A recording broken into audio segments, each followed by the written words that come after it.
Ghost at Dawn by Kevan Dale. Narrated by Francis Anderson. Part 1. Chapter 1. Schuyler Colfax. Tap. The kitchen phone had lived there, back when phones were imprisoned in rooms.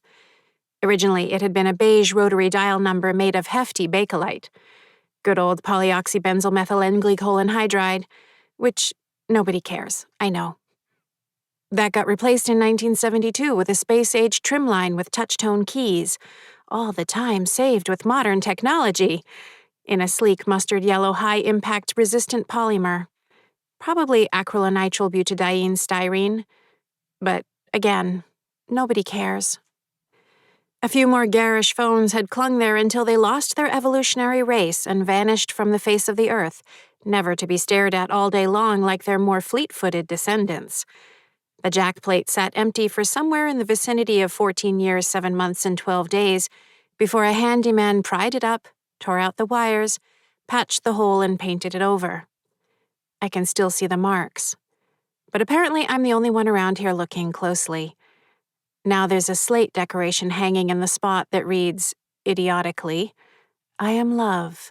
I am purpose." Maybe if I gouged my eyes out, I wouldn't have to read those 6 words ever again. Though maybe if I had actual eyes, I wouldn't be wandering the house tapping spots like a neurotic gust of wind. At the corner of the pantry, I flutter my hand up like a wayward gray catbird, Dumatella carolinensis, and tap the exact middle of the southeast corner where the walls meet the ceiling. Henry Wilson. I'm back to Vice Presidents. Vice President Wilson, of course, having been America's 18th.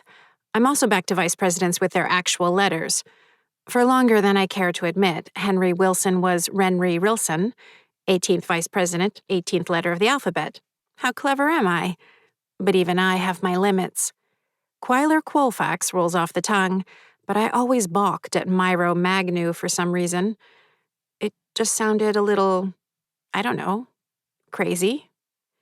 Naturally, I looped the alphabet since 48 veeps and 26 lets, simple mathematical solution, no great code.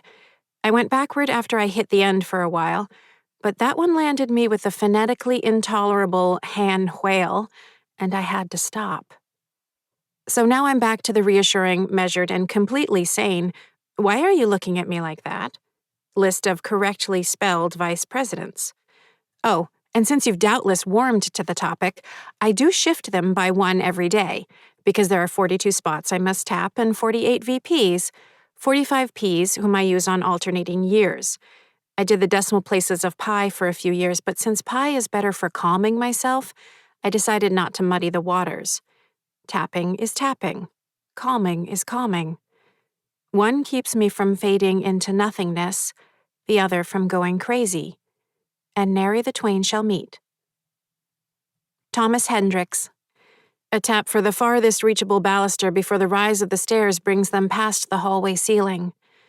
My dead brother Eddie leers at me from the stairwell, sporting a shard of chrome and glass through the side of his face, blood drenching his left side from the neck down, carotid artery torn all the way through the intima, media, and adventitia layers. I hold my palm up to him. Not now.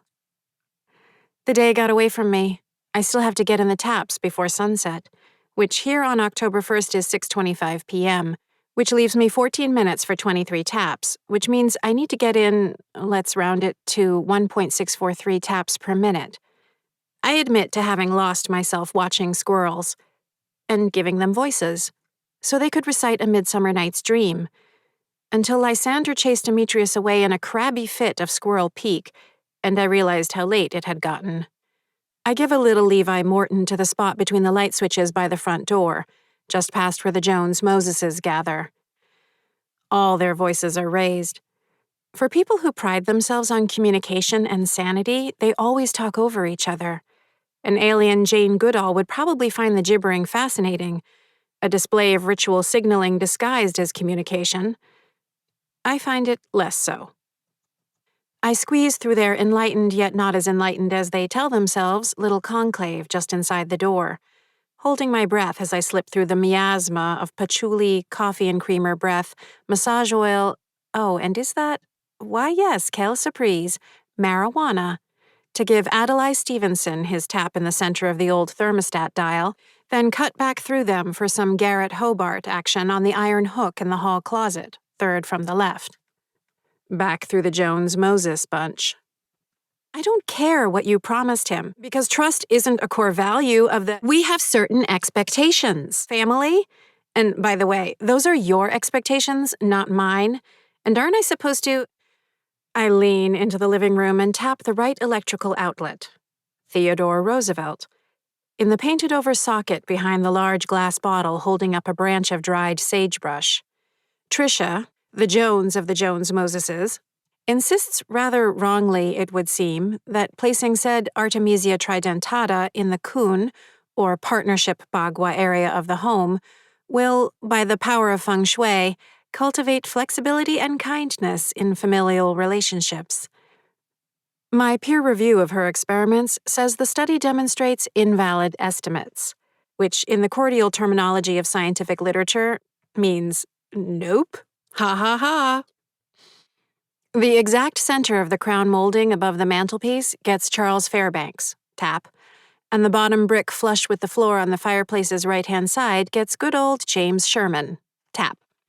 For those playing along at home, they're the two closest tap points found within 154 Chestnut Street, separated by a mere 95.6 centimeters. Oh, honey, a voice says, in my head. I stop in my tracks, putting my fingertips to my temples, squeezing my eyes shut. No, I don't have time for this. The voice radiates compassion, sadness, and pity. And I'd rather be lit on fire and tossed into a pit of writhing black mambas, Dendroaspis polylepis, than pitied. I open my eyes, recommitted to ignoring the voice. 2 long strides bring me to the northwesternmost window on the first floor. Thomas Marshall. The middle pane of glass calls out for my tap. Begs me for my tap. Beseeches me for my tap. Will you defend me? You're part of this. She has a point, and you did say she— Family? Oh, thank you. Leave me hanging. Why don't— Assert myself? Own it? Isn't that what you— I reach out, then pause with my fingertips, 6 millimeters from the glass. Thomas Marshall. Wamus Warshall. Touch it. Just a tap. Tap it. I pull my hand back, and it's like swimming the wrong way up Niagara Falls, against all 85,000 cubic feet per second of Niagara Falls's flow. I lower my hand to my side. From the doorway to the dining room, my mother, Emily Jeanette Nagel Jarvis, looks at me with such contempt I flinch. Even with the frontal and lacrimal bones over her right eye shattered, she has a way of laying bare my soul. Though how hard is that? It's all I have left. I turn to face her. I don't remember which name comes next. It's utterly slipped my mind. You'll fade. Heavens, no. And also, who cares? Karen Mary Ellen Jarvis. And just like that, I'm the girl in nursery school who had trouble not wetting her pants when she was anxious. And she was anxious a lot. Let someone else tap them. I turn and cross the living room. I'm done tapping. The couch feels like finely sifted flour as I pass through. The wall like brush bristles, splinters, tacks. Outside, the air smells of cool earth and the silvery green leaves of the bluebeard shrubs at the front of the house. The autumn sky holds bands of lilac and rose and coral, the belt of Venus, the alpine glow formed by the Rayleigh scattering of light from the setting of the sun. High atmospheric particulates. Anti-solar point. No one cares. I am love. I am purpose. I take in a shaky breath. When I raise my hands, my pinkies are gone. Chapter 2. Let me see, dear. I hold up my hands. They don't hurt. but the feeling is odd, as if they'd fallen asleep toward the outer edges. The distal, intermediate, and proximal phalanges of the pinkies are gone, along, obviously, with the related hypothenar eminence, extrinsic flexors and extensors, and the limbrical and palmar interosseous muscles. They remind me of squirrel paws. I wonder what they'll look like tomorrow night. A finger per day gone. Will my hands vanish before my feet? Have my pinky toes already vanished? Mrs. Gracie looks my hands over, pursing her lips to one side, as though assessing a pot roast that might need another half-hour of cooking. Then she reaches out and takes what's left of my hands in hers and gives them a gentle shake. Well, at least you've got the other four. She pronounces four with 2 syllables, four. 3, I say. Thumbs aren't fingers. She gives my hands a warm squeeze before letting them go. They are now. My favorite thing about Mrs. Gracie? She doesn't hand out pity. Because that's what I heard in the voice that said, "Oh, honey." Pity. People pity people whose lives are sad, whose afterlives are even sadder. A car passes, the headlights cutting the darkness. We're on the far side of the street, across from my house. A fire hydrant squats next to us. They used to be red. Now they're all yellow with red outlets and stem nuts, wearing tall yellow fiberglass markers. The new ones have absolutely nothing on the classic styling, the utility of not being knocked loose by a snowplow notwithstanding. These kinds of opinions are why I never had any friends. And I don't think you forgot, Mrs. Gracie says. You're too smart to forget. What's really going on? She reminds me of a classic fire hydrant. Her hair, colored somewhere between faded corn silk and weathered fence gray, worn in a confident permanent. Bronze-colored turtleneck poking up from beneath her beige sweater. Tan pants. Sensible shoes. All of the styles firmly from the decade prior to 1981. Comforting, as that particular decade spanned 92.4% of my life, if we're rounding. I want to fade, I say. Don't let yourself think that way. I can't help how I think. Understatement of a lifetime? More than a lifetime, in fact. No, maybe you can't. But that's your gift. The rest of us are just left guessing. Everything is a guess to me. Not true. Though I suppose I know how you feel. Patience only gets us so far. She straightens the hem of her sweater. Do you know what I miss? Bourbon. If she'd said cannibalism, I might have been less surprised. She sees my reaction and smiles. And a Virginia Slim. You never smoked. I did. Not a lot, but when I smoked with pleasure. And bourbon, I add. Those were the days. Arthur and I used to go up to the Black Lantern. Roast beef and gravy, green beans, wonderful biscuits, apple pie a la mode, and a bourbon and a smoke. How about that? It'd been Arthur Gracie's 4th heart attack that had done him in 13 years before I was born, so there's part of the answer to her question. Maybe without the bourbon and the cigarette. Crickets fill the night around us with their song. Mrs. Gracie turns to me. We can't give up. You can't give up. I don't know how I'd get on without you. You work out things the rest of us don't even notice. None of it does any good. We're all still here, she says. Exactly.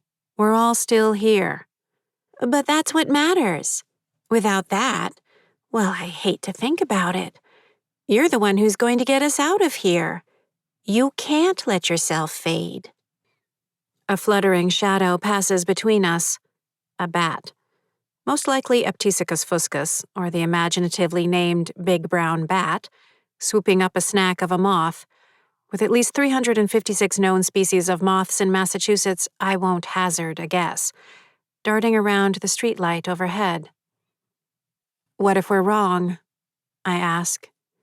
She crosses one hand over the other, and her gaze follows the bright taillights of a car winding down Chestnut Street toward the center of town. "Then aren't we a couple of dummies?" she offers. She turns back to me. "Was it another vision?" "No, no vision," I say. "Oh, honey." "Voice?" "Oh, honey." "No, nothing," I lie. The first wriggling starts deep in my head, bringing my eyebrows together. Enter migraine, curse of the living and the dead. Why? I don't know. Questions have answers, don't they? Equations have terms and expressions comprising variables, coefficients, and constants. They give you answers. But I'm missing something. "You're sure?" Mrs. Gracie prompts. "I'm just tired." Another lie. I'm never tired. I never sleep. Even when I was alive, I barely slept, my overheated mare of a brain galloping and galloping all night long. "Maybe it's not too late," she says, "for finishing the tapping?" "Maybe. Sunset was only 97 minutes ago." I look at my hands. I could get the rest of them. "That's the spirit. We'll get through this. Figure it out." I sigh. "What do you think the chances are that heaven will have Virginia Slims and bourbon?" "It would have to, if it's really heaven." She waves as I cross Chestnut Street, letting a stylish electric car pass right through me in a whir of tingling metal and plastic. A little terrifying, a little uncomfortable, a little invigorating. Once I reach my house, I glance back. Mrs. Gracie's pale form disappears into the night as she makes her way back to her house at 16 Rock Ridge Road. Why didn't I tell her the truth? Maybe it has to do with my least favorite thing about Mrs. Gracie, the fact she handed out the poisoned cookies that killed me at 10:12 p.m. on Halloween, 1981. Chapter 3. "You're in a ton of trouble," my brother Eugene rasps, following me through the upstairs hallway. His voice has been damaged ever since he choked to death when he was 16. "Don't care," I say. "Since when?" "Go away." Spyro Agnew. Tap. The door handle of the thin closet that still smells faintly of the witch hazel it held for over a decade. Just tapping it so, as I have some 13,851-ish times before, grounds me. Earlier, I just had a moment. Like missing a step in solving a juicy math problem, but catching it in my proofs. Hardly a mistake. "You look ridiculous without pinkies," he says. Says the genius who choked on a grape while trying to see how many he could fit into his mouth. "You say it like it's my fault. 19, by the way." "How could I forget?" He shrugs. "I would have been fine." "I'm not doing this with you," I say. The master bedroom is Bajan Jewish chic, colorful earthenware pottery, a rainbow tallet tacked above the western window, things like that. My mother doesn't think much of it, I suppose preferring the culture-free utilitarian decor she'd favored. Her mother's dressing table, her grandmother's bureau, a bland print of bland sunflowers. The strike plate in the doorway gets Gerald Ford. Tap. See? Nothing sad about it, just a tap. A regular keep everybody from vanishing tap. "I doubt any of that's going to help now," Eugene says. "Way after sunset." "Only 111 minutes. Calm down. Besides, I'm the one missing pinkies." "Until my fingers start disappearing because you're not tapping." "I see your problem," I say. "I'm serious." I turn on him. "Am I not tapping? Did you not just see me tap the doorway?" "I don't want to fade is all," he says. "Thank you for your concern." Just beneath the north-facing window, the plaster wall still bears the ridge of a patched crack. 4 coats of paint have further mellowed it since the rattling air conditioner that caused it rode that window through the 1970s. I run my fingertip until I feel the slight saddle-shaped dimple. Nelson Rockefeller. Tap. Eugene follows. It's what you're planning, isn't it? To make you fade? If there's a trick to it, I haven't found it yet. And I'm the genius, as you remind me daily. I'll keep looking. Joke all you like. Now I've got to hear it from Mom. She's pissed, like I can do anything about it. I duck into the bathroom. 17 types of skin cleanser across every free surface. Elise. Inspirational affirmation. Framed. Trisha. This last reads, Obstacles are opportunities. Breathe. You're enough. Before I vomit, I reach up to the upper left corner of the window frame to press my fingertip against the wood. This spot, and only this one, has always been a press and not a tap. Walter Mondale. Just stay out of her way, I say. Mine too. If you're gonna let everything fall apart, how can I? I am not letting anything fall apart. Pinky swear? I cock my head to one side. Do you think I do all this for myself? Yes. Wrong. I'd be happy to fade. Please let me fade. But no, you're tied around my neck, along with Eddie and Mom and Dad and Kyle, Andy and Mrs. Gracie, so I keep tapping. Except for tonight. If I'm lucky, it'll be my ears that disappear next, so I don't have to listen to your whining, I say. You sound like Mom. I catch myself before I purse my lips and narrow my eyes. Like Mom. I settle for flicking my fingers impatiently at him. Shoo. With an eye roll played for the cheap seats, he turns and walks through the wall, disappearing into his old bedroom. I slow clap, then stop when I see how weird it looks with my new ferret, Mustela puturius furo, hands. Chapter 4. Passing up into the attic, through wires snapping with current, big 1940s nails grabbing at me from inside the scratching joists, I recite some pi to center myself. 3.141592653588979. I hate arguing. 32384626433. Specifically, I hate arguing with idiots. So frustrating when they can't wrap their insufficient minds around the objective, inarguable, demonstrable evidence of their own stupidity. 83279502884, which is exactly what I'd have complained about to my friends, if I'd ever had any. 1971693993751. Not that it in any way makes me a freak.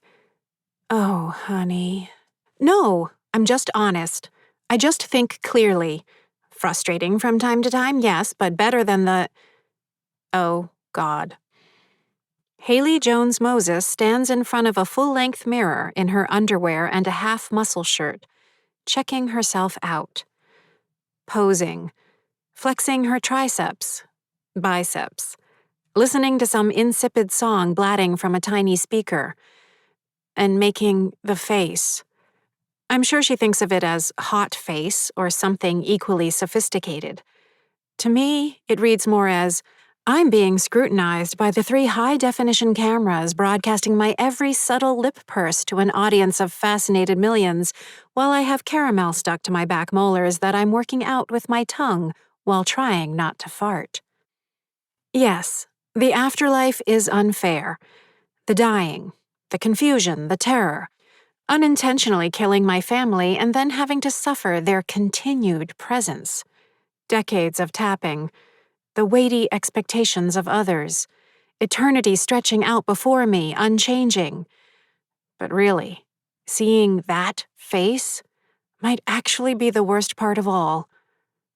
Haley's most recent foray into concentrating her truly annoying personality into weapons-grade potency has been bodybuilding. I've watched the videos alongside her, unable to help myself. Hundreds of videos, each more vapid than the last, but she devours them, her expression quizzically rapt, hour after hour after hour. Those videos spurred on her insistent conversion of the attic, a formerly unkempt space used for storage, into a temple of sweaty self-regard. Carpet remnants cover up the rough floor planks. Hand weights, iron bars, giant rubber bands, ankle weights, a box for jumping on. Oh, and now a pull-up bar. As if I couldn't hate her more.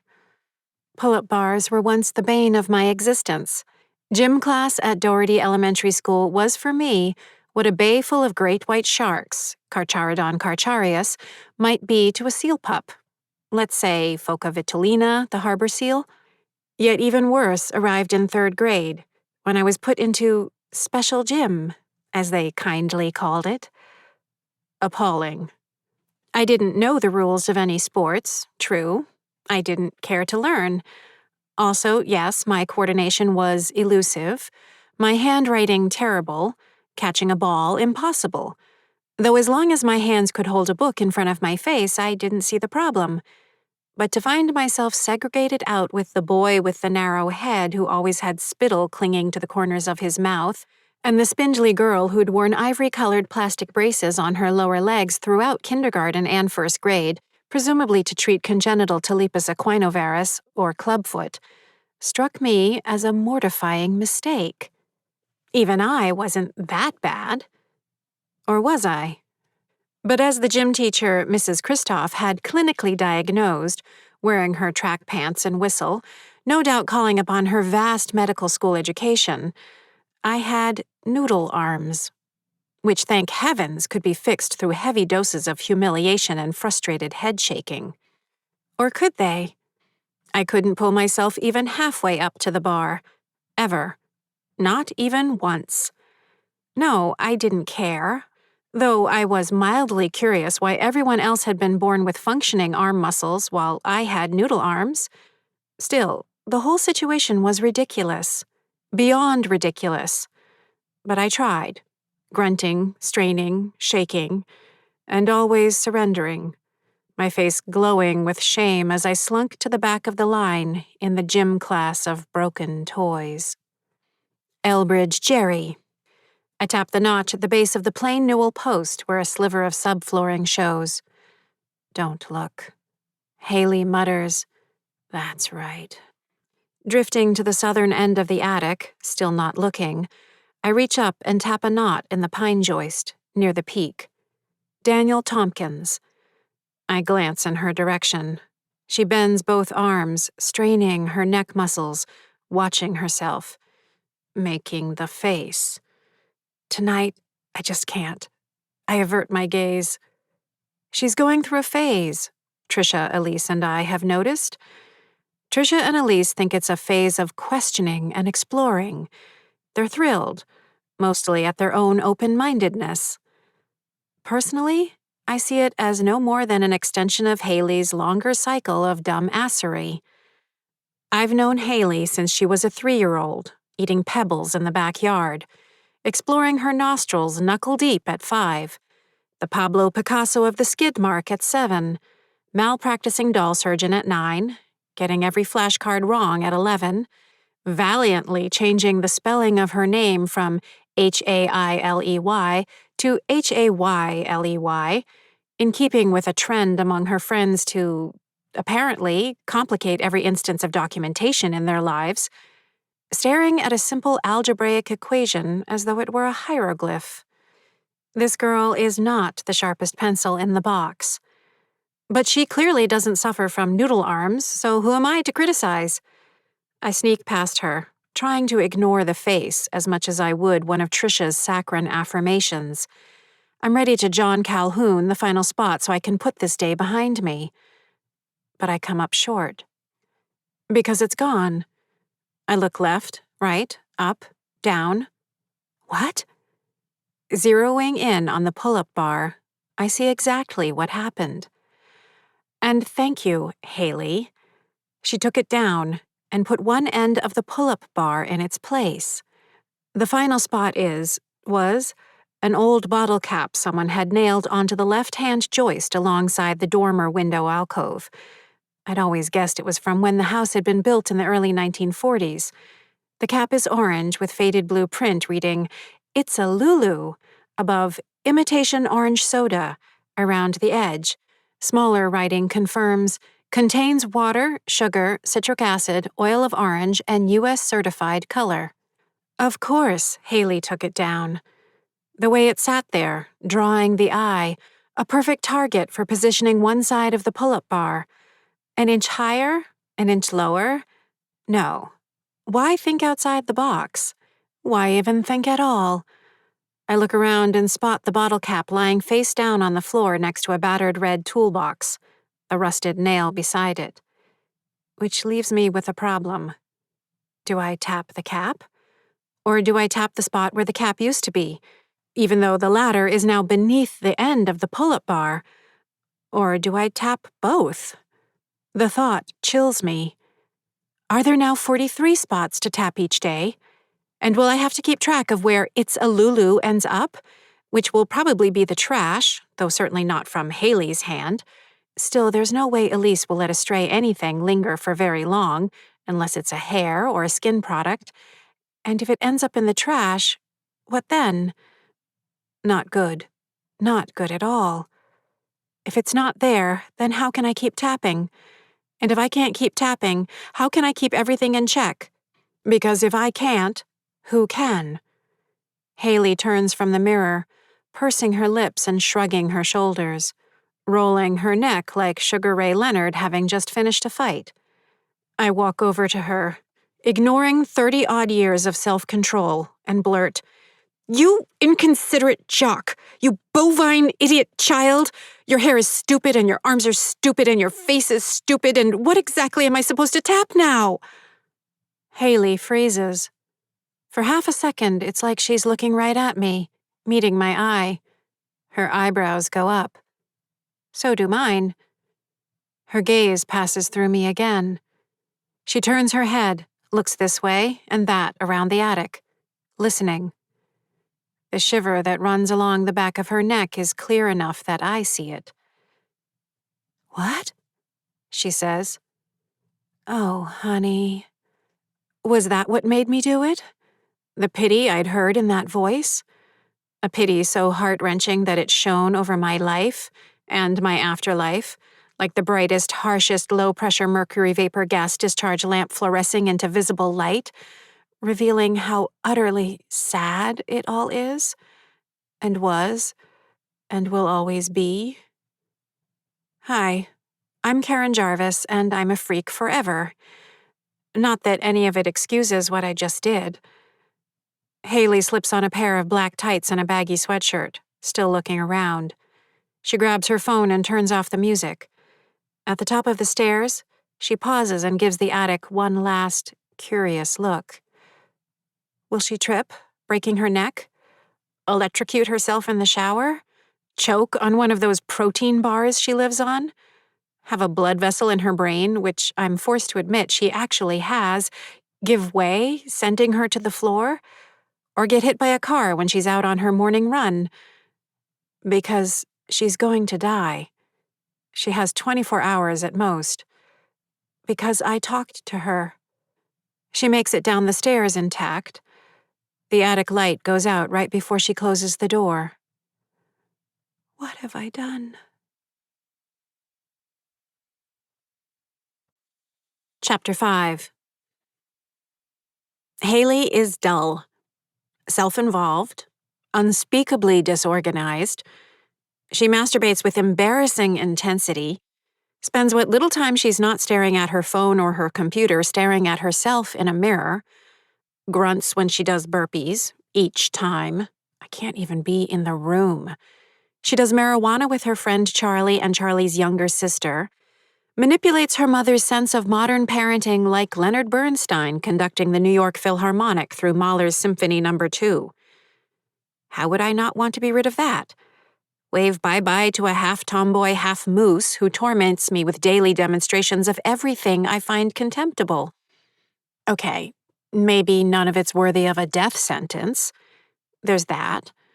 And it's not like I don't have compassion.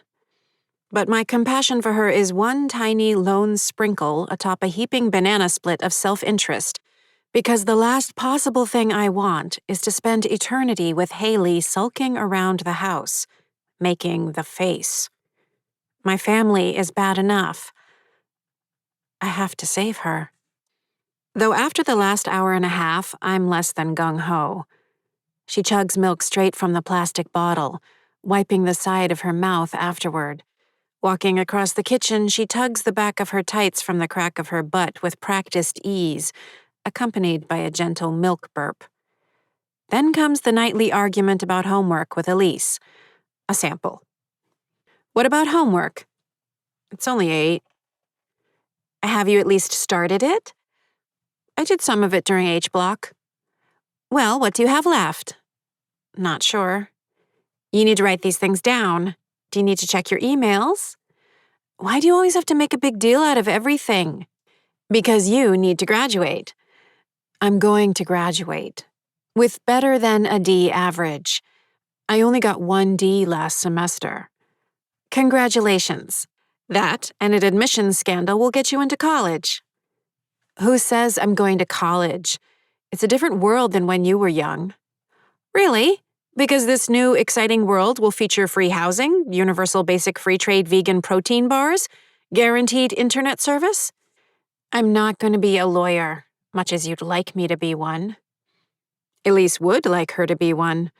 But she and Trisha and I all know there's about as much chance of Haley getting into law school as there is of Haley remembering where she left her sneakers from one day to the next, which is to say, basically 0. In Haley's world, homework, algebra in this case, which I'd mastered by the 4th grade, is a task attempted alongside a video featuring a woman with carved muscles going in-depth about jumping on and off different sized boxes, and while checking herself out on the little window with her face on the video chat with her friends Payson and Charlie. All she has to do is multiply polynomials. Looking over her shoulder, I solve the problem without blinking. 6x3 plus 4xy. For a moment, I consider whispering the answer into her ear. She's dead already, so why not go out on the crest of algebraic success? Do either of you remember how to do these ones with finding products and parentheses and stuff? She asks. Payson, whose look of late involves a beret with a long lock of hair corkscrewed down the side of their forehead, says, I've forgotten more math than you'll ever learn. What's the problem, my plum? Charlie grimaces, looking at his phone. Oh God, here we go. I know, right? Payson says. It's just, I can get the first half, Haley says, but I hate when it's those little numbers, the ones up in the air. Exponents, Payson sighs. Yeah, exponents. I hate exponents. I have news for Haley. Exponents hate her more. Trust me, I've seen what she can do to a perfectly good exponent. And it's not that different from what 7-year-old Haley could do to a perfectly good pair of Fruit of the Loom. To their credit, Payson knows their way around algebra. Payson also knows their way around Haley, which means they have their work cut out for them. I avert my eyes. The room used to be Eugene's and Eddie's. There were 2 things I was jealous of the twins for when they were alive. The first was their bunk bed. The other was their stupidity. Not that they were morons, just that they were firmly in the subgenius category. Under the cover of said averageness, they were allowed to roam the world, having fun, going along to get along, playing with their friends, keeping teachers marginally satisfied, forgiven for their mistakes. Did they ever worry about their grades? If they did, they shrugged off any such worries along with the G.I. Joes, baseball gloves, plastic paratroopers with plastic parachutes, cheap walkie-talkies, and anything else they had at hand before they went to bed and drifted off without a care in the world. I love it when she tries to do math. Eddie leans against the wall across from Haley at her desk. Blood from his neck wound trickles down his front. The cuts, tears, and broken glass along the trapezius and rhomboid minor muscles behind his shoulder leave a crimson smear on the wall. It will fade a few minutes after he's moved on. No, you love it when I have to be near her when she's doing math, I say. Same difference, and it's better than watching Trisha and Elise play backgammon. Then I really want to die. Fair enough, I agree, The way Elise shakes the cup, and the way Trisha hums while she thinks, he says. He looks up at me. So why are you in here? Go bleed somewhere else. What's going on with you? His gaze flicks down to my meerkat, suricata suricata, pause. Haley treats Payson to her fragmented staccato of, oh, right. But kind of, yeah. But wait. No, that's what I meant. Payson devours attention, so puts up with it. I shrug. Just waiting for her to close the laptop, turn out the lights, and start touching herself. No, hold it. That's what you're doing here. I can't help it if she does all that in my room, he says. And I'm a growing boy. You're disgusting. Clearly. Mom's pissed at you, by the way. Just wait till Haley joins the family permanently. She'll get over it, I say. Mom? Our mom? He looks over Haley's shoulder and twists the side of his face that isn't torn up into a questioning frown. I don't think she's gonna answer this one. Too many little numbers up in the air. Your concern for the integrity of Haley's grasp of algebra is noted, I say. Now run along. You can't kick me out of my own room. It's Haley's room. You can tell by all the dirty socks and underwear all over the floor. Why didn't you finish tapping earlier? I was hoping you could finish for me, I say. You know, after all these years of watching me. If I could, I would. Or you'd mess it up on the first try. But don't worry, I'll do everything for everyone. Heroic, he says. Seriously, what's going on? You never make mistakes. I didn't make a mistake. Oh, yeah, that's right. That could never happen. His blood stains the thick pile of the carpet. While we're on the topic, please remind me why I've been bleeding all over the house for the past 3 decades. I'm so stupid, I keep forgetting. He leans forward and lets a long strand of bloody saliva curl from his lip, down his chin, and down to the floor.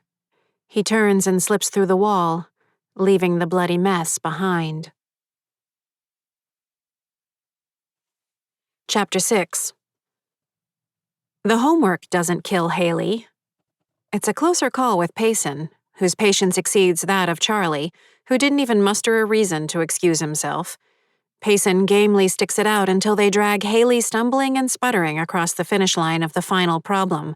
They then claim exhaustion, blow Haley a kiss, and exit the video chat as though it were on fire. As the next 2 hours tick by, I am also lucky enough to eliminate the following causes of death. Killed by fitness videos, killed by yawning, killed by morning routine videos, killed by pornographic videos, killed by social envy brought on by scanning approximately 112 pictures across classmates' social media accounts, killed by nearly tripping when she took off her tights, killed by choking on her toothbrush, killed by staring at herself from 27 different angles in the bathroom after not choking on her toothbrush, killed while attempting 6 different hair configurations, choking to death by swallowing her own tongue while making the grunting noise that was her reply to Trisha's "good night" as they passed in the hallway upstairs, killed by looking at approximately 39 different angles of her body in the mirror on the back side of her door, killed by masturbating, though I will add that this last nearly kills me. I'll spare you the details. By the time the Haley Horror Picture Show final credits roll across a routine of tossing, turning, pillow fixing, and blanket tugging, she's conspicuously not dead. Soon enough, she's gently breathing around her comforter in the dark room. How deadly can sleep be? I frown. Has all her posing in the mirror and on her laptop's camera caused a tear in the wall of her carotid or vertebral artery, even now accreting the blood clot that will break off and lead to a massive stroke? The room is dark. Its only illumination a few thin strips of light from the street lamps angling past the window shade. Her breathing, accompanied by a regular glottal hitch at the back of her palate every few breaths, continues. Still alive. Still annoying. Normally, I spend the nights in my old room, which is now Elise's home office. She keeps it nice, and thanks to the enormous percentage of time she devotes to hair and skincare, it smells lovely. I want to be there. Not here. hovering bedside over the half-gurgling, half-snoring Yeti that is Haley. What do I think I can do anyway? If she suddenly stops breathing, I can't perform cardiopulmonary resuscitation, even though I know how, thanks to the health class we were all forced to endure in 5th grade.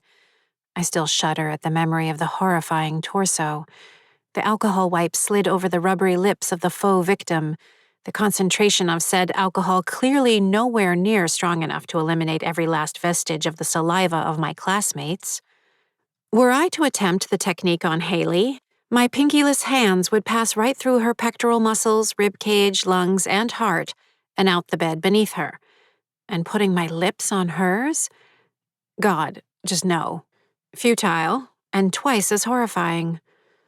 Passing into or through the living is sometimes unavoidable. It's a disconcerting sensation, a liquid warmth, a mild charge that I take to be bioelectricity, the fuzzy scrape of bone and marrow. Even when I was alive, I avoided hugs or contact of any kind, so you can imagine.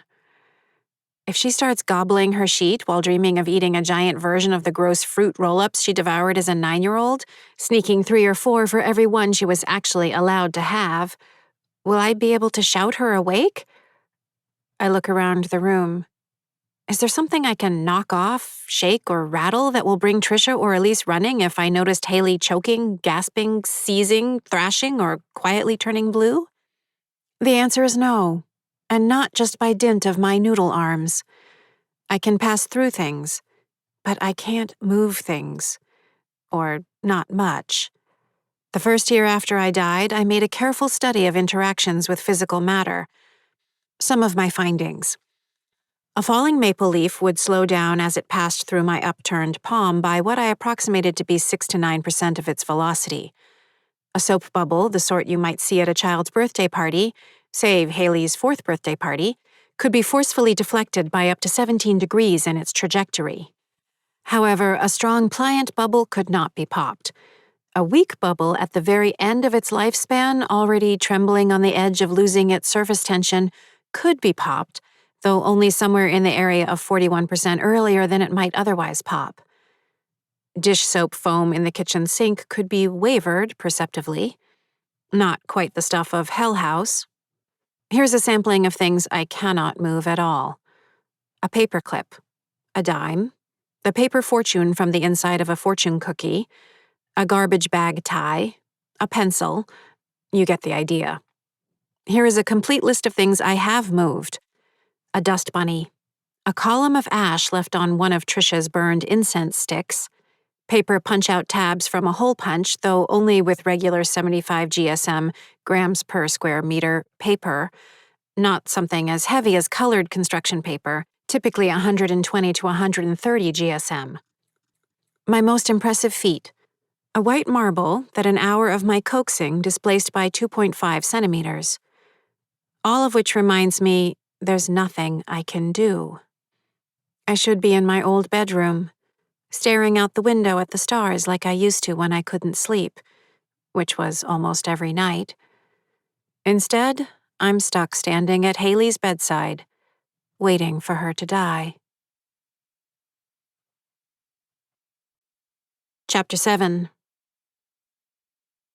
When the alarm on Haley's phone goes off at 5:30 a.m., she reaches over, shuts it off, and sits up, very much alive. She rolls her neck a few times like Rocky Balboa, stretching arms overhead, and then it's into her workout gear, running tights, socks, sneakers, dark gray long-sleeve shirt, blue zip up top. The night was an ordeal. 17 times her breathing appeared to cease, until a ripping snore got things back in line. She got up to pee once, her Sasquatch footsteps a regular nighttime feature of the Jones-Moses household. I was treated to 11 nocturnal farts, an on-point commentary from the universe about what my afterlife has come to. She glances at her Instagram feed as she ties her running shoe. Then she's up, screwing earbuds into her ears and slipping her hair back into a ponytail, the end of which she then jams through the back of a Boston Red Sox baseball cap. I follow her down the stairs, top to bottom, nary a neck-cracking spill, into the kitchen, and out onto the deck through a pair of sliding doors in the dining area. She pauses for a couple of stretches. A light frost coats the grass, untouched by the sun's rays, which are confined at the moment to the tops of the maples, Acer saccharum, black oaks, Quercus velutina, and eastern larches, Larix laricina, lining Field Drive. There's not much traffic on Field Drive. No, the vehicle that will strike Haley will likely be on Chestnut Street, or perhaps one of the 7 other roads her 8.85-kilometer run takes her on. The science of it is clear enough.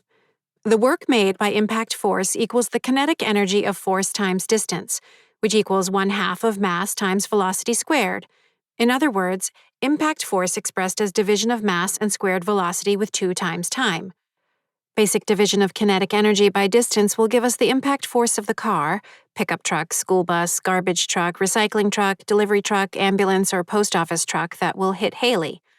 Factoring in the stop distance, including the crumple zone of the vehicle, we'll be able to calculate the precise amount of force, expressed in newtons, N, that kills her. Once we have the full police and autopsy reports, that is. Science is fun. I accompany Haley past the end of the driveway. I'm not going on her run with her. It's not that I don't want to, though I definitely don't want to. It's that I can't. The issue isn't that she's faster than me. In life she would have been. I always came in last every race in gym.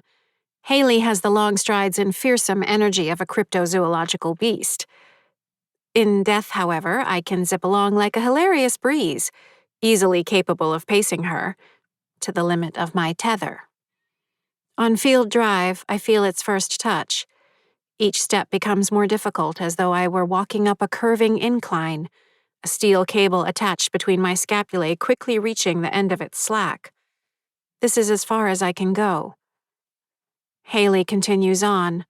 She lumbers off to the corner where she turns left and sets off at a faster clip. I watch her, helpless. And what of this tether of which I speak? Excellent question. Kudos to you on your inquisitive mind. This particular law of afterlife physics might be described thusly. The spirit at rest remains at rest, forever bound to the spot of death within a radius that fluctuates diurnally. Boo-hoo. Which means I can only ever get so far away from the spot where I died. This spot, which I have dubbed my terminal anchor, represents the center point from which I can travel a limited distance in any direction. Though it doesn't describe a perfect circle, on average, during the daytime, that distance is 13.106 meters. Note, I restrict myself to the International System of Units, SI, more commonly known as the metric system, the beauty of which first became apparent to me in first grade. Diurnal in nature, the tether extends at the moment of sunset to a radius of 30.17 meters, while at sunrise it retracts back to the radius of 13.106 meters. Within these radii, movement is entirely unencumbered until the boundary is approached.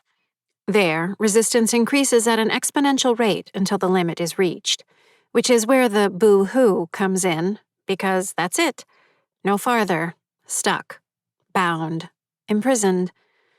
The length of the tether doesn't vary by any measurable degree regardless of time of year, weather, occupancy of the house, presence of the living, decades spent in the afterlife, phase of the lunar cycle, recitation of prayers, shouting of foul language, obscene gestures, presence of family members shouting foul language and making obscene gestures, solar flares, migration pattern of large waterfowl, shifting of the Earth's magnetic fields, continental drift, or other tectonic activity within the lithosphere, among other possibilities. Of the more plausible hypotheses I've developed, including those involving weak nuclear force, anomalies in quantum field theory, and multiple time dimensions, the elegance of my conclusion is inevitably marred by the inclusion of the unsightly statement, so probably when it involves ghosts, at which point the universe laughs at me yet again and suggests where I might stick my inductive reasoning and Bayesian inference. So, when Haley comes bounding up the sidewalk from the direction of town 35 minutes later, her final 100-yard sprint, and the thing she does where she leans over with hands on her knees, then straightens, interlacing her fingers over her head and affecting the casual look of an Olympian who just won the gold and is being applauded by a stadium full of spectators, doesn't make me want to throw up as usual. As I shadow her through her subsequent rush to get ready for school, I marvel at how anyone manages to stay alive for more than a few hours in the modern world, given the myriad potential death traps. Some examples. Electricity, perfectly capable of killing a person anywhere throughout the house, especially in areas where there is a conductive source of water. Slippery flooring conveniently placed near other hard surfaces. Scissors, razors, and utensils capable of penetrating the epidermis and splitting arteries and veins wide enough to cause rapid and significant blood loss. Foodstuffs, all perfectly portioned to jam up the same passageway that also supplies the air that one must breathe.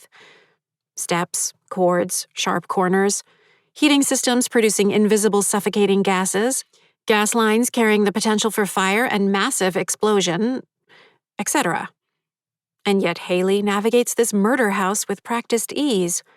Along the way, she treats me to the 87 glances she gives herself, including in the various mirrors, the shower, her phone, her laptop, each time checking to make sure that she is... I don't even know what she's checking for. She looks the same as she did yesterday.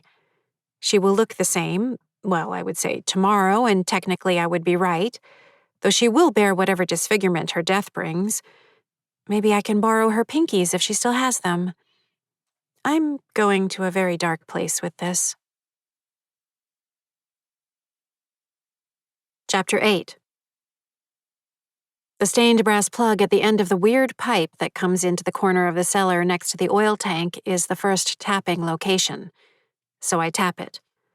Millard Fillmore. Delicious satisfaction. The knuckle begging to be cracked, the itch crying to be scratched, the sleep seed enjoyably pried from the corner of the lacrimal carnacle. You're getting an early start? My dad stands by the stairs, beneath a dusty intersection of pipes that branch off to feed the radiators throughout the house. Behind him is the workshop area where he'd assembled a veritable, though anachronistic, armed forces of paper and wooden fighter planes and bombers over the years. He hadn't been averse to a good three-masted barkentine, replete with accurate masting and rigging, sprit topsail, sprit sail yard, spar scantlings, etc., spun from a collection of silk and linen thread, either. You scared me, I say. Sorry. How are your hands? I lift them. In the bright morning light coming in through the casement windows, the outer edges of my index fingers express a strange line down the phalanx, metacarpal, and carpal bones. The head of my ulna bulges knobbily. They don't really hurt. That's good. And I'm getting used to them. Streamlined. It's not like you to make a mistake, he says, not unkindly. I'm sorry, I say automatically, a gross feeling in my guts. I don't know what it was, or why. I just want to make sure you're all right, he says. I'm fine. Are you? I am. Seems a little early in the day to start tapping, he observes correctly. I thought, well, I don't know, maybe I can get in 2 circuits today. I turn my hands this way and that, then lower them. Maybe it will bring my pinkies back.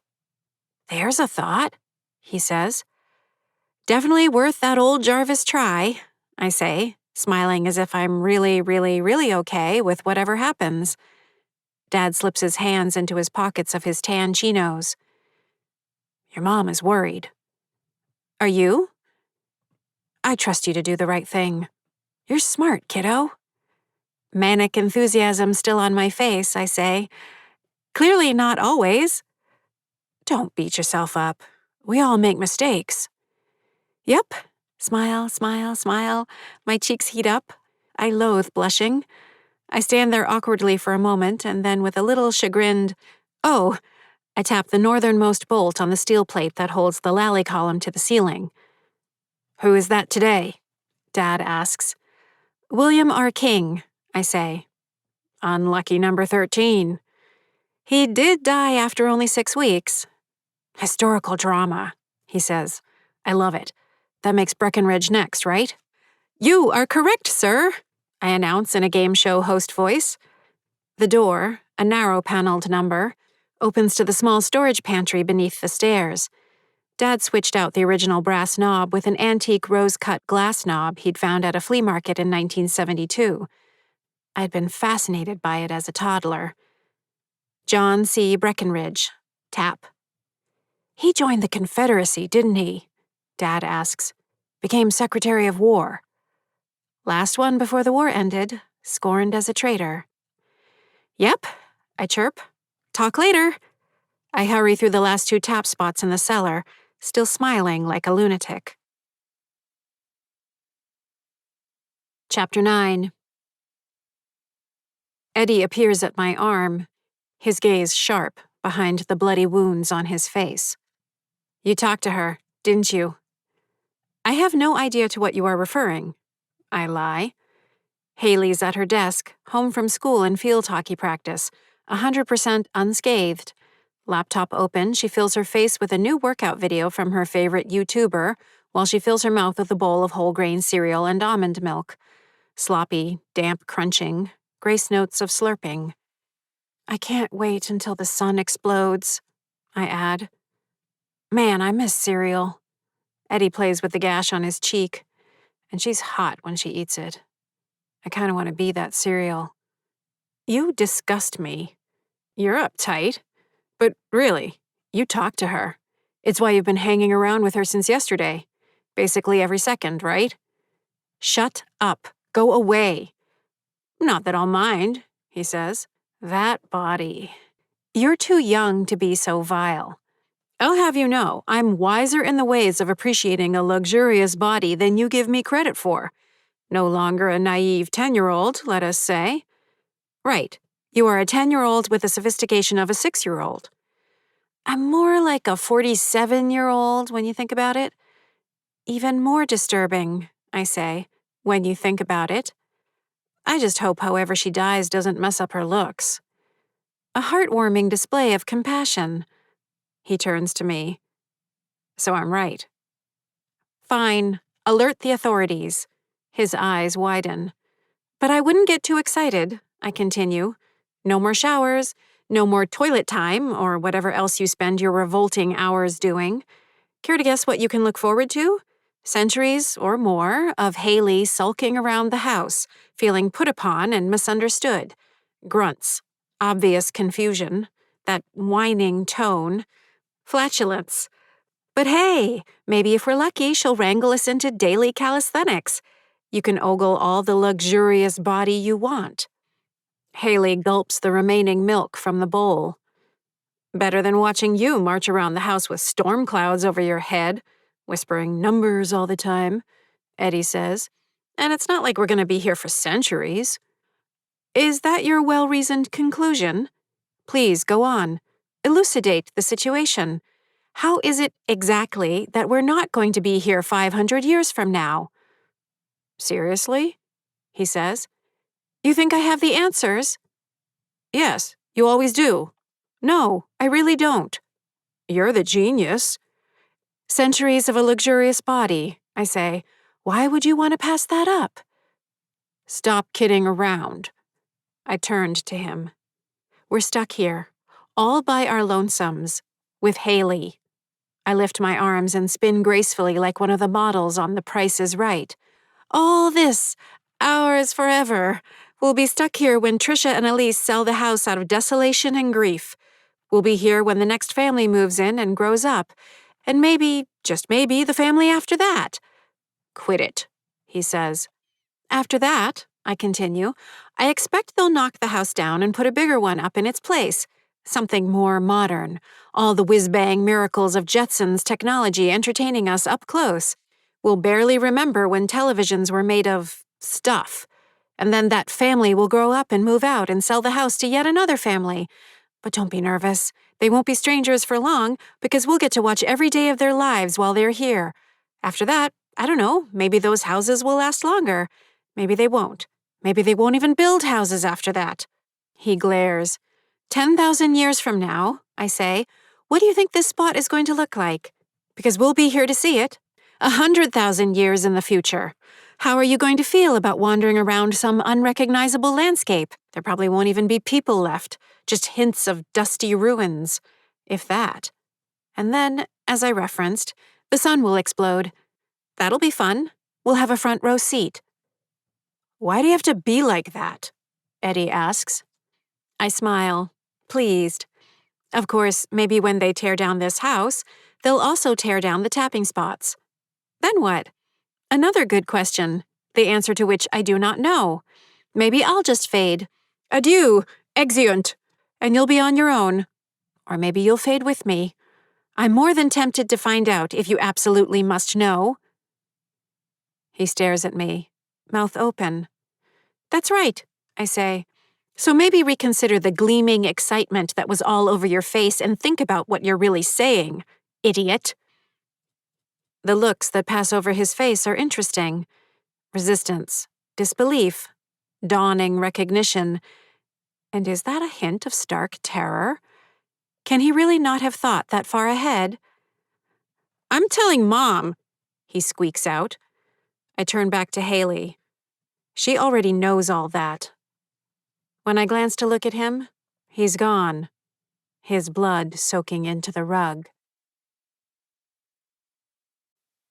Chapter 10. Haley Death Watch Update. She's not dead. She should be. She really should be. But she's not. Dawn finds me once again in Haley's room, another 9-hour vigil behind me. Haley stretches, still half asleep.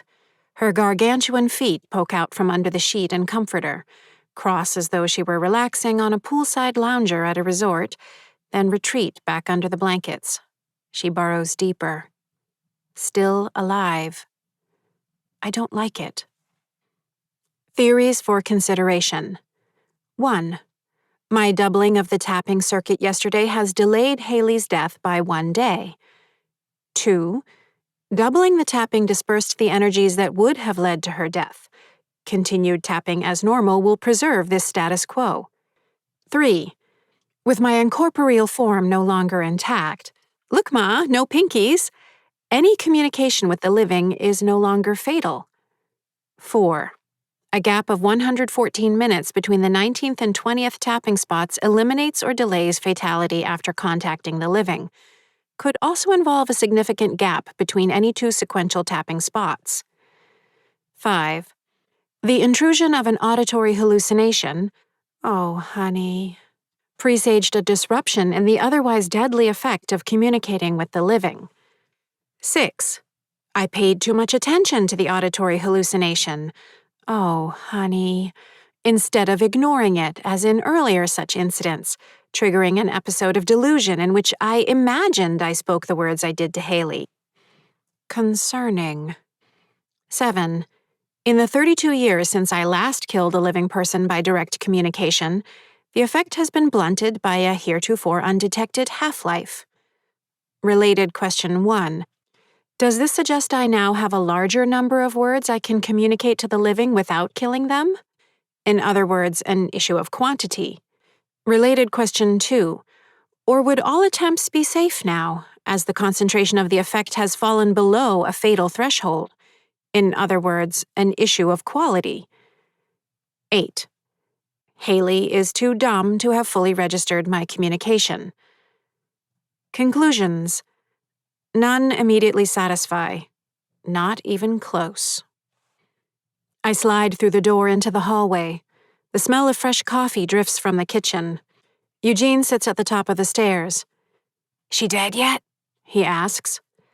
Twins are insufferable, I say. Is there anything you don't tell each other? I've trained Eddie not to tell me some things. So, yes. Is she dead? She's happily filling the room with her morning breath. Thanks for asking. Disappointed? No, he says. She's all right. Except to her mom's. She's a teenager. I sit next to him. I'll grant you're the expert on teenagers, seeing as how you're the only Jarvis offspring to have lived long enough to be one. 16 for 31 years. I guess that kind of makes me an expert. 32.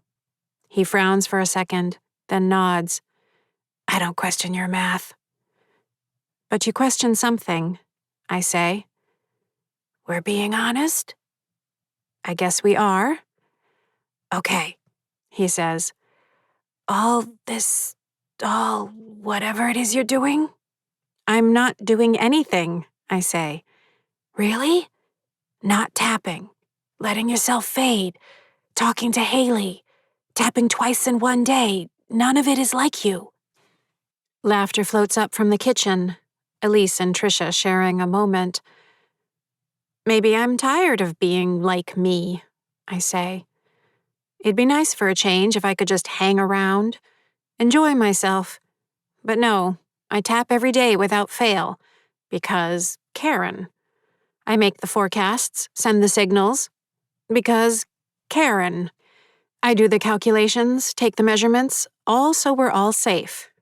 Because Karen. A quick blast of disco music swells in the kitchen, followed by more laughter. Overthinking things as usual? Karen, Eugene says. Also, you don't seem to need, or really want, our help. Not that we could, so I'm not blaming you for making a mistake. I didn't make a mistake, I say. For being wrong, then. Not wrong. So, just not right. Not enough information, I say, though I'm open to any alternate hypotheses, theories, or supplementary evidence you might have on offer. He frowns. The skin of his forehead shows signs of visceral congestion from dilation of the venous blood vessels from when he choked. His eyes are crosshatched with petechia, tiny hemorrhages caused by high intravascular pressure. It wasn't a vision, was it? No, no vision. The lie comes more easily the more I exercise it. Those workout videos are right. I guess that's good. What does Mrs. Gracie think? She thinks heaven has Virginia Slims and bourbon, I say. Apparently a pleasurable way to wipe out the taste of apple pie a la mode. About Haley. I don't know. You haven't told her? He rasps. I've been busy. Maybe she'll have some idea. Something to offer. I stand. Like her oatmeal cookies. I drift down the stairs. I didn't make you eat mine, he calls after me. I just never liked cookies with raisins in them. Made me think of plump bugs. Noted. I'd say relax and get back to your regular routine, he adds. So you made a mistake. I make them all the time. Don't beat yourself up. I waved my diminished set of fingers. Regular routine is redundant. It's just routine. Chapter 11. Don't beat yourself up. Hilarious. Relax. As if serious people relax. Stop overthinking things. The cri de coeur of mediocre underthinkers. Does anyone approach a tall girl and casually suggest that she stop being so tall all the time? Or tell the red-haired girl that, hey, life might be a little less stressful if she could just not be so homozygous for the recessive allele on chromosome 16 so as not to alter her MC1R protein production? Mrs. Gracie knows me well enough to skip all that. You're sure? She asks. She's still alive, yes, I say. Clearly, definitively, inexplicably still alive. The night air is soft. Shadows crisscross the yard. To the east, the moon hangs above the roofline of Andy Van Etten's house. I don't know why I did it, I confess. Don't you? She gamely pretends to be shot by Andy as he runs around reenacting some version of the shootout at the OK Corral. The 4-year-old's hair is pale blonde and extends in unexpected angles, thin and fine, subject in life to even the faintest hint of static electricity. His red and blue Spider-Man costume shows no signs of age. Fine, I say. I was frustrated. And there's nothing wrong with it. There's everything wrong with it. You're entitled to be a young woman now and then. Your implication being I just fell prey to a fit of adolescent irrationality? If you did, there's no crime in it. I wasn't an irrational 4-year-old, I say, watching Andy as he makes gunshot sounds heavy on the saliva. I wouldn't have been an irrational teenager. My brothers? Different story. I knew what was coming with them. So did my parents. I was fine. "We're not talking about your brothers," she says. "Also, it's not a moral failing to do something irrational. It's human. It's ridiculous. I have nothing to get out of my system, thank you very much." She gives me a patient smile. I'd first seen that smile when I decided to perform a solo rendition of French composer Camille Saint-Saëns' Danse Macabre, Opus 40, as a breezy capstone to my 4th grade year. As Doherty Elementary School's venerable music teacher, Mrs. Gracie had gone into it gamely enough. It would be the poor woman's Dunkirk.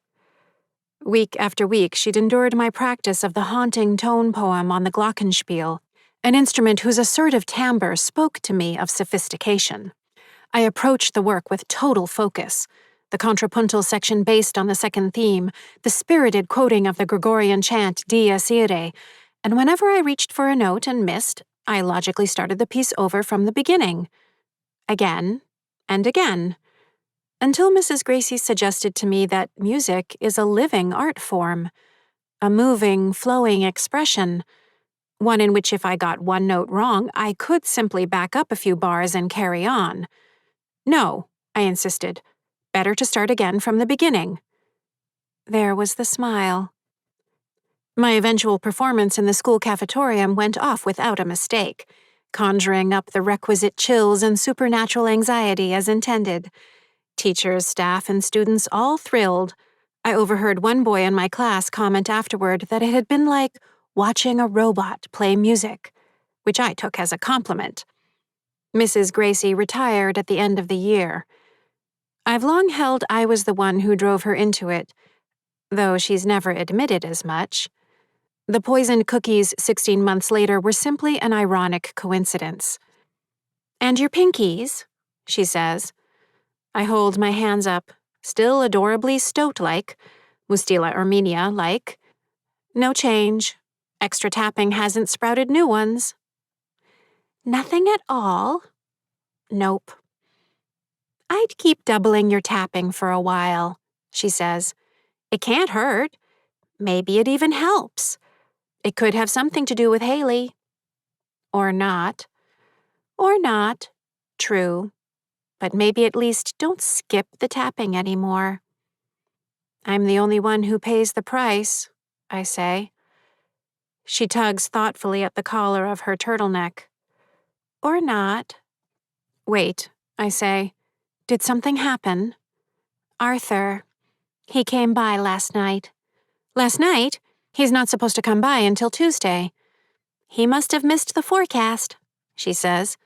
"But there was less than a 2% chance of a visit last night." The actual percentage I calculated was 1.633%. I always round up for the others. An error this notable hasn't happened since December 11th, 1994. "He caught me round the back," she says. "By the bird feeder. My own fault. I've just been convinced there's a snag near the back of my old garden. A little zig. Like someone missed a stitch, but instead of fixing it properly, they just doubled back and kept going. Sometimes it's there, sometimes it's not. But last week I noticed it again, so I got it in my head that I'd better look at it at night." For decades, Mrs. Gracie has spent much of her days searching for a way out of the barriers, though her supposition that they're physical materials subject to wear and tear, or a missed stitch, isn't supported by the evidence. They're a force of some kind, not the waist of a skirt that's been stretched to the point of popping a thread. Still, her searches during the days give her something to do. "What did he do?" I ask. "He strangled me. It breaks my heart." Arthur Gracie died in the spring of 1957. He was not, in life, much of a strangler. "It's the Hollands' new baby," Mrs. Gracie says. "Little Harper, just a little bud of a life, barely unfolded. So beautiful." "Ah," I say, even though babies revolt me. Yes, it's joyous and miraculous and life-affirming that Nick and Erin Holland, both lawyers, have squeezed out their first child at the ages of 29 and 31, respectively. Yet, beautiful as she may be, their little cinnamon bun is regularly extruding fecal matter and semi-liquids at an alarming rate, when not busy squalling, gurgling, or sleeping, which is all a baby does, thereby eliminating any cause for interest. I never planned on having any. It's made him worse than ever, Mrs. Gracie says. Why would it? She's quiet for a long minute. Then she nods as if settling some internal debate. I never told you this, but Arthur and I had 2 daughters before the boys. They didn't live very long. Patricia was our first, born in September of 1938. Stillborn, which happened more often back then than it does now. She was a very beautiful girl, face so perfect. Little fingers and toes as lovely as though Michelangelo had carved them. The wind sighs through the leaves overhead. Behind us, Andy sits in the yard, fiddling with the grass, having moved the shootout down to toy size. Well, she continues, we were young, so we tried again. It's what you did. And by the spring of 1940, we welcomed Rose Kathleen Gracie. She came out cheerful and lively, a head of hair as blonde and fine as you'd ever seen.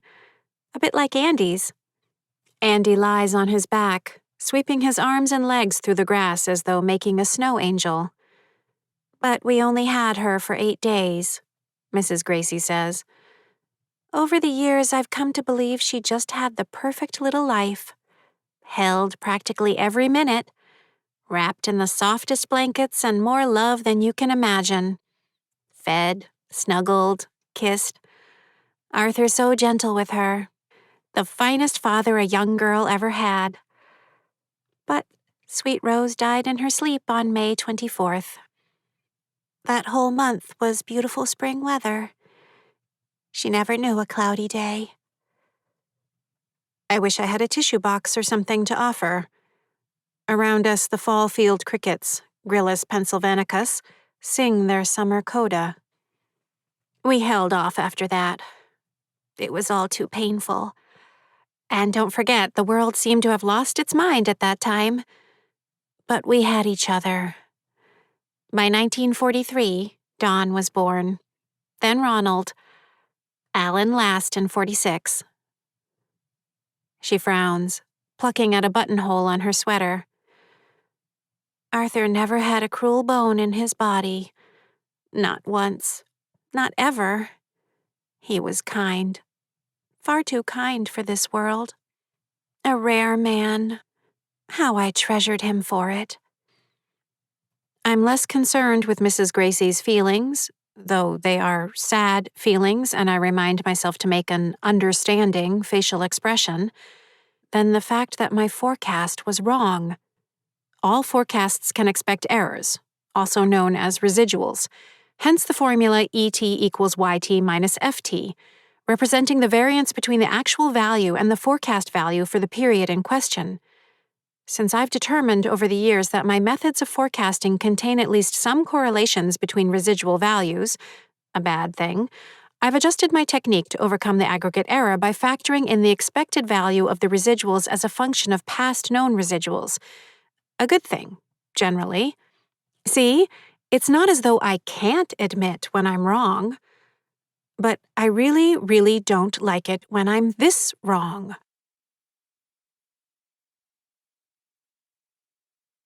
Chapter 12. Fun fact, if you're a ghost, you can still be killed. Yes, it's just as bad. You might think that starting off as dead might take the edge off the existential terror. While it might make it more ontologically palatable, I already grasp that the nature of being transcends the physical world. Having your head ripped off is still having your head ripped off. Ripped off. A ghost is a ghost to the world at large, able to pass through physical objects with minimal resistance, altered relationship to the living, operating on a subtler topology of energy frequencies, constrained by a puzzling subset of the standard laws of physics, though not always. But to the ghost themselves, or to another ghost, or to the tormentor of a ghost, the perceived physics of ghosts resembles the standard laws of physics, meaning I can push my hand through a brick wall, but I can't push it through my own chest. Then it just feels like a chest ought to. Manually impenetrable, flesh over bone over lungs, etc. I imagine you have questions. See? I told you science is fun. Supplementary data points to your likely immediate questions. I can't touch Haley or anyone else living without passing into and through them, but I can touch my family, Mrs. Gracie, Andy, and Kyle O'Brien, the ghost of a 10-year-old who lives across an downfield drive from me. Not that I do. Not a touchy person, thank you. Mrs. Gracie, Andy, and Kyle have all been killed as ghosts on multiple occasions. Yes, by the aforementioned tormentors. Which is the reason for my making forecasts, to protect them against further killings. I have never been killed as a ghost, nor has my family. My tapping may offer protection against tormentors. Or my family and I are one another's tormentors. Except we haven't killed each other. Save for when I killed them and made them ghosts in the first place. That sounds worse than it is. It's still pretty bad. More on that later. The tormentors themselves fall under what I've dubbed Familia Castanea, because who among us doesn't love a worthy taxonomic ranking? Okay, if you insist. Domain, Mortimi, Death Realm. Kingdom, Spiritus, Spirit. Phylum, Umbri, Shadow. Class, Custos Carceris, Jailer. Order, Somnum Exterroriformis, Form of Nightmare. Family, Castanea. Chestnut, as in street. Genus, Tortorum, Tormentor. Species, Pupae, Scenix, Oculi. Puppet, Old Man, Eyes. Each of the three tormentors, Totorum pupae, Totorum scenix, and Totorum oculi, has a distinct appearance and pattern of behavior, though in general they all share primary characteristics, none of which are good. While the arrival on a given night of a particular tormentor appears to be random, careful observation has revealed a pattern, a subtle order within the noise.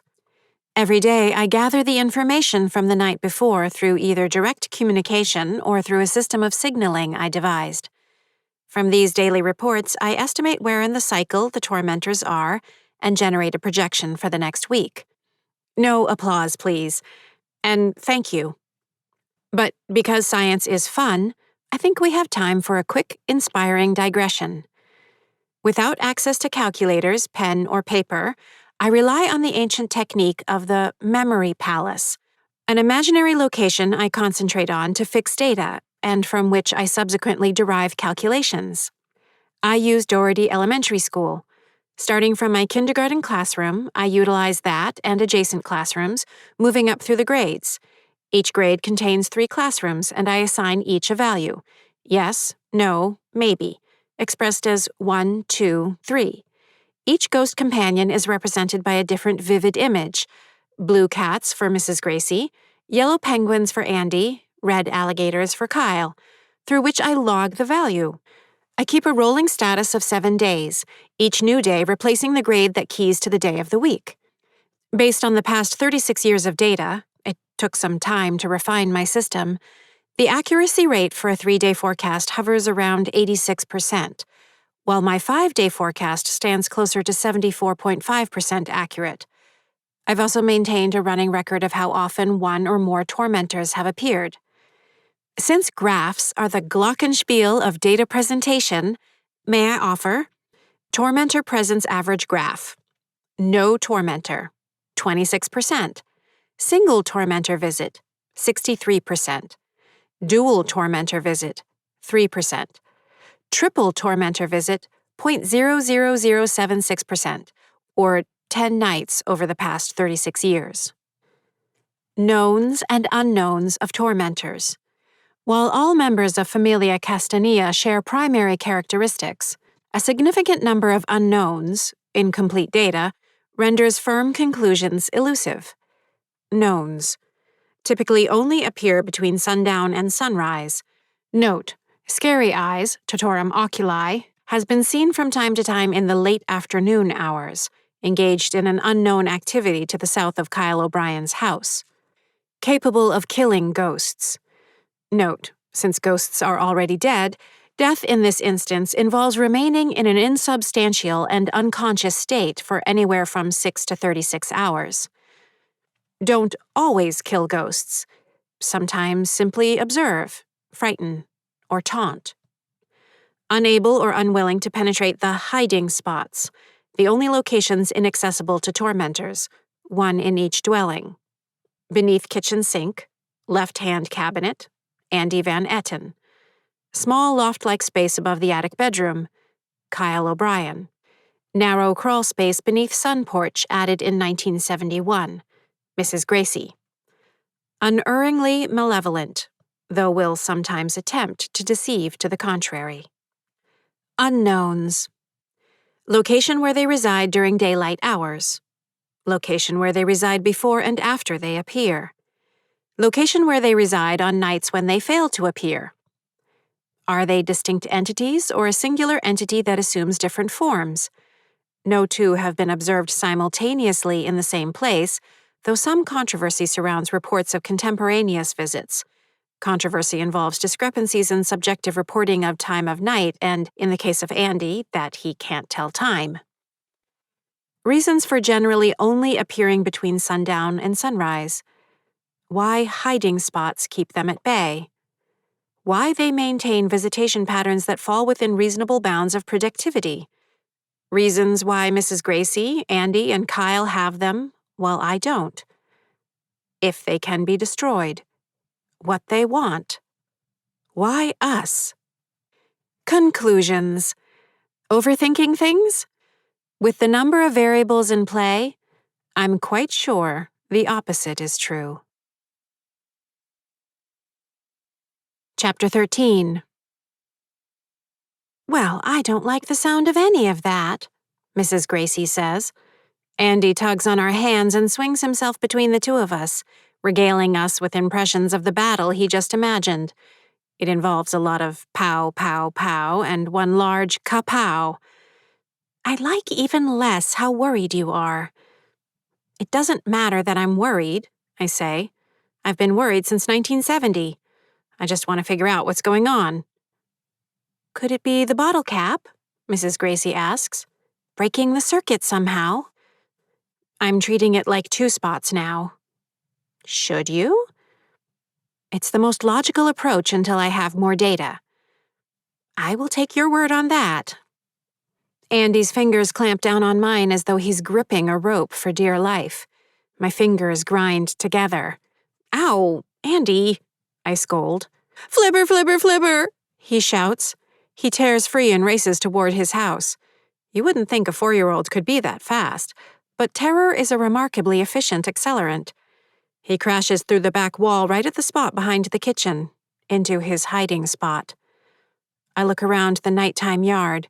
Mrs. Gracie looks at me, flexing her thin fingers in pain. He's not supposed to be here tonight, I say. You'd better go inside, too. Maybe he's wrong. Maybe he's not. A few decades back, a maple leaf floating by Andy's shoulder was enough to send him darting back to his hiding spot. Since then, between the accuracy of my forecasts and his own refined sensitivities, I can count the number of false positives on one slender chipmunk, Tamia striatus, paw. The darkness alongside the house shifts as the wind tugs at the maple boughs overhead. I turn to Mrs. Gracie. Go. She doesn't need another word. Her top speed is somewhere in the vicinity of 17% of Andy's. She hurries through the small strip of shrubbery and white fencing that separates their yards, looking over her shoulder. I can just make her out as she awkwardly lowers herself beneath the sun porch to the crawl space. I don't linger. I may not have a dedicated tormentor, But the entity or entities dislike me intensely. I infuriate them. Maybe it's because they can't reach me. Maybe it's because I help the others steer clear of them. Maybe it's the shape of my head, I don't know. But the fact remains that if I'm nearby, let alone in one of my friends' houses or near their hiding spot, the entity or entities' fury will rise to a remarkable level, bringing about a storm of cruel homicidal mania that can last weeks. Scary Eyes, Totorum oculi, once killed Kyle 6 times over a span of 14 days after he'd spotted me staking out a corner of the yard for research purposes. In the last of those murders, Scary Eyes beat Kyle to death with his own torn-off leg. Not pretty. From the far edge of my yard, I scanned the night around Andy's house, more and more convinced he was wrong. The chance of Flibber appearing tonight is less than 6%. Not impossible, just not particularly likely. My calculations are on point. A quick review confirms the number. Andy probably picked up on the conversation Mrs. Gracie and I were having. Little pictures, big ears, yada yada. He got jumpy. He's 4, after all. Because there's no way my forecast could be so off 2 nights in a row. I'm no Haley. I know my way around math. For the first hour, nothing changes. Traffic on Chestnut Street grows less and less frequent. The lights go off at Andy's house. 74 minutes after that, Mrs. Gracie's house darkens. Nothing moves that I wouldn't expect to move. A little after 11 o'clock, a white and gray cat, Felis catus, hops onto the stone wall at the side of my yard, then glides along the top to the end and is off into the darkness. Shortly after that, something flies overhead, blotting out the stars. Likely a barred owl, Strix varia, or a great horned owl, Bubo virginianus. No Flibber, Totorum pupae. I should go back into my house. The light in Haley's room is still on. I can make a few more observations, watch over her sleep again. Instead, I stay semi-crouched and cross the street. The 30.17 meters of my tether won't let me get fully around to the back of Andy's house, but I can still manage a significant field of view. I pass by the bumper of the 11-year-old Buick parked in the driveway of Andy's house. I pause. The north side of the yard will afford me a better view, but the southerly end will also let me see over to Mrs. Gracie's. I weigh the pros and cons. I wouldn't go in there, unless you want him to tear your little friend apart every night for the next week. The raspy voice of the man comes from the direction of Mrs. Gracie's house. My heart nearly stops. A slender shape leans against the fence dividing the properties, half hidden in the blackness of the shrubbery. Dim starlight reveals patches of gray slacks and a sweater. Mr. Arthur Gracie, Totorum scenix, straightens. His gaunt face peers out at me from beneath the shadowed brim of his fedora, obsidian eyes taking me in. He holds a pipe in his left hand and points the stem at me. Making him mad is about the worst thing you can do. He's a maniac. The little monster even scares me, and I'm no dewy-eyed virgin. I stand. I don't want him torturing my friend. Does he hear the tremor in my voice? Because that's pretty much all I hear. Oh, you don't want that, he says. He clamps the pipe in his stained teeth. Well, I didn't want to go to Iwo Jima. Look how that worked out. You don't get it, do you? No one cares what you want. You're not Arthur Gracie, I say. I know you're not. That's the other thing. They all go on and on about what a little Einstein you are. But frankly, I don't buy it. He keeps me pinned with that awful gaze as he slips his hands into the pockets of his slacks, as if the two of us were just chatting about how the nights have been getting cooler. They love patting you on the head, seeing you leap up on your back feet, Spin around doing the trick like one of those little circus dogs. But what do you really know? Not half as much as you think you do, sweetheart. You may be good at math. Hell, you might even be a little human calculator. But when I look at you, I don't see a genius. All I need to do is take a look at your house, your brothers, your mother, Dad. Stop it, I say. He gives me a smile, untouched by warmth. Which is how I knew you'd trip up eventually. So full of yourself. I've seen it a million times. Pampered Ivy League officers, school principals, stuck-up little rich kids. Think your shit doesn't stink and aren't afraid to let the rest of us know it. When you mess up, because you always do, then all anyone hears is how it wasn't your fault. Oh no, you could never have a screw loose. You could never make a mistake. How you were actually right all along, as if you could make the rest of us play along. Pathetic. I don't know what you're talking about, I quaver. Yes, you do. I'll give you this much. It took longer than I thought. You dig in like an obsessed person. Tap, tap, tap. Every day. You didn't miss a one. Until you did. Which is all I've ever needed. That's my way in, kid. He cocks the pipe in the corner of his mouth and sucks on it. I'm going to enjoy killing every last one of you. For good this time. He stretches his arms, not a care in the world, his bony wrists extending past the cuffs of his sweater as he inhales the night air. Maybe I'll start with Eleanor. She seemed to like it last night. I take a step toward him, then another. Don't, I say. That might be how you talk to the other so-called adults around you, but mind yourself with me. Understand? I ball my fists. Leave her alone. Getting between a husband and his wife is another mistake you don't want to make. And you've already made one mistake too many. So do the math. That's what you're so good at, isn't it? He stares at me. Then, with a dismissive turn of his heel, saunters back in the direction of his house, blending with the shadows. I don't move. I don't look down.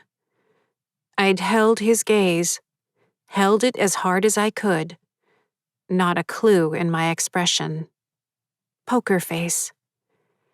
Because I'd long ago committed the distances to memory, overlaying them against the features of my yard, the street, Andy's yard. Right now, my feet are beyond the end of the driveway, which means I'm farther from my house than I've been since October 31st, 1981. Chapter 14. No, I say, I'm not hearing voices. Oh, honey. Mom has me cornered in the entryway. So you didn't? You're not listening to what I'm telling you, I say. Something has changed. Something with the energy. The concern is clear on the side of her face that isn't bloodied and crushed. She can only stand like a scarecrow left a season too long in the field, slumped to her right owing to her shattered left hip and broken ribs. Her abdomen is distended from internal bleeding. You still haven't answered my question.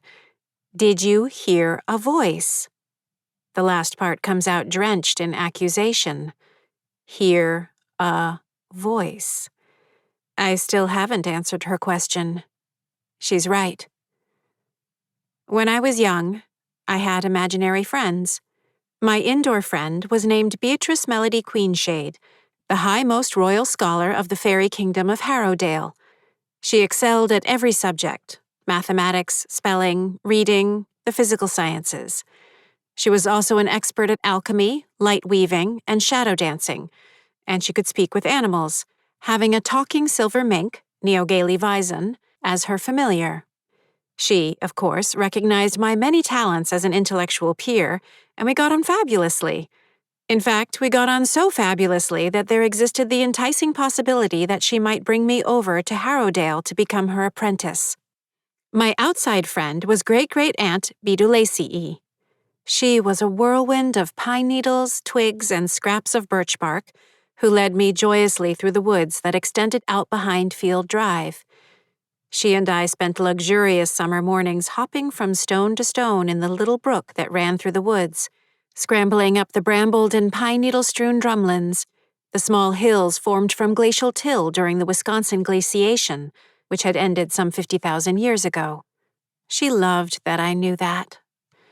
Great-great-aunt Bidulacii encouraged my study of trees, wildlife, birds, salamanders, insects, snakes, and the underbrush.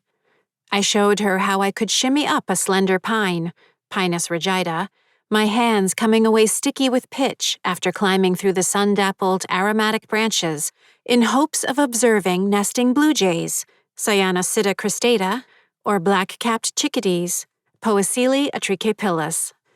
She, in turn, showed me those nameless delights that hinted at the magisterial splendor of the universe.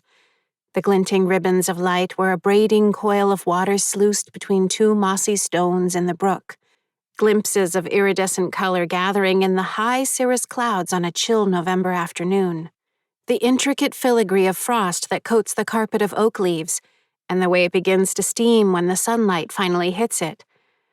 Really, those two were all the friends I needed, rendering the fact that I had no real friends moot. My eventual mistake was mentioning them to my mother. "No," I say. "There's your answer. No, I haven't heard any voices. Negative on the voices. Is that clear enough for you?" Mom frowns, which widens the deep gash across the side of her face. Her brother, Paul, was my favorite relative by far. He was tall and lanky, and his features, crooked face, bent nose, lopsided smile, could have made him unattractive. Instead, they amplified his natural charisma. Paul was the oldest of the 4 Nagel siblings, and he had been the promise of the family from the moment he stepped out of the gate. He possessed the platonic ideal of intelligence, unity of thought, precision of language, perfect memory. A brain that ran on high-octane fuel. He chewed through books of remarkable sophistication at an audacious age, later became a fearsome chess player. His teachers adored him. But then, he started hearing voices during his sophomore year at Peabody High School. His theories and observations, once so sharp and penetrating, became obscure, gradually devolving into a complex tapestry of conspiracies involving Soviet mind control, a UFO that brought about a startling green illumination, and a highly classified mathematical theorem. He never finished high school. And more quickly than anyone thought possible, the one-time star of the Nagel siblings became the shameful secret of the family. All I knew was that he was there every Thanksgiving, every Christmas, every Easter, every 4th of July cookout, and he was hilarious. He could do delightful sleight-of-hand tricks, not that I believed it was actual magic, like my stupid brothers did, but I admired the deftness and the skill with which he could distract attention and create the illusion of something happening that wasn't. Better still, in Uncle Paul, I found someone whose mind could race alongside mine. Our jokes were funnier to each other than to anybody else. He could follow along with all the adventures of Beatrice Melody Queenshade and great-great-aunt Bidulacii with rapt attention and delightful commentary. And he was better at math than me. That got my attention.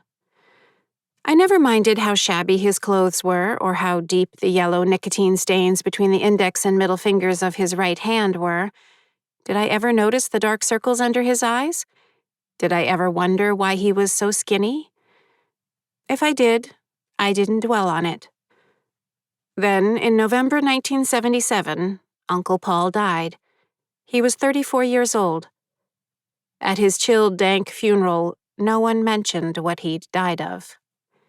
As for Beatrice Melody Queenshade and great-great-aunt Bidulacii, after I mentioned them to Mom, I was told in no uncertain terms that I was not to mention them again. that they did not exist, that I was wrong to make up such nonsense, that I couldn't play with them again. I didn't. So much for friends. Mom puts her fingertips to her intact temple. I have a right to be concerned. You just marched in here and told me that man threatened to kill us. He can't touch us. I'm sorry, but the family is at stake, especially now that you've apparently embarked on a teenage rebellion. Excuse me, I say. I'm not having an adolescent tantrum, or acting like a jerk because, hey, it's about time now that I've been a 12-year-old for 37 years. Time to really cut loose. Karen, you stopped tapping. What else is this? And then I finished tapping, I say. I'm half tempted to do a Haley-style stomp-off. I hold my ground. How about, gee, Karen, glad you noticed a shift in conditions. How about your observational powers sure might come in handy in analyzing the very same conditions that have kept us all wandering around this house decade after decade? That's what I'm talking about. I'm being logical. But no, better ask me if I'm hearing voices. You're the one being ridiculous. Mom flinches as if I just breathed fire like the guy from that ridiculous rock music band. For a moment, she looks like she's going to cry, her shoulders slumping, the wrinkles around her good eye deepening. Instead, she says in a voice barely louder than a whisper, Fine. You're right. I'm being ridiculous. I'll be sure to keep it to myself if the family is torn apart. She turns her back to me and walks away, adding, Again.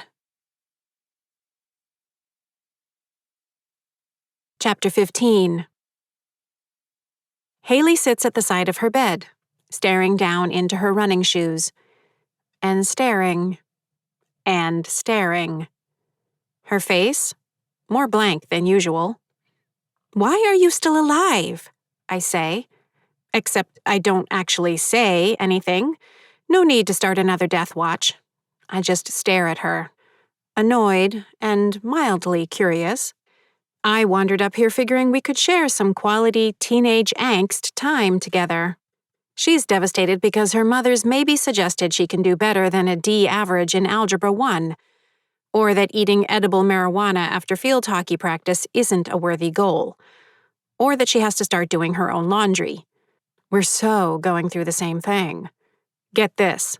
My mom maybe suggested I need to pay more attention to obsessively tapping 43, thanks by the way, mysterious locations around the house in order to keep my family, whom I accidentally killed once already by reaching out to them from the afterlife, from fading into nothingness, while simultaneously stopping them from being murdered by a homicidal entity, or entities. See? Just a couple of adolescents grappling with normal adolescent things. Two misunderstood peas, pisum sativum, in a pod. Mind if I join you staring into your gargantuan malodorous sneakers? Move over. After a while, I look at her. When was the last time she stared for this long at something that wasn't either pixels or a mirror? Is she getting sick? Her skin is pale. The freckles that bloomed across her cheeks, forehead, and bridge of her nose over the summer have faded, but she doesn't look feverish or sweaty or like she's about to vomit. Then I notice the tears in her eyes. Weird. Haley's never been much of a crier. When she's upset, she usually throws things. If she's really sad, catatonia is more her speed. Like when her father, Leo, forgets to call her on her birthday. He's a sports announcer who spends a lot of his time on cocaine. The only time her eyes will tear up is when she's angry. She's one of those. You know the type. I'm not leaking water, salts, antibodies, and lysosomes from my lacrimal apparatus as part of a complex secretomotor episode. You're leaking water, salts, antibodies, and lysosomes from your lacrimal apparatus as part of a complex secretomotor episode. She hates it when it happens, because it's an uncontrollable and completely embarrassing physiological reaction. I feel your pain there, you adorable bipedal ape-like creature. She pushes her sneakers to the side and stands, then pads over to the mirror on the back of her bedroom door. Lips purse, self-scrutiny begins. Not the imaginary 100,000 Instagram followers kind. A more thoughtful visual interrogation. With a hideous snorting back of the nasal mucus fluid that came along with the tears, she wipes her eyes. Her gaze travels up and down her reflection. Having seen this a few times a day for years, I'm fairly confident in the inner conversation she's engaged in. Haley, my side triceps pose is looking sweet. Haley, yeah. Haley, but, maybe they don't look ripped enough? Haley, yeah. Haley, and maybe I need a taller box to jump on for building up my hip flexors and quadriceps. They look kinda not inflated enough. Haley, maybe. Haley, yeah, maybe I'll do that. And then I'll have some milk. A long, sweet pull of milk, right from the jug. Pretty much can't take it right now. Our adolescent solidarity is annoying me, so I turn to go. But before I can slip through the wall, Haley looks her reflection in the eye and says, "Fuck you." I pause. She strides over to her dresser and rummages through the small drawer at the top until she comes up with a pair of barber scissors. Another tear of angry frustration appears like a trembling, clear pearl on her unusually thick eyelashes. Frowning, she grabs the scissors, snatches a towel off the floor, and stomps to the bathroom. A flutter of cold butterflies, order Lepidoptera, fills my stomach. The scissors are sharp enough to sever the A radialis et ulnaris, her wrist artery. She doesn't need to be a surgeon to bring about fatal exsanguination, just determined. And that look on her face is about as determined as I've seen. Oh, God. This is how she's going to die. It makes perfect sense. Every last cliché, every bit of attention-seeking, all wrapped up in a horrible gesture that's somehow my fault. In the bathroom, she strips off her sweatshirt and tights, folding them neatly and placing them atop the laundry hamper. Just kidding. This is Haley. She kicks them off and they land where they land. Still, in her boy briefs and athletic bra, she turns on the water in the shower. Slice the wrist in a tub of warm water to dull the pain. But no. She locks the door. She walks to the sink and stares at herself in the mirror, opens the scissors, and puts one point to her throat. Chapter 16. This is how it ends. Or starts. My mind races. Anger, tears, shoe staring, adolescent depression, my words to her, recipe for suicide. But how do I stop it? Remember the octopus, a voice whispers in my ear. Good thing I can't actually touch Haley because I startle so badly at the sound that I careen into her. If ghost physics and living physics were identical, I would have just caused her to slit her own throat, which in some wry fashion would have been priceless. Instead, I pass through her, cringing at the sweeping sensation of energy, warmth, and the particular Haley-ness of Haley that snaps and crackles my nervous system. I come out on the other side of her, halfway into the sink and cabinet, gasping. Still not much of a hugger. Haley didn't react. She's still giving herself that 1,000-meter stare with the scissor tip on her throat. Remember the octopus. It's the same voice I heard in the living room. Or, to be specific, in my head while I was in the living room. The, "Oh, honey," voice. A voice full of kindness and compassion. Remember the octopus. I turn to Haley and blurt, "No, don't do it!" Haley's eyes shift. All right, don't panic. I didn't kill her when I spoke to her 3 days ago. But even as I think that, I also think, but what about the theory for consideration number 7 related question 1, and its inference that there may exist a quantity of words below which I won't kill her if I speak with her? And what if I've just exceeded that limit, while she has a blade to her throat? Huh? She says. Okay, she heard me. Possibly, or sensed me. Maybe not the end of the world? Because is a line of thought that probably occupies 30% of Haley's waking moments. Maybe it'll just pass on by. Then there's theory for consideration number 8. Haley is too dumb to have sensed my communication. She stares into the mirror, opens the scissors wide. She turns, reaches back, and lifts her ponytail. The blade of the scissors slice through her hair with a shearing bite. No, no, no. I mean, I'm glad her external carotid artery and internal jugular veins are intact. Yay, good job, Haley. But your hair? It's the one thing you've got going for you. Long, thick hair with a luxurious natural wave. I'm not normally jealous of Haley, but when I am jealous of Haley, it's her hair. Everything I always wished for. And unless you've been cursed with strange hair, I'm sure that sounds ridiculous. My hair, black and with a mind of its own, never stayed down. In its untamed state, it looked more like plant life than human hair. Callie tragus, the tumbleweed, if I randomly picked an example I'd never ever thought about as I lay awake at 3 a.m., say. To keep it contained, I always had it cut short, theoretically into the fashionable wedge haircut made popular by figure skater Dorothy Hamill in the 1976 Winter Olympics. Sadly, it just made me look like a skinny Gertrude Stein. Of course, I told everyone, manic smile plastered on my face, that I was unconcerned about such superficialities, valuing instead the utility of not wasting even a moment on my hair. But inside, I hated it. Hated it. Hated it with the radioactive intensity of polonium, which is so radioactive it glows blue, and decays at a rate of 140 W/G, and can release a gamma-ray dose at a rate of 0.012 Gy/H, which is enough to kill you, quicker than you'd think. The bathroom sink fills with hair. Not just the ponytail, now lying on the counter like a trophy kill, but her long bangs. Hair on the side. She's just going at it, fanning it out in her fingers and snip, snip, snip. The hair drops in hunks on her shoulders, her chest, and the floor.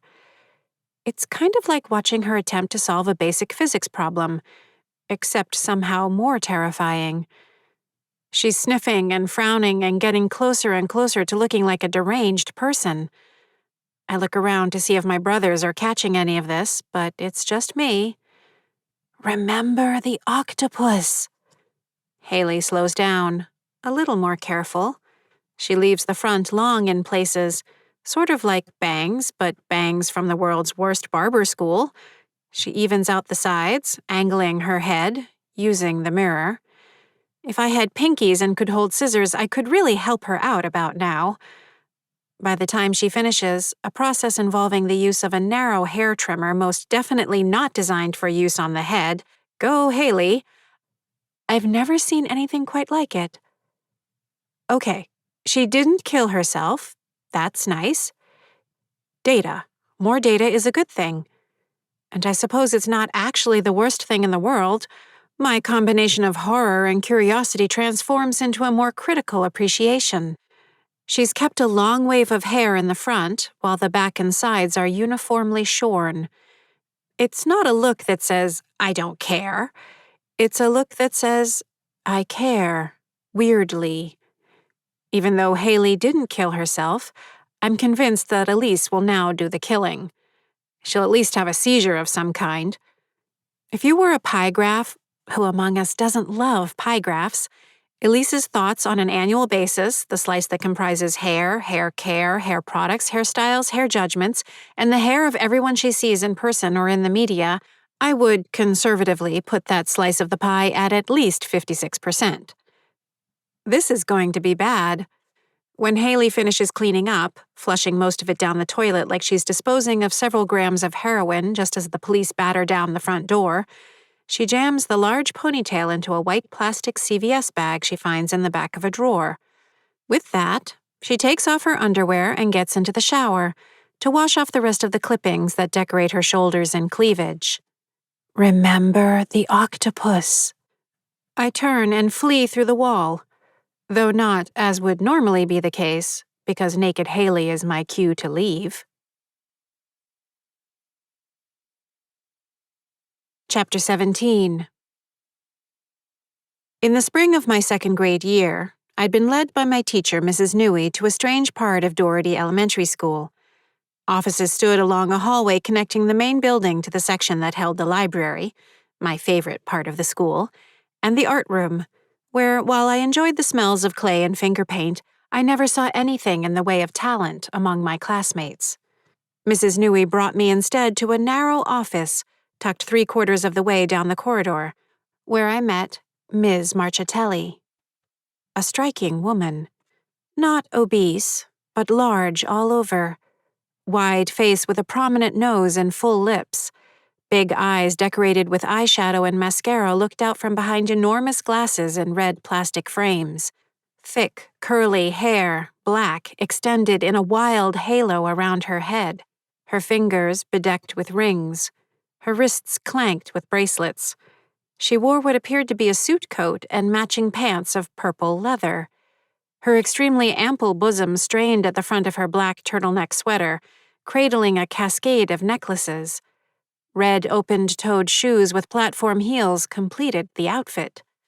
A thick fog of perfume hung about her. I remember putting my sleeve to my nose as she invited me to take a seat on the couch by the window after Mrs. Newey left.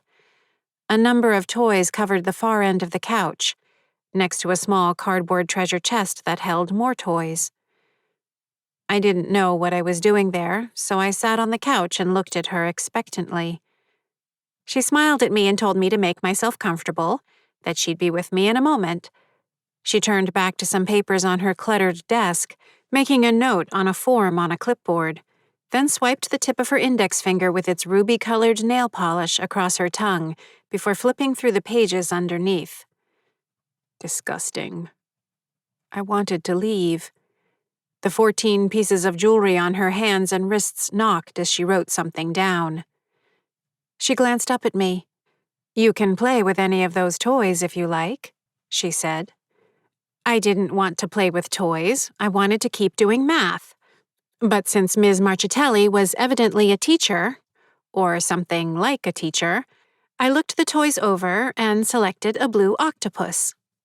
One of the high-tech feats of the 1970s technology was toys made of a stable emulsion of polymer microparticles, in other words, latex rubber, and filled with gelled corn syrup. Pull them and they can stretch to nearly 4 times their length before returning to their original shape. Mildly interesting to watch and fairly satisfying to do, if only once or twice in a lifetime. This particular blue octopus was heavy and missing half of one of its arms. It also wasn't anywhere near an accurate representation of a bilaterally symmetric 8-limbed member of the order Octopoda. The proportions were all wrong. The prehensile appendages missing the infundibulum and acetabulum of the suckers, and the visceral hump sat in the incorrect location. I gamely tugged at the arms and mashed at the softball-sized volume alleged to be the head. "You like octopi?" Ms. Marchitelli asked. "Octopuses. The plural of octopus is octopuses."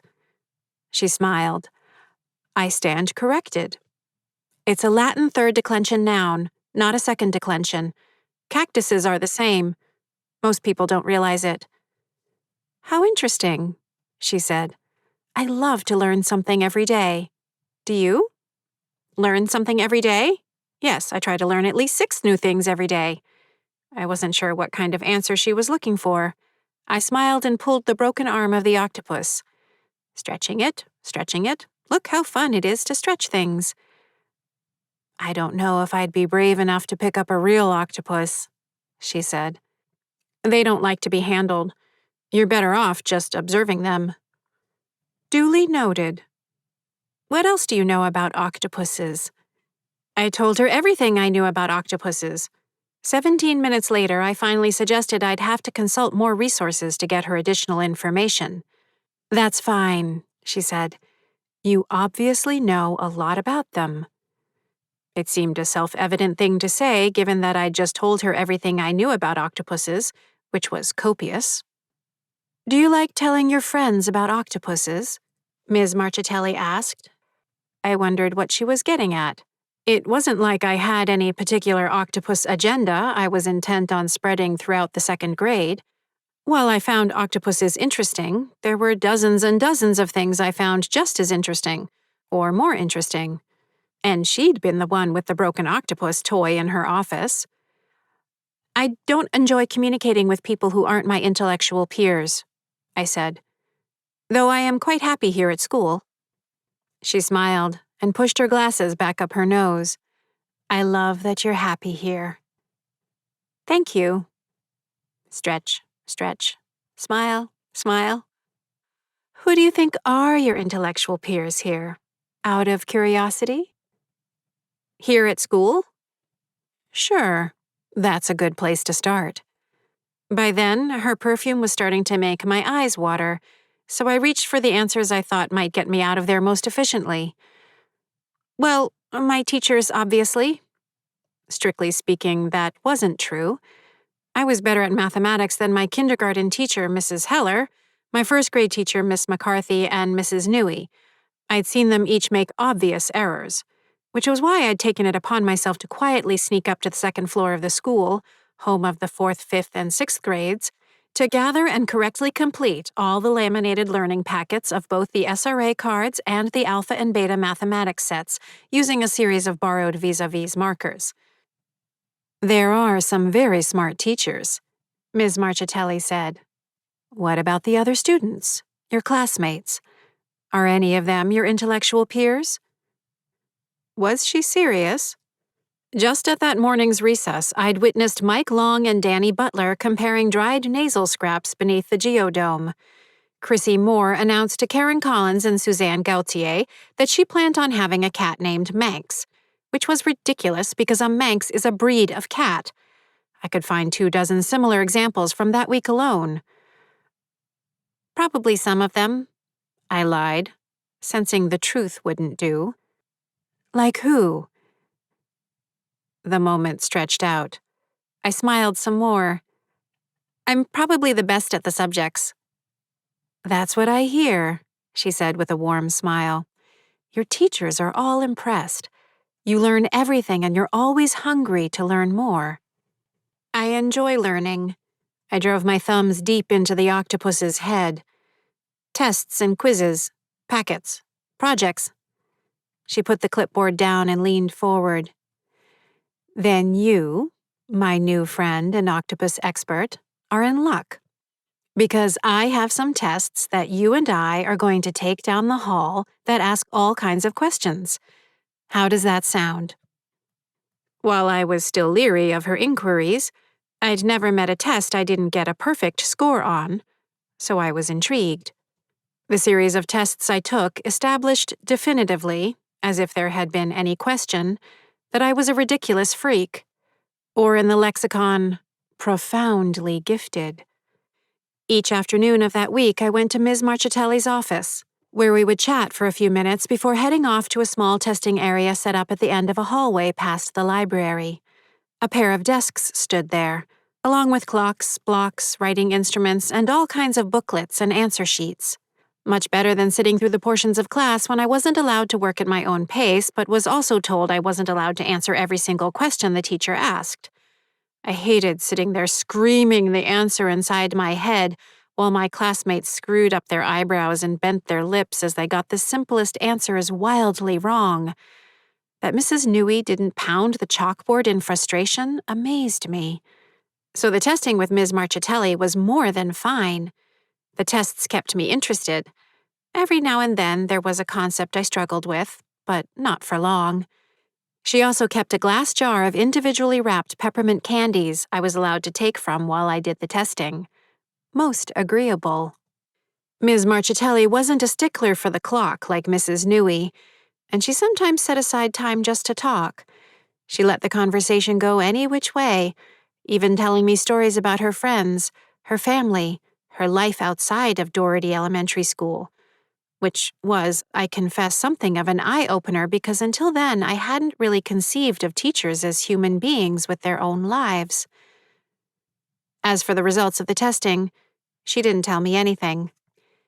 When we'd repeated 2 sections of the testing, apparently getting every question correct was unusual and required verification, she'd only indicated that I'd done very well. I asked her what the highest possible score could be, and she gently told me the specifics weren't the important element. I found that odd. Evidently, so did my mother, because that evening, she announced to the family at dinner that the testing had revealed my IQ to be 187, which put it at least 4 standard deviations above the mean, in the 99.9th percentile. Chapter 18. I kept seeing Ms. Marchitelli even after the testing finished. One snowy Friday morning, she wore floral pants tucked into tall boots that hugged her ample calves, a loose black velvet blouse, and a lengthy tortoiseshell necklace. Her hair was piled high, held in place by what looked to me like a pair of red enameled chopsticks. "I thought of you when I saw the octopus in this," she said, pulling a thin book from the canvas book bag leaning against her desk. I took the book. It wasn't about octopuses. Rather, it was a children's picture book. The disappointment must have showed on my face. "It's not a bad story," she offered. "I was thinking you could read it and tell me what you think it means." "It's for little kids." "It's well below your reading level, yes. But the story is interesting. I'd like to hear your thoughts. Humor me, honey. I'm in a mood." I didn't see the point, but since she'd become my favorite person at the school, I had no objections to humoring her if she was in a mood, whatever that meant. The book was called Hermann Makes a Friend. It told the story of a very shy hermit crab, Dardanus colitis, named Hermann, who, drumroll, comes out of his shell. Being a hermit crab, he had a non-calcified abdominal exoskeleton that required he find an exogenous shelter system.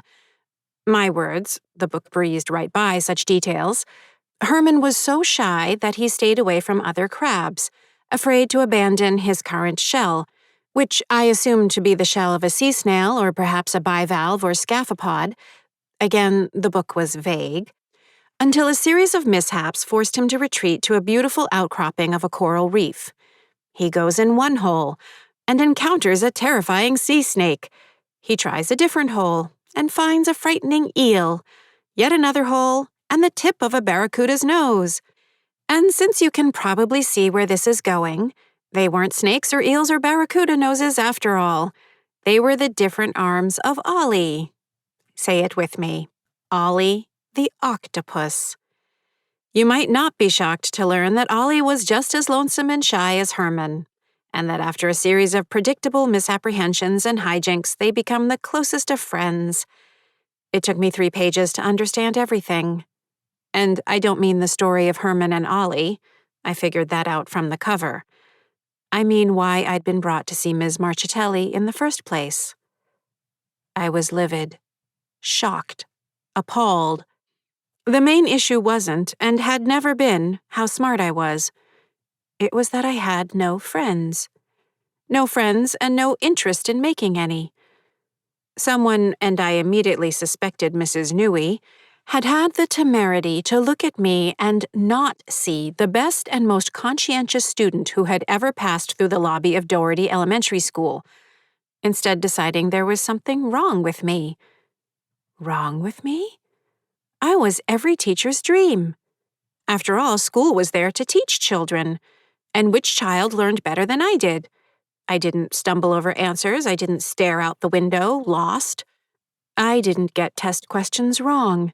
I didn't make mistakes. Well, clearly I wasn't the one with the problem. The situation couldn't be more clear. Adults were stupider than me. The tests proved it. My first instinct was to tell Miss Marchitelli what she wanted to hear. I more than adequately summarized the plot of the book, reframing the themes into my own words, touching on friendship, shyness, and misunderstanding to demonstrate I'd grasped every nuance of that stupid little book. And I did it all with a smile. Ms. Marchitelli looked at me for a moment and asked, "Are you lonely?" Irrelevant topic. "No," I answered. "Who are your closest friends?" "I don't mind Kathleen Fields, and Ross Hughes is pretty good at math," I said. That's not really what I asked, honey. She leaned forward, the rings on her fingers standing out against the black of her blouse, her necklace dangling over the edge of her bosom. Are any of them your friends? They're friendly. Would either of them consider you a friend? She asked. I'm friendly to them. When Ross finished Math Packet 3A.2, I congratulated him. Which is a very nice thing to do, and that's part of being a friend. What else do you think is part of being a friend? All I could think about was how I wanted to challenge Mrs. Newey to a math competition, in the cafetorium, in front of the entire school. Total humiliation for her. But what I said was, as we saw in Hermann Makes a Friend, friends are empathetic companions who cheer each other on once they get beyond their initial doubts about one another. That answer deserved a 100%, an A+. Check and mate, Ms. Marchitelli. She smiled and said, Okay, I like that, if that's a definition, and I think that's a very good definition. Who is your best friend? My mom. Your mom is your mom, and it's great to be close to your mom. I'm close to my mom even when we have our disagreements. But I'm talking about here at school. You, I said. You are my best friend at school. She put her hand to her heart. I'm flattered. And we do have a good relationship that means a lot to both of us. But what about someone your own age? What was the point of wasting my time with people who folded paper into little triangles to flick across a desktop, who pretended to give each other cooties, and who didn't know the first thing about arithmetic, who couldn't remember where they left their lunchbox? I'm too smart for them, I said. Chapter 19. And so began the most excruciating chapter of my school career.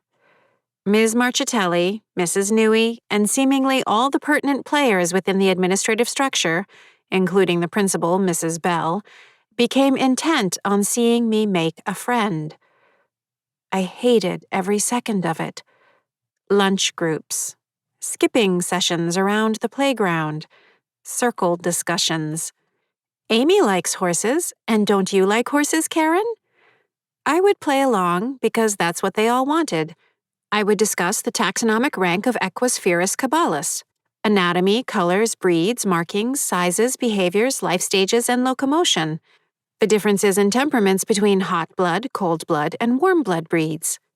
And then Amy would whisper something along the lines of, I like them when they have a white patch on their nose. After 3 weeks of this, the project ended in an uneasy draw. There are only so many times you can try to get a noble gas to participate in a chemical reaction before you realize their outermost valence shells are completely filled and won't easily gain or lose electrons. Am I right, Amy? Wait, don't answer. And you don't need to keep staring. Yes, you can go back to your friends. In the end, the school accepted me for who I was, and I got back to my studies with only mild scarring from the humiliation of it all. Had I made any friends? Let me put it this way. If I had lived to the end of my 6th grade year, there's no question I would have been voted smartest girl in a landslide. And if there'd been a category for biggest freak, that would have had Karen Jarvis written all over it. Alien among us? The trifecta would have been mine. But it wasn't all for nothing, because my relationship with Ms. Marchitelli deepened. We kept up a weekly meeting, one that would span the remainder of my tenure at Doherty Elementary School, where we would just gab like girlfriends. She told me stories of her boyfriend, Daniel, and his big family. I was fascinated by the idea that Daniel, and his big family, wanted her to marry him, but she didn't want to marry Daniel, and his big family. She eventually told Daniel, and his big family, that she wasn't ever going to marry him, them. At the end of my 3rd grade year, she moved to a new town, closer to the school. She told me how both she and her roommate Joyce liked Broadway musicals and Scotland. They decorated their apartment with tartan wall hangings. They drank Scottish tea. They would go on to visit Scotland during the summer vacation between my 4th and 5th grade years, and again the following summer. In turn, I kept her up to date on my plans to attend the private and academically superior Phillips Academy, Andover, after which I would matriculate at Harvard College and from there continue on to graduate work at either Massachusetts Institute of Technology or Stanford University in pursuit of a career in astronomy. I left open the possibility of going into medicine in spite of my dislike of getting shots and having blood drawn. Either was certainly within reach. Those talks were good times. Looking back on it now, one thing is clear. Ms. Marchitelli was my closest friend. Which makes it so strange that it took me this long to realize why the voice I'd heard, "Oh, honey," and "Remember the octopus," is so familiar. Because it's hers. Part 2. Chapter 20. Scary eyes. Affirmative. Reassuring, but also not at all reassuring. 4 hours. 8:36 p.m. arrival. 4 hours seems like too round a number, though I could have paid closer attention to the time myself, so I won't ask for clarification. I flash a thumbs up. No communication. I nod. With a shift of my wrist, I angle my hand from perpendicular to parallel. Inside or outside your house? Kyle positions his hand parallel. Outside. "What the serious actual fuck?" I say, quoting Haley's latest catch-all phrase. The 11th time in 37 years that all the 3 entities have appeared on the same night. It may not seem like much to go from 0.00076% to 0.00084%, but when my frequency jumps by close to 10%, that's statistically noteworthy. Almost certainly not a coincidence. Kyle's too far away to have read my lips, which is good, because foul language makes him tense. He stands in the south-facing window of the southeastern second-floor bedroom of his house down and across Field Drive. Pale face, red hair, blue and red pajamas. I fire my answer back. Understood. Then I add, need to speak. Kyle signals, understood. Then he waves.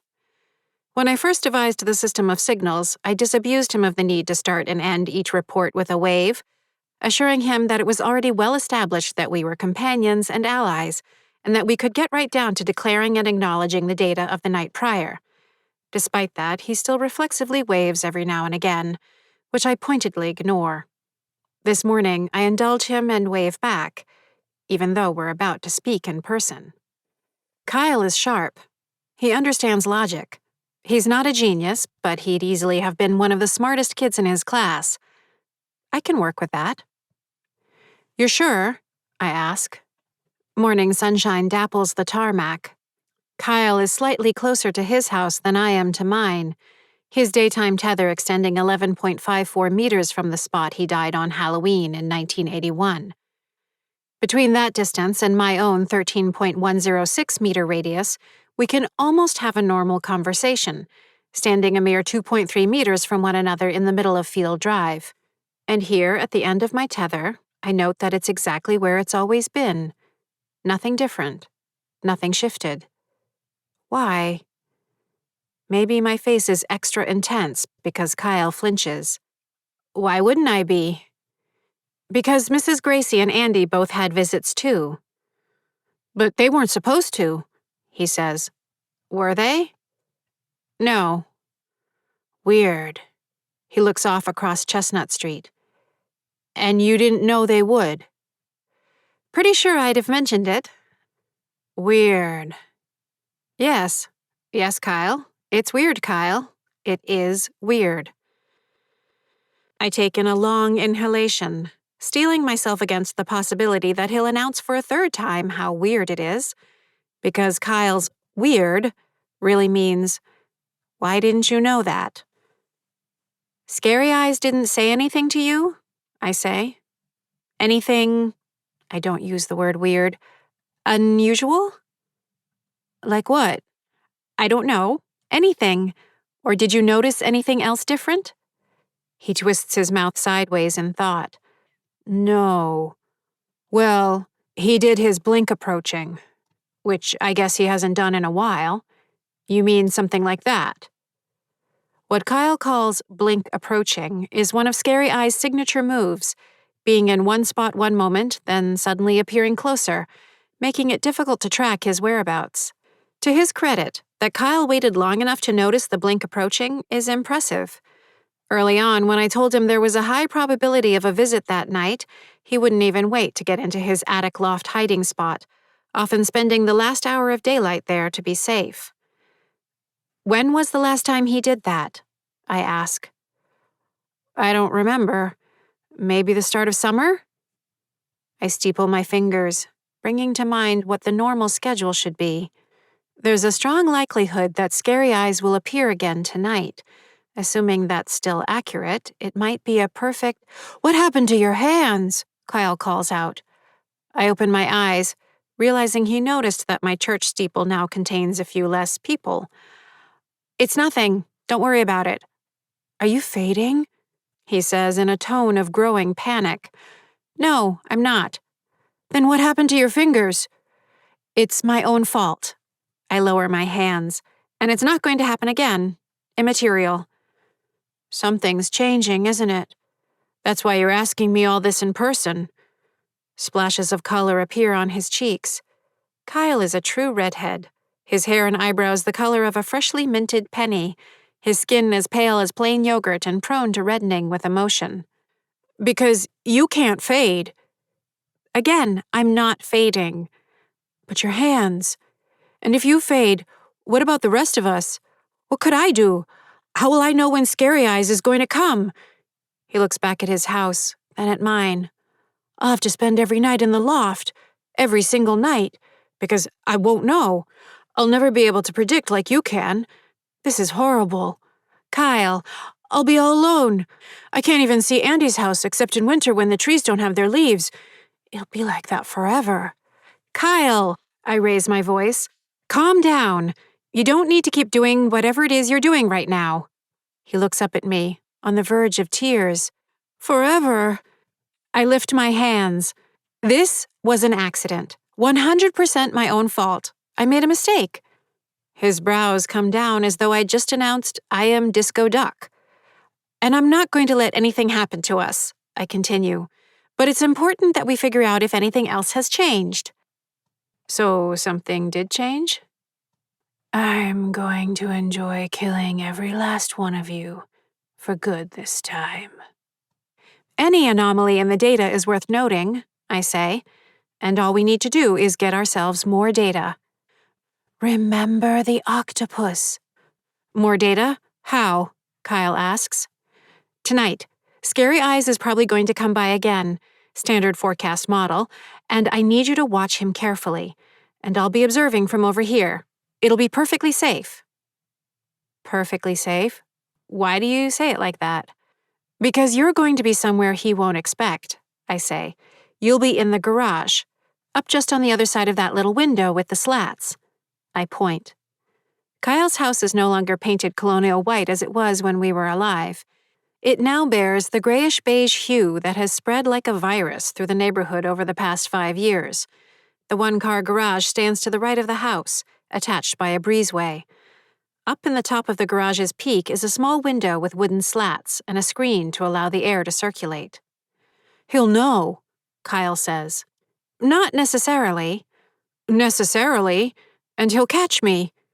Let me worry about that. You can't stop him. But I can distract him. That'll make it worse. He hates you, and he takes it out on me. You'll be fine, I say. How long will it take you to get from that spot in the garage back to your hiding spot? Kyle turns and regards his house. He puts his hands to the waist of his pajamas, looking over the house, running the numbers. He turns back to me. 15 seconds. Better make it 7, I say. 7? There's no way. You've got all day to practice. I point to the garage. Get it down to 7 seconds and there won't be a problem. 7 seconds, Kyle. He raises his eyebrows. 7, I repeat. Chapter 21. 7 seconds won't be enough time. But it gives Kyle something to spend the rest of the day focusing on. When sunset comes at 6:22 p.m., I lean into my tether as it lets go in a delicious rush from straining to freedom, or slightly more freedom, an additional 17.064 meters worth of freedom. The sensation isn't quite instantaneous, but rather a shift, a resistance falling away, a dam removed to allow my movement to pour forth. With that current of momentum, I glide out past the edge of my driveway and into the backyard of the house next door on Field Drive. This house, now occupied by a young couple with 2 boys ages 3 and 7, has a good-sized yard behind the stone wall. A soccer goal stands along one edge. Across from it, a fenced-in garden holds a fragrant patch of pumpkins, now maturing toward their harvest for my least favorite holiday. I settle myself down in the space between the garden and a row of trimmed shrubs. Directly across the street, Kyle's house stands in the colors of civil twilight, the period of natural light remaining in the sky until the sun reaches 6 degrees below the horizon. Shadows creep over my hiding spot as civil twilight, 6 degrees, gives way to nautical twilight, 12 degrees, astronomical twilight, 18 degrees, and eventually to night at 7:55 p.m. Patience comes easily to me. As easy as pie, 3.145926535.897. Kyle's pale form is visible, for a time, in the window in the garage. Good. 932384626433833279. I'm sure he practiced his sprinting. Sorry, Kyle. Night deepens. Saturn and Jupiter appear, chasing each other across the ecliptic. At 9:49 p.m., Scary Eyes shows up. The most disconcerting of the entities. A pair of gleaming silver eyes surrounded by a shifting, inky darkness appears at the line of thickets separating Kyle's house from the house at the corner of Field and Chestnut. I don't move, don't shift, don't breathe. The vent window above the garage is lost to darkness. Kyle remains hidden. Don't move, Kyle. Let him get closer. Stick to the plan. Scary Eyes drifts onto Kyle's driveway. A scarecrow in tattered black silk. A trickle of fear runs down the back of my neck. The darkness of Scary Eyes devours the night itself, muting the gossamer sheen of starlight. Just another meter. When Scary Eyes reaches the first flagstone of the pathway, I lift my hand. The signal. Now! For a second, I'm convinced Kyle already ran off to his hiding spot, unable to contain his terror. Then his face appears, poking through the slats of the window. Hey, I'm here, Kyle yells. It doesn't quite come out like a Viking victory bellow, more like he's about to cry. Scary Eyes twists, the only entity to have more than one form. The strands of darkness retract, spinning like the vortex of a tornado. In a dizzying shift of motion and focus, the black strands coalesce into a figure of grotesque proportions. The head is large and round, nearly the size of a beach ball, with mottled skin and a long nose. Eyes of solid black glare out with a pronounced effect of menace. Bipedal, with 2 short arms and 2 short legs, the entity has elongated feet and fingers that end in narrow points. Completing the unsettling presentation are a white shirt bearing a jagged black stripe and a pair of black pants, their materials of unknown origin. It's hard not to scurry back into my own house, to dive beneath a bed and tremble. Several 100 million years of mammalian evolution react with precision when in the presence of a predator. But I push those instincts aside. You'd think it would be easier given that I'm already dead, but not exactly, and get ready to move. Was Scary Eyes caught off guard as I'd hoped? Or did he suspect something was off even from the edge of the yard? We're about to find out. Kyle darts back inside the window. 7 seconds won't be enough time. I stay hidden, cringing. It only takes 2 seconds before a black twisting rope of darkness extends from Scary Eyes, lightning quick. The tendril extends right into Kyle's house and pulls taut.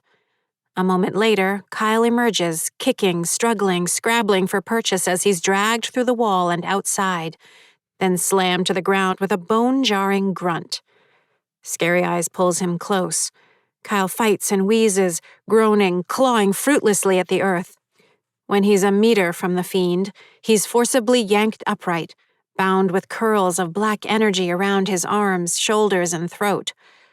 I want to run over, to cry out, to say something bold and heroic and devastating that will make Scary Eyes let him go. But that's not the plan.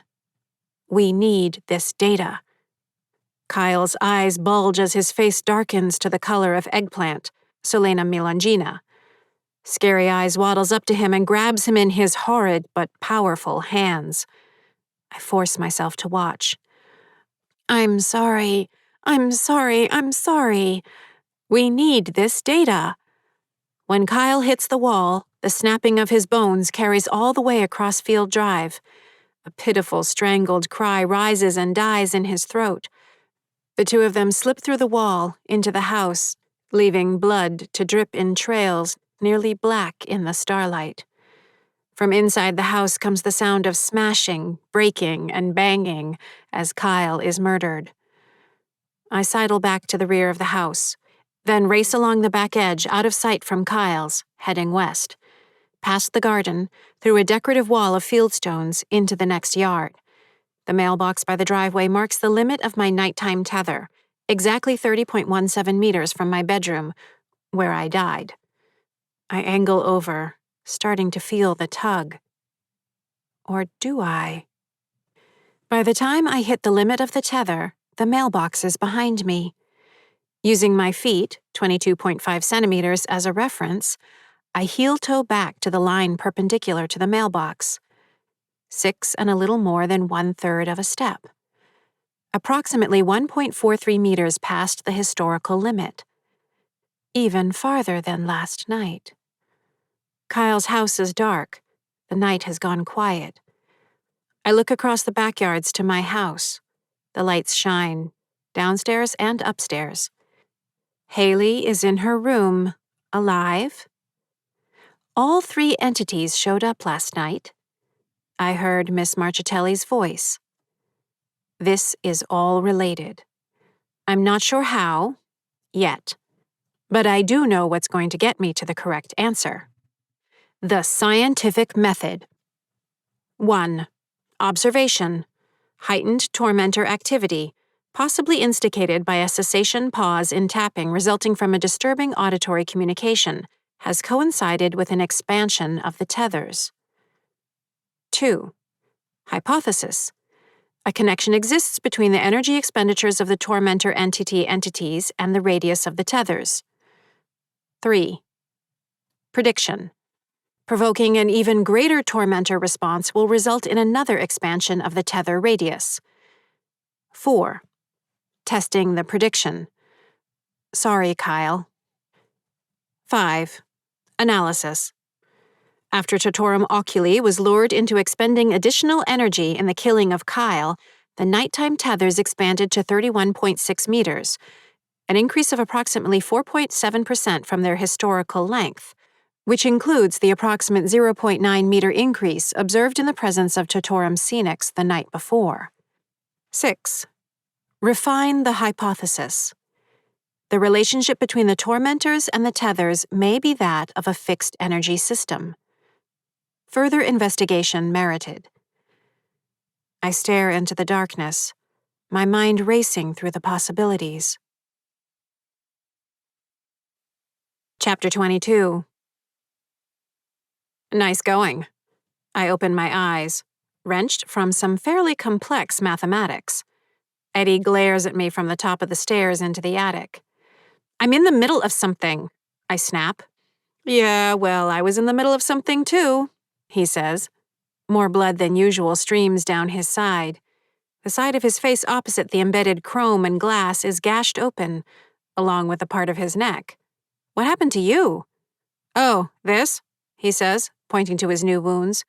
That psychopath husband of your old lady friend attacked me with a corkscrew. The numerators and sums I'd been running through dissolve in my broken concentration. What? Exactly, Eddie says. I'm sitting in the upstairs bathroom, minding my own business, enjoying a little Haley hard-body time.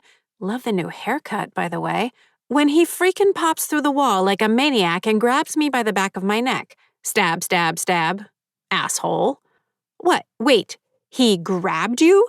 He was in the house? I ask. Do you know what it's like having your face and neck torn open with a corkscrew? It's terrible. And this is coming from a guy with parts of a car window frame and door in his throat. You have no idea. Seeing the blood running down his left side throws me for a loop. I only had organs fail catastrophically. My bad. At least you got the cookies. And at least you died at home. I was impaled and crushed in the car and then had to listen to Mom groaning with her face all smashed as she bled out next to me. Trust me, I'll take the cookies. Fine, I say standing. You win the horrible death competition. We've been over this. Have we? Because it seems to me that you might, once again, be glossing over the whole whose fault is it part. Because, what, you had no idea he might just swing by, homicide on his mind. I hold up my hand, silencing him. Let's start this again. What time was this? I don't know, he says. 20 minutes ago? I went looking for you, but you weren't here, coincidentally. Please. And he stabbed you? He points to the flap of flesh hanging open on his face and neck like bloody poinsettias. You had no hint he was coming? I ask. Into the house? Why would I? He's never done that. So, what, I should have been looking out for him? Or I should just expect it from now on? This is fucked. I don't mean in general. I mean, did you sense anything different right before he showed up? I sensed I was about to get some delectable views of hairdresser Haley in the shower, which I kind of been looking forward to all day because our dear mother has been 100% up my butt, giving me an earful about why you're suddenly off your rocker. So that's what I sensed. Unless you count the corkscrew tearing into the side of my throat. Definitely sensed that. Nothing else? I ask. That's not enough. Think. Nothing. No shiver up my spine, no goose walking over my grave. 1 second I'm happy as Haley's clam, and the next this old guy is breathing in my ear and mistaking me for a bottle of wine. He gingerly feels around the wound, pulling back fingers slick with bright blood. Tell him the next time he wants to give you a message, he can give it to someone else. Jesus. What was it? I say. I told you, a corkscrew. No, idiot, the message. What was the message? Eddie flicks blood from his hand, wiping the rest off on the thigh of the maroon corduroys he died in. Tell that little genius sister of yours that if she keeps playing games, she'll regret it, because I'll fucking murder you and your whole fucking family. Nice guy. But we're already dead, I say. See, you are a genius. I don't think that's what he means. There's some other definition of murder you have in mind? Maybe not murder, more like surprise. I'm stabbing you in your face, which fucking sucks, in case you're wondering. I pace over to Haley's jumping boxes. Useful clarification, thanks. Did he say anything else? Yeah, he invited us all over for dinner, Thursday night. Mrs. Gracie is making chicken a la king. He says it's delicious. I'm serious. I told you all there is to tell. He grabbed me, he stabbed me, he said he was going to murder us all. That's the message. He yanked out the corkscrew, and it's worse coming out than going in, believe me. Then he called me a little shitbird, whatever that is. Then he disappeared through the floor and was gone. You're expecting something else? Because it seems like a pretty clear message to me. How does he know what I'm doing? I say. Eddie raises his hands. That's where your mind goes? How about, how did that freak get into our house in the first place? Since when does that happen? And I thought they only ever go after your friggin' friends, not us. What's up with that? I pace back to him. I don't know. Great. Perfect. The one time I get stabbed in the face and throat with a corkscrew is the one time you don't know something. He shakes his head. That's not what I mean. It's that. But Eddie's already gone, leaving behind great fat dollops of blood soaking into the carpet remnants. I stand there, watching them gradually fade.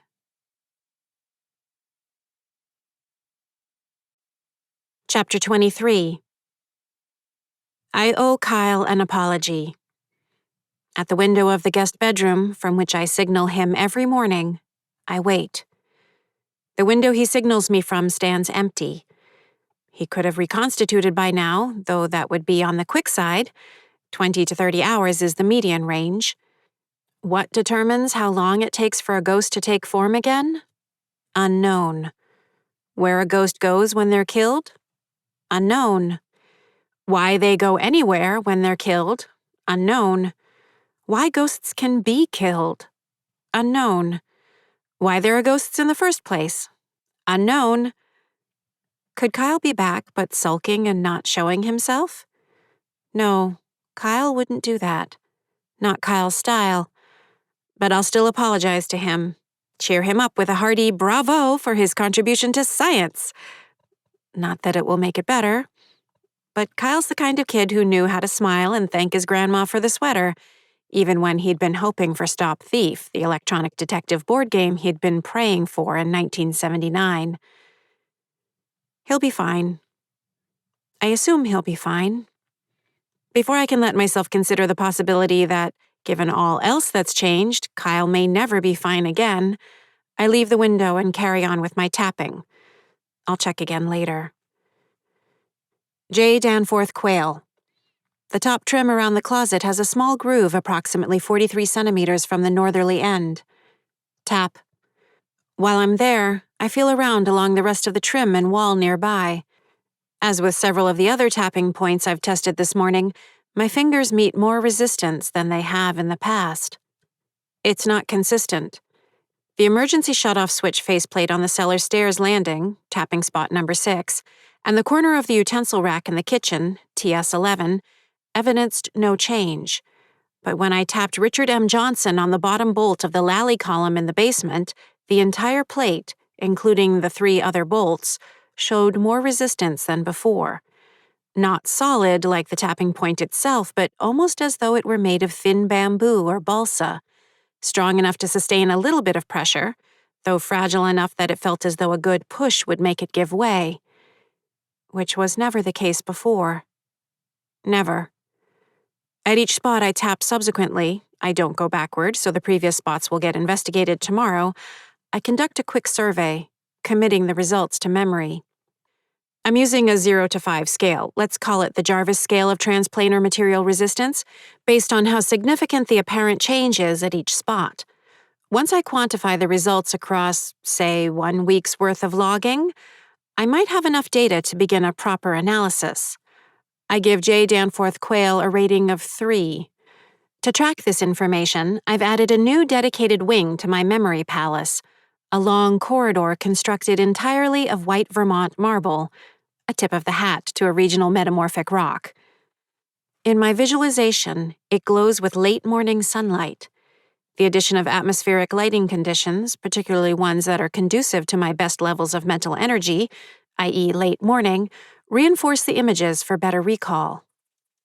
The corridor opens into 43 equal-sized chambers on either side, each with a rectangular window looking out on a landscape beyond. Exact east on one side, exact west on the other. Again, reinforcing memory.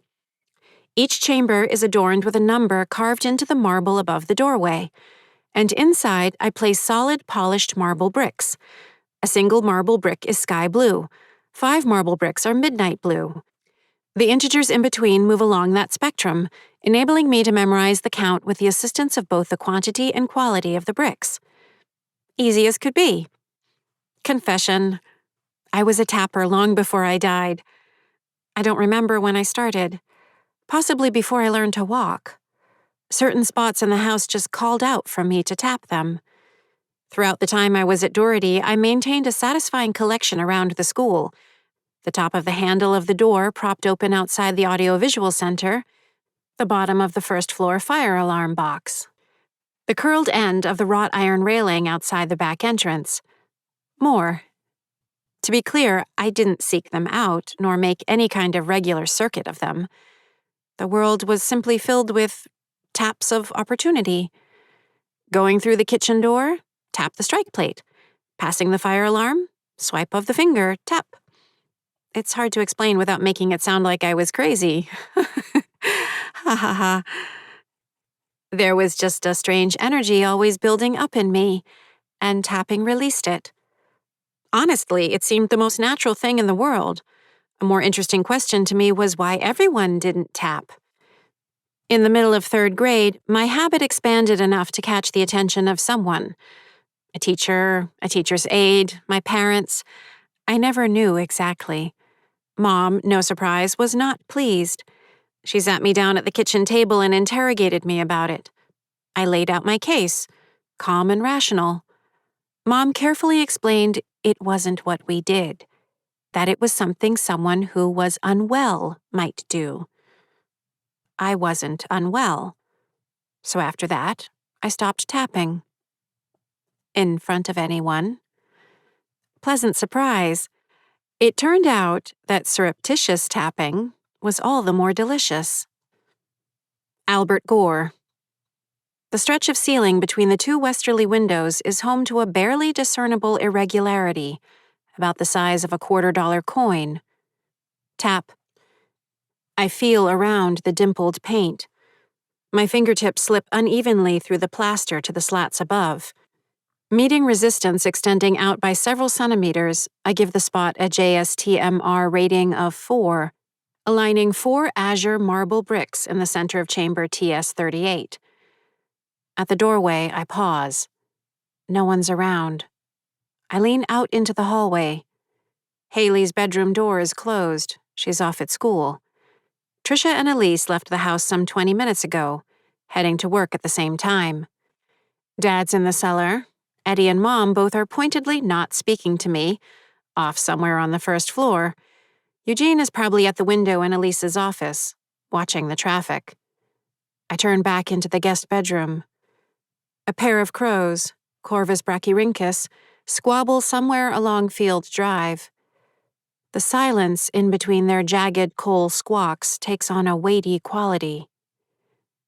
Don't, don't, don't. The mantra flows through my mind. Don't, don't, don't. Once you learn you can kill somebody by talking to them, you get pretty careful. Don't, don't, don't. My voice comes out in a whisper. Miss Marchitelli? Chapter 24. Plenty of people came by the house in those first weeks after I died. There was my wake and then my funeral. Distraught watches sat by my aunts and their kids, neighbors, teachers. When Miss Marchitelli came by a week after the funeral, which she'd also attended, I regarded her with a mix of relief and sadness that left me breathless. She'd brought a casserole dish filled with stuffed shells, wrapped with aluminum foil. Her eyes, behind thick magenta eyeglasses frames, were puffy beneath her eyeshadow. She held my mother's hands, expressing her disbelief once again, confessing not to have slept through the night since she'd heard the awful news. Mom wasn't quite sure what to make of Ms. Marchitelli's leather jacket decked out with belts and loops and buckles, or the matching pants stretched across her curvy hips.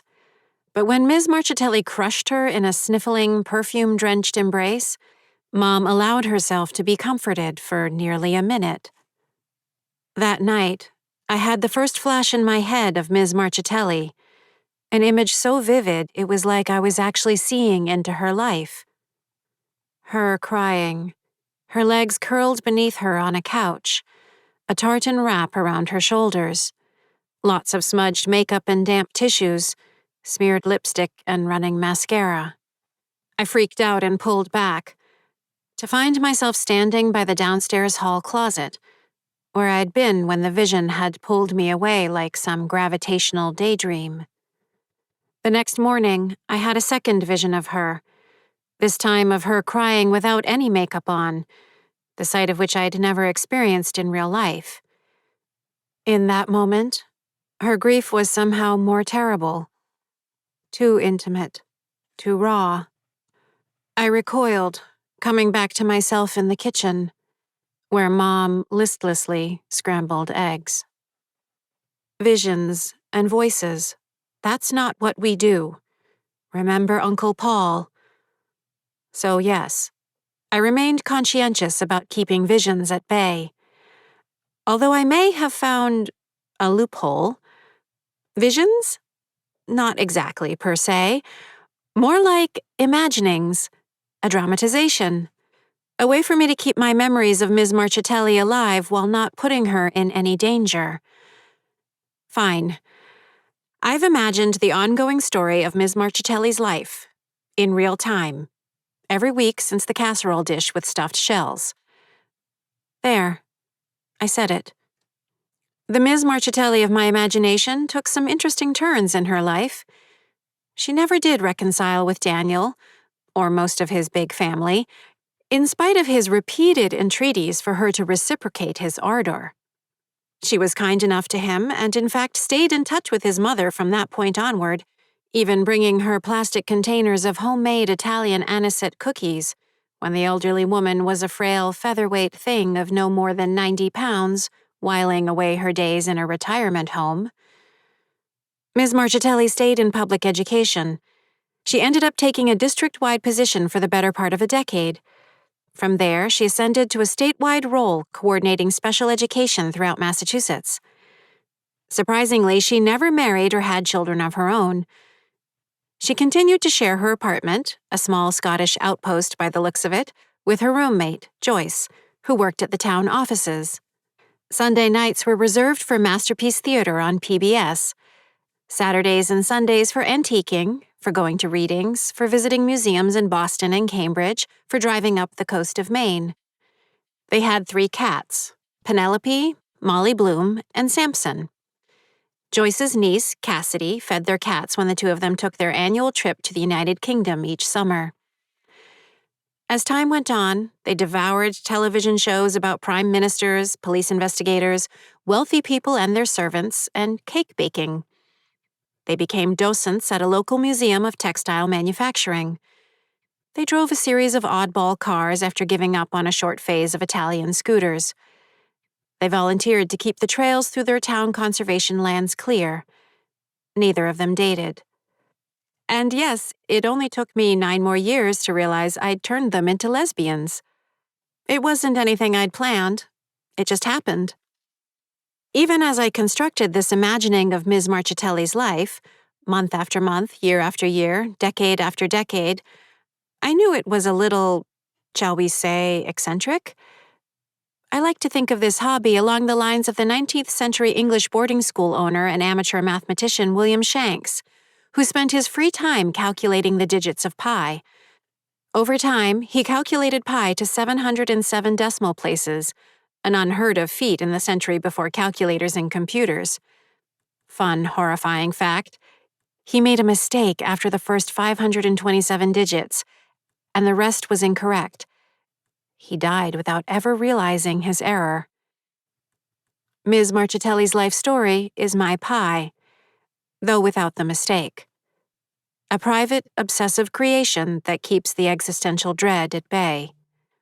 Another way to occupy my mind beyond tapping, making forecasts, reciting pi, or working my way through the complete plays of William Shakespeare with a company comprising the local fauna. Just a little something to help keep me sane.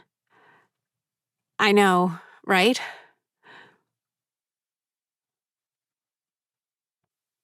Chapter 25. Ms. Marchitelli? The guest room stands along the western side of the house, untouched by direct sunlight. This is harder than I imagined, hacking through the hedgerow of don'ts I've let grow for decades. Catching, impenetrable, unwise. I straighten, folding my left hand into my right behind my back as though I were about to give a presentation. "Are you here?" I ask.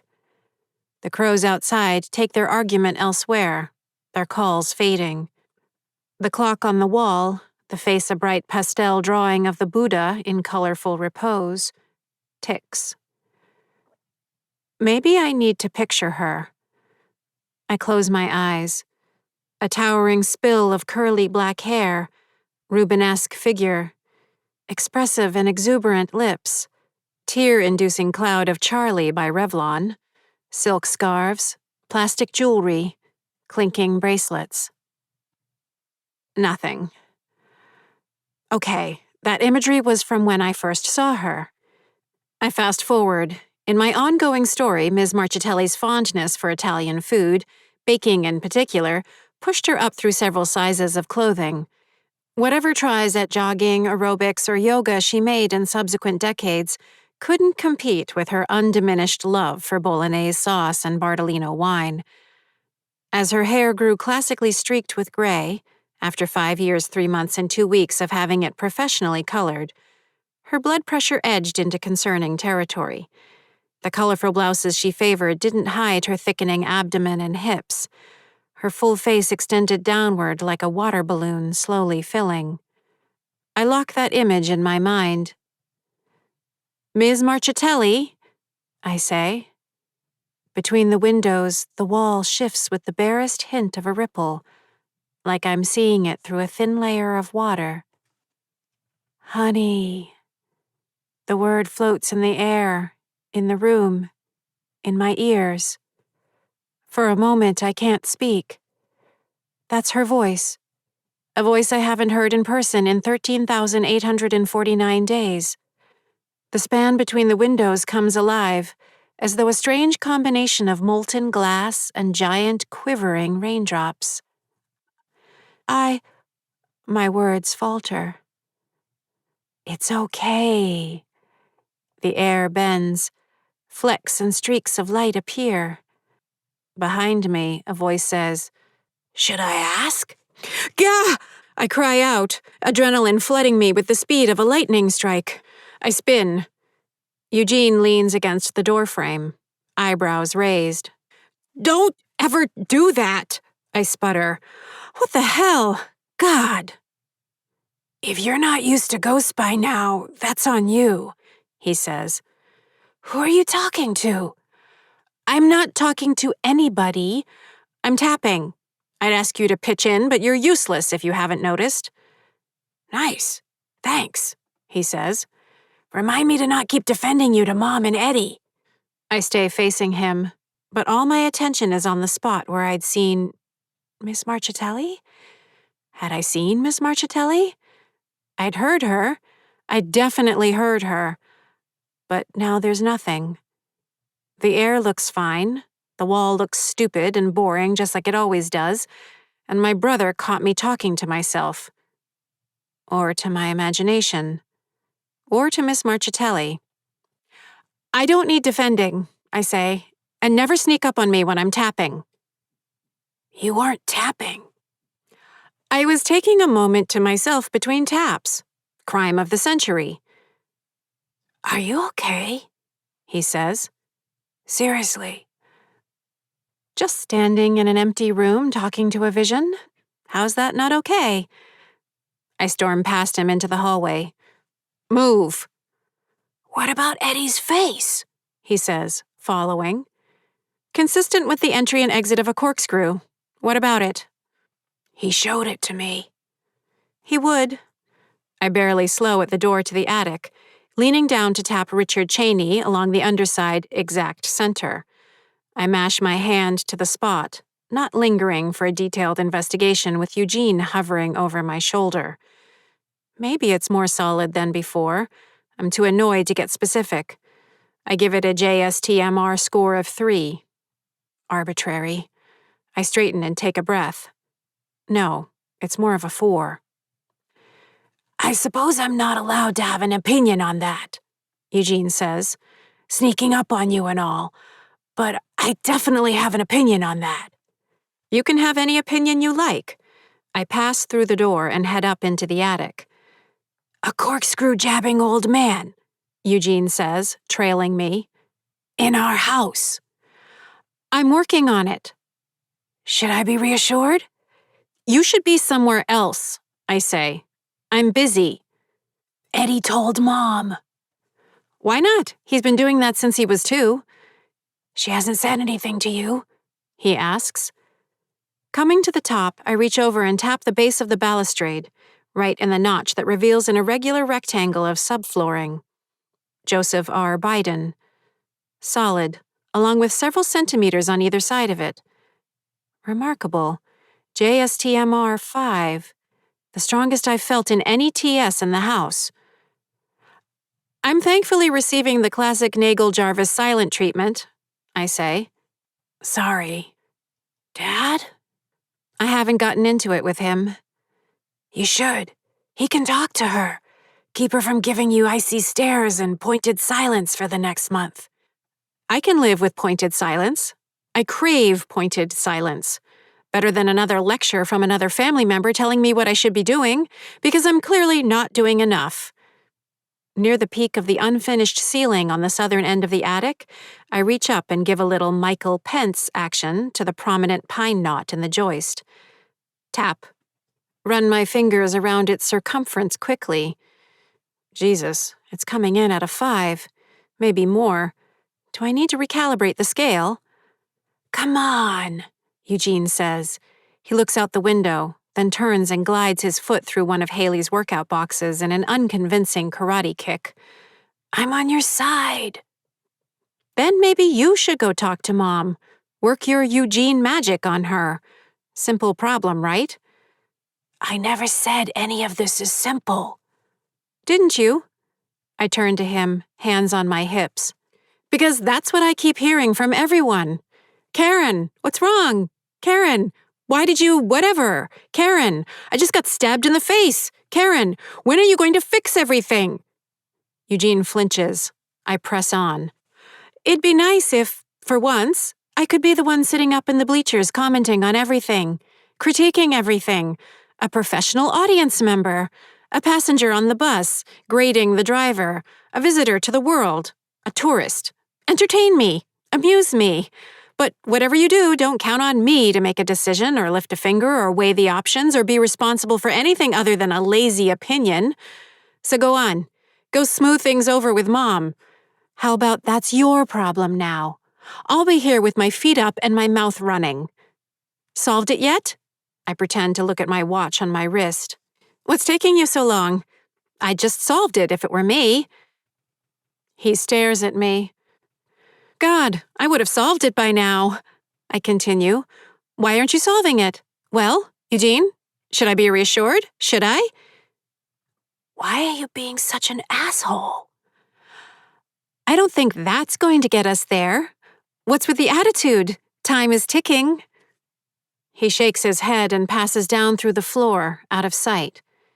He never could handle conflict. After waiting 5 minutes to make sure he's not coming back, I turn to the empty attic. "Ms. Marchitelli?" I say. Nothing. I go through the process again, remembering, visualizing, reaching out. "Ms. Marchitelli?" Nothing. And still more nothing. 20 minutes later, nothing is firmly established. Just me, standing by myself in the attic, squeaking Ms. Marchitelli's name. Nothing. Chapter 26. Need to speak. Kyle's signal from the window the next morning is abrupt. No report on scary eyes, no mention of anything else. Ugh. "Understood," I signal back. I get it. He's upset.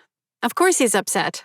He had his bones broken, his skull shattered, who knows what else once Scary Eyes dragged him back through the walls. I'd be upset. He turns from the window. No wave. I glide down from the second floor. Passing outside the walls as I do, so I can avoid my family, most of whom are either not speaking to me or speaking too much to me, angry in both cases.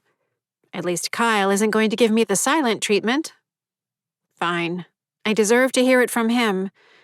I could have told him. I should have told him. Ethically speaking. Practically speaking, Kyle's a blurter. Most of what goes through his mind comes past his lips. Points for honesty. If he'd lived, it would have made for a life largely, or even entirely, free of guilt. But the plan needed to work. And Kyle needed to die. I'm a terrible ectoplasmic remnant of a human being. Ectoplasm, the supposed ectenic force manifested by spiritualists and mediums, doesn't exist. I'm using humor to prepare myself for Kyle's anger and disappointment. I'm sorry, I messed up. Kyle stares at me, his mouth a tight line. I begin. What?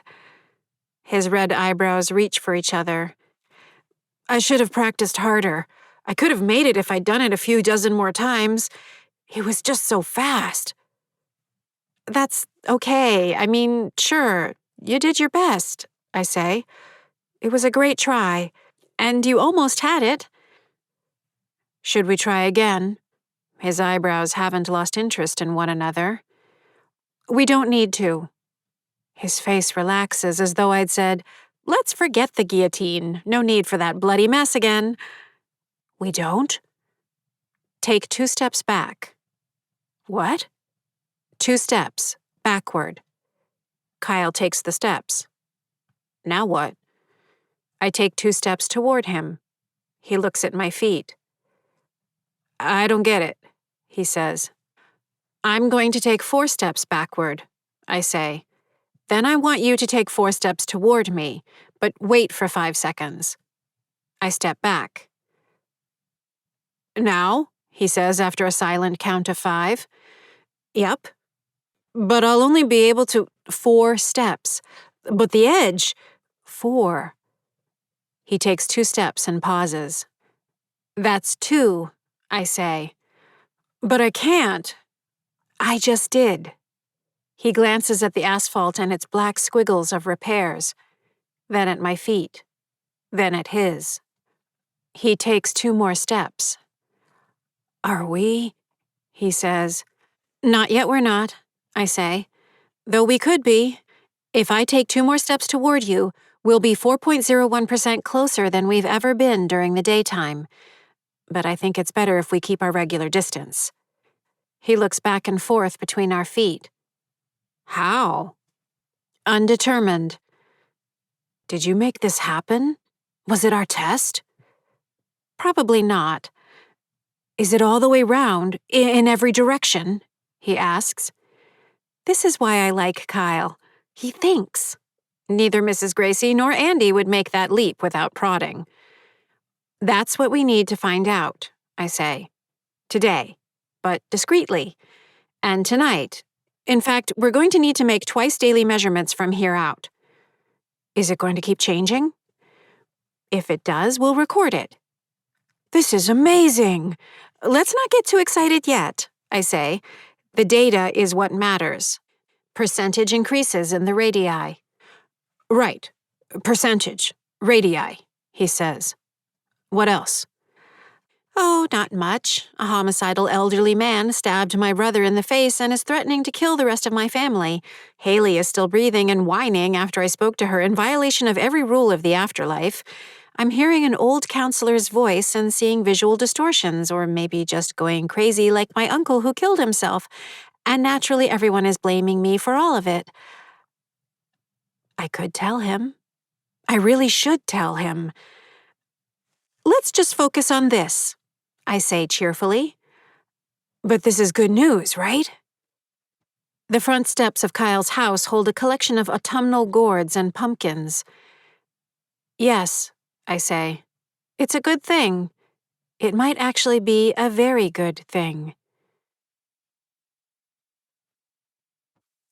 Chapter 27. Elbridge Jerry, Tap. Daniel Tompkins. Tap. John C. Calhoun. Tap. Martin Van Buren. Tap.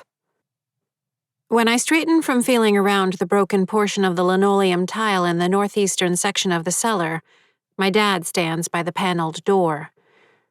"You doing okay, kiddo?" he says. I don't know that you would have called my dad a handsome man. He had a soft face, a small chin that seemed to scurry away from the rest of it, and a big nose that would somehow draw you in. The glasses he always wore magnified his gentle brown eyes and the crow's feet wrinkles that deepened around them when he laughed, which was often. I thought he looked perfect. While Mom charted out every twist and turn of my ever-brightening future, Dad kept me grounded. He was the one who asked me how I felt, the one who wanted to make me smile. Oh, Mom wanted to make me smile. I had impressed her friends. I had impressed my teachers. I had impressed her. Smile! Dad just wanted me to smile because he loved me. "Keeping busy," I say. "Your fingers?" Holding steady. I lift my hands. Nothing's grown back yet, so there goes that theory. No fun in learning lessons the hard way, is there? He rests his hands on the thighs of his olive green khakis. You know, when I became a father, I had this, well, it turned out to be something of a fantasy. I thought I would spare you the struggle and the humiliation and the difficulties I'd gone through. I'd boil it all down into simple, clear advice. I'd take the bullets so you wouldn't have to. Let you learn all the tricky lessons the easy way. I look at the floor. The other tapping spots call me. I have to go by him. Have to. What a horrible way to think. But he'll head back to his old workshop area before I do, like always. It was a nice idea, he continues, until I realized it didn't work. All I wanted to do was sit you down and say, "Here's the path through life. This way, not that way. Try this. Don't bother with that. Trust your heart in these situations, ignore it in these others. I would be a fount of wisdom." Well, it didn't quite turn out that way, did it? You did fine, I say. You couldn't help that I came out the way I did. Maybe it's just me then, Dad says. Hard not to feel I fell short. I mean, you know. No, wrong, stop it. That's not true at all. You're the best dad there is. End of conversation. He shuffles his feet, his faded sneakers the same ones he'd worn for the last few years of his life. Now you sound like your mother. You've got a lot of her in you. I never understood why the two of you aren't thick as thieves. Both so alike, but sometimes... Phew. He balls his hands into fists and points the knuckles at each other, bouncing them back and forth as if they can't quite touch. Like the same ends of strong magnets. Poles, I correct. Yes, poles. And now that I've thoroughly debunked my own effectiveness in offering advice, can I offer you a piece? I still want your advice. Don't forget who you are. I know who I am, I say. It's normal for people to go through phases. We try on different costumes, different outlooks, different attitudes. It's part of growing. I'm not going through some unruly teenage drama, I say. I wouldn't. But you're questioning things, and you're frustrated. Whether you want to call it an unruly teenage phase is up to you.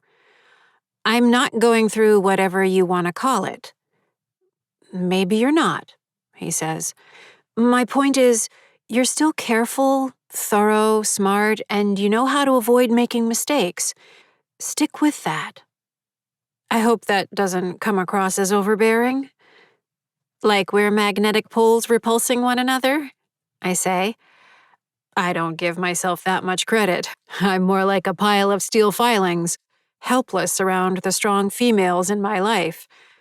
Not that I would have it any other way. I cross over to where he stands and give him a hug, resting my face on his shoulder for a moment. You're a ferromagnetic metal to me. A what? Metal, where all the molecular magnetic dipoles align in the same direction, I say. Cobalt, iron, or nickel, for instance. Helpless, I tell you. He ruffles my hair. I take it that's better? It's the best. The scent of his flannel work shirt grounds me. I pat him on the arm. I have to get my tapping in. Sally forth, my dear. I let him go and touch the nail head at the bottom of the newel post. Richard M. Johnson. I'm not going through an unruly teenage phase. This is different. Chapter 28.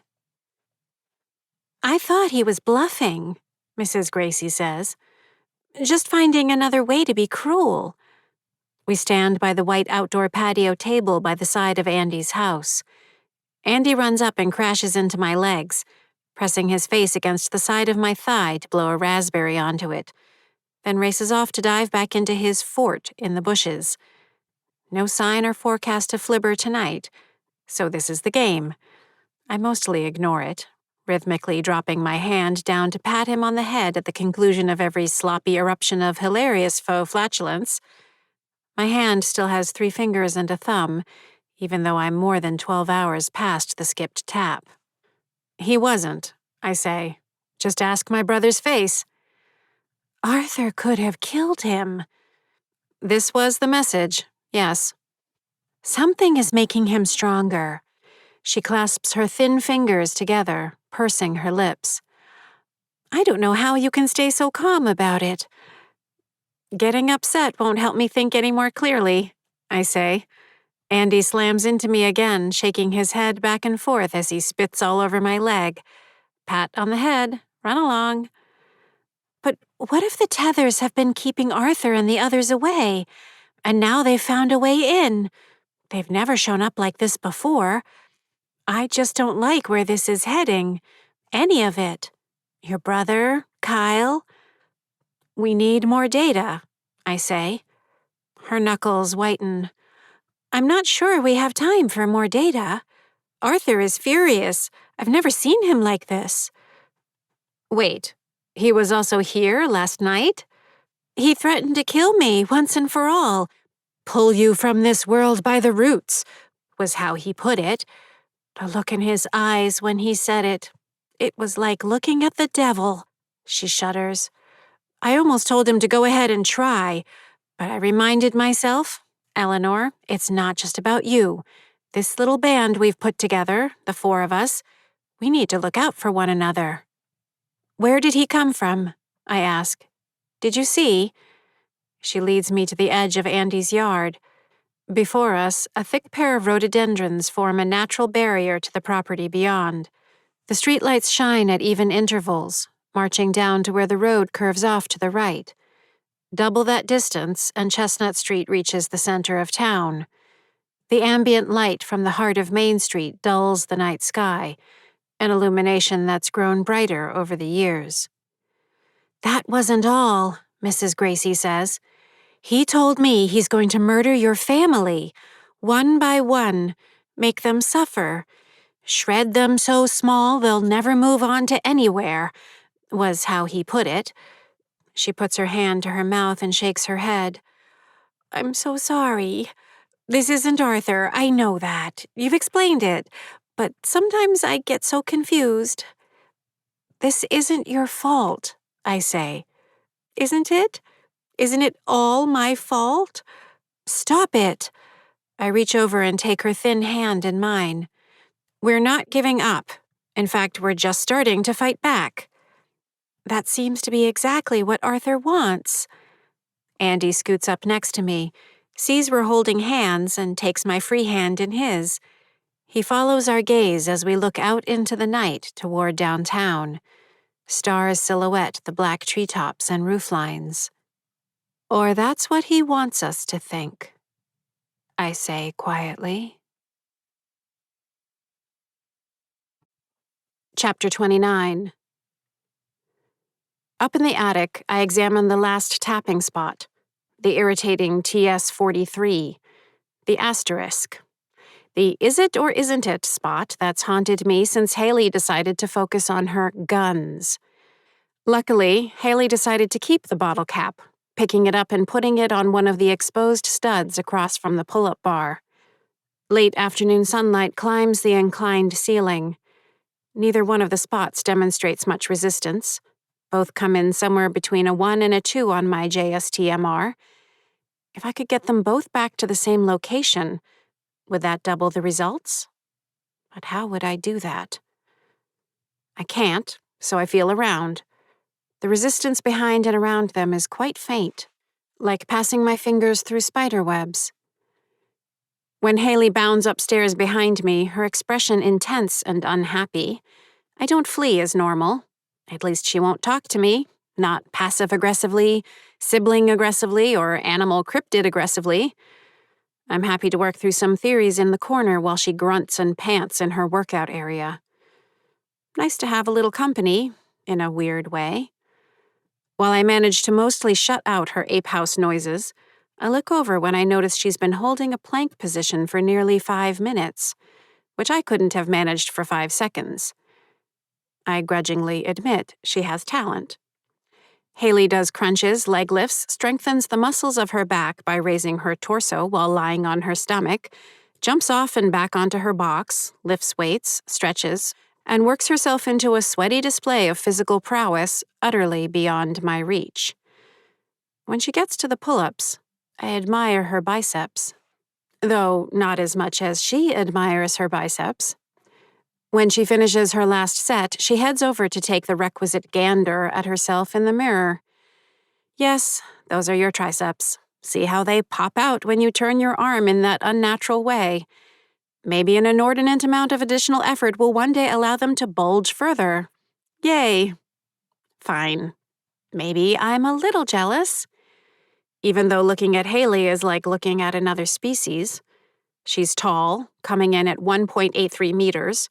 Her shoulders are wide, her legs are strong, and she has a figure that keeps Eddie coming back for more. On the advice of some of her video mentors, she's gotten out of her earlier habit of ferocious slouching. She grew so tall so quickly that she didn't know what to do with herself, and often consciously or subconsciously tried to downplay her height. Her face isn't bad, and with the right haircut and makeup isn't an issue. The right haircut not being the haircut she gave herself. I, on the other hand, have always looked like some unnatural combination of alien and pipe cleaner. My noodle arms are of a matching set with my noodle legs and my noodle waist. My head, however, is somewhere between full size and extra large. Add to that the hair from some other part of the animal kingdom, and the fact that I have a mild astigmatism, necessitating the wearing of glasses, and the caricature is complete. It's nothing but vanity, but I like to think I would have grown into some sort of attractiveness in time. In my imagination, puberty would have brought some flattering curves that would ensure that I wouldn't actually go through life with the body of a 10-year-old boy. My features would remain fine, but become something closer to elegant. While I'm at it, my hair would transform into long, flowing, human hair. Confession. I have pictured myself in my early 20s getting my doctorate degree at Stanford University, walking gracefully across the 17-acre Maine quadrangle, dressed in flattering jeans and comfortable shoes, a form-fitting long-sleeve shirt unbuttoned 2 buttons at my throat, my hair held back by prescription sunglasses, a satisfyingly heavy backpack slung over my right shoulder, catching the eyes of fellow students and even professors, though my energies would have been entirely focused on my studies. My skin, instead of being nearly translucent, easily bruised cottage cheese that burns at the slightest touch of sunlight, would instead be something closer to porcelain. In this reverie, I add a splash of freckles across my cheeks and nose. Just as beautiful as Haley will ever get. "Haley?" comes Elise's voice from the bottom of the attic stairs. "Working out," Haley says. The footsteps coming up the steps don't care. Both Elise and Trisha come into the attic. Trisha walks over and switches off the wireless speaker that's been playing the insipid music Haley gobbles down nonstop. Hey, I said I'm working out. Haley keeps her arms semi-flexed. What do you know about Tucker Eastman? Elise says. I know he's an idiot and an ass. So you were part of this? Haley lets slip a quick glance to the floor before looking up all wide-eyed and earnest. Part of what? That website, Elise says. Tucker Eats It. I don't know what you're talking about, Haley says, though Tucker probably does eat it. This isn't funny, Tricia says. Charlie's mom just called and told us all about it. The moms group on Facebook found out about it. They're upset. Haley lifts her hands. Whoa, mom's on Facebook upset. Interrupt all workouts. You better not have been involved, Tricia says. It's a joke, Haley says. Seeing the look on her mom's faces, she at least has the sense to realize her workout is definitely over, so she shrugs on her sweatshirt, still kind of flexing her shoulders and neck muscles as she does. And there's no one who deserves it more. Tucker's preferred pronouns are dick and head. He's the worst. You know he spilled a pudding on Payson's lap, right? Totally on purpose.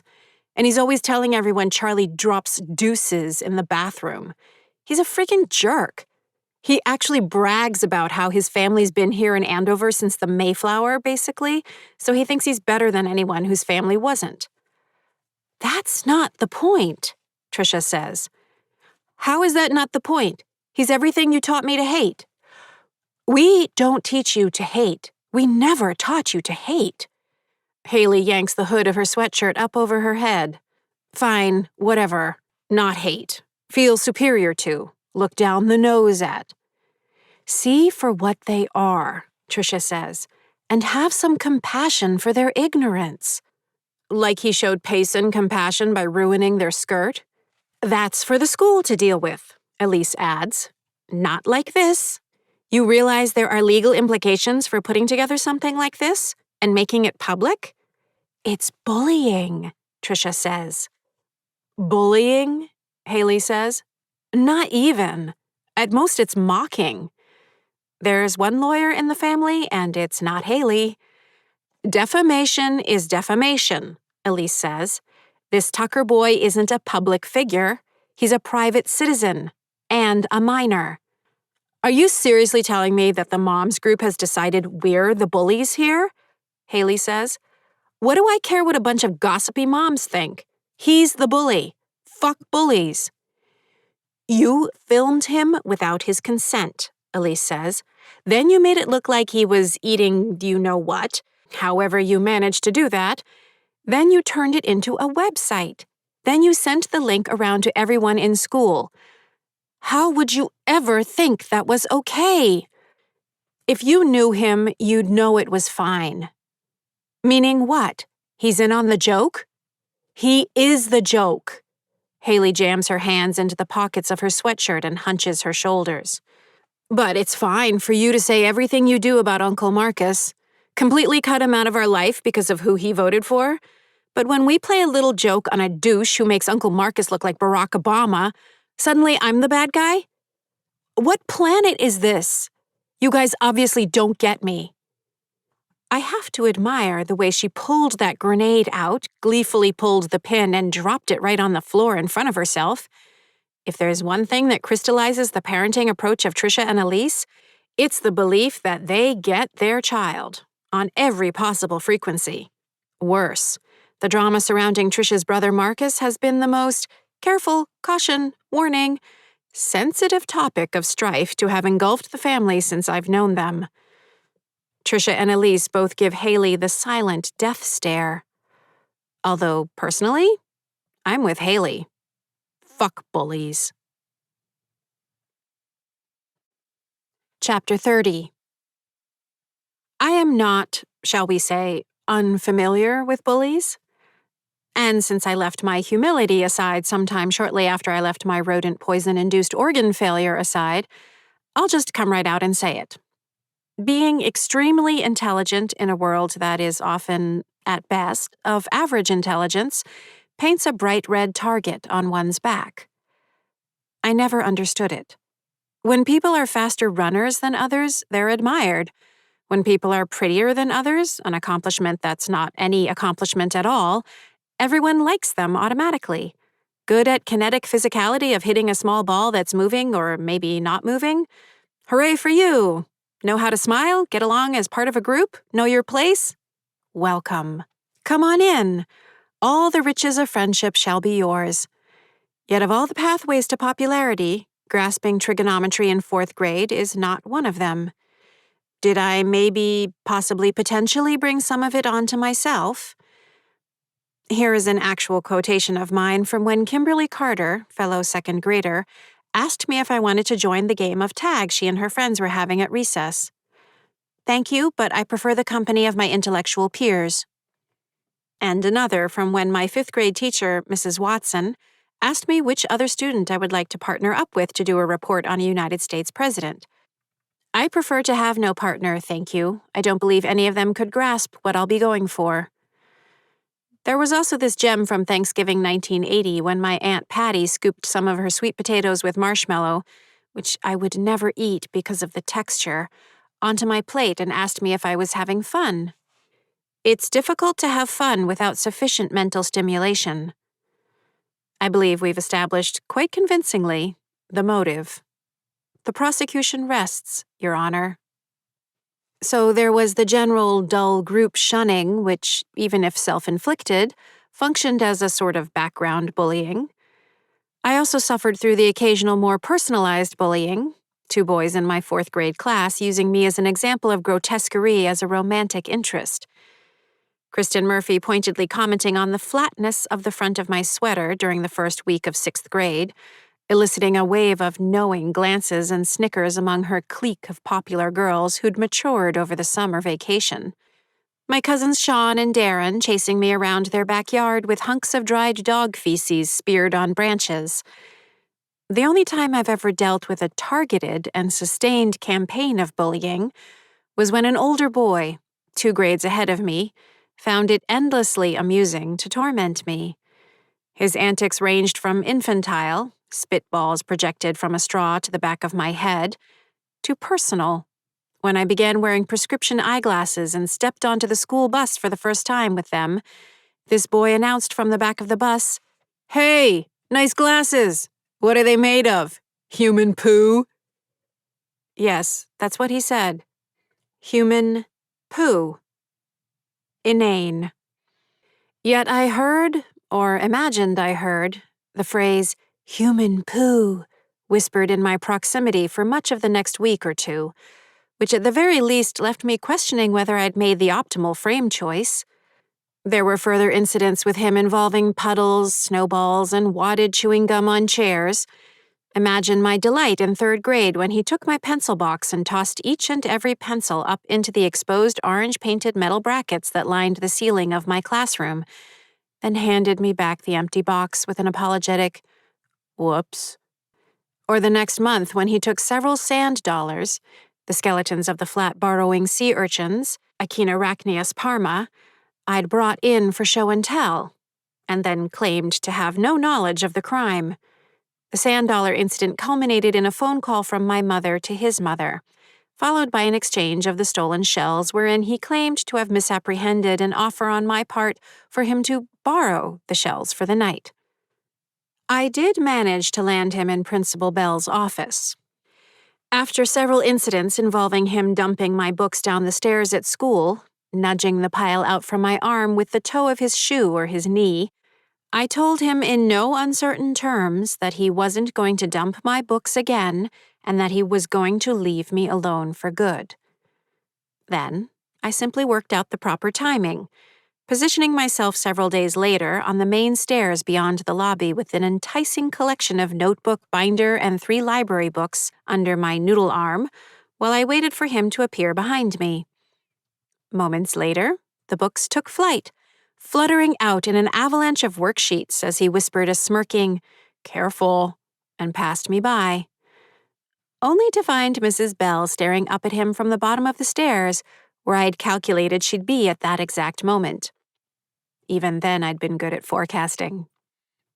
In her office, he was forced to sign the book, a record of misbehavior that formed the basis of various punishments, theoretically up to and including expulsion, which had been my hope in that case.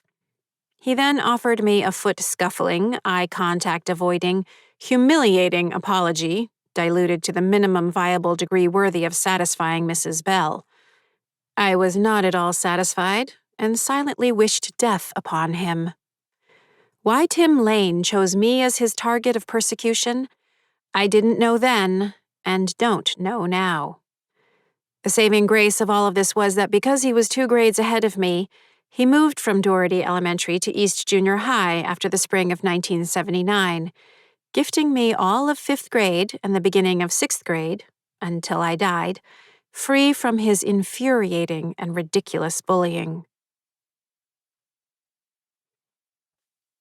Chapter 31.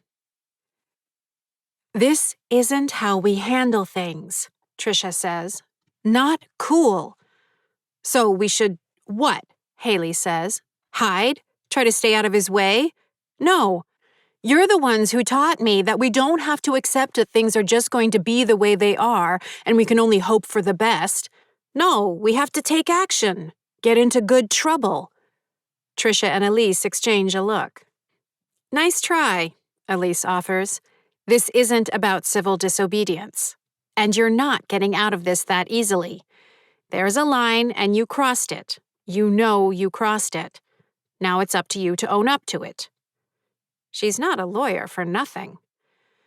Fine, Haley says. We'll take it down. It's already down. Payson's mom watched them take it down. There's no way in hell I'm going to apologize to Tucker. That's bullshit. You have to put it out there that you're sorry, Tricia says. What, like to the universe? Elise shakes her head almost imperceptibly. Sometimes Tricia is a bit much, even for her. Publicly sorry. Secretly not sorry. That's your business. But this escapade of yours has cost you 1 week of internet. Haley's eyes widen as though she's just been denied every basic human right recognized by the United Nations. You can't do that. I need it for my assignments. My homework. Elise, Tricia, and I all bite back laughter at the same instant. Haley's concern for her homework is about as convincing as if she'd declared that the injustice done to her had brought on a sudden blindness, and then she'd started to pantomime groping her way around the attic. Your teachers are going to get you the assignments on good old-fashioned paper, Elise says. You'll stay on top of said papers. No losing them. No forgetting them. That's how we're handling this. And that's how you're avoiding getting officially suspended. This conversation is at an end unless you have any further comment. Do you understand? Haley turns from them and picks up one of her hand-strengthening squeezy springs. You guys don't get it at all. It's like you're stuck in the 90s. Then welcome to the 90s for a week, Tricia says. She walks over and snatches up Haley's phone. Whoa. Mount Haley begins ejecting volatile gases of indignation, self-pity, and incoherent logic. Her words rise up the magma conduit behind her mouth and explode into an eruptive column, filling the attic with the ash plume and pyroclastic flows of her outrage. Eugene appears at my shoulder. He takes in the scene with his bloodshot, swollen eyes, his bluish lips untouched by even a twinge of curiosity. I need you, he says. This is an emergency. What? I ask. Just come, he says, vanishing down through the floor. I follow him down through Tricia and Elise's bedroom, into the kitchen below, and finally into the cellar. Red numerals glow in the 2 carbon monoxide detectors. A few other small LED lights, the irrigation controller, the wall-mounted hot water heater, provide the only other illumination. What? I say. Eugene lifts his hand in the direction of the old workshop area. Dad's gone. What do you mean, gone? The far side of the space is empty. Workbench, 3-legged stool. So he's upstairs somewhere. No, he's not upstairs. He's not anywhere. I looked. Then look again, I say. Eugene points to the front of the house. I heard something and came down here. Something moved through the wall. Kind of freaked me out. Dad wasn't here, but I figured he was somewhere else, like you just said. I poked my head outside anyway, and there's Mr. Gracie standing across the street looking right back at me. He gives me double guns, then takes one and puts it up to his forehead and pulls the trigger. Then he shakes his head and shrugs like I'm a fucking idiot. He saunters off, that fucking hat of his tipped back on his head. He's messing with you, I say. Then where's Dad? Because I can't find him. You're not being logical. Me? I'm the one not being logical? He says, raising his voice. What the hell have you been doing? Pissing that guy off, running around, talking to Haley, messing up your tapping and rolling your eyes anytime anyone here questions you. Excuse me? I say. How does that make any sense? Right, because you own all sense, all of it. The rest of us are left tripping over our own clown shoes because we can barely scrape together a handful of collective sense. In every way, dumbasses. Eugene, Dad's the one person in this family who can maintain any semblance of sanity, who can keep his shit together, who doesn't forget what it means to be a fucking family. The one who suffered the most out of all of us, and he's the one who gets killed by Mr. Gracie. His rough voice cracks. The words hit me like a punch to the face, leaving me stunned. Not true. You don't know that. You're not listening, he says. He's gone. I'll take a look. Oh, you will. Thank God. Now we'll make some progress, now that Karen's on the case. Calm down, I say. He stares at me, then says, You know what? Maybe you should ask yourself why we're all here in the first place, genius. He throws a hand in the air, dismissing me entirely. I'm gonna look for Dad again, even though I don't think I'm going to find him. But what do I know? I'm apparently not capable of thinking straight. He lifts up through the ceiling and vanishes. His words echo in my ears as the bottom of my stomach falls out, taking my heart with it. Part 3. Chapter 32. The four of us sweep the house from top to bottom. We stay in sight of each other, so there's no way Dad can slip by us. The roof, all the rooms, the closets, crawl spaces, chimney, beneath, between, behind furniture, appliances, laundry, out on the deck, under the deck, in the yard, through the shrubs, by the fire pit. Nothing. We reconvene in the cellar. So, he's not here. Anywhere? Mom asks, finally deigning to speak to me. To say that her voice is cold is akin to saying the atmosphere of Neptune, -200 degrees Celsius, is a touch chilly. There's something we're missing, I say. Maybe he's outside, Eddie offers, beyond the tethers. Beyond the tethers? Mom says, turning on him. Even if he could, which he can't, are you suggesting he just went for a stroll, without telling any of us? Maybe he found a way out, Eddie says. Or Mr. Gracie killed him, Eugene says. I knew this would happen, Mom says. Eddie stands on a taped-up cardboard box labeled Great Aunt Mariah's Tea Service to look out the window. Maybe he didn't want to tell us until I don't know, he was sure. Your father wouldn't just leave. I search the corner where Dad usually hangs out, feeling around for any strange energies in the walls, especially where the cracks in the corner are streaked with efflorescence, the crystalline deposits of salt that form where water seeps in. There's something strange in the way the concrete grabs at my hands. I think what Mom's saying, Eugene begins. I know what she's saying, and I know why she's saying it, I say. I need to concentrate. Your concentration hasn't helped so far, has it? She says. Look what you've done. Eugene and Eddie both glance at her in surprise. Have you even tapped today? She continues. Or am I not allowed to ask? I did my tapping, I say, just like I do every day. She puts one hand to her forehead, covering up her bloody head wounds. None of you listen. Understood. I'm an unpleasant, overbearing, selfish monster. I couldn't possibly recognize the one thing that would bring on more catastrophic trauma for the family. Fine. Silly me. I'll just leave it in your capable hands and wait in my sewing room for Mr. Gracie to come and kill me. It's about time. Have fun, kids. With that, she walks to the stairs and takes them one at a time to the top to slip through the door without another word. Well, that went well, Eugene rasps. It couldn't kill her to be a little nicer, Eddie says. Eugene and I stare at him. Then Eugene turns back to me. You really did all your tapping today? There's no connection between tapping or not tapping and Dad disappearing, I say. She says defensively, Eddie says. Thank you for your psychoanalysis, Dr. Jarvis, I say. Thank you for your psychoanalysis, Dr. Jarvis, he mimics. Eugene steps between us, holding up his hands. Arguing isn't going to help us find Dad. My question about the tapping isn't an insult to your intelligence. Maybe there's an actual connection. I mean, things have actually changed since you had your little brain fart. All kinds of things. I'm going to go out on a limb here and say there's something to it. I keep feeling around in the walls. I've been thinking somewhat along the same lines, I say.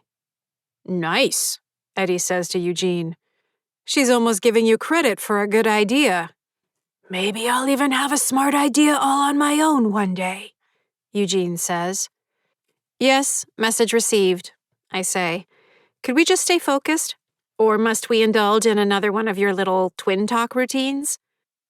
Maybe you should apologize, Eddie says. Maybe that will do something. Mom needs to calm down first, I say. She's not thinking clearly. Not Mom, Mr. Gracie. Excuse me? He's the one who took him, Eddie continues. Holding him hostage or something. Maybe that's what he wants. Hostage? How'd you get him out of the house? Eugene asks. Don't know. Where's he keeping him? Eugene says.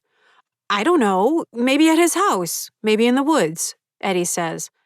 But we don't know it couldn't have happened, do we? I shake my head.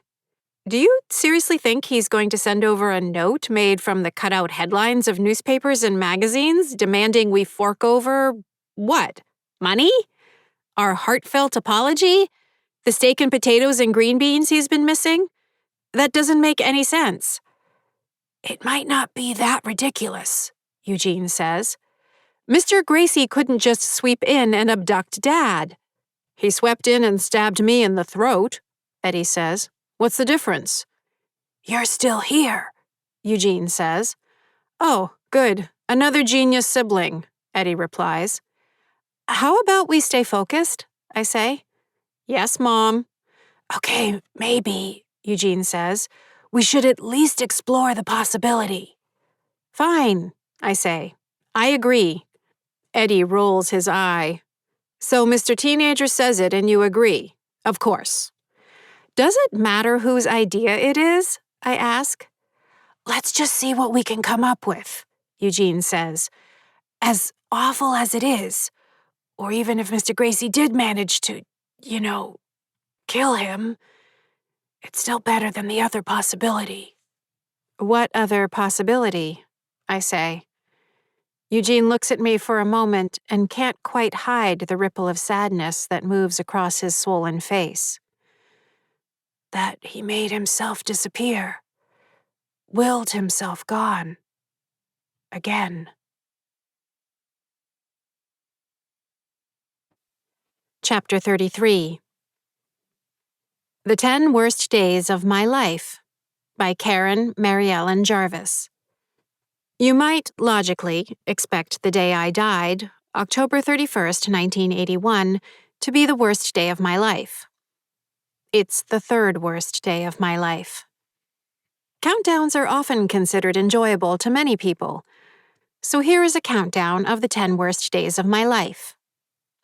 Note: I include the afterlife under the general umbrella term, my life. While there exist clear distinctions in virtually every regard pertaining to the phenomena of life and afterlife, As this exercise focuses on the subjective experience of consciousness and awareness, my list ignores the demarcation. 10. September 9th, 1974. Having achieved some mastery over both my anxiety and my bladder, I was quite surprised when, after I bade farewell to my dad at the door to Doherty Elementary School and successfully entered my kindergarten classroom on my first day at school, I was confronted with a sudden confusion about where I should put my lunchbox. A wave of panic engulfed me. The unpleasant tingling of the fight-or-flight state of physiological hyperarousal radiated through my limbs. When the kindly Mrs. Sanders called my name while I was in that state, I released a small amount of urine, probably no more than 3 millimeters, into my underpants. Luckily, I was wearing a maroon corduroy dress and white tights that hid the stain from view. Even so, the shame, which took longer to evaporate than the urine itself, undercut a significant portion of the self-confidence I'd entered school with, a self-confidence I'd focused on building up through the entirety of that summer. 9. May 14th, 1979. In Mrs. McDonald's 4th grade class, I'd made the daring decision to give my talk on the Yanomami, a tribe indigenous to the Amazon rainforest along the borders of Venezuela and Brazil, without the help of notes. With 3 poster boards featuring maps, pictures, and illustrations carefully lined up behind me, I embarked on what I expected to be for my class a pleasing blend of cinematic narrative arc, hard sociology, and scientific insight. Not the ideal audience, however. Some polite interest, some bored inattention, and Danny Butler and Keith Young offering me what they intended to be disruptive facial expressions from the back of the room. Unfortunately, in the lead-up to the presentation, I'd played with 2 different drafts, one more rigorous and scientific, the other lighter in tone with an eye toward entertainment. As a result of a momentary distraction, Danny Butler inserted a pair of rolled-up flashcards into his nostrils. I accidentally mixed lines from my first draft into my second draft. Realizing what I'd done, I attempted to jump back into the breezy public broadcasting tone I'd settled on, which proved problematic. All my thoughts derailed. I tried to fall back to the more fact-based version, only to realize with growing horror that it too was slipping cruelly away. I froze. The longer the silence stretched out, the more eyes of my classmates lifted from whatever bored focal point they'd rested on to pin me at the front of the classroom. The more gazes landed on me, the more my cheeks flushed scarlet. As goes the curse well known to anyone who blushes easily, the more I felt the blush, the more it intensified in a deepening feedback cycle. After 43 seconds of excruciating silence, Mrs. McDonald attempted to salvage the moment by thanking me for such a lively presentation and coaxing the class into an uncomfortable round of applause. I collected my 3 poster boards and returned to my desk, for the first time wishing I was in fact a ghost. 8. January 4th, 1976. Over the Christmas vacation leading into 1976, I fell in love with a pair of futuristic-looking winter boots. They were insulated, went halfway up my calf, and were possessed of a thick blue shape, reminiscent of the boots in which the Apollo astronauts had trod the anorthositic dust and rock of the highlands of the moon. That they were designed for boys did not stop me from appreciating their aesthetic and utilitarian grace. My classmates disagreed. So on Monday, January 4th, 1976, I strode through the snow and slush during my first grade recess, expecting admiration and heartfelt compliments, only to realize I'd made a catastrophic error in judgment. The laughter was bad enough, indicative as it was of social undesirability, the force of my outgroup status bracing. Worse was when Tim Lane approached me, expressing curiosity about the materials of the boots. I foolishly lifted one foot to show him, at which point he yanked it off my foot and tossed it beneath the geodome in the center of the playground. I was forced to hop to retrieve it, soaking my sock through while I marinated in humiliation. As I struggled to wrench the boot back over my wet sock, tears welled in my eyes, and I briefly considered throwing myself face first down into the snow and sobbing. 7. April 17th, 1974. Although my mother disliked pets, my father had prevailed upon her to retain the black cat he'd owned as a bachelor, Alfred. Curiously, Alfred was female. Given that Alfred was an outdoor cat, my mother acquiesced. Her feelings changed when Alfred began depositing various species of wildlife at the back door, tributes of her feline prowess.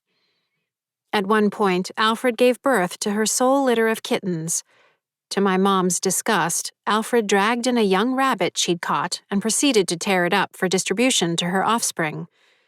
A+ behavior for mother cat. Mom didn't grade the act as generously as I. We found homes for 7 of the kittens, and we kept the 8th, a black one we creatively named Little Alfred. Sadly, when little Alfred was only 5 months old, she unwisely ventured onto Chestnut Street one morning, where she was struck and killed by a car. The man who hit her pulled over his brown Buick, turned on his hazard lights, got out, and examined the dead cat. He guessed correctly that it was our cat and came to the door and apologetically explained the situation to my father. Shortly thereafter, I witnessed the retrieval and burial of little Alfred in the backyard. The concept of death shook me to the core. 6. October 13th, 1978.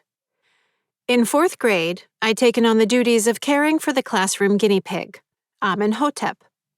The name had been my suggestion, conveying a sense of regal stature that matched the long, luxurious hair of the brown and white Cavia porcellus, and offering a playful nod to that year's planned curriculum, which included a superficial survey of ancient Egypt. One morning, as I measured out the proper portion of pellets to feed Amenhotep, while squatting down behind the countertop to do so, I overheard James Kennedy and Craig Silva, on the other side, amusing themselves by ranking the romantic potential and physical attractiveness of the females in the 4th grade.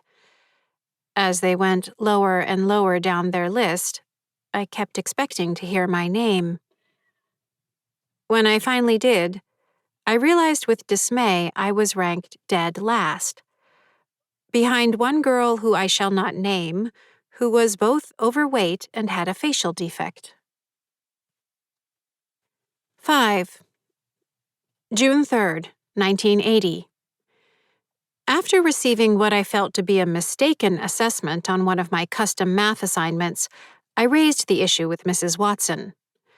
The problem in question was F equals, open bracket, the set of -2 and 0, the set of 0 and 1, the set of 2 and 3, and the set of 3 and 4, close bracket. Convinced I was correct, and even more convinced that my grasp of inverse functions exceeded Mrs. Watson's, I was insistent on the matter. As I had already made my way through the entire elementary school math curriculum by 3rd grade, the administrators had coordinated with Mr. Beaumont, the head of the math department at East Junior High, a mere stone's throw away from Doherty, to design an individualized advanced program for me. When Mrs. Watson reiterated that I'd gotten the wrong answer, I raised the issue with Principal Bell, requesting that she summon Mr. Beaumont to confirm I was correct. She attempted to placate me, but I was adamant. Within the hour, Mr. Beaumont joined me, Mrs. Bell, and Mrs. Watson in Mrs. Bell's office. He was an impressive man, stocky, with gray hair offset by the red flush of his skin. A leather protector rested in the breast pocket of his collared short-sleeve shirt, filled with pens and mechanical pencils. His hands were dusted with chalk. I very much looked forward to studying with him directly when I matriculated at the junior high school. Mr. Beaumont gamely looked over the problem and my answer, then pointed out my error. I had neglected to account for the fact that the x and y intercepts on the graph of f became y and x intercepts, respectively, on the graph of the additive inverse of f, which is -1, which of course led to disaster. All three of them were entirely professional as the error was confirmed, but something in their body language and the glances they shared with one another revealed to me a further humiliation. They had found my manner annoying. 4. August 29th, 1987. I remember the heat. A long stretch of hazy, humid days marked that August. Eugene's friend Bill Abbott came by in the morning with his freshly minted driver's license and less freshly minted 1974 Chevy Nova. By then, Bill was the only friend Eugene spent time with. Other than that, Eugene had largely retreated into solitude. Lots of time in either his room or the living room, his head nestled in a big pair of headphones, listening to the rock band The Who's album Quadrophenia over and over again, as though it had some kind of talismanic hold on him. But with Bill, he seemed to be returning to the high-spirited Eugene of the pre-tragedy era. Mostly they just did stupid things, inventing imaginary sports, climbing up on the roof of the house to smoke cigars while wearing my grandfather's old hats when Dad was at work, and occasionally getting into more serious mayhem with stolen alcohol or marijuana joints.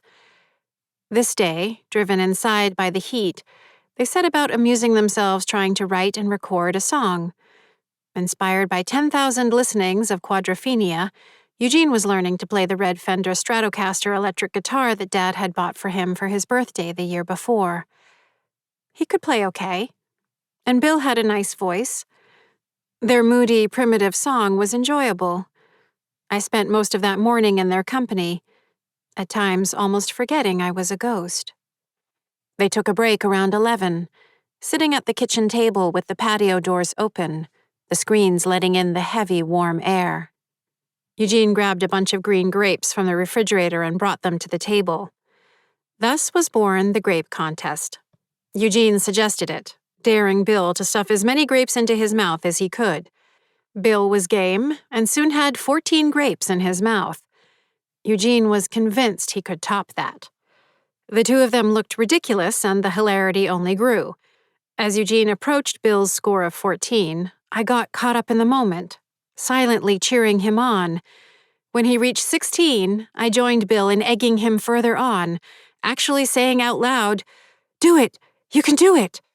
He got a 17th grape into his mouth. I didn't realize what I'd done. The two of them, refreshed, limber, and full of grapes, returned to their songwriting. They actually played the song, Subside in the Mind, for my dad when he arrived home for lunch. He appeared to enjoy it and offered to go out and pick up a pizza, inviting Bill to stay for lunch. A typical summer day. One out of hundreds. Later in the afternoon, Bill left for a dentist appointment. Dad was off at the hardware store. Eugene puttered around the house in a pair of shorts and a t-shirt, a Red Sox baseball cap backward on his head when he sat down with the remaining bunch of grapes. I wasn't really watching or even paying attention when it happened. Apparently, Eugene thought he might surpass his earlier grape record. Once he had 19 grapes in his mouth, one of the back grapes slid down and caught in his throat. The other grapes prevented dislodgement. Eugene leapt to his feet in panic, hands at his throat, spilling grapes, but not enough. He searched desperately for help that wouldn't come, staying on his feet for another 71 seconds, at which point he collapsed to the floor just inside the front hallway. By that point, Mom and Eddie were screaming for me, but I was just as helpless as they were. Dad found Eugene's body when he returned from the hardware store 49 minutes later. 3. October 31st, 1981. Not surprisingly, my own death ranks high on the list of worst days. I've always resented that it was on Halloween, a holiday I approached with joy and flair. That year, I gave quite a bit of thought, some might argue too much thought, to my costume. Looking back, I'll admit to a competitive urge to outdo the efforts of my peers. I strove for multiple levels of meaning, authentic details, and a grab bag of relevant witticisms and explanations. No reason Halloween couldn't be both entertaining and informative, I reasoned. The wild thrill of the night itself invigorated. The crisp autumn air, the clear view of Mars, Saturn, and Jupiter shining brightly above the trees, the whisper and crunch of leaves skimming the sidewalks. The temperature was right. The smells of the evening were right. My entire future extending out ahead of me was right. 1981 was the first year in which I would lead Eddie and Eugene throughout the neighborhood, unaccompanied by either of our parents. I felt I could have taken on that responsibility several years earlier, but for some reason the age of 12 appeared to be the psychological threshold Mom and Dad needed me to reach before they embraced the notion. I'd devised the most efficient route through the neighborhood, designed to maximize our gains within the 90 minutes we were allotted. I was on top of my game in the costume department, receiving what I felt to be a pleasing admiration for my Henrietta Swan Leavitt outfit, complete with lace collar and a wig, capable of achieving the requisite early 1900s era stylings. Leavitt, who lost her hearing right after college, worked at the Harvard College Observatory at the turn of the 20th century, identifying over 2,400 variable stars and finding the connection between a star's brightness and its distance from Earth, which of course allowed Edwin Hubble to later determine that the universe is expanding. Unsurprisingly, he received the bulk of the credit. My quips about the period luminosity relation for Cepheid variables were met with bemused smiles. I believed most of the adults handing out candy tamped down their exuberance in deference to Eddie and Eugene, whose costumes were of a more primitive sort, and feelings more sensitive. My planning paid off, keeping us roughly on schedule in spite of Eddie's incessant dawdling. As we snaked our way efficiently through the neighborhood, our bags growing heavier with candy bars, bite-sized packets, boxes, and wrapped confections, I felt I was coming into the role I was meant for. Responsible, effervescent, logical, and capable. I also felt that as far as the twins were concerned, I was achieving a satisfying blend of firm yet not overbearing. I remember quite clearly chatting with Mrs. Gracie as she handed out one homemade cookie to each of us.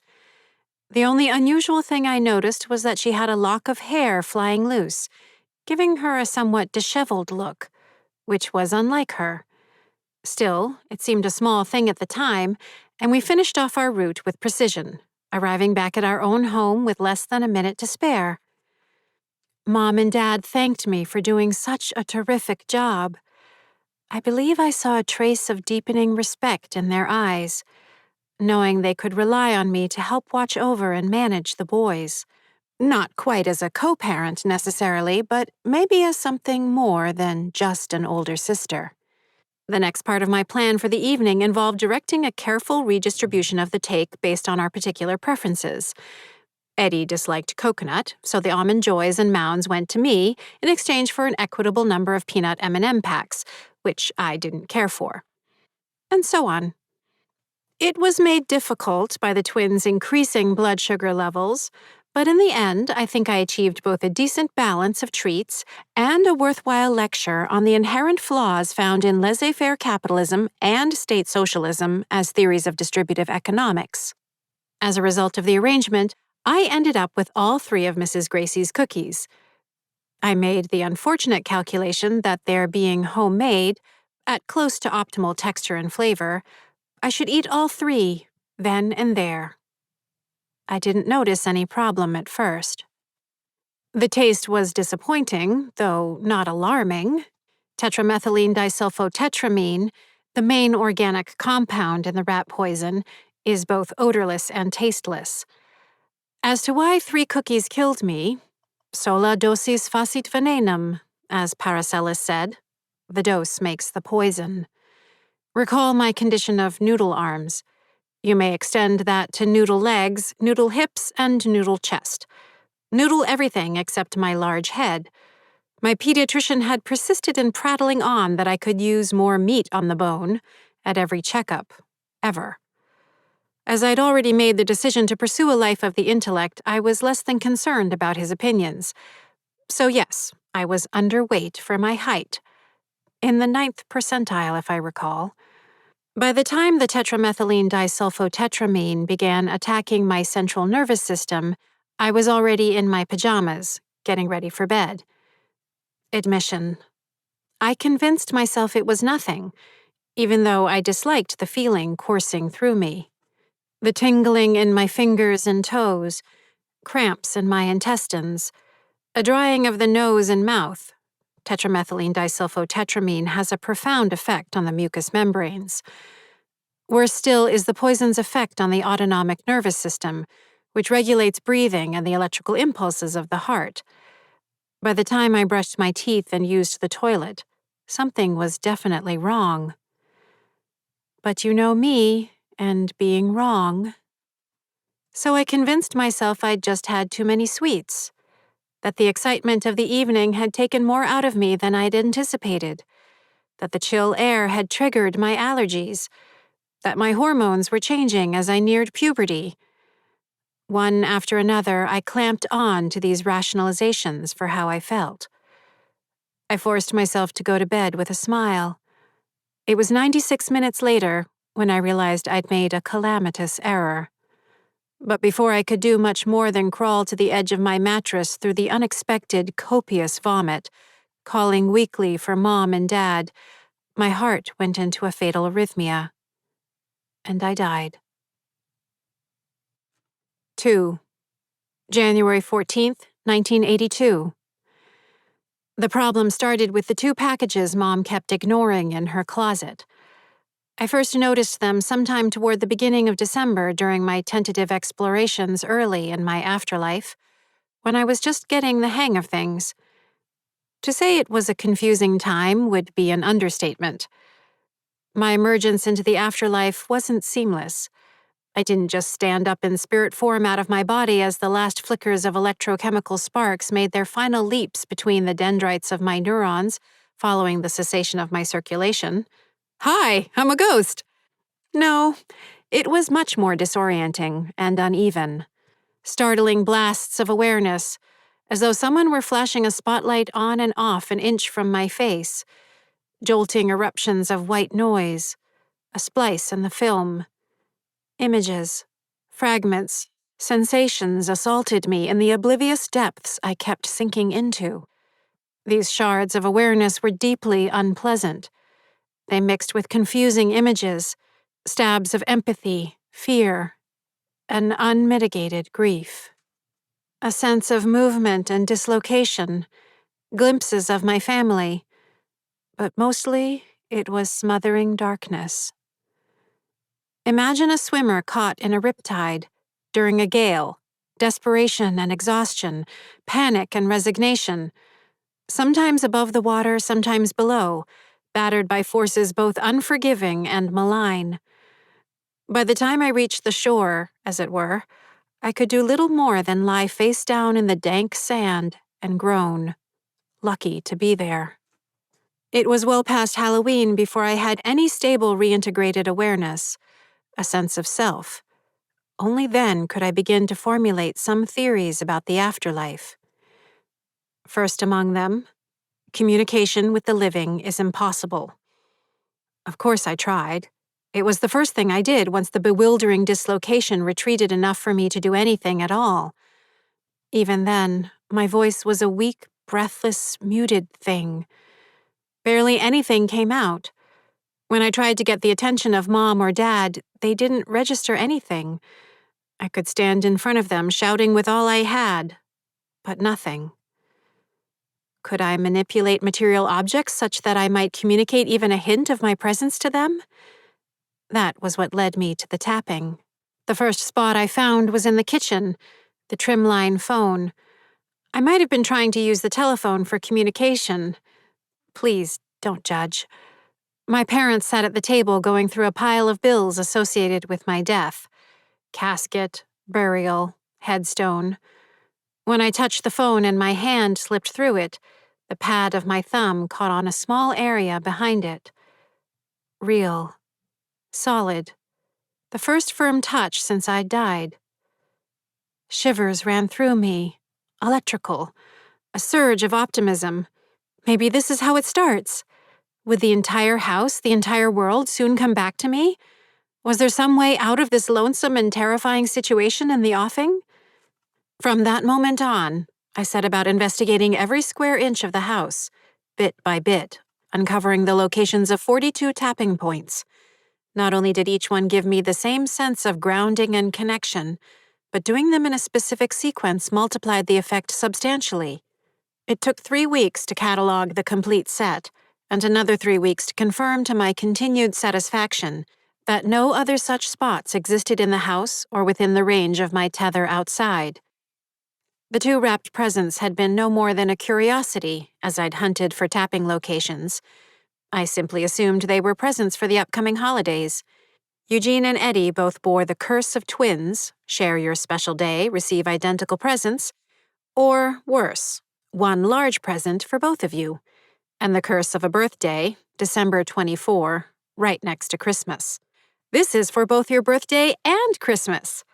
They deserved no better, as far as I was concerned. So when the 2 packages in the closet failed to make an appearance beneath the Christmas tree, the subdued gaiety of which didn't hold a flame against the shroud of grief that year, I didn't think too much about it. Maybe something Mom had gotten for Dad for their anniversary, hidden in the closet well in advance. Somehow Eddie discovered them in one of his random closet excursions. The boy still likes to creep around to this day. When he brought them out and carried them to Mom 2.5 weeks after Christmas, he no doubt hoped they'd been meant for him after all, just forgotten. Mom's expression, a mix of stubbornness, untold grief, and a dash of annoyance, told me all I needed to know in an instant. The presents had been for me. She took them from Eddie, who still had the gall to suggest that given that I was no longer in the picture, perhaps the right thing to do would be to release the presents to him. No go. Instead, Mom informed him that the presents were a Texas Instruments TI-55-2 programmable calculator, capable of holding up to 32 key codes for repeating simple calculations with different values, a collection of 200 thinly sliced minerals in glass slides and an accompanying workbook, the perfect companion to the Nikon SM6 stereoscopic microscope they'd given me for my birthday the year before. Eddie's face fell. Mom was clearly stung by the sight of them. Being Emily Jeanette Nagel Jarvis, however, she pushed back her actual feelings in deference to action. I now see her instincts more favorably, to turn painful emotions into something productive. Should we sell them? Eddie asked. No, Mom answered. We'll donate them. In fact, we can drop them off at the Boys and Girls Club. They'll make use of them. 200 slides? We'll give them the microscope, too. Give my microscope away? I loved that microscope. 10mm working distance, 40mm fine focus, diopter correction, 10 times magnification eyepieces. Yes, while other girls my age were thumbing through Tiger Beat magazine, creating ridiculous boyfriend fantasies about Sean Cassidy and Leif Garrett, I was looking through science catalogs, dreaming of discovering an element. Really? Eddie said. She would have wanted them put to good use, Mom answered. I rather thought not. I would have wanted them put to good use for myself. Poring over the slides during holiday vacations, working up theories, connections, calculations. My eyes would have been bleary from spending so much time peering through the inclined eyepiece tubes. Happy, satisfied, and alive. But I could see Mom struggling. Something big welled up inside her. It struck me that if she could carry through with giving my things away, it might actually be an important first step in getting her head above the surface of the grief subsuming her. I whispered, "It's okay, Mom. Do it." Who knew that speaking to the living could kill them? But as my dad would say, sometimes you need to learn the hard way. Dad had taken Eugene out for hamburgers at Friendly's. Since my death, my parents had made a point of spending more one-on-one time with the twins. That left Eddie with Mom. So, After firming her mind to donate the gifts, she wrote a message on the large family chalkboard across from the kitchen table. 1:15. Donating a few things over in Lawrence. Back by 3-ish. Chicken is marinating. XO. I still recall the pleasant clack and sigh of the yellow chalk against the black slate. The two of them bundled themselves against the chill, clear January afternoon. Mom retrieved the microscope from my room, straightening her spine before she went in, as she'd taken to doing. She packed the microscope into a cardboard box, cushioned by crinkled pages of the Andover Townsman, then removed the wrapping paper from the other two presents before putting them into a spare Kmart bag. They left the house for the last time. Mom's 1978 champagne gold Chevrolet Chevette was T-boned at the intersection of Broadway and Canal Street in Lawrence at 1:42 p.m. The driver of the auto parts delivery truck had been running late, and as he claimed afterward, had dropped a cigarette down by his feet, which distracted him from noticing that he no longer had the green light as he headed northbound through the intersection. Eddie died at the scene. The Lawrence Fire Department had to pry them out of the wreck using the so-called jaws of life. Mom died 29 minutes later in the emergency room at Lawrence General Hospital. At 4:11 p.m., Chief Walter McCormick of the Andover Police Department, notified of the situation by the Lawrence Police Department, approached the front door of our house, removed his hat to tuck it beneath his arm, and rang the doorbell. 1. September 25th, 1987. My dad returned from the sporting goods department of the Salem, New Hampshire Kmart and went straight to his favorite corner by the workbench in the cellar. When I saw what he was about to do, I shouted for him not to call someone, to reconsider. Instead, he blew most of his head off above the ethmoid cranial bone with the shotgun he had just purchased. Chapter 34. Outside, I pause. Panic wants to lift me away on a great tide. My instinct is to run around the yard calling for my dad. My instinct, oh God, is to wet my pants. Everything is my fault. It's all been my fault since the day I died. Take a breath. Take a breath. Breathe. The waning moon hangs overhead. Farther out into the black expanse of the solar system, Mars peers through the hemlocks on Field Drive, gleaming like a distant mountaintop awash in the colors of sunset. Mars, half the size of Earth, diameter of 6,794 kilometers, slightly less from pole to pole due to being an oblate spheroid, home of Olympus Mons, the highest mountain in the solar system. At 27 kilometers, it's nearly 3 times taller than Mount Everest. Okay, I can move again. The stars get me around the yard.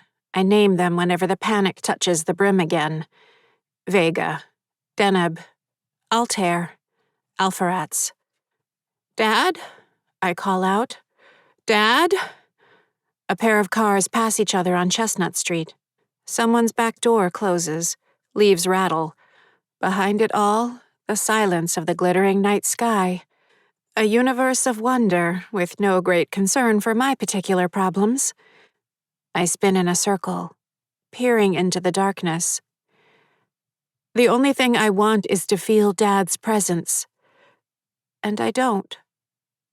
Where are you? Dad was the one who read me stories. Before I could read them myself around age 3. He was the one who sat up with me when I couldn't sleep, which was always. I remember the smell of his shirt, the solid warmth of his chest and shoulder, the movement of the rocking chair during those long nights when he tried to soothe his peculiar, sleepless toddler. I remember the calm rumble of his voice trying to coax me to sleep. Where are you? The strength of his hands as he helped me learn to walk. The safety of his hand wrapped around mine as he led me through the doorway of nursery school. And the terror that gripped me when I realized he was leaving me. It was like the sun going out. Tears and clinging and nearly wetting myself. Yet he comforted me. explaining over and over how safe I would be, how much fun I would have, how brave I was. He was the one who guided me, his frightened and overthinking little fledgling, out into the world. Eventually, I could even do it without crying, though I don't think I ever stopped clenching. Not for my whole life. "Oh, Dad." I dropped to my knees, my face in my hands. The sound that comes out of me isn't a word, but if it were, it would be a word that means, how much more do I have to lose? "Karen?" The voice is warm and weathered.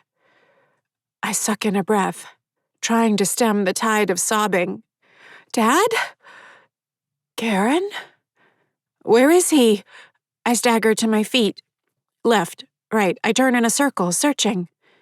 Nothing. "Dad?" I call. Aromas hit me, tangible and pungent.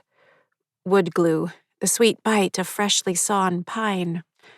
Laundry detergent and Old Spice deodorant lingering on an old flannel. I gasp. The smells bring back the past with such force it's like I just slipped back through the time stream to the 1970s. More than that, an unmistakable wave of dadness surrounds me. "Don't leave us, please," I beg. Leave? Deep vertigo takes me. The yard tilts as I'm yanked into the most vivid daydream I've ever had. A mosaic of images flicker through my mind, one after another, like steel dominoes set in motion by a high-velocity rifle round. Hands, one of which holds a narrow paintbrush dripping with varnish. A framed picture of me from the start of 6th grade. Typewritten pages held together with a rusting paperclip. The title, The Interplanetary Medium and Heliospheric Current Sheet, by Karen Mary Ellen Jarvis. Beneath it scrawled in faded red marker the word, exceptional. A woman in her late 30s jogging down an unidentified street while pushing a fancy baby jogger stroller. A high school-age girl delivering a presentation involving detailed charts and diagrams. A stone of light gray marble shaded by a slender alder tree, Ulna cerulata. In front, a small glass vase with lovely purple violas, Viola sororia. The hardy flowers were my "That son of a bitch didn't know what hit him," Mr. Gracie says. He leans against the corner of the house, his thin shoulders cocked at a carefree angle, bony beneath his cardigan sweater. His face is pale and drawn, his eyes black as coal pressed into dirty snow. He cranks his thin mouth into a sneer. "Didn't even put up a fight." The images crashing through my head flick off as though someone had pulled the power cord from the wall. My unsteadiness vanishes. "Where is he?" I say. "What did you do with him?" He neither moves nor flinches. "Slow down, sweetheart. What did you do to my dad?" "Relax. He didn't feel a thing." It's funny. He was quicker than I thought. I said to myself, well, look at that. Not a stumble, not a bump into a wall. If I hadn't known better, I'd have sworn that sad sack father of yours still had eyeballs. Funniest damn thing I ever saw. I walk toward him until the tether stops me. One of Mr. Gracie's sweater sleeves is threadbare at the cuff, speckled with what looks to be dirt. His fingers are soiled. With his sallow cheeks and sunken eyes, he gives off the impression of a man just recently crawled from a grave. He sucks his teeth, eyes glittering darkly. "Cowards always run. Trust me on that. Not that I'm surprised. Nothing more chicken shit than giving yourself a haircut with a shotgun. You know what I mean? Not a good day for the ones who had to clean that up. No offense, kiddo." "You're lying," I say. "Maybe I'll even tell you where I buried his body one of these years," he says. "What's left of it." "He didn't do anything to you." "So what?" he says. "I've been shot at, and I never did anything to deserve it. Had 2 buddies of mine blown apart by a Japanese grenade, right where they stood smoking. They do anything to that little rat fucker who wasted them? No, they didn't. But here's the thing. I give as good as I get. Which is exactly what I reminded myself when I roasted 4 of those bastards with a flamethrower as they crouched in one of their hidey holes. Probably a good lesson to keep in mind. I'm going to find him, I say. He laughs, his thin shoulders shaking in mirth. You're not gonna find him. And trust me, you don't want to. He's even more of a mess than before. Then why not just kill me? I'm right here. I'm saving you for last, he says. Because I can. Because I want to see you try to tap and calculate your way out of this. Do your math. Your little genius act. But you're going to find out what happens when you come up against someone who lives in the real world, not a book. And I'm going to enjoy the hell out of it. Maybe I'll finish off that brother of yours next, the one with the mouth. This time I won't be so gentle. He mimes putting a corkscrew into his own throat. Leave him alone, I plead. Leave us all alone. Then the dope smoker with the puffy eyes. I'll save your mom for after. She's a looker, even though she's got a stick up her ass. But that kind's always wilder than they let on. You know what I mean? He gives me a vile wink. I won't let you, I say. Oh, you won't. The laughter returns. Calculations aren't gonna save you. Neither is tapping. Double it up. Triple it up. Won't make a Hershey squirt a difference. I've got all the opening I need. Your family isn't gonna know what hit them. Einstein. With that, he straightens. Almost before I register what's happening, he fades into the night, his center disappearing first like a jammed film strip melting away in the glare of the projector's light. I stand my ground. The night deepens. One by one, the last kitchen and bedroom lights throughout the neighborhood wink out, leaving only the streetlights to hold back the darkness. I'm sure Mr. Gracie is watching, so I turn and walk back to my house, shoulders hunched. No measurements, no investigation. Not yet. When I confronted him, I registered that the tether had contracted, somewhere in the area of 4.67% of its radius. Interesting. Very interesting. Chapter 35. I sweep my hands through the corners of the workshop area in the cellar, searching for anomalies. Don't you think it's weird how Dad spent pretty much all his time down here? Eddie says, seated on the 4th stair from the bottom. Thanks for the heart attack, I say. Don't do that. Appear suddenly like a ghost? Yes, don't do it. I turn back to my work. Seriously, I think it's the last place he'd want to be. The earth beyond the concrete feels strange, like passing my hand through a brownie grown so stale that it crumbles at the slightest touch. I meet points of acute sensation, puzzled as to the discrepancy. You've got it wrong, I say. That's exactly why he was always here. Enlighten, please? He stayed here because it's the last place any of us wanted to be. How does that make sense? He asks. He was ashamed. No, he wasn't. He was. Is that why you're down here? He says. Hilarious. He was also self-conscious about not being able to get around as well as the rest of us, I say, because he didn't have any eyes left. I turn to him. Why do you have to be that way? I don't know why I have to be this way. He smiles weakly. I might be a little messed up. Welcome to the Jarvis family. I turn back to the wall, searching. If you want to help, just let me concentrate. Go do something else. He sits silently. The concrete feels uneven in spots. I don't blame you, Eddie says after a while. I'd have killed everyone a lot quicker than you. Right. No, really.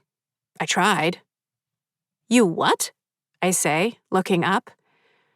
To see if it would work. Talking to someone, basically right after you told me to never ever do it. He cracks his knuckles. The sound of nitrogen bubbles bursting in his synovial fluid filling the cellar. A disgusting habit, though certainly not his most disgusting habit. Right after me and Mom's funeral, when everyone came over to the house, all that food, the whole place smelled like ham, perfume, coffee, and breath. I remember, I say. It had seemed impossible that one house could contain so much grief and leave the walls standing. Cousin Sean was following Eugene around, wearing that brown church suit that rode his ankles like floods, Eddie continues. They were up in our room. Sean was pawing through the long toy chest. He kept picking up toys and asking if maybe he could have them. You know, since there were now half as many kids in the house. 1/3 as many, I correct. Yes, pardon me. I mean, since the last time he'd been at the house for a funeral brunch. Anyway, it just set me off. They were my toys. And he was going to get to play with all kinds of toys I'd never get to play with. Stuff cooler than Micronauts, cooler than slot cars. So I thought, why does this big-headed, wet-lipped, doughy kid with a unibrow get to enjoy all the cool toys while I can only ever look forward to playing with the piece of chrome stuck in my neck? Eddie reaches up to his throat and wiggles the chrome trim that is indeed stuck through his neck. So I walked right up to him and said, Hey, Sean, that's my pistol. Put it down. Are you serious? I say. This is me we're talking about, he says. Not exactly the picture of self-control. But nothing happened. I kept an eye on him the whole time. Nothing. After everyone left, I kept expecting Dad to pick up the phone and hear the news. But no, never happened. I'm sure he's out there somewhere right now, peering into people's mouths and asking if he can have their toys. Remember how he always talked about being a dentist? You'd been dead less than a week, I say. It was the one thing I warned you about. Right, that was just the first time I did it. I said something to him every time I saw him after that. Grandma, too. That was more of a mistake on my part. I liked her and all. Just, self-control and my lack thereof. Homicidal maniac, I say. If it ever worked, which it didn't.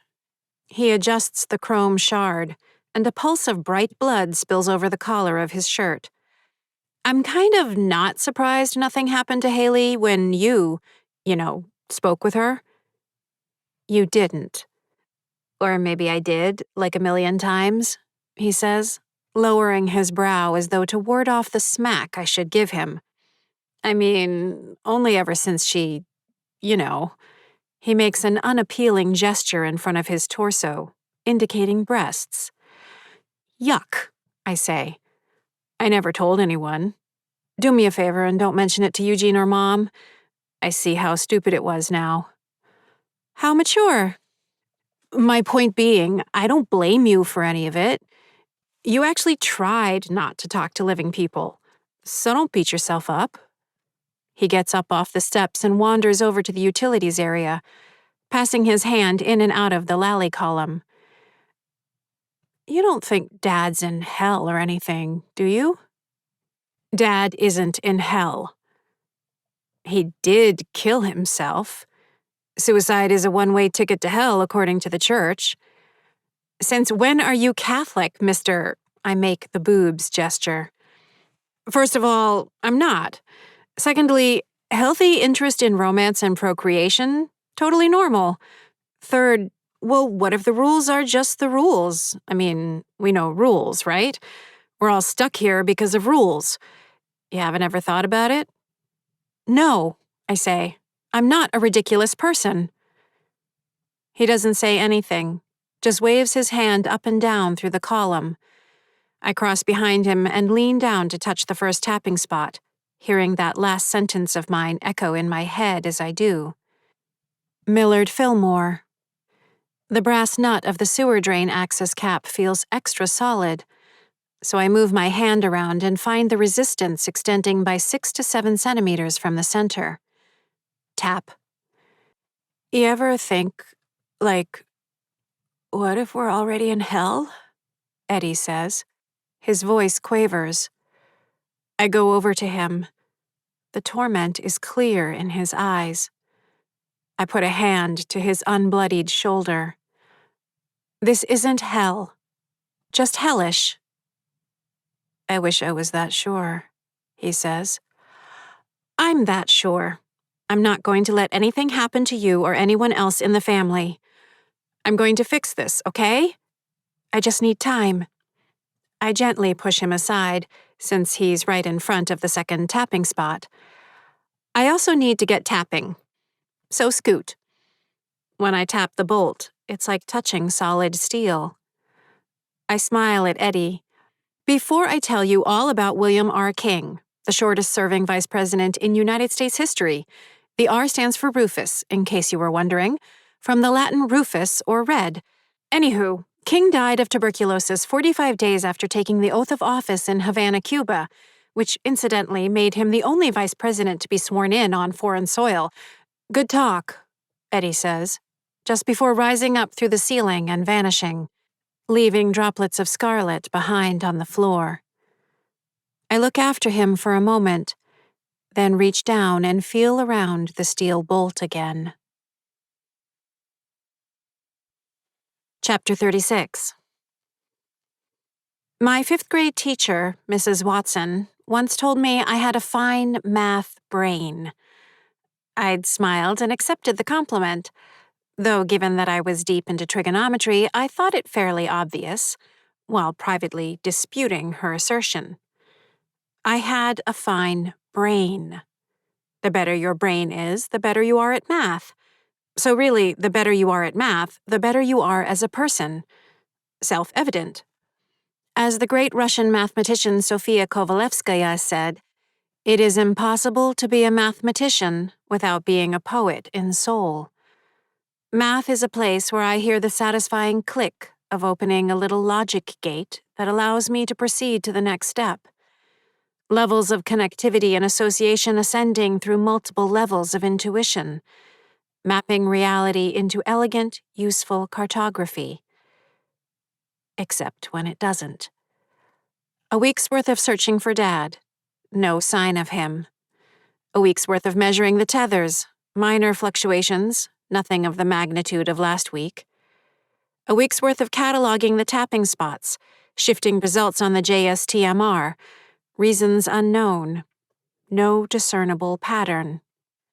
What I'm feeling as the late afternoon sunlight filters through the attic windows is akin to what I imagine a mountain lion, Puma concolor, feels when the ungulate, large mammal with hooves, it's been stalking, gets away. An alignment exists in the data, but it's leaping just out of reach. I keep returning to the most telling stretch of solid mathematical ground, which is, the door to the attic opens, yanking my concentration up from the scent I'm following. Oh, good. Haley. Just the help I need. Maybe she can help me work through the subtleties of the transpose arising from the commutative properties of the scalars I'm analyzing as I assess possible theories involving matrix complexity and the variables. She turns on the light as she clomps up the stairs, holding her phone out in front of her, her treasure finally returned. She's not filming herself, that object of endless fascination, but rather filming the stairs and attic space, affecting a 360-degree slow rotation once she reaches the top to get it all in. Putting the phone down on the music stand she uses for the express purpose of filming herself working out, she faces the camera and says, It's October 14th, and around 4:30. She glances at her computer watch. PM. She adds with impressive scientific precision. Hoping to avoid the IQ-damping field radiating from her, I slip through the floor to find someplace else to concentrate. This is basically where I first heard the voice, Haley says. Wait. Back up. I lift myself fully into the attic again. It felt stronger here than in the bathroom, she continues. Kind of, I don't know, like more heightened spirit activity. She walks toward her workout gear. A small wireless microphone is clipped to the collar of her sweatshirt. Other phenomena here include cold spots and drafts. Excuse me? Cold spots and drafts? Am I some common haunt? Haley turns back to the camera.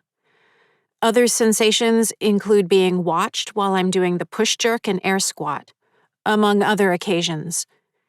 If you think you've been watched here, you should really head back down to the bathroom, where Eddie's been watching you doing all of your private business ever since you… boobs gesture. That said, I kind of like the formal tone she's using, as though she were addressing a trial judge. Among other occasions. I decide to append, Your Honor, at the end of every sentence to see how that works. As to where the most concentrated activity seems to be located, she says, sweeping her hand near her equipment, much of it is over here, Your Honor. She steps to the pull-up bar and waves her hand almost right above the original tapping spot. Returning to the music stand, she turns it to point to the stairs, then heads over to stand in frame. Also around here, the top of the stairs appears to be another location of interest. Your Honor. Okay, what the hell? She just identified 2 of the 4 tapping locations in the attic. The original It's a Lulu spot and the base of the balustrade, where the strange notch between the rough floorboards marks TS40. Is it possible Haley randomly honed in on these spots? She stumbles over her words, then starts again from the beginning. Organized. I watch with something close to admiration as she films more segments. Maybe all that discipline she puts into her physical fitness routines has finally bled into the rest of her life. Could it be that my little Sasquatch is finally growing up? It's probably not fair to always think of her as the Haley who sent Trisha and Elise hauling her to the doctor's office simply by pointing at her face and repeating, up my nose, without further elucidation. The girl who took years to accept the concept that crayons didn't, in fact, taste like their corresponding colors.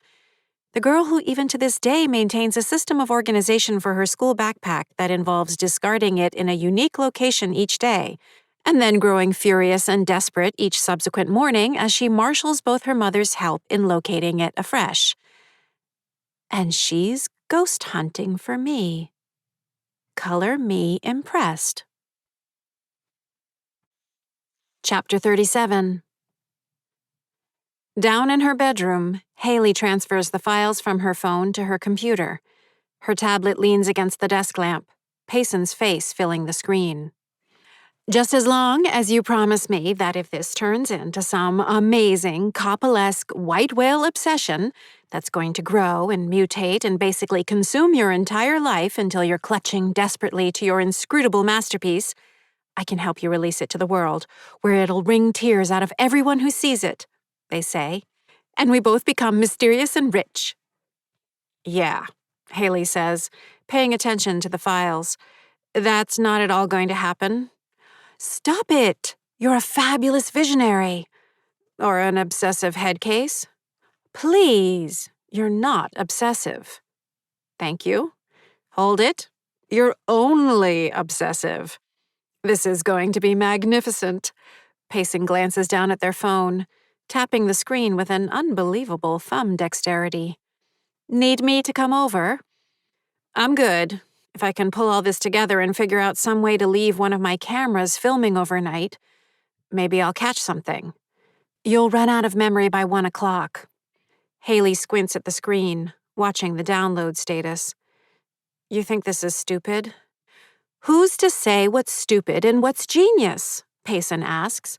I admire you leaning fully into this hearing voices and feeling presences thing. Why talk to your therapist about it when you can turn it into art, possibly tiptoeing right across the line into madness as you do? But I'm here for you. Front row seat. I love it. Cool, Haley says. Your plan is incredible, daring, and in every respect a thing that's going to keep me from getting a good night's sleep simply from the audacity of it.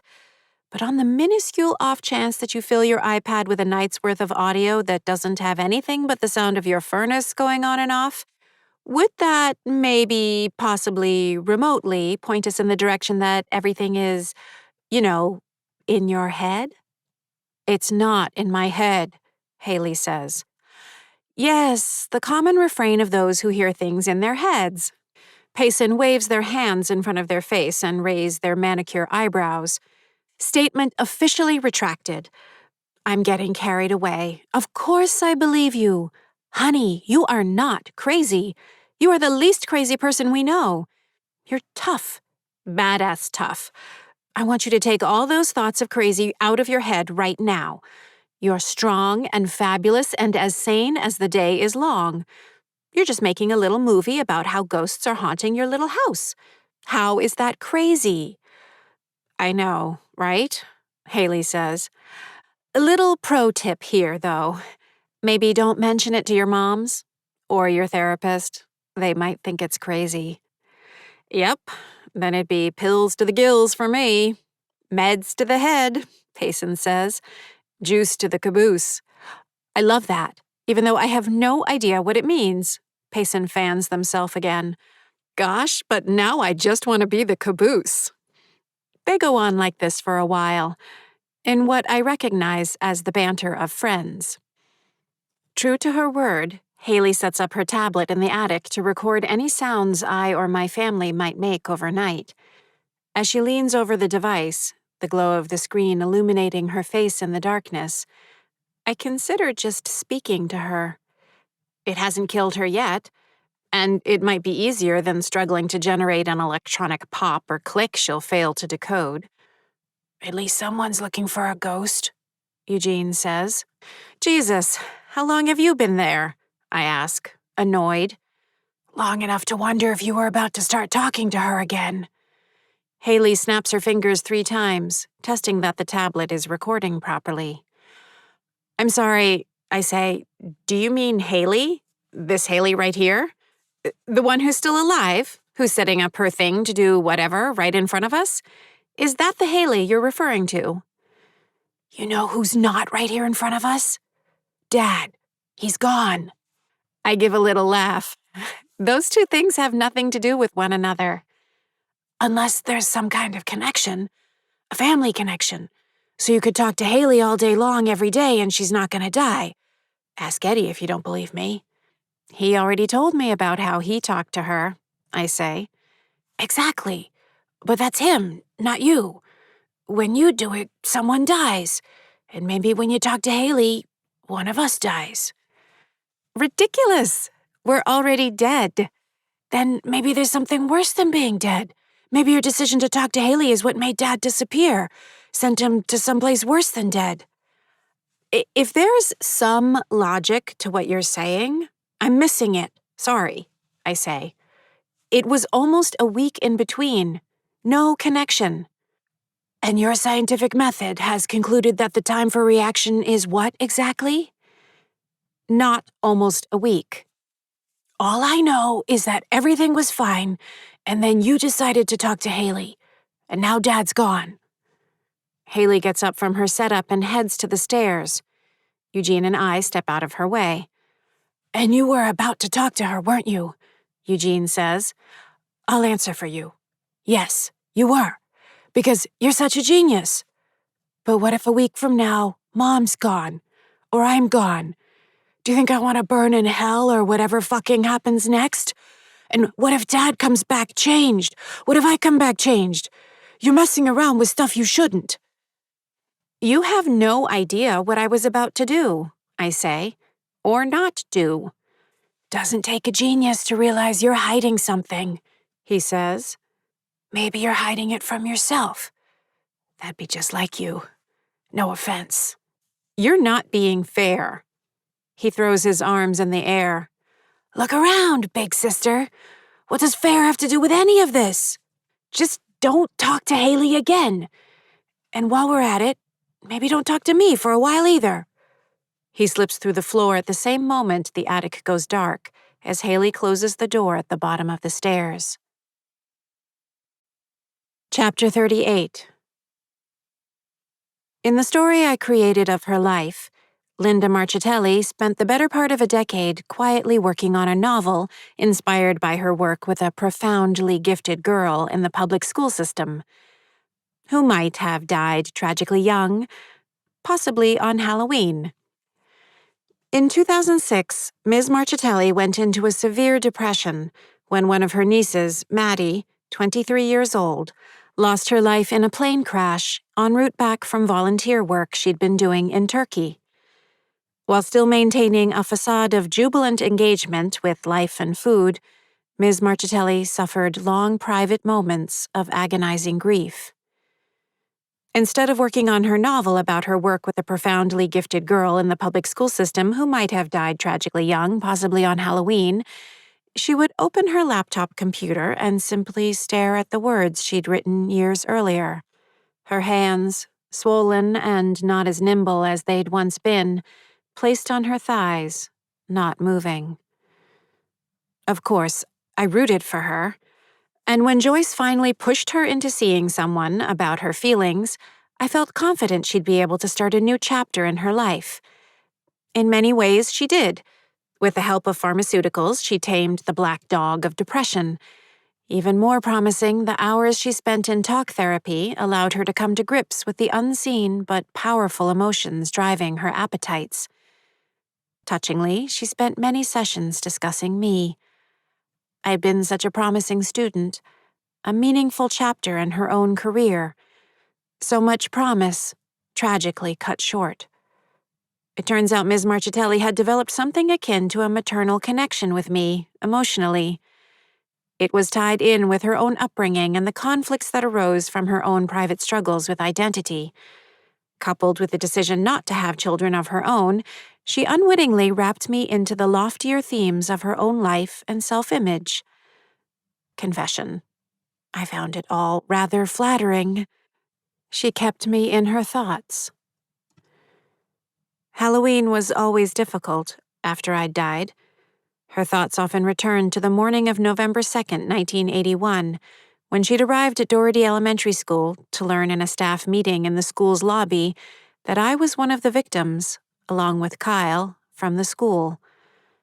Even decades later, the memory of the moment remained clear and potent. The look on Principal Bell's face as she broke the news, the gasps of teachers and staff, the slant of the early morning light on the brick wall hung with art projects. Mostly, she remembered the numb feeling in her legs and shoulders, and she went back to her office down the hall from the library to gather a few things so she could coordinate with the teachers on how to handle the grief and dismay of the student body.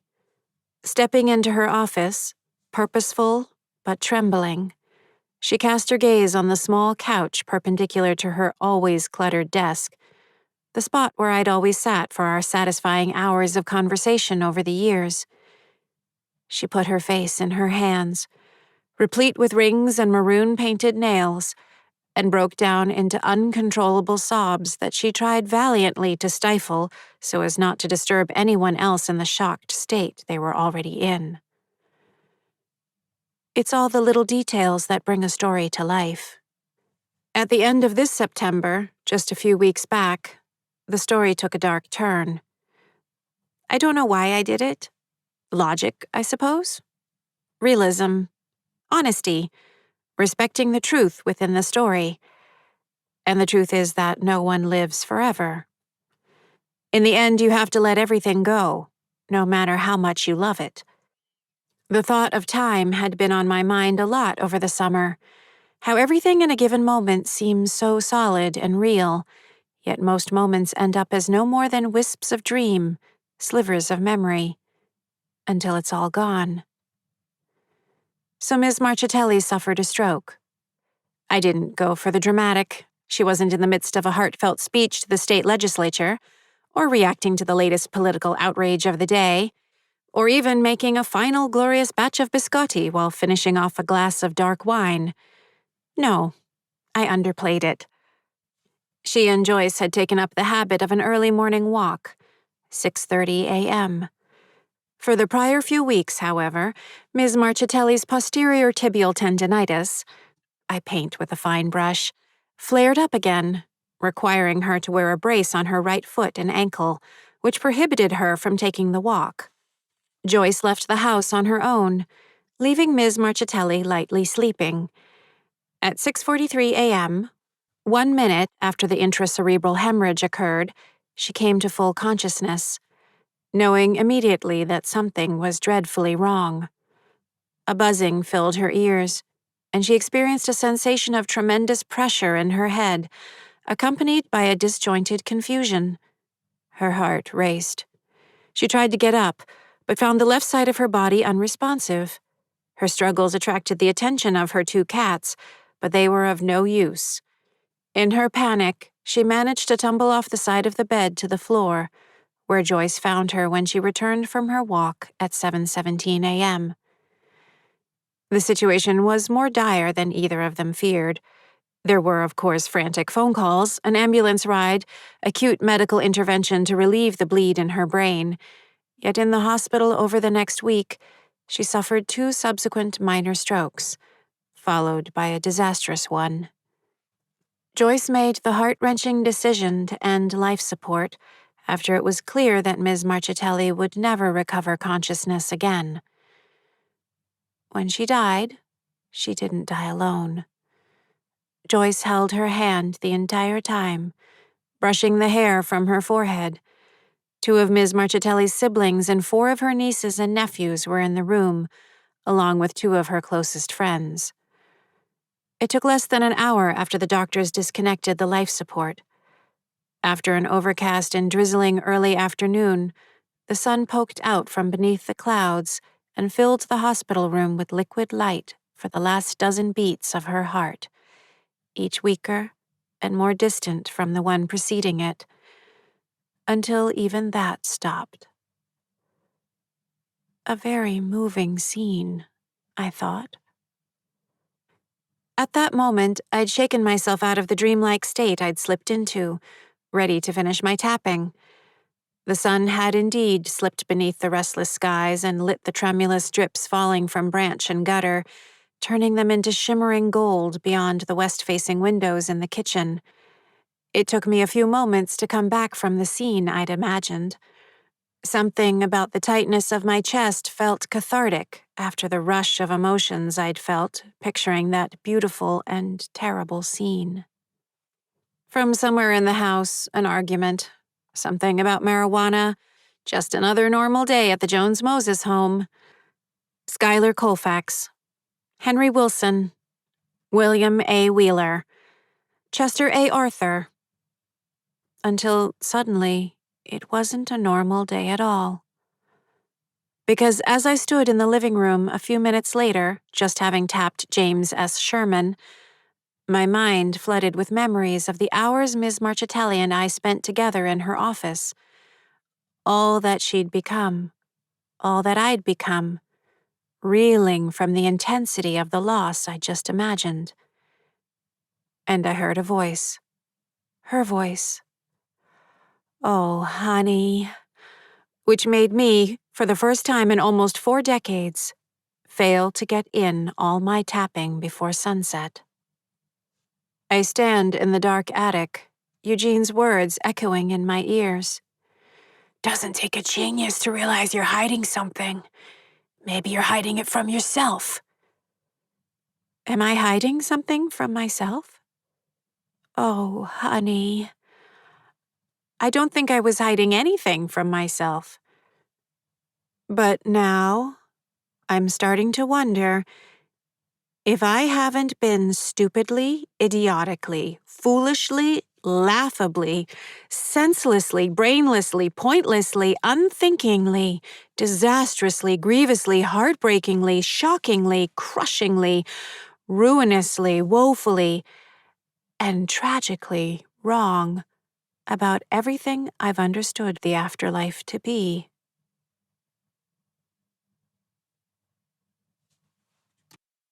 Chapter 39. Maybe I can learn a thing or two from Haley. I glide through the living room wall and pause. Trisha is out on the deck doing yoga. Everyone else is getting ready for the day, including our intrepid ghost hunter, Haley Jones Moses. She of math deficiency, which she never let stop her. She of the eternally lost backpack. She of you're only obsessive. The Haley of the doubts and the marijuana and the selfies and the leaping, heaving, curling, planking routines. Long runs before the sun cracks the horizon. Haley, gulper of milk from the jug.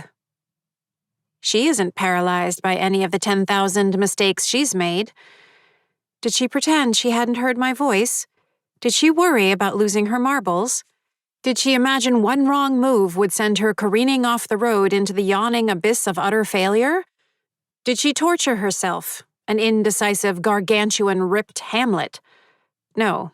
She grabbed her, of course, phone, and documented her attempt to find me, bull-moosing her way forward into the unknown, absent any noticeable Hamleting.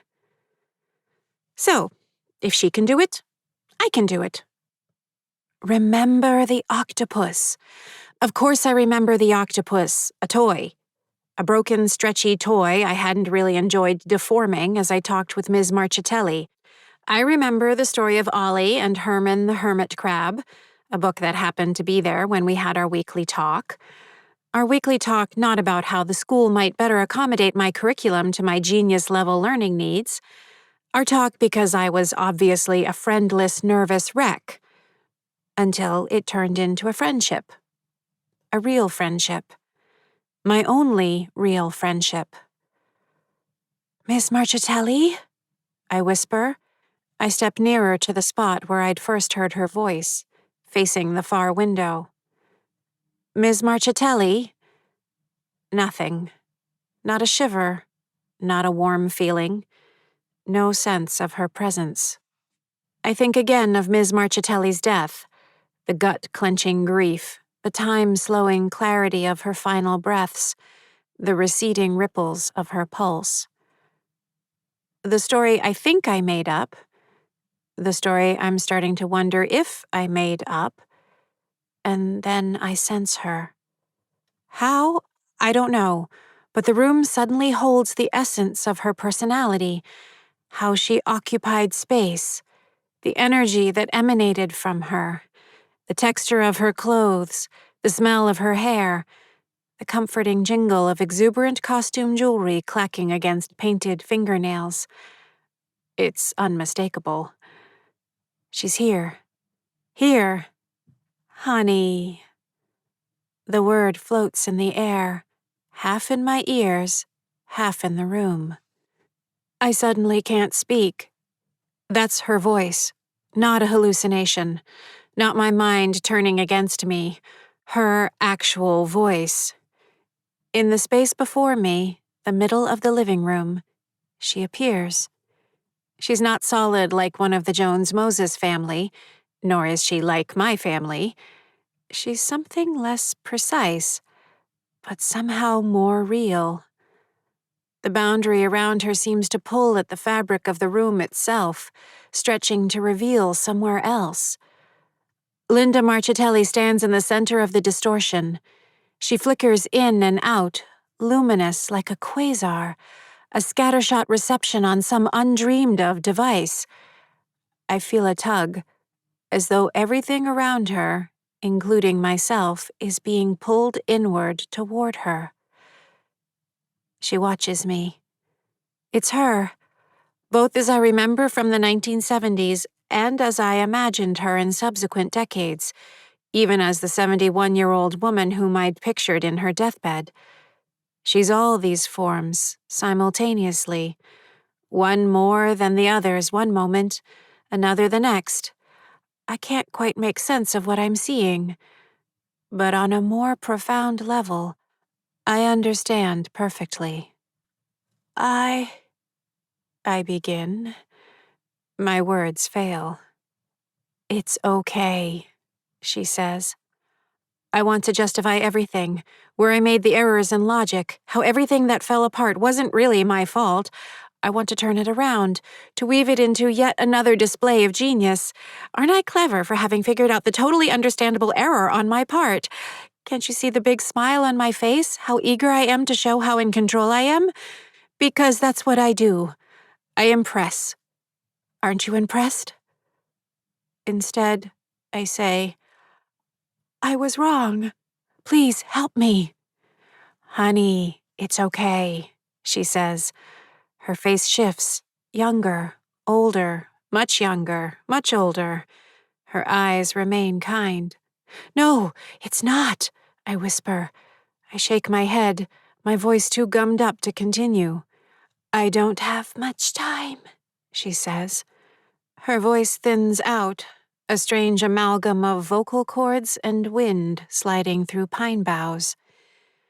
The morning sunlight coming in through the windows deepens. You need to find your... She flickers and breaks apart, then coalesces again. There's no time. It sees me. I can't stay. Just remember the octopus. You can figure this out. I believe in you. I've always believed in you, honey. The energy in the middle of the room simultaneously contracts and expands, the light around Ms. Marchitelli condensing down to a bright molten glass, alive with the colors of stars, more real, more solid than anything around it.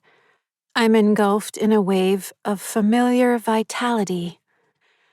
I spent so many years with her in her office, every Friday afternoon, half a dozen other drop-ins during the week, that I can't mistake the feeling of her presence.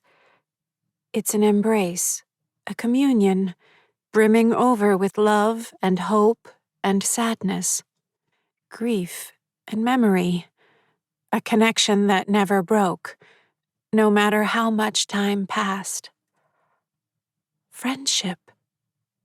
Love. And then she's gone. Dissipated in an instant, the middle of the living room snaps back to the way it was, empty. The essence around me dissolves, passing through me and moving on like some kind of shock wave. I reach forward, a sob welling up and out of my lips. Wait, I call out. But she's gone. Chapter 40. I go to the west-facing window, where it only takes me a moment to spot him. There. Mr. Gracie stands in the swinging shadows of the maple tree past the end of the driveway, hands in the pockets of his trousers, the curl of his lip twisting up the left side of his face. There's no time. It sees me. I can't stay. I lift my hand in greeting. He locks his dark eyes on mine. I turn my hand around and make a fist, leaving my middle finger extended. A gesture I've never, ever used in front of an adult. His head rears back. The look on his face is one of pure malice. Hey, I need that... What are you doing? Eddie walks in from the front entry. Checking the feng shui, I answer, lowering my hand and turning my back to the window. You're what? Nothing. I'm getting ready to tap. Profuse apologies for taking a moment to myself. I'm a monster. Geez, don't give yourself a hernia, he says. You need what? What? You said you need that. What? Come on, your stupid question, I say. Oh, right. I need that window? Seriously, what were you doing? I think I may have found a new tapping spot, I say, turning from the window. Where? Right between your gluteus maximus. I'm sure you're familiar with it. Eddie looks around the room. Nice use of medical terms. My butt. Though for you, that's almost funny. Why does it feel weird in here? It was perfectly fine until you walked in, I say. Have you been overheating your brain or something? Yes, I say. That's what happens to brains. He's still looking around the room, so I snap my fingers to get his attention. A gesture I know annoys him to no end, as I used to do that to the twins when I pretended they were puppies. Over here. Why do you need this window? He frowns. Payson's gonna swing by and pick up Haley. She's wearing that white top thing. I love that white top thing. 10 out of 10. Excellent view. You'll be proud of me. I calculated the angle from the window down to the driveway as the one to best maximize my view. Idiot, I say. You can hover right in front of her anytime you want, including while she's putting on that white top thing or any other thing. Superficial reading of the situation, he says. Number 1, just did. Number 2, there's a certain thing that happens right when she's getting into a car that I like. Keeps things spicy. He walks over. I try to keep him away from the window, blocking him. He tries one way, then the other, then fakes me out and goes around. Come on, he says. I'm a growing boy and excuse me. Why is that psychopath staring at the house? Why is he out in the daytime? Ignore him, I say. Ignore him, Eddie says. He can't do anything. Because he didn't stab me in the throat and Dad is down in the basement minding his own business. I must be reading into the situation. He can't touch us in the daytime, I say. He's just sending a message. His messages suck, Eddie says, flicking a finger through the wound in his throat. And what's his message this time? Doesn't matter. No? He holds up his right hand, fingers and thumb spread wide. I can give you 5 good reasons why it probably matters. He curls down his pinky. Which you can't. Excuse me? I say. Well, in case you haven't already thought about this with that large, overheating brain of yours, doesn't it strike you as telling that you started out with 5 fingers and now you have 4? You're getting better at math, I say, applauding. He nods his head, acknowledging the applause. And for my encore, there were 5 of us in the family, and now there are 4. Have you thought of that? Unrelated, I say. Ridiculous to even suggest a connection between my fingers and the family. As though on cue, Mom steps in from the dining area, pointing to the western wall. What is he doing out there? Apparently, we're stupid to bring it up, Eddie says. Just ignore him. Ignore him? Mom says. He can't touch us during the daytime, I say. Says the person who said he couldn't touch us at all, Eddie says. Mom turns to me. This has gone far enough. You're not thinking this through. And of all the people in this family, you're the last person I expected to have to worry about regarding that particular flaw. You're acting like everything is fine. It's not. Your brother told me what happened with that man. It's because of what you're doing, isn't it? Of all the people in this family, I say, I'm the only one trying anything. I haven't heard you offer up any ideas, and it hasn't exactly been a stream of genius suggestions coming from Eddie and Eugene. If you think for a minute I wouldn't do everything I can to save this family, you haven't been paying attention. You have no idea about the grief and tragedy I've gone through. Some idea, I say. No, she says. No idea. You didn't have to watch your children die in front of you. You may be a genius, but you don't know what it means to be a mother. You don't even know what it means to be an adult. Tapping forever isn't the answer, I say. Think about what happens in 30 or 40 years when they decide to knock down the... It's not about what happens decades from now. Karen's conscientiousness and ability to pre-plan is unlike any I have observed in any student throughout my 32-year education career. Do you remember that? I ask. I'm sure you do, because you repeated that every chance you got when I was in 3rd grade. To the other moms, at recitals, to that reporter from the Eagle Tribune when he did that story on me and I had to pose at the dining room table with a dictionary open in front of me. You seemed pretty proud of my ability to plan ahead then. What's changed? You're gambling with the souls of this family, she says. She walks past me and goes to the window. Trust me, I'm not the only worried mother in this house. Did you seriously just compare me to Haley? I ask. Even Eddie looks surprised. There are matters of the heart you can't understand until you live them, Mom says. Things about family and relationships that have nothing to do with your intelligence. Haley is an idiot, I say. At least she talks to her mothers, Mom says. I don't know what's happened to you. You used to be so good. It used to make you so happy to make us happy. When you made me proud. Now all I get from you is this. Contempt and disdain. It's not just disappointing. It's heartbreaking. You have no idea what I'm doing, I say. You're not even listening. You're the one not listening, she says. I won't have anyone else in this family hurt again. I can't handle it. I cannot lose anyone else. I just can't. We can help with the tapping. Your brothers can help. You shouldn't have to handle it all yourself anymore. Let us help. Maybe I'll get Haley to help, I say, since she's apparently my intellectual peer. Maybe that will give all of you misunderstood mothers something to feel great about. How about that? I think what Mom's saying, Eddie begins. I hold up my hand. I know what she's saying. Then think about what I said, Mom says. Then think hard about what this family really needs before you throw everything away. She turns from the window and walks back through the wall into the kitchen. That's so insulting, I call after her. You don't get it at all. Eddie shakes his head. Now you kinda sound like Haley, he says. So if I could have the window now? Like she could help, I say. Eddie looks out the window. At least Mr. Stabby's gone.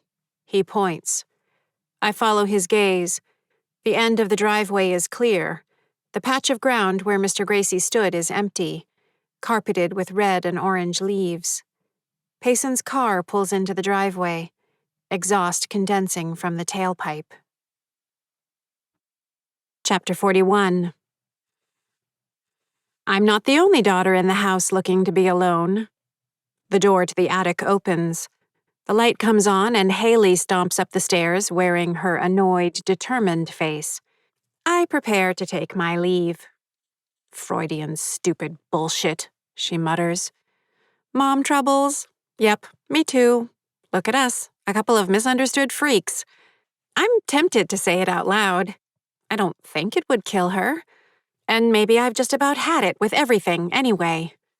She lifts and moves and clunks down a pair of weights. Whether to clear space for her calisthenics or just to make noise, I can't tell. She goes to switch on the little speaker that plays her irritating music. The light doesn't come on. No sound. Haley growls a sigh of frustration, then yanks her black pullover sweatshirt over her head. It gets caught. Something tears. Fuck, she says, muffled. Once she slows and gets it off, she twists it around to inspect the collar. It's an old sweatshirt. A seam along the left shoulder has sprung, newly freed threads stretching from one side to the other. She throws it down the stairs. Fuck. Maybe she should have taken it off less like a gorilla and more like a human? Though the thought is spectacularly unkind of me, given my own struggles with collar openings and my head girth. She starts in with the rolling of neck and shrugging of shoulders that is the prelude to burpees. Why can't anything ever fucking work out for me? She goes over to the water-purifying filter jug on the card table past the weights. Picking it up, she frowns. It's barely 1/4 full, which, if she paused to think about it, which she doesn't, is more than sufficient to provide her with a full 236-milliliter glass to drink. Just pour it. You'll see. She sighs, then pours it. As I knew, it fills her glass perfectly. Bravo! Big container almost empty, smaller container perfectly full. Amazing! Same volume of liquid. In fact, if it were connected by a tube, as you almost certainly don't know, the isotropic pressure, the dimension of force divided by surface area, would have leveled out the surface of the liquid. Leveled out. Isotropic pressure. Bigger container, smaller container. My eyebrows come down. I look back to see Haley chugging the water. My gaze goes from the filter jug to the glass and back to Haley's face as she finishes the water. My God. Chapter 42. Fast-moving clouds catch the light of the sinking sun, speeding across the darkening sky. Sunset, 6:02 p.m. The barriers relax. My tether slackens. The big maple at the corner of the yard has started dropping the first wave of leaves. Orange, red, and yellow. Even as a ghost, I enjoy them. Crisp, vegetal, the tiniest astringent note. If my feet were solid, they would shush their way through the drifts with a pleasing sound. I cross the street, passing by Andy's house. The lights are on in the Hollins house up on the second floor. Stillness. A slight breeze bends the branches overhead. Mrs. Gracie? I whisper-shout. The sun porch is draped in night. I can only get within 21 meters of the northwest corner of her house. Mrs. Gracie! I call. Mrs. Gracie appears at the line of fencing. She shuffles forward. Her hair is skewed. One of the belt buckles on her blazer hangs loose by her side. I'm fine, she says. Fine, I say. What happened? Arthur, she says. She puts one hand to her lower back and stretches with a grimace. He's relentless this week. But I got him good last night, right in the jewels. Just enough to slip away and get into my hiding spot. This biddy still has a few tricks up her sleeve. The forecasts aren't accurate, I say. This isn't good. You just said a mouthful, she says. It's fine. If he wants to play tough, he'll see he's not the only one. Well, let's not go crazy. I'm sorry, but he's got my dander up, she says, which is when my good old-fashioned Irish kicks in, which I'm happy to say he got a taste of. I scan the surrounding night. We're probably being watched, even now. Listen, I say, keeping my voice quiet. I need your help. Tonight. I think I might have figured out a way to get beyond the tethers. You what? Which means I might have a way to find my dad. So I was right, she says. I always knew it. Well, kind of, I say, but not exactly. The tethers aren't like cloth with a rip in it from too much stretching. I think of Haley's sweatshirt crumpled at the bottom of the attic stairs, a seam in the collar popped. Nothing we can unstitch or pry apart. I think it's something different, and I think I might be able to find a way through it. Then what is it? She asks. Let me take a look first, get a little data. But to do that, I need a distraction. Anything, she says. It means being outside your hiding spot for a little while. I'm a tough old broad. It's about time I pulled my weight. She glances around the yard. He'll think twice. Maybe, I add. But you don't have to. I want to make sure you're all right with this. Well, if I'm going to go down, better to go down fighting, she says. It shouldn't always be on you. I'm the one who landed us all here in the first place. Mrs. Gracie, we've been through this, I say. You didn't mean to kill us. It was an accident. She waves my words away. Now you just stop it. With your talk of my intentions and accidents, cognitive decline is more like it, which still makes it my fault. And now look what Arthur's doing to us and to your family. No, it's past time for me to do something about it. Just point me where you need me. This old gal is raring to go. You're sure? I ask. Do you have wax in your ears, dear? She smiles. Chapter 43. I linger for a while at the stone bench by the bird feeder. My dad built the bench during the year my mom was pregnant with me. It's curved, 1.6 meters in length. Stone and mortar, though the stone is weathered and discolored now, decorated rather beautifully with emerald green clumps of pincushion moss, Leucobrium glaucum, along the back. interspersed among lovely patches of grayish and umber crustose lichen. Countless family photographs were taken on the bench, most often with me wedged between Eugene and Eddie, squinting unhappily into the sunshine. In the moonlight, a slug, Duroceras levy, moves along one of the rocks of the seat of the bench, leaving a silvery mucus trail. I can relate. Not that I generate hydroscopic mucus as a means of protection and mobility, obviously, but I feel a kinship to their vulnerability. No shell, no speed. At least I have brains, most of the time. We'll see if this is one of those times. I edge forward toward the back corner of my yard. I can glimpse Auntie's house from here, where Mrs. Gracie remains after the two of us made a show of going inside. Once we were in, I slid down through the floor into the cellar, then made my way back across the street below ground, coming up near the stone bench. Another 10 minutes of waiting quietly, and I feel confident I'm not being watched. I push forward into the barrier.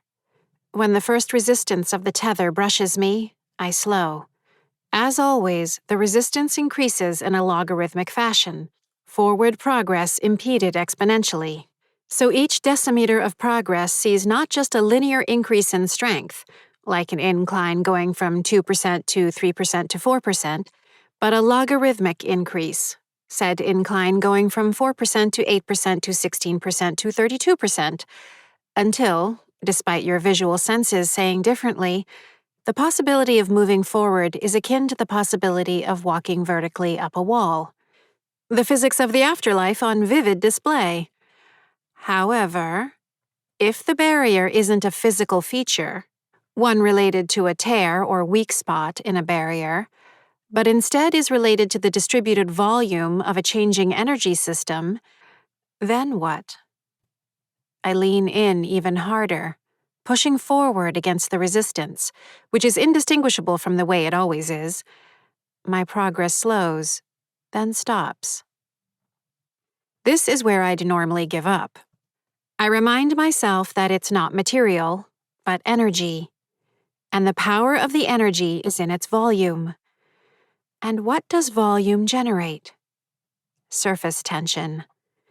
Okay, so I'm facing a tensioned surface, which means the ratio of a change in the energy of the volume to the change in the surface area of the volume is measured in joules per square meter, generating a state of minimal potential energy.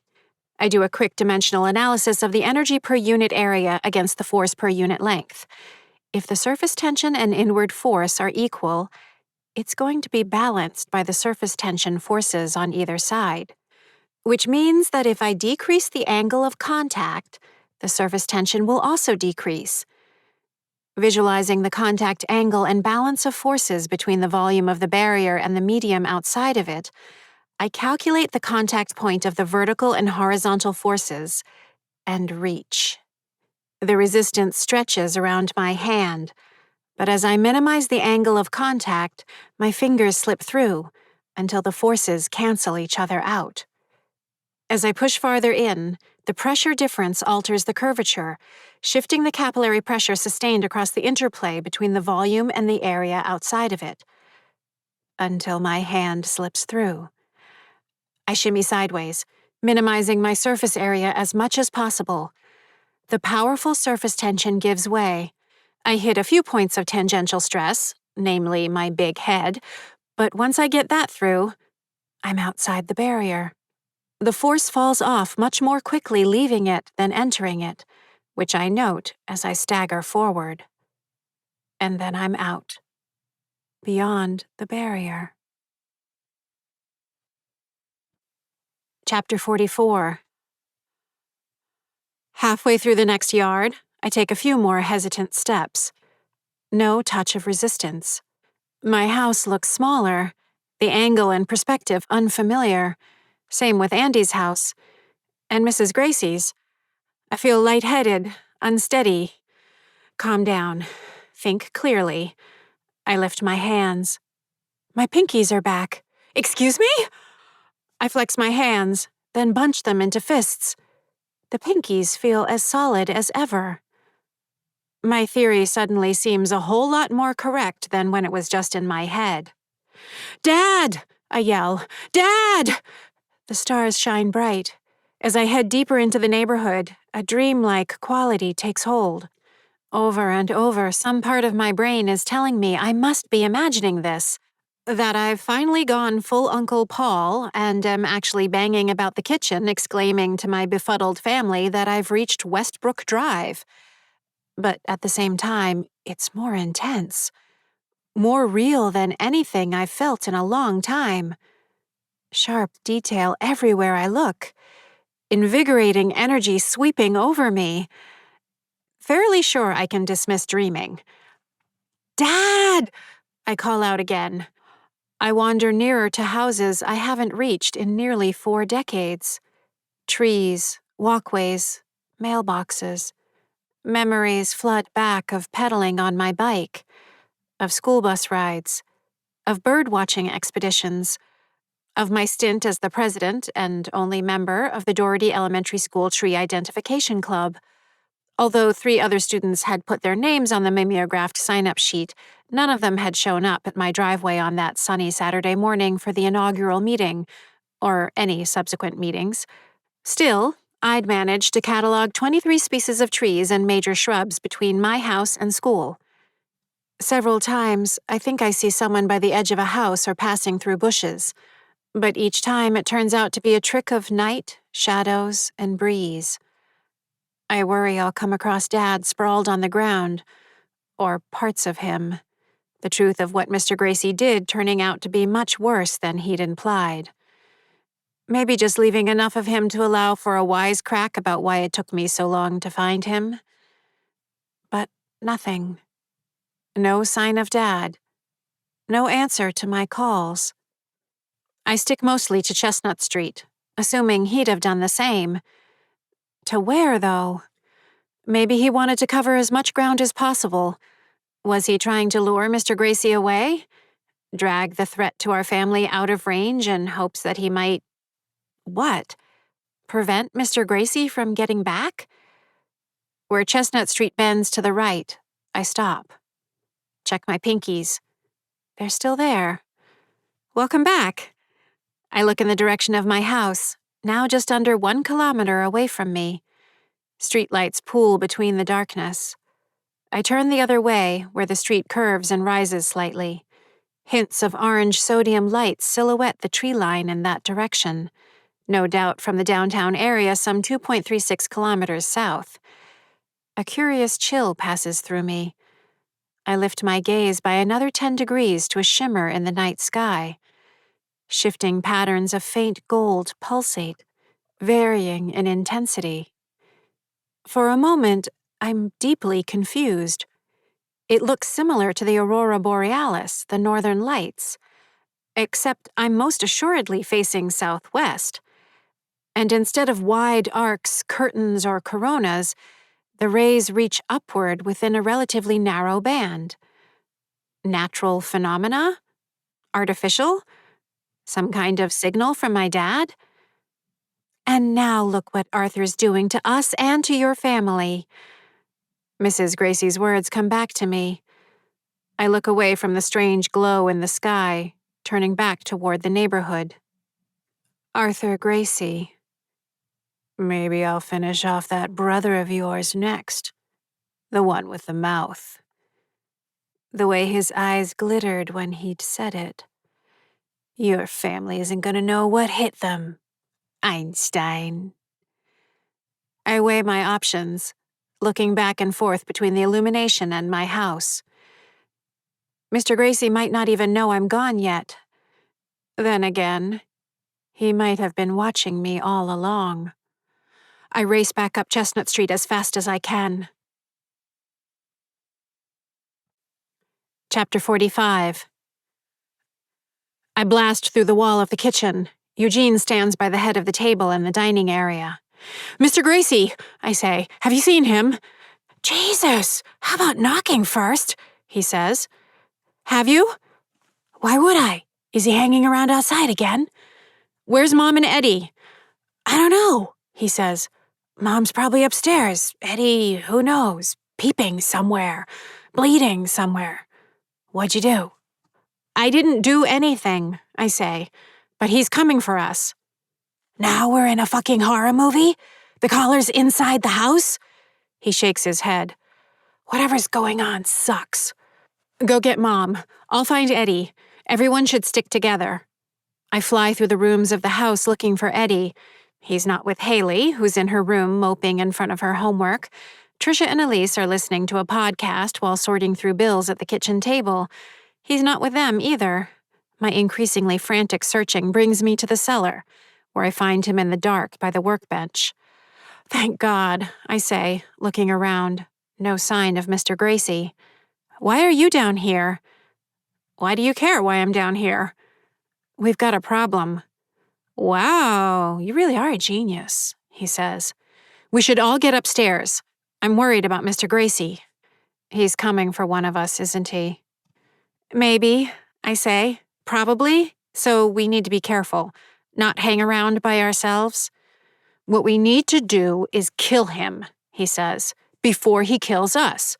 Bonus points if we can do it using a corkscrew. Though I'll settle for electrocuting him, luring him into a power line, poisoning him. There's got to be a way. We may not need to, I say. What does that mean? I consider for a moment telling him I got outside the barrier, but decide against it. Eugene could handle it, probably. Eddie can't. He'll swear up and down, left and right, that he won't try to get out. At the first moment I'm out of sight, he'll try to squeeze through the barrier himself, causing who knows how much trouble in the process. I can't risk it. I may be onto something, but it means being a lot more careful than we've been up till now. Still rather kill him, Eddie says. I pace. At least everyone is fine. And now look at what Arthur's doing to us and your family. Us. I freeze. Get with Eugene and Mom, I say. Stick together. Before he can protest, I lift up and leave through the cellar wall. The moon hangs above the tree line, the living wrapped in their pixel dreams, blue light glowing in windows up and down the street. Mrs. Gracie's house is dark. Faint starlight traces the edges of the roof, glints off the windows. The figure sitting on the back steps to the sun porch doesn't move much as I watch from the corner of the yard. He looks to be paring his fingernails, whistling a tune as he does, something from the 1940s. His face is a pale pen and ink sketch, tight mouth, wrinkles, eagle eyebrows, black eyes. He was a quiet, gentle librarian, to hear Mrs. Gracie tell it. I'm sorry, but I don't see it. I step up to the end of the driveway. Where is she? He keeps his attention fixed on his fingernails. His skin has the bloodless pallor of a corpse. I was wondering when you were going to come out and start squeaking at me. The corner of his mouth pulls back and relaxes again. He sucks his teeth. Where is she? I repeat. No, don't you worry your pretty big head about her. She's exactly where she deserves to be. Meaning what? Meaning, don't you worry, he says. She's my friend. Look around, kid. You don't have a friend. She is. Sure. Because nothing says friendship like a handful of poison cookies. Isn't that what they say? He slides what looks to be a jackknife back into the pocket of his trousers and lifts his face to me. I fucking killed her while you were gone. Just been waiting for you to sneak out. You getting away like that gave me exactly what I've been waiting for. Years I've been waiting. Took you long enough. But now it's open season. On all of you. Look how excited our friend is. He points to Andy's house. Flibber hops up and down just outside the wall of the kitchen, his grotesque, mismatched anatomy moving in and out of the shadows. He gestures wildly, spinning, twirling, slamming his hands against the house, poking and punching his arms. He mimes yanking Andy out and pummeling him, lifting up the imaginary child and body slamming him into the ground, kicking, suffocating, strangling. "Now that's going to be a mess," Mr. Gracie says. "But I understand the satisfaction, believe me. Finally watching that last spark wink out of Eleanor's bulging eyes as I wrung the life out of her was better than just about anything. She was dead 10 minutes after you slipped off." Flibber arches his back in some kind of victory celebration. "You're lying," I say. "I'll get the rest of your family and the others too. Don't think I won't." With that, he turns and disappears into the house. I stare after him. "She was dead 10 minutes after you slipped off." Flibber stares at me, his head tilted sideways, his awful eyes askew, the smile on his warped face a thing of horror. He lifts one hand and wiggles his thick fingers at me, then disintegrates into the shadows. Part 4. Chapter 46. Springtime afternoons in Ms. Marchitelli's office were wonderful. Languid sunshine broken up by the swaying leaves of the chestnut, Castanea dentata, that stood proud in the middle of the school lawn. Window open, letting in air heavy with the aroma of warm soil, flowers in bloom, fresh-cut grass.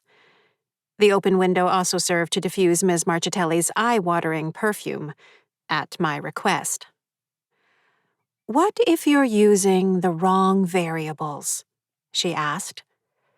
The topic at hand was my assertion that it was perfectly logical I did not have any friends. It wasn't the first time we'd had that particular discussion, though it was the first time she'd put forth this particular counter-argument. Intriguing. A battle on my turf. Questionable. Especially since she was using the term imprecisely. In mathematics, variable refers to a quantity in a calculation able to assume different numerical values, expressed as a symbol, usually a letter. She was obviously confusing variable with numerical constants, parameters, or coefficients. "Which variables do you suggest are incorrect?" I asked. Snippy of me.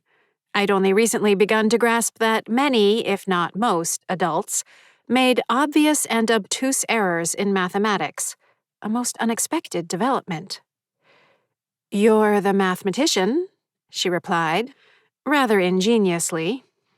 I avoided the obvious targets of her thrust, though I could have easily rattled them off. Friendships can be meaningful. Learning to reciprocate expressions of interest is a useful skill. It can be fun to share observations with a friend. Eating lunch while engaging in social discourse with other children might feel better than eating lunch alone. Physical exercise outside of the nonsensical confines of organized sporting games is possible with a friend. Well-suited activities might include hide-and-seek, exploring the woods, jumping rope, or roller skating. Establishing friendships early might bear fruit at higher grades, when the exchange of home telephone numbers might aid in obtaining reminders of what assignments are due and when. Laughable. I thought for a moment, searching for an answer involving deeper syntheses of ideas, a recent skill I'd pursued, seeing how it achieved maximum impressiveness. Friendship can help you think outside of yourself, and showing such concern for someone else can enrich your life. Bullseye. I like that, she said. Excellent. Now that's a variable worth considering. Thank you. And how would you express that as a variable? Again, I didn't think she had a firm grasp of the mathematical principle. Did she expect me to choose a lowercase italicized letter at random? Or was she asking me to weight the concept as a numerical value? And if so, upon what relative scale was the weighting to be done? And how would we then correct for what would obviously be a subjective value assignment? It made no sense. If you had to factor that in, she continued, how would that change your equation? Arbitrarily. Not if you're the one devising the formula. I think that puts you in charge of what's in it and how much value the different pieces have. Don't you? I gave a short laugh. That's not how math works. She pushed some of her curly mane of black hair behind her ear, which held a giant hoop earring that matched the purple of her thick glasses frames. Can't friendship be about more than rules of math? Can't it also be fun? Sharing things? Companionship? But those aren't math, I said. Checkmate. What I'm saying, she said, is that you might not be thinking carefully enough about the value that friendship brings. That what you're calling logical, like a math equation is logical, might only seem that way because you're not using the right variables. Does that make sense? No, that didn't make sense. I had, in fact, carefully quantified the various alleged benefits of friendship, as she'd outlined them on multiple occasions. On one side were time, focus, energy, achievement, and the joys of intellectual stimulation. These allowed me to smash through one grade of math work after another, to amass an impressive grasp of the physical sciences, to demonstrate prowess in such areas as reading comprehension, critical thinking, and music theory, among others. On the other side stood such vague social constructs as popularity, cliques, seating arrangements in the cafetorium and on the school bus, and other ridiculous performative displays of social membership. Eating lunch with others? Skipping rope? Please. My assessment? Not even close. Nor did I believe it to be a particular concern of my parents that I befriend children of my own age group. Their affection for me, as far as I could tell, was neither enhanced nor diminished by my participation in friendship activities of any kind. My dad would sometimes tentatively inquire whether I ever felt lonely. My assurances that I was not met with no pushback. My mother's obvious satisfaction at my worthwhile achievements spoke volumes. What more could I need? Maybe you should think about it, Ms. Marchitelli prompted me. Well, I can refactor the variables. Could I derive a formula that would satisfy her goal? It might be a stimulating, though whimsical challenge. Though I doubt that would change things. She sat back in her chair, took the glasses from her nose, and let them rest on the notable expanse of her bust, that day clad in a black turtleneck beneath a gold and purple embroidered vest. She fixed me with a look I'd not seen before. I grew concerned. Was it disappointment? Frustration? Was there just a flash of pity? My blood ran cold, the warmth of the spring afternoon losing its magic. Her look vanished, replaced once more by her normal, positive energy. Maybe just think about what I said, honey. Chapter 47. 23 minutes until sunrise. Trisha pads to the guest bedroom upstairs, where she meditates every morning. Jealousy ripples through me. Wouldn't it be nice to roll out of bed, yawn, and go sit on a cushion for a while? No one dead, no one being hunted. I turn and pass through the wall to the outside. The eastern horizon fills in shadows against the growing indigo of twilight. I sweep my gaze around the yard, the streets. Mr. Gracie is certainly watching, but I'm not going to give him the satisfaction of being covert. Let him try to figure out what I'm doing. Heading north, I cross Field Drive and into Sergeant Bancroft's yard. The birds are awake, chirping and squawking as the day approaches. Patches of frost decorate the tired grass and fallen leaves, undisturbed by my passage. The white Cape Cod house in the next yard is owned by Fong Ngo, who teaches material sciences at the University of Massachusetts Lowell. A bachelor since he bought the house in 1999, he's recently started dating an attractive divorcee he met in, of all places, a ballroom dancing class his sister Mai dragged him to last year. I don't expect to be able to reach the middle of Dr. Ngo's house, which I've traditionally been able to get into as far as the living room on the north side. If my calculations are correct, I'll feel the first brush of the tethers as I near the back steps. But nothing holds me back. I reach Dr. Ngo's fire pit, plastic Adirondack lawn chairs, prayer flags, croquet rack. I shouldn't be able to get this far without sensing the tug of the tether. His cat, Lucky, black with a white patch under the chin, watches the yard from the back steps. As I near, the cat glides down the stairs, eyeing the shrubs by the back. A few more steps forward bring me to the covered grill beside the deck. Not even a slight tremor of resistance. None of the quivering pull. As I near the western window of Dr. Ngo's living room, there it is, the first sense of weight. Another step and I meet the full force. 31.95 meters. By my calculations, I should have reached the limit somewhere in the range of 2.98 meters back from where I stand, a retraction of 9.28%, to account for Mrs. Gracie's absence, assuming it to be the same as the shift when Dad vanished. That's the math. Those are the numbers. I look around Dr. Ngo's yard.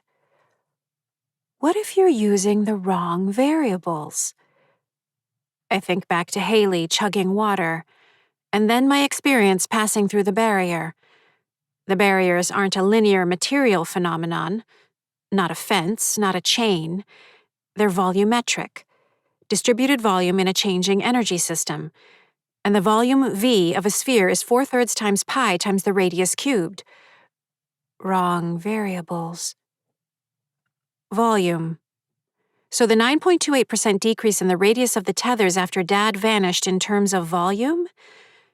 I close my eyes and concentrate. Hell, you might even be a little human calculator. Mr. Gracie was nearly right about that. I run the numbers. Just before Dad vanished, the radius of the tethers had extended to 34.42 meters, which would be 170,813 cubic meters. After Dad disappeared, the radius retracted by 9.28% to 31.22 meters. Everything stills as I work the numbers. The new volume is 136,615.9 cubic meters. Another careful calculation. I open my eyes. Wide. The 9.28% decrease is a strange number until you look at it in terms of volume, because it represents a cool, even 20% decrease. Numbers, unlike Arthur Gracie, don't lie. So if Mrs. Gracie were dead, I'd have seen another contraction of the tethers, another reduction in the volume due to displacement. The math, when using the correct variables, demands it. But nothing changed. Which means Mrs. Gracie is still here. Somewhere. Chapter 48. I cut back toward my house ahead of the sunrise retraction, only to find Payson and Charlie in the driveway, their exhalations wisps in the morning air. Charlie wears a baggy maroon sweatshirt above a blue pair of gym shorts, from which extend blue leggings with neon yellow lines going down the side, thick hat with pom-pom. His elfin features pinch against the chill. Haley's closest friend since they were both in kindergarten, he switched from his given name, Madeline, Maddie for short, 2 years, 8 months, and 2 weeks ago. Next to him, Payson bounces up and down on the balls of their feet.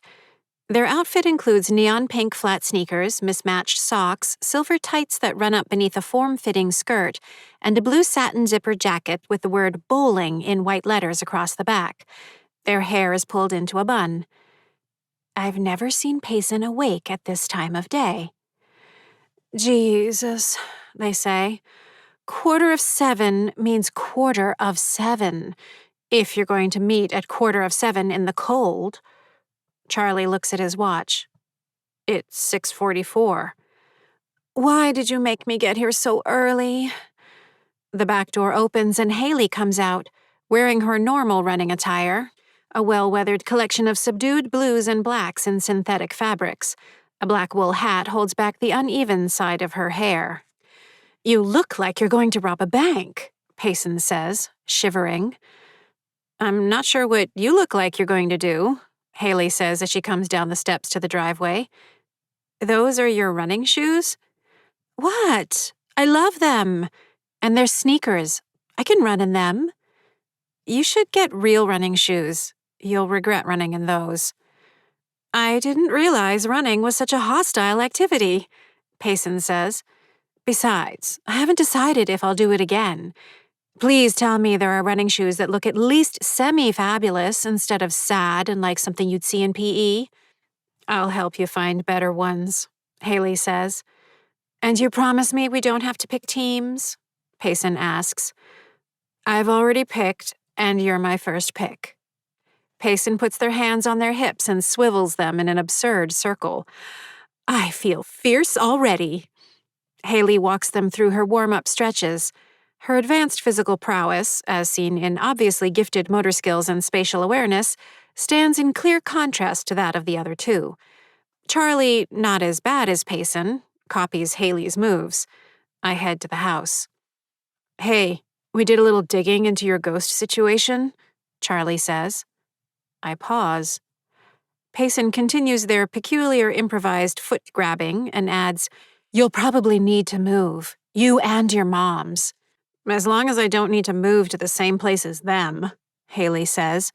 She's standing on one foot, grasping her right ankle behind her to stretch her quadriceps. "Stop it! I love your moms," Payson says. "You were right," Charlie continues. "I found something on Wikipedia with a link to an article. Your house is where one of those kids died. Pretty sure. It's a little confusing." Payson stops stretching and raises their hands. "Can I just say we are not, emphasize not, having one of those seances with candles and sage and a Ouija board and spectral plasm and whatever? That's how you start a horror movie, duh. And one of my worst fears is seeing a ghost in a mirror when I close the medicine cabinet, which I do all the time because beauty like this requires shelf space." "What did it say?" Haley asks Charlie. "It was definitely this neighborhood. One of the families was named Jarvis, so I did some more poking around, which led me to the Registry of Deeds. Your mom's bought the house from someone named Charles Kavanaugh, who bought the house in 1988. Owners of the house before it were named Jarvis." "Oh my God, I'm already starting to have nightmares," Payson says, fanning themselves with their fingers. "I always thought there was something off in your house." "No, you didn't," Haley says. "You try to stay over here any chance you get." "Of course I do. James is horrible. Fox News is horrible. My mom's cooking is horrible." James is their stepfather of the past 6 years. "And Trisha's pancakes are my favorite food on earth and what I genuinely hope heaven is made of." "We should try to contact the ghost," Charlie says. "We should not try to contact the ghost," Payson says. "Have you not listened to a word I've said? Don't bother them and they won't bother you, or chase your very best friends around with hatchets, or burst through their windows at night, or hide under the bed staring up with those horrifying eyes when someone is trying to sleep. I cannot be losing sleep over this." Haley puts her hands on her hips and stares up at the house. "Don't worry, I'll keep your sleep my top priority." "Which is exactly why you're the best friend I could ever ask for, even with your mean, joggy face and burglary fashion," Payson says. It's true that Haley has been important to them ever since they moved into the neighborhood 6 years ago, back when Payson was a short-haired, glasses-wearing, uncoordinated, anxiety-riddled fourth grader who talked too much, too loud, and at all the wrong times. "It's weird to think about," Charlie says. "Freaky," Haley agrees. "It can be fun to share observations with a friend." "If this is some secret little plan to get me to run faster, bravo, you little scamps," Payson says. The three of them set off into the crisp October air, running abreast down Field Drive. Friendships can be meaningful. Chapter 49. Of course, Eddie loiters at the edge of the deck. Haley, running tights, stretching. "What's up with Payson's sneakers and skirt?" he asks. "I kind of liked it," I say. "Well, they have a nicer figure than you, I'll give them that." "Thanks. Where's Eugene?" "Trying to grow more belly button lint to stare into?" "I need to talk to the both of you," I say. "Can't I just wait for Haley to get back? Her post-run stretch is better than the pre-run stretch, and both make for a delightful appetizer to the post-run shower." "Ew, and no, come." He follows me into the house. We pass by Elise on her way into the kitchen, her laptop computer tucked under her arm, her hair pulled back in a loose ponytail. Eugene is in Trisha's office, staring out the window. He glances at us and then back out the window. "This can't be good," he whispers. "Don't worry," Eddie says. "I'm guessing it's yet another no fun allowed conversation. You'll love it." "I need your help," I say. "Killing Mr. Gracie?" Eddie asks. "Please say yes." "Not quite," I say. "At least, not yet." "I'm heartened by your use of the word yet. So we are killing him?" "Like he's not gonna fight back?" Eugene says. Eddie frowns. "Thank you, Eeyore, for that valuable perspective. Way to rally the troops." "I know. You could challenge him to a grape-eating contest, and when— Guys!" I interject. "Please, enough. What we need to do is find Mrs. Gracie." "Why do we need to find her?" Eugene asks. "Because she's missing," I say. "He killed her too." "He says so," I say, "but I know he's lying. She's still around. I just don't know where." "I bet he killed her," Eddie says. "If you actually need something useful done, why bring him into it?" Eugene says, cocking his thumb at Eddie. "Probably because she needs more than moping in her arsenal of tools," Eddie says. "Why do we care where Mrs. Gracie is?" I recall the weird images that filled my mind when I thought of Dad. His voice, the scent of wood shavings, a stone shaded by a slender tree. I picture the strange colors hanging in the night sky. "Because if we find her, that might tell us something about where Dad is." "Got it. So what do you need?" Eugene says. "I need you two to run interference for me tonight. You both need to get out there and distract Mr. Gracie." "Together?" Eugene says. "I'm not doing it alone," Eddie says. "As far apart as you can get. Different directions, and not where I'm going." "Which is where?" "Mrs. Gracie's house." "You can't reach there." "Let me worry about reaching there," I say. "Just do your part." Eddie holds up a finger. "Little flaw in your plan? Won't that give him the perfect opportunity to kill one or both of us? Or Mom while no one's here? He's a homicidal maniac, let's not forget." "We need to be fast," I say. "Easy to say. I'm the one who got stabbed in the throat already," Eddie says. "Then stay inside. Watch Haley go to the bathroom. Eugene and I will take care of this." Number 1, there's nothing wrong with appreciating bodily functions. Number 2, get it? I'm the least afraid of any of us. "You're the one complaining about getting stabbed with a corkscrew," Eugene says. "Because it hurt? And what if he's graduated to a hatchet? Or a machete? Or a shotgun? It's already bad enough that I spend my afterlife bleeding from my throat. And we all know what a shotgun can do." Eugene shakes his head, looking up to the ceiling. "You're quick," I say.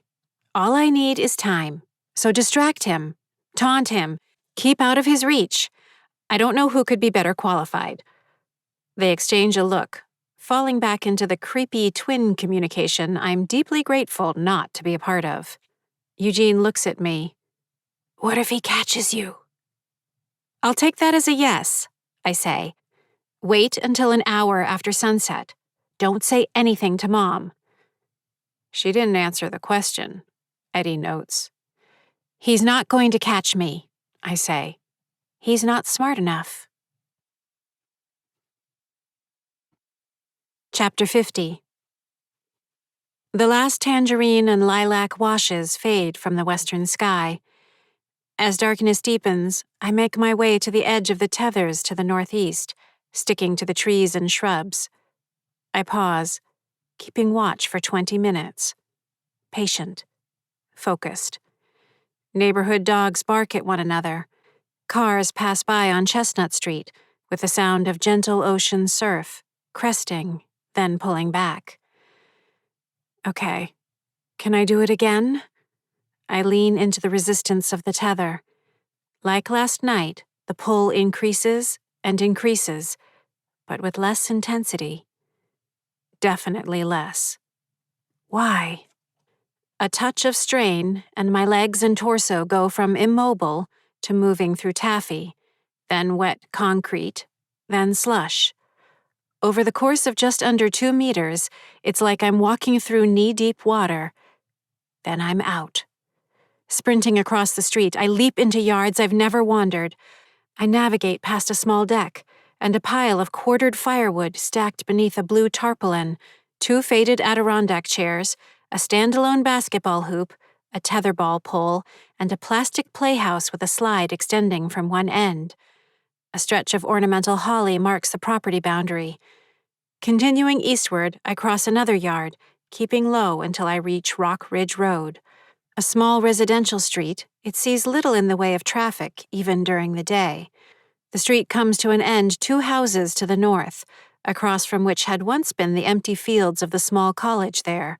Several new buildings, academic halls or dormitories, I can't tell, stand there now, lit by sodium lamps. My heart sinks. The vast green field had once been dominated by a towering elm, Ulmus americana, tree.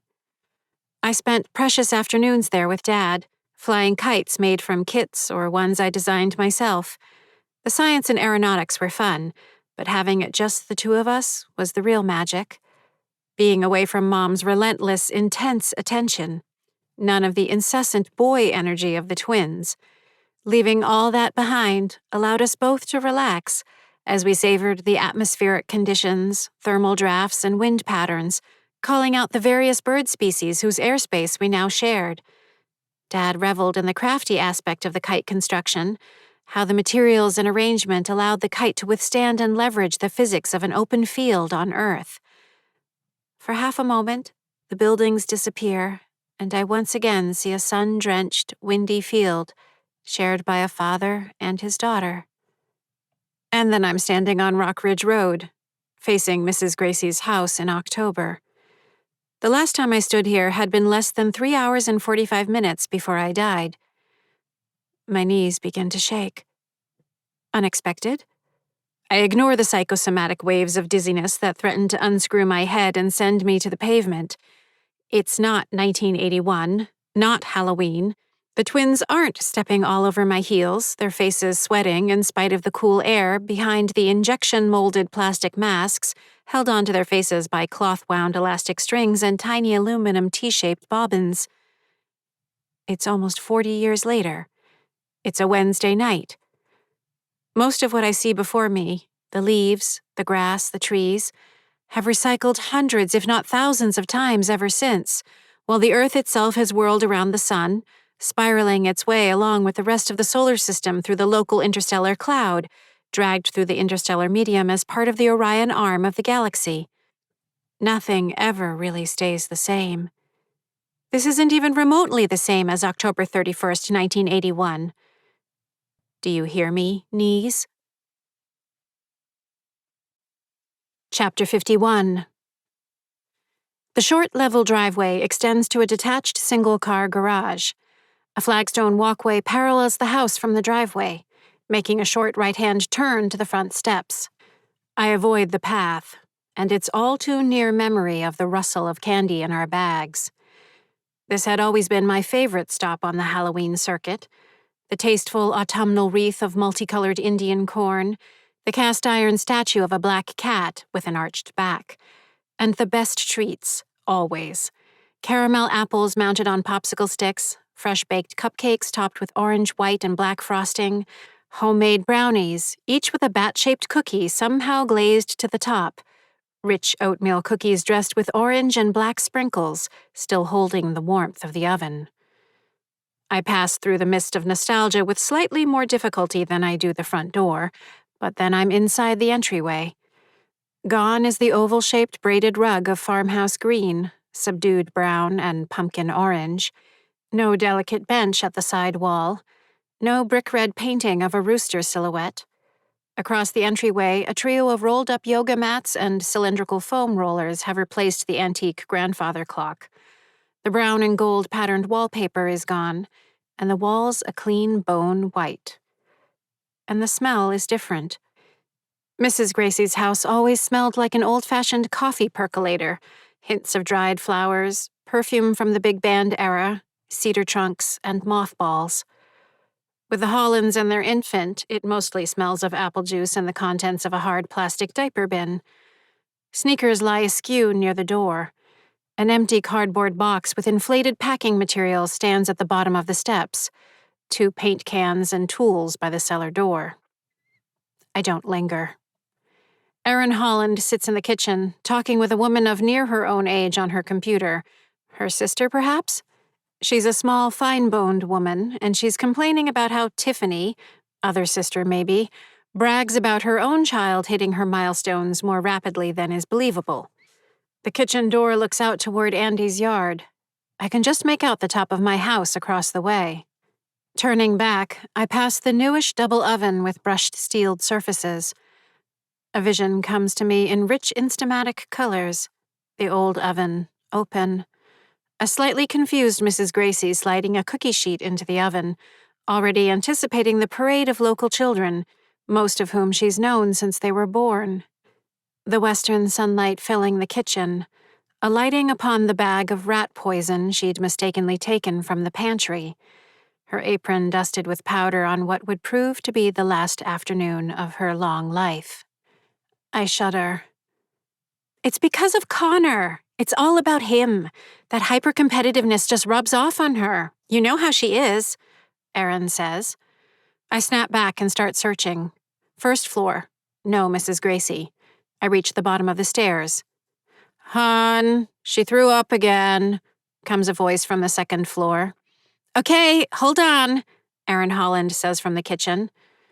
Babies. Maybe I'll check the cellar first. What exactly am I expecting to find down here? A freshly lit Virginia Slim cigarette burning in the corner of an ashtray next to a glass of bourbon? Mrs. Gracie hog-tied and gagged in the corner next to my dad, likewise bound? A vision of light and scent manifesting to give me a clear answer to all my questions? Or maybe Mr. Gracie's waiting for me, leaning against the wall, that homicidal glint in his eyes as the trap closes in around me. Just inside the door is a small landing lined with shelves, stairs extending down to the right. Unlike our cellar, this one is of an older design, with a floor of packed earth and walls of fieldstone and mortar extending up to a small set of casement windows. Skis, snowboards, and storage bins occupy the length of one wall. A dank, earthy smell fills the air. One corner is home to a time-worn sump pump. Mrs. Gracie told me not too long ago that she likes to spend time in the cellar when she's wistful, as it's the one part of the house that's changed the least over the decades. The late afternoon light coming through the dusty windows could make her feel as though she'd just come down to change the laundry around, still in the full flower of her teaching career, John F. Kennedy in the White House, Arthur still at work at the Memorial Hall Library. Not old, not trapped, not dead. I hurry through the cellar. No sign of anyone, including Mr. Gracie, which is a plus. Though what if he can sense I'm gone? As careful as I was in getting out and over here, if he's even marginally sophisticated enough to grasp the volumetric nature of the boundaries, then any change in volume caused by my absence would be a neon sign announcing my move. Satisfied the cellar is empty, I turn to the stairs, bumping into one of the support posts holding up a ceiling beam. What? I lean back, then forward into it again. There it is, a little nodule of solidity. I lift my hand to a spot at forehead height and find a roughly circular patch with a 2-centimeter radius that feels exactly like a tapping spot. Which is odd because Mrs. Gracie searched for years, as did Kyle and Andy, for any signs of tapping spots in their houses. All came up with nothing. No tapping spots. 0. How could Mrs. Gracie have not found this? I mean, I'd understand if it was one of the trickier spots, some unobtrusive location high up in a ceiling corner, a wooden stud behind a plaster wall, somewhere on the underside of one of the 400-odd stones lining the cellar walls. But this is face height on one of only 3 posts, basically one of the first places I'd have checked. She seriously never found this in 37 years? True, this is a woman who mistook rat poison for baking powder. Even in death, some degree of her cognitive decline remained. And by her own declaration, she was also an oak-headed, stubborn Irish woman. Okay, so she missed the spot initially, decided there were no tapping spots down here, and there you have it. Like the rest of us, she generally avoids passing through solids when it's just as easy to avoid them. I reach out again. Yep, it's solid as can be. So there was one tapping spot in her house, and she missed it. 1. Why would there be just 1? Without even trying, I find 4 more tapping spots within the next 3 minutes. The bottom of the banister, corner of the western window, top stone nearest the stairs, faucet handle behind the concrete laundry sink. All completely obvious places for tapping points. What the hell? Could she not feel them? Did she not look hard enough? Did she not understand what I was talking about? None of this makes any sense. Extending my expedition back to the first floor, I find tapping spots in every room. Nick Holland, sporting gray sweatpants, a dark blue t-shirt, and a backward baseball cap, paces the kitchen, baby Harper on his shoulder in a giraffe-patterned onesie. I scour the top floor, more tapping spots practically sprouting beneath my hands. Infuriating. At Mrs. Gracie's old bedroom, now decorated in the same utilitarian lifestyle activity aesthetic as the rest of the house, I hesitate. This is where she died. She'd told me the story only once. The way she'd been awakened at 4:10 a.m. on November 1st, 1981, by her doorbell. She hadn't slept particularly well, her slumber disturbed by the sounds of sirens 1 and 2 streets over. In her robe and slippers, she made her way downstairs, wondering if the neighborhood were being evacuated due to a gas leak. Captain John Higgins of the police department, whom she'd had as a student back in the 1950s, greeted her with another officer. Their cruiser sat at the curb, lights tastefully off. They explained the situation, but she'd only been able to keep up with fragments of it. Some children had gotten very sick. There was concern that it might have to do with her cookies. Might she show them where she'd made the cookies? When the lights came on in the kitchen, the pre-dawn darkness pressing against the windows, she sensed the tension and discomfort of Captain Higgins and the other officer, followed by the horrifying discovery of her mistake among the ingredients she'd pushed neatly to the side of the counter next to the refrigerator. The look that had passed between the 2 men was one of the worst moments of her life. Her legs and hands knew before her mind that the sirens she'd heard earlier were her fault. She'd started shaking, like a scarecrow at the approach of a summer storm. Captain Higgins explained that he was very sorry to have to ask her to do this, but would she mind getting dressed and getting her purse so he could drive her down to the police station to ask her more questions about what happened? She, of course, agreed. This was Eleanor Gracie, devoted wife of 42 years, beloved music teacher to 3 generations of Andover children, a woman whose heart was as tender and kind as it was possible for a human heart to be. She climbed the stairs back to her bedroom, that kind human heart racing. She wished more than ever that Arthur had been there to tell her that everything would be okay. She hurriedly dressed in slacks, a turtleneck, and a jacket, her fingers seemingly having forgotten how to accomplish half of it. The dizziness she felt climbing the stairs grew worse, making it difficult for her to slip her house keys into her green purse. She couldn't quite work the latch. Turning to go, she knocked over a tin of bobby pins. When she leaned over to pick them up, the massive coronary about to end her life wrapped its cold, unyielding stone fingers around her fluttering heart and squeezed it like a ripe plum. When she hit the floor, she had just a moment to wonder how exactly a mountain had landed on her back. Then she died. Well, she's not here now. Glancing upward, I think about how miserable Mr. Gracie is. I rise through the plaster ceiling into the small attic overhead. Keeping Eleanor bound as a prisoner directly above the spot where she died would be fitting.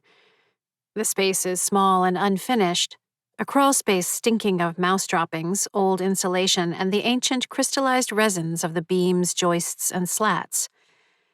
At its peak, it would barely be high enough for me to crouch in. And she's not here. Nothing. No sign. No matter what the math says. Crumbling mortar around the bricks of the chimney that bisects the center of the attic reveals yet another tapping spot. How could she have missed all these? I stare into the darkness, frowning. Chapter 52. 56 tapping spots. I find 56 tapping spots in Mrs. Gracie's house.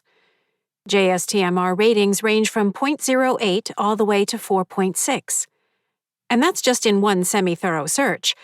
Will a more careful pass yield up another dozen? 2 dozen? About that many questions race through my mind as I stand in the Hollands kitchen. My gaze drifts to a calendar clipped to a magnet on the refrigerator. A picture of a Frisian horse, black and in mid-gallop, fills the top half. I like them when they have a white patch on their nose. I hadn't really noticed the calendar during my sweep through the house, because now the light of dawn fills the sky outside. Miscalculation. I speed through the wall, making it halfway to Andy's yard before sunrise hits. The traditional bed of nails would feel plush and luxurious compared to the 100,000 needles that pierce my body as I'm yanked across the rest of Andy's yard into Chestnut Street, where, as timing would have it, I pass right through a garbage truck. Scraped and battered by oily steel, each wire, bolt, and hydraulic pump casing, and every bit of stinking garbage, which includes, as near I can tell, several pencils, a bag of broken plates, pieces of jagged metal bracing, and a painful spring mattress. I snap to the limit of the daytime tethers, staggering and gasping. The garbage truck continues on, oblivious. My limbs and torso fill with a hideous knitting sensation as whatever temporary damage I sustained rights itself. It's the worst case of pins and needles imaginable, taking approximately 142 seconds to pass, during which I'm on my knees, speechless. When I finally get to my feet, the taste of garbage lingers in my mouth. I haul myself through the front door of the house. Haley and Elise argue at the foot of the stairs, talking over one another. Haley darkened her hair. I can't say it looks good, but I can say it was designed to infuriate Elise, whose obsession with hair knows few bounds. Not in the mood for their verbal food fight, I pass by and into the kitchen, hoping for some peace. Instead, there's an awful lot of blood, and Mom giving me a baleful look. "Jesus, what happened?" I ask. "You know," she says, "I used to gloat to myself about how good a child you were, especially when it came to your Aunt Patty. With her divorce from Alan, the trouble the boys got into after that. If they were that wild in junior high school, what were the rest of their teenage years going to be like? Seriously, what happened?" As I get closer, the sight of the gaping wounds on her hands and forearms twists my stomach. Glimpses of subcutaneous fat and bone show through the scarlet flesh. Blood trickles in spindly strings from her elbows. She continues, ignoring my stare. "I was so certain I'd never be one of those flailing, helpless mothers. You'd never let me down. Never let your father down." "Who did that? Was it Mr. Gracie?" I say. "So maybe this is my fault," she says matter-of-factly. "Because What you're doing now is so much worse than sipping from a beer or toking from a joint. I guess I had it coming. My time to stand by the windows all night long, wondering where you are, if you're all right, if you're dead. Did Mr. Gracie do this? I raise my voice. She glances at her arms. With a pair of garden shears. I'll get used to it. I've already spent 40 years bleeding from my face and bleeding internally. What's a little more blood? When? A little before midnight. He leaped in through the window of the guest room. She twists her hand to examine the outside edge of the palm. He got me here first. I was just able to block the blades. He told me he'd been waiting for you to slip outside the tethers. The tethers, Karen. How long have you been doing that? I'm trying to find Dad, I say. She presses her fingertips to the space between her eyebrows and closes her eyes. If your plan involves anything like what you did last night, you may need a shovel and a bucket to scrape what's left of us out of here. Stop it, I say. You're not making any sense. Really? Someone in this room needs to take an honest look in the mirror. It's not me.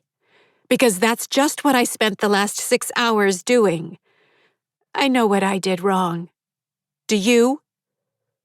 She turns and leaves the kitchen, trailing fresh blood. Chapter 53. I waylay Eddie in the living room. What the hell? I shout. I told you to keep him distracted. What do you think we spent all night doing? He shouts back. We patrolled the yard. We also took passes through different floors so we weren't away for too long. Outside on the roof. Everything we could think of. But this guy's tricky. All that rip-roaring infantrymen training. By the time I realized he'd crashed through the window like freaking Batman, he'd already sliced up her arms. How about a little credit for driving him off? It took the two of us, and Eugene got a good one right across his stomach. So maybe next time you think about flouncing in here treating me like I'm a dumbass, you should consider gathering a little evidence first. Isn't that your precious scientific method? He points one of his broken fingers at me. Don't snap, don't snap, don't snap. I force myself to calm down. What about you? Are you okay? Arm, he says. A wide slice of flesh hangs open. He also got the tip of one blade in my eye. I can't see great out of it. Let me look. The wound on his arm is bad, but I can barely hold back a gasp at the condition of his eye. It's sliced open, the sclera split from the corner to the edge of the cornea, revealing a layer of the choroid and the vitreous body of the posterior chamber. Ah! Yikes! He didn't expect us to fight as hard as we did, Eddie says. We didn't let up. All hands and feet. Even Mom went wildcat. Though I don't know how many times that trick will work. All he needs is a better weapon and catching one of us alone. That's what I'd do if I were him, and he's sneakier and shadier than I am. So we stick together. All the time. We have to. Good luck convincing Eugene. He'd rather Mr. Gracie get him, I think. Because, believe it or not, I had the same idea as you. But Mom just went off on her own, looking for you. Eugene went back to the basement. Go Team Jarvis. He rubs his injured eye, smearing fluid and blood on the side of his cheek and temple. At least tell me you found her. Sure. We spent all night having a tea party. It was delightful. Great. So it was for nothing. No, not for nothing, I say. I found signs. I don't know. I have ideas. Hope those are enough, because next time you sneak out of here, Mr. Gracie is going to come at us like a wood chipper. He looks down at his bloody shoes, then back up at me. You almost had my hopes up for a minute there with your Karen saves the world routine. We're getting out of here, I insist. Sure, whatever you say. Eugene is worse. He's in the cellar, in the shadows. I finally get to join the Bleeders Club, he rasps. "Did you come to congratulate me?" How bad? Bad. He keeps his hands pressed over the wound on his abdomen. Blood seeps between his fingers. Pretty sure if I take my hands away or sneeze or something, my intestines are going to spill out. Guess that's what I get for spending so many years quietly pleased with myself that I wasn't making a mess like everyone else. I get closer. Move your hands. Because you're a trained medical professional. I can name every muscle and bone in the body, all of the major elements of the vascular system. Can you? Fine. Proceed, doctor. The clear view down through the neurovasculature of the anterior abdominal wall to the sheathing of the viscera is indeed bad. Don't do any jumping jacks. There go my afternoon plans. He leans over and stares tentatively at the wound. Are they going to fall out? I don't see how your intestines could get through that hole. Please never use that sentence again, he says. He puts his hand back over the wound. Eddie seems to think it's only a matter of time before Mr. Gracie kills us off, one by one. What do you think? I ask. I think we need to put him down like a rabid dog. I just don't know how. He can use weapons. If you've noticed, our hands slide through things, he said. Most things. And he's just getting stronger, Eugene continues. He never used to be able to get into our yard. He never used to show up in the daytime.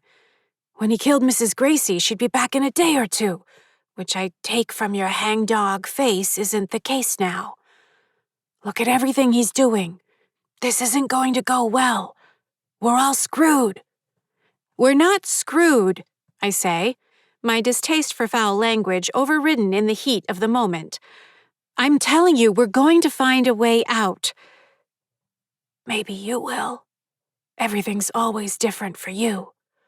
The rest of us are stuck in the amazing Karen's shadow our whole life. Our whole afterlife, too. Why would anything be fair now? He glares at me. So if you'll excuse me, I need to not be with you for a while. I'll go bleed somewhere else. Hope my guts don't fall out, thank you very much. He turns and glides up through the ceiling. Your guts aren't going to fall out, I call after him. Chapter 54. Go Team Jarvis. Eddie's right about that. Nothing leaps out at me in the guest bedroom. No residual energy disruption from Mr. Gracie's assault. The two tapping spots are solid as ever. I pass through the wall into Haley's bedroom, figuring a wider search is the logical next step. Haley, to her credit, keeps her room in an even more disastrous state than when it was the twins' room. Running shoes, workout shoes, box jumping shoes, school shoes burrowed into every nook. Fitness shorts, tank tops, running bras roosting on any available surface. Hats, bandanas, sunglasses, empty yogurt container, banana peel, protein bar wrappers. Her laptop computer is open, the colorful lines of a squiggly screensaver pattern rotating in the middle. Over the past few years, I've tried to interface with the numerous touch-sensitive devices that have nearly attached themselves to the members of the Jones-Moses family, to no avail. As with other solid materials, I sense the texture of their component pieces, but I can't manipulate them. Which makes it all the more curious when the screen-saving pattern disappears as I sweep my hand through the keyboard and touch input area while looking for any energy disturbances. What? Swinging my fingers back, I feel the fine, thin tickle of the metal circuitry beneath the typewriter keys, the grabby sensation of injection-molded plastics. At the touch input area, a faint charge snaps at my skin. My movements don't change the location of the screen cursor. Maybe it was just a coincidence, some detritus from Haley's fingertips drying or evaporating. The laptop itself short-circuiting because of Haley's less-than-stellar care. I'm about to turn away when I notice what's on the screen. 4 children dead, 14 others sickened in Halloween tragedy. It's a headline from the front page of the Lawrence Eagle Tribune, with a dateline of November 1st, 1981. The article looks to have been scanned into an archive. Beneath the large type headline is a black and white photograph showing a dark street with an ambulance parked outside of a house. The caption reads, "With ambulances brought in from 4 communities, emergency medical personnel attend the victims." The resolution and contrast are poor, but it's clearly Chestnut Street. The image, date, and shape of the old newsprint typeface bring back not only a wave of shocking nostalgia, but a sudden flash of bile, throat constriction, a grinding headache, and the asphyxiation and organ failure of the night I was poisoned. Gah. Leaning in, I read the article. 3 children and 1 teenage boy died in Andover Saturday night, victims of a Halloween tragedy in which poison is believed to be a factor. Surviving the incident are 14 other children of varying ages, all residents of the Chestnut Street neighborhood near the North Andover town line. According to Andover Police Chief Walter McCormick, the first emergency call came in at 9:15 p.m. Within the next 2 hours, emergency services from neighboring North Andover, Lawrence, Methuen, and Tewksbury had been summoned to assist. Victims were transported to Lawrence General Hospital, Bon Secours Hospital in Methuen, the Wilmington Regional Health Center, and Winchester Hospital. Dead are Andrew Van Etten, 4, of 153 Chestnut Street, Kyle O'Brien, 10, of 3 Field Drive, Karen M. Jarvis, 12, of 154 Chestnut Street, and Timothy Lane, 14, of 162 Chestnut Street. All save Van Etten were students of the Andover Public School System. Chief McCormick, in a statement, indicated that the poisonings appeared to have originated at the house of Eleanor Gracie, 79, of 16 Rockridge Road, Andover, and that the poisonings were likely accidental. Gracie has been taken into custody while evidence continues to be gathered. Gracie, a 4-time winner of the Andover School District's Teacher of the Year Award, taught music for 43 years at Doherty Elementary School.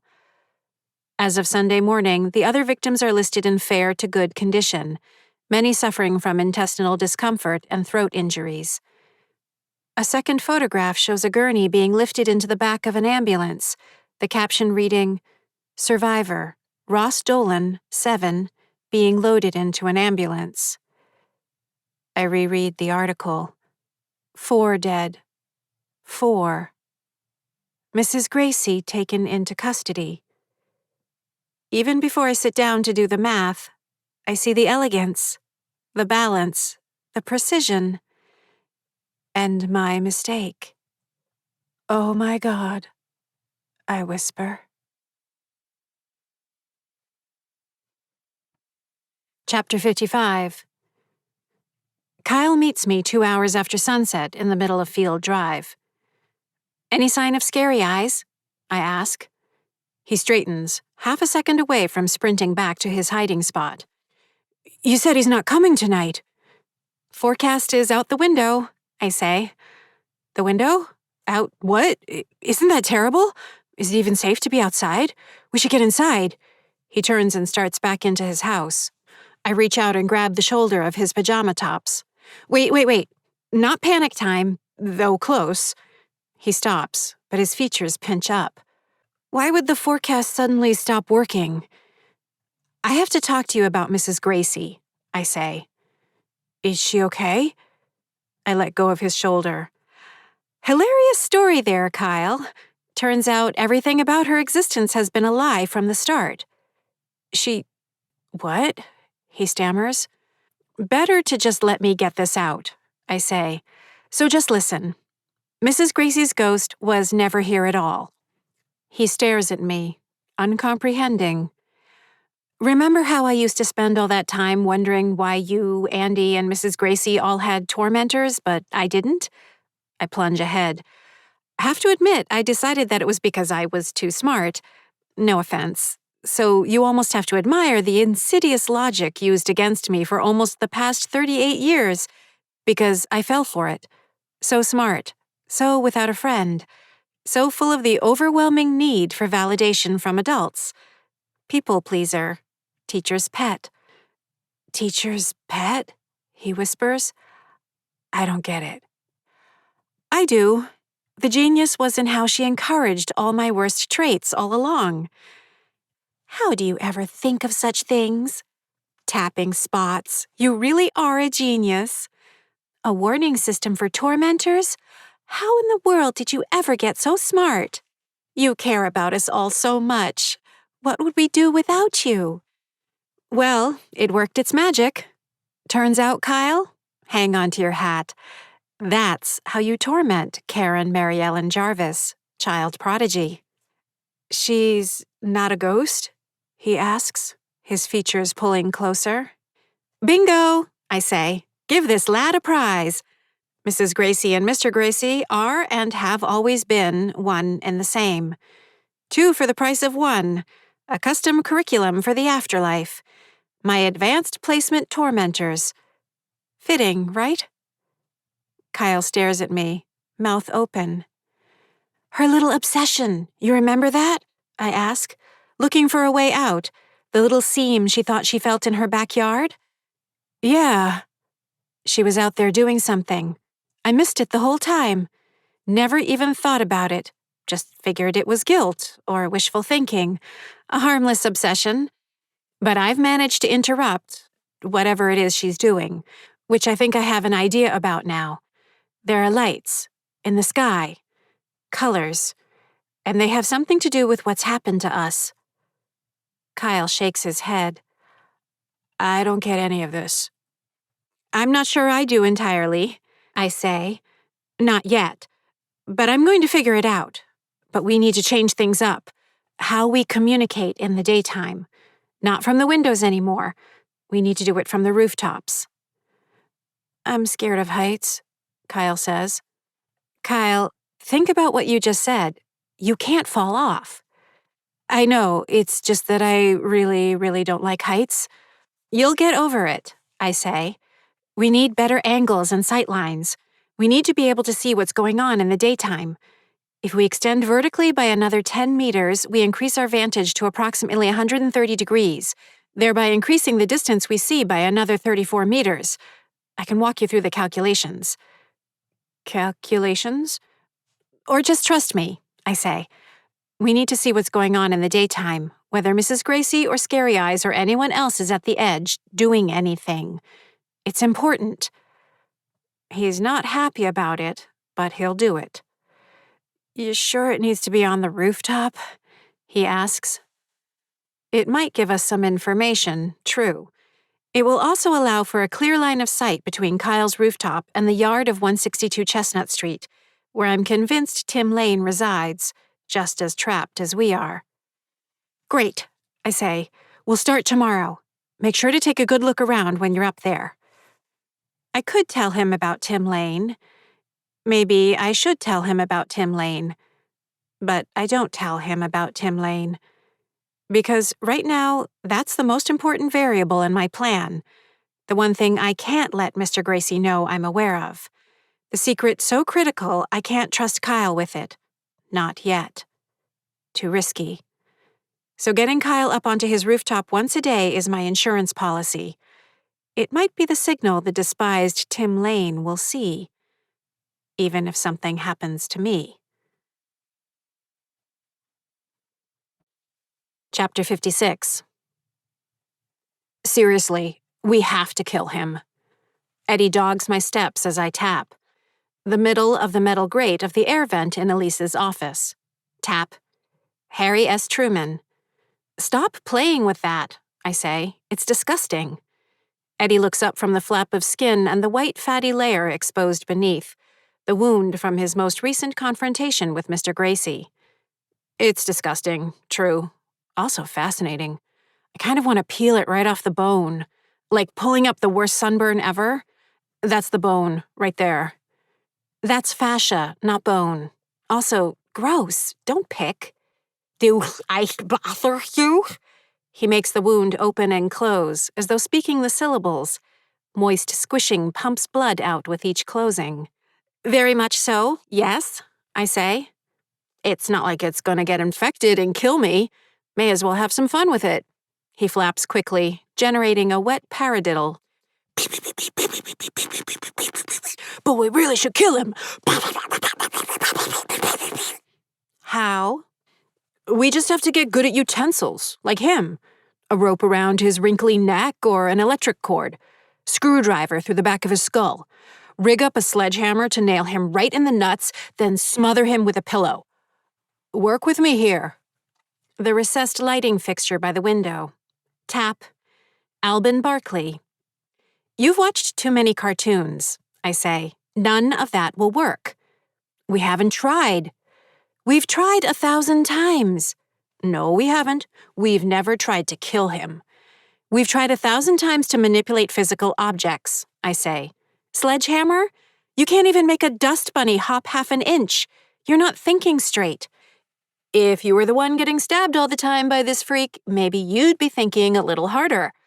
I'm not interested in spending the rest of eternity as a pincushion. I'm working on it. Are you? He asks. You're tapping. Same as you've done every day for the last 36 years? 37. Yay, math! So what do we do? He has a weakness. A weakness for cutlery. What weakness? Working on it. How's that helpful?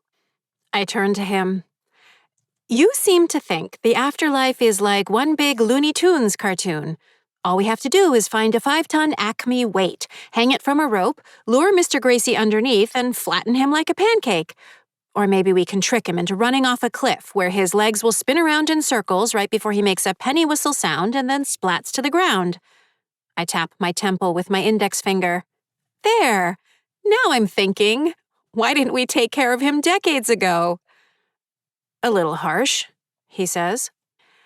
Unlike you, I actually need to think. And to think, I need to concentrate.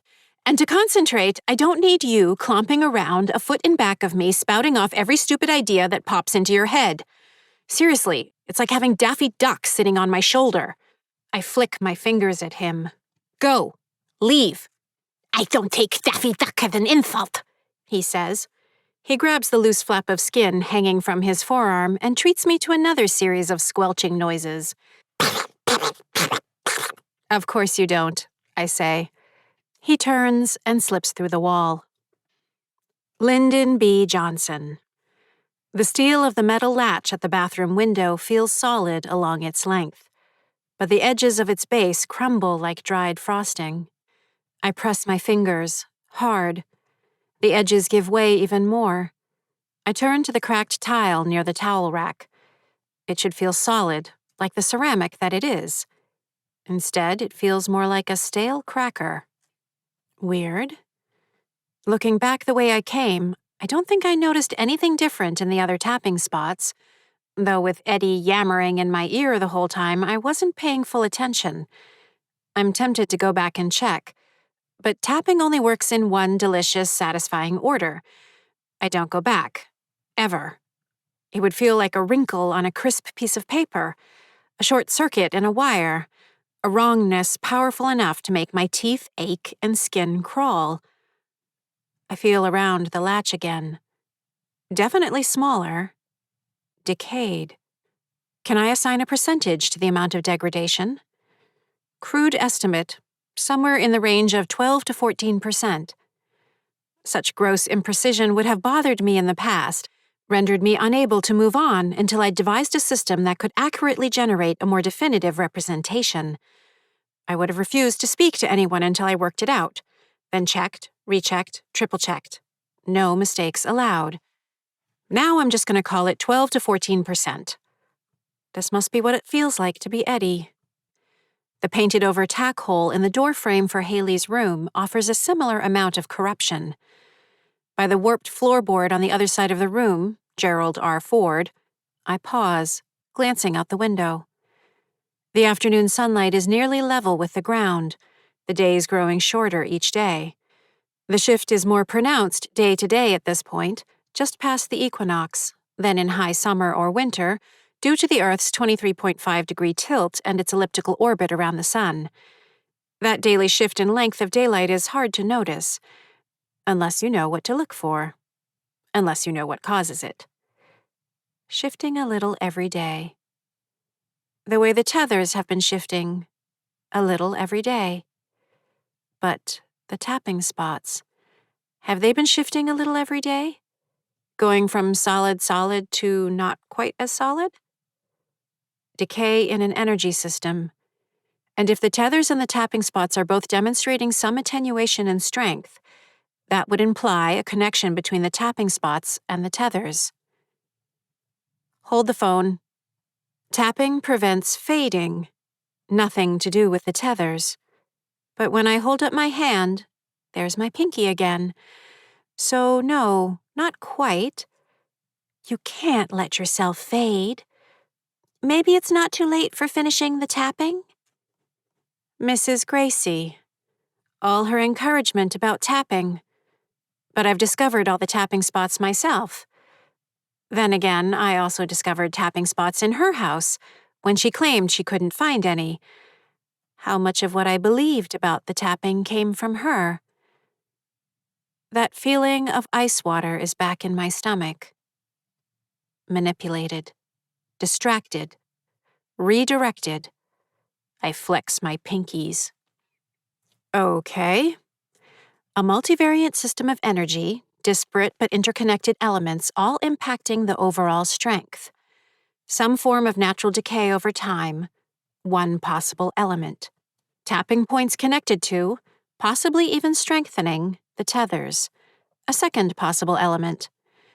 The energy required for Mrs. Gracie, Mr. Gracie to manifest as separate entities. A third possible element. And once the system had grown disordered, because I refused to tap, everything about it was thrown into a much less stable state. I do a quick run of the calculations. If I were to skip over a single tapping spot, it would reduce the energy into the system of tapping by 2.32%, which, if my premise holds true, would reduce the length of the nighttime tethers from the current 28.97 meters to 28.29 meters. Such a small percentage change. Mr. Gracie might not even notice. But it would confirm my theory. I stare down at the warped floorboard. Gerald R. Ford. How many times have I gone from the painted-over tack hole to the warped floorboard? From Spyro T. Agnew to Gerald R. Ford? The motion is so ingrained it's almost impossible not to do it.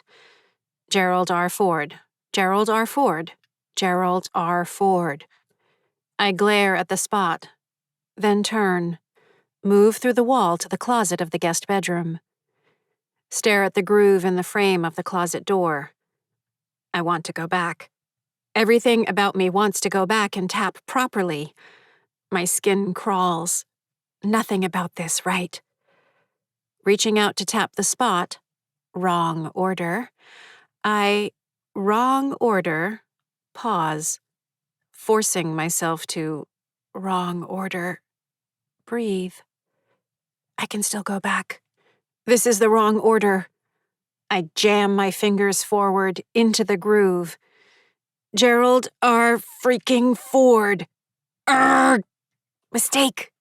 On purpose. It's like pulling off one of my own fingernails, like biting into a lemon, chewing on a thick scrap of velvet. But it's done. Because science. Chapter 57. 8 o'clock. I push my way through the wall of the cellar. The concrete foundation has a satisfying resistance. Stony. Into the soil beyond, I sense dormant nutrients, absorbed nitrogen, thin roots of the underside of the grass, earthworms, grubs, ants, a small den of moles, Scalopus aquaticus, that feel like little fuzzy breathing eggs as I pass through them, lifting myself to ground level, searching the yard and street for signs of Mr. Gracie.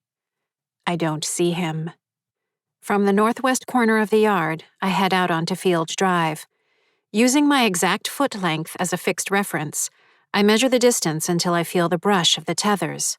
29.19 meters. Not as predicted. Strange. It should be 29.64 meters, assuming a 2.32% increase resulting from the reduction of 1 out of 43 tapping points. This is closer to 0.789%, or about 1/4 as much as predicted. I reconfirm the measurement in 3 other locations, the last of which brings me next to Andy's house. Scanning again for Mr. Gracie and not seeing him, I cut through the yard, past the garage, and into the wall of the house. Andy? James Lee reclines in the living room, television remote in his hand, watching the news. His wife Terry scrolls through her social media feeds at the dining table, relating various tidbits to James, who mostly grunts in response. They're a nice couple, retired.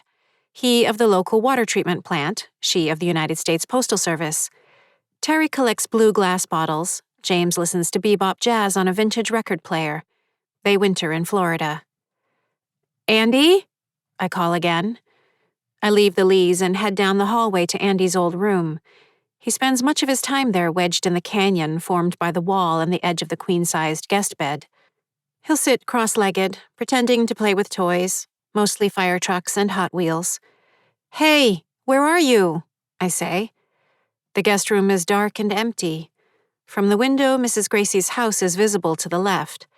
I turn back, sweeping through the other bedroom, the bathroom, and back into the kitchen. You have to see this dog, Terry says. But do I? James replies. Cupcake pajamas. James sighs, but acquiesces, groaning as he gets up from his recliner. I go over to the kitchen sink. The window above it looks out on the backyard. I crouch. Andy? Kevan? The voice comes from the other side of the cabinet door beneath the sink, where Andy hides. He pronounces my name, Kevan. What are you doing in there? I ask. Tonight is safe. Hiding. But tonight is safe, I repeat. An unironic silence greets me. Nobody came by tonight, did they? I ask. Rule number 1, never mention Flibber by name, as the very word carries an intrinsic horror for Andy. He did, he says. He's very naughty, bad. He scared me. The forecast predicted basically a 0 chance of Flibber visiting Andy tonight. Again, the forecast is off. You're sure? I prompt. You have 3 more days until he comes back, and 3 whole days is a long, long time. More silence. You want me to check the house? I say, knowing the answer. The whole house? Uh-huh. If I don't handle this exactly right, he'll refuse to come out at all, remaining underneath the sink, curled up, thin arms around his shins, wearing his Spider-Man costume, his mouth turned down. Okay, I say. I'll check now. The entire house, even you know where. We also don't speak of the basement. And I'll double-check, and I'll triple-check, and then I'll come back and tell you what I found. And I'll make sure there's no one here but us. I swing through all the spots I missed earlier, including the neat basement and its washer, dryer, and laundry table and the long bench where Terry maintains an elaborate crafting station. Empty. No Flibber. Crawl space and attic. Nothing. At the southern end of the house, I lift up through the joists, slats, and shingles to look around the rooftop. Still no Flibber. I give the yard and neighborhood a thorough 360. All clear. Back in the kitchen, I tell Andy. I checked everywhere, from the tippy top of the roof all the way down to everywhere else. He's gone. It took nearly 3 years to get Andy to trust me, and then another 2 before he would trust me enough not to require an hour-long session of explanation, coaxing, and reassurance. You really sure? He asks. Really, really sure. Really, really, really sure? Really, really, really sure. This is our routine. When he finally comes out from beneath the sink, he sprints at me and locks his arms around my leg. I ruffle his hair. He speaks right into my leg, muffling his voice. He's bad. He needs a spanking. He should never, never, never, ever come here again and should only stay with the other bad people, not us. How many more nights does this sweet little boy have to spend terrified, hugging his own shins next to extra bottles of Dawn dish soap, garbage bags, sponges, and yellow rubber gloves? How many more mornings will he need to look across the street for my signal to see if he has to start being terrified, even in the daytime, of what's going to come that night? Fury wells up inside me. Chapter 58. How fast does energy leave the system? The question circles my mind faster and faster, charged particles driven to high speed in an accelerator. I'm on the roof of my house. Dawn sketches in the tops of trees, rooftops, and utility poles. I have to figure this out. Angles, motion, energy. In 6 minutes and 27 seconds, the tethers will shrink back to somewhere in the neighborhood of 10.8 meters, accounting for a 0.65% decrease. Fluctuations in the daytime tether radius are generally smaller than the nighttime radius shifts. Reasons unknown. When I check tonight, after skipping the same tapping spot again, will the increase have doubled? Will it reach the full 2.32% increase predicted? How long does it take? Is it a factor of time? Ratio? Some exponential curve? Angles, motion, energy. There's so much I still don't know. Why do the tethers shrink and expand in the first place? Why do the tormentors mostly restrict themselves to appearing at night, when the tethers are at their longest? Is there a connection between the energy required to restrict the tethers and the energy required by the tormentors to approach? Higher expenditure of energy for manifestation leading to less energy available to the tethers? Yet Mrs. Gracie appeared during the daytime. If my theory is true, that cost energy. Angles, motion, energy. My glance flicks to the southeast where the strange aurora-like illumination danced in a small arc of the sky. A V-shaped formation of geese, Branta canadensis, crosses the sky in that direction, their undersides brushed with gold. Their autumn migration relies on a delicate set of compasses in their nervous systems to let them find their way south, tracking information from the sun, the stars, and the Earth's magnetic field. The lead position in the V gets switched out regularly, since it requires the most energy. Angles, motion, energy. My numbers don't add up. If the system has been weakening, I can understand why Mr. and Mrs. Gracie would need to reduce the required expenditure of energy for maintaining the illusion of her being a ghost to keep the boundaries intact. But then how did Dad's disappearance produce such a level of displacement, retracting the tethers as far as it did? That would imply more energy in the system. Unless it's pure displacement, in which case the smaller system could be stronger with less energy. This is where my brain keeps running along the Mobius strip. Over, under, back again, over, under, back again. My heart aches for my dad. Seems a little early in the day to start tapping. I trust you to do the right thing. You're smart, kiddo. Don't beat yourself up. We all make mistakes. Angles, motion, energy. Even he wanted me to keep tapping, not even realizing that by tapping I was adding more. Well, he wasn't the only one. When I'd first had the temerity not to tap, Mom gave me the full Emily Jeanette Jarvis treatment. Karen Mary Ellen Jarvis, you'll fade.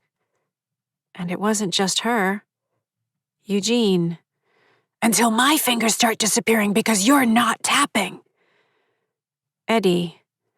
Well, in case you haven't already thought about this with that large overheating brain of yours, doesn't it strike you as telling that you started out with 5 fingers and now you have 4? I stare out across the neighborhood, the eastern sky alight. The geese dwindle to a shifting scribble above the trees. They know where to go, even though they don't know why they know where to go. Angles, energy, motion. Whatever cold those Canada geese are leaving behind is nothing next to the cold that washes through me. Why? My body grasps the reality before my mind does. Because I can't even get close to making the math work with 7 ghosts and 4 tormentors. But I can make it work with 4 ghosts and 7 tormentors. The honking calls of the geese fade as the sun clears the horizon.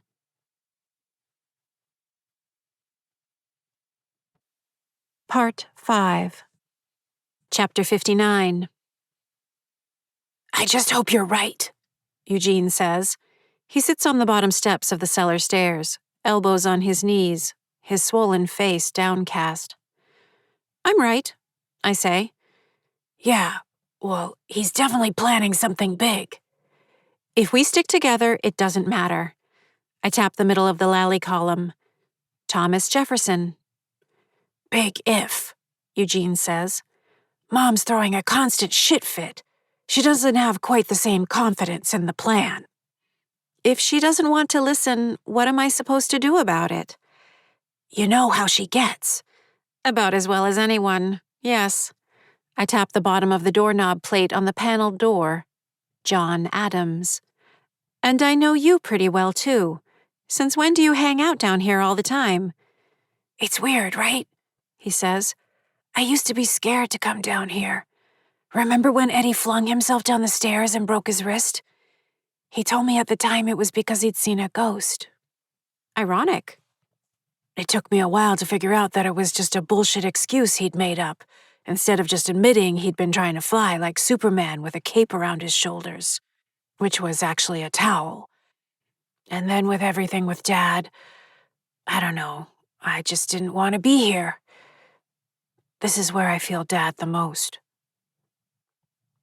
It's hard, I say. Yep. The linoleum floor tile next to the broken one gets a tap. Aaron Burr.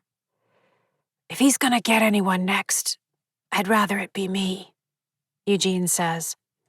Stop it. Not going to happen. I know it's selfish, but I've already gone through losing Mom and Eddie once before. I don't think I can handle it again. In fact, I know I can't. Don't think like that. I'm going to get us out. You don't know that. I do.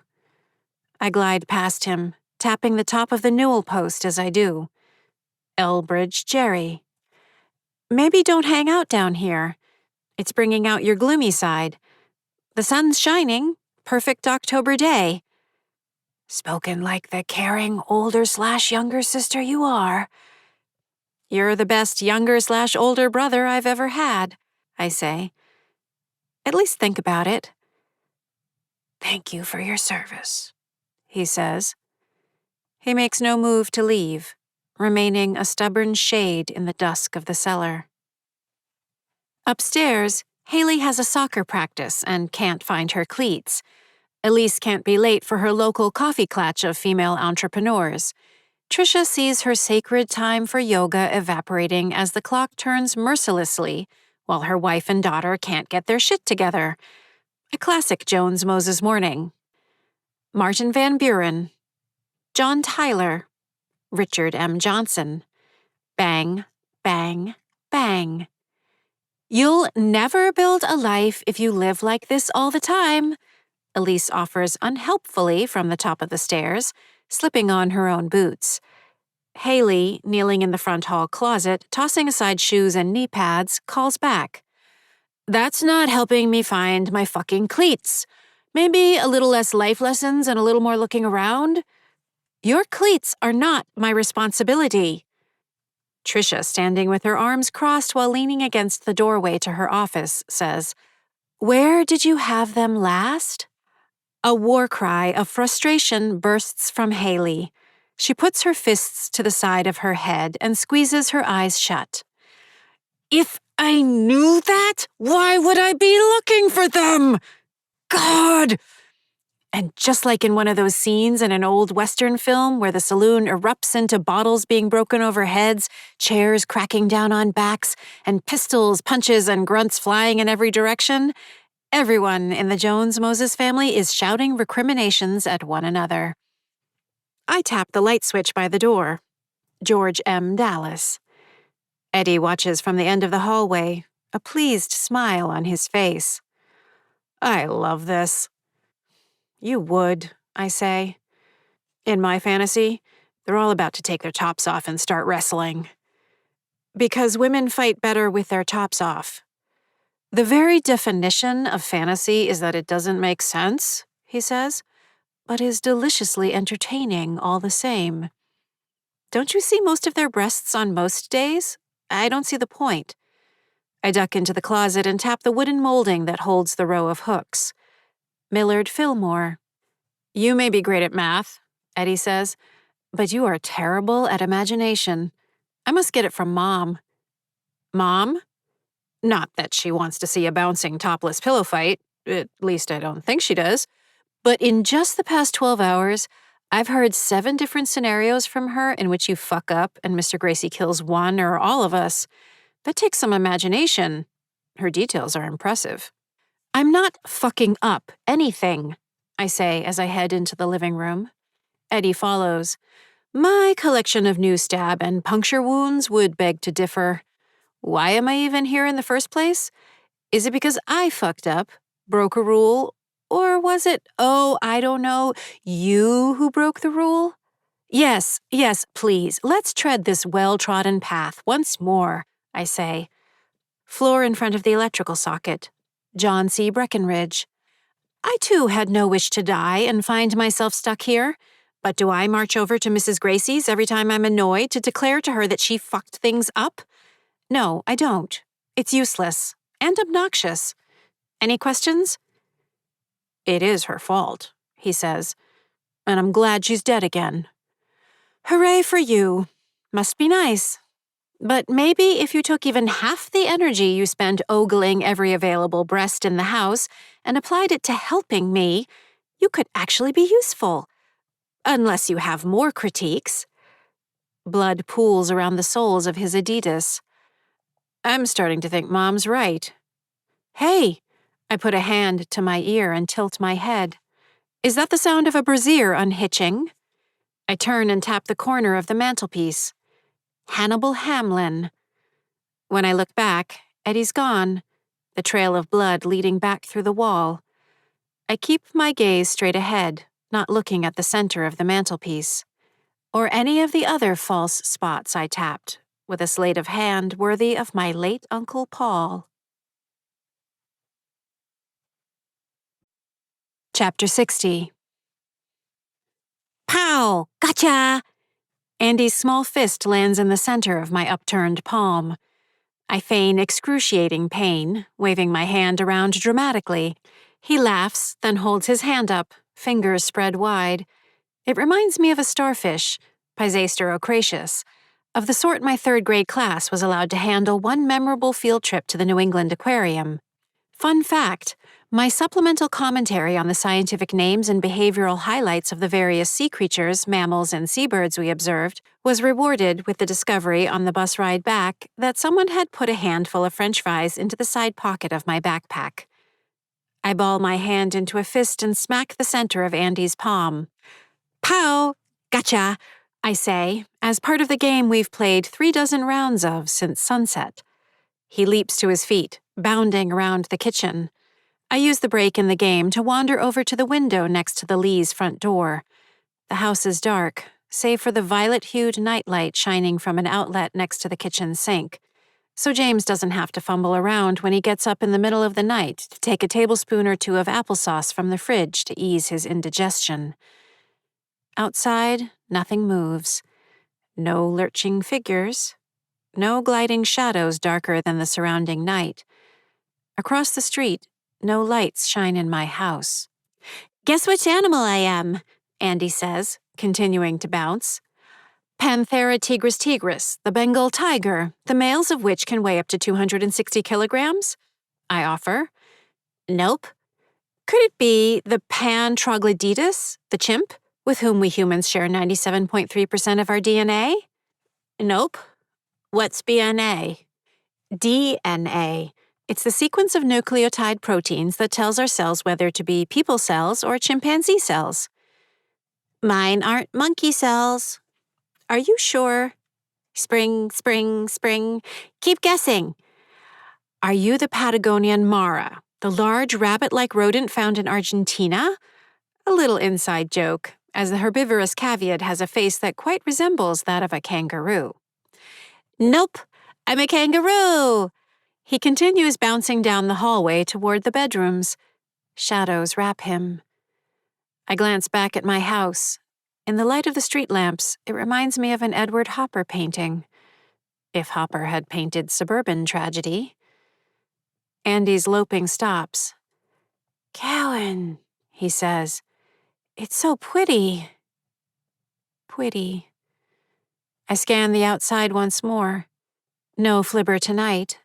No Mr. Gracie. I move to the hallway. Andy stands before the window at the far end, framed in golden illumination.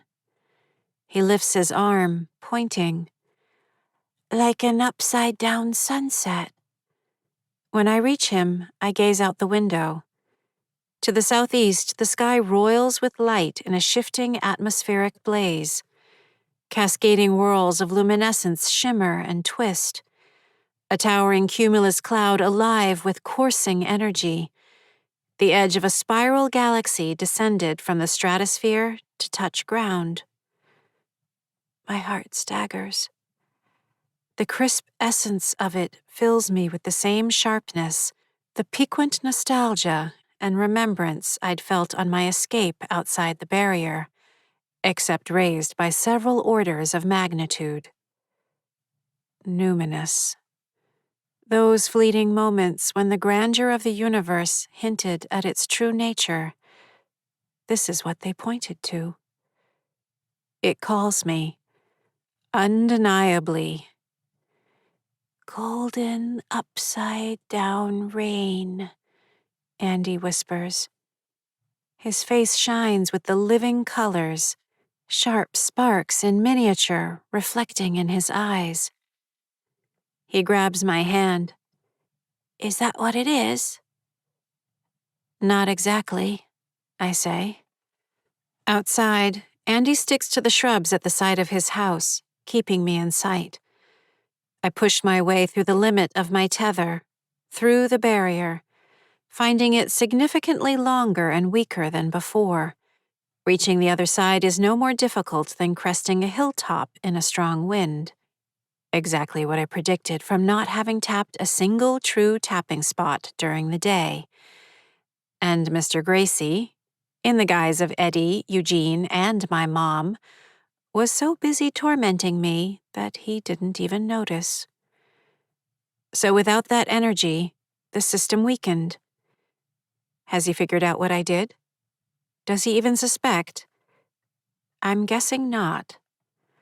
I'm guessing he thinks the energy in the system is continuing to sputter and diminish for reasons unknown. Additional guess. Now I know why Mrs. Gracie spent so much time searching for a way out. She was in some fashion reinforcing the barriers in such a way as to obscure the glare. Keeping us trapped wasn't just a matter of maintaining the strength of the tethers, but also of hiding the lights from us. Once I'm on the other side of the barriers, I take a careful survey of the illumination in the sky. Each edge of fallen leaf and blade of grass before me looks like it has been dabbed with fine lines of gold. My shadow stretches back like black velvet.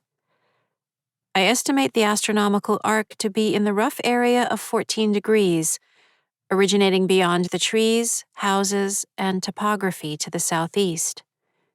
I suddenly recall one of the images out of the flood that accompanied Dad's voice when I searched for him, collapsing in despair. A stone of light gray marble, shaded by a slender alder tree, Alnus serralata.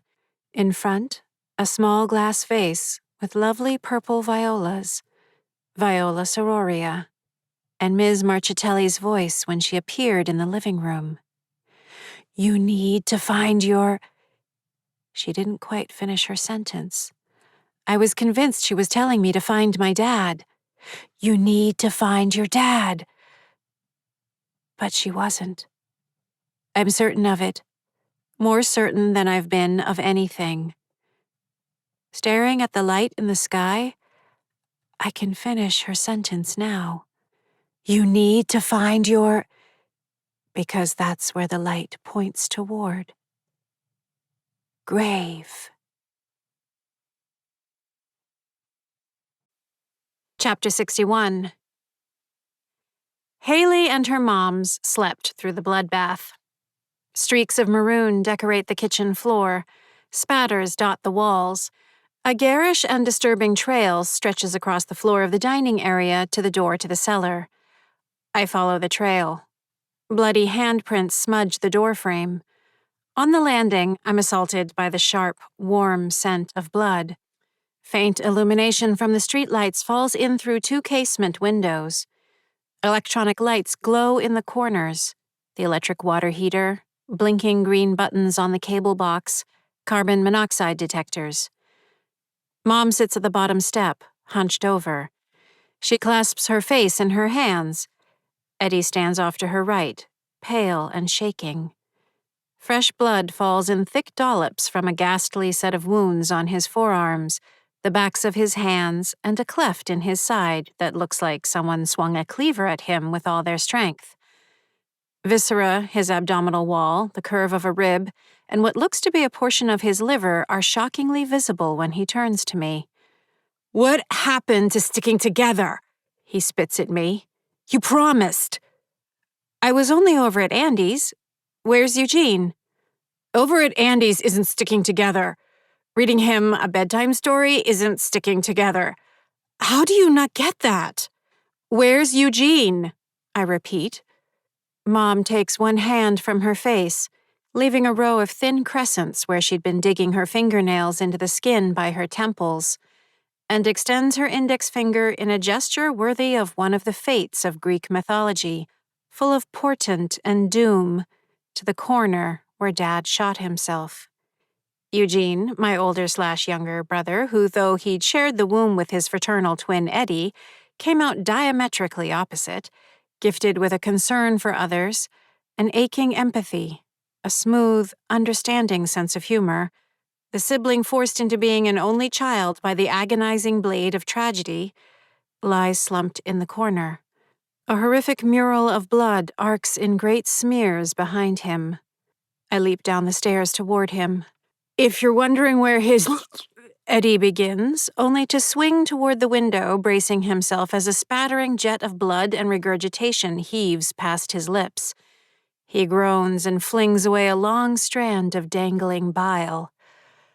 Eugene's limbs are splayed like those of a discarded G.I. Joe.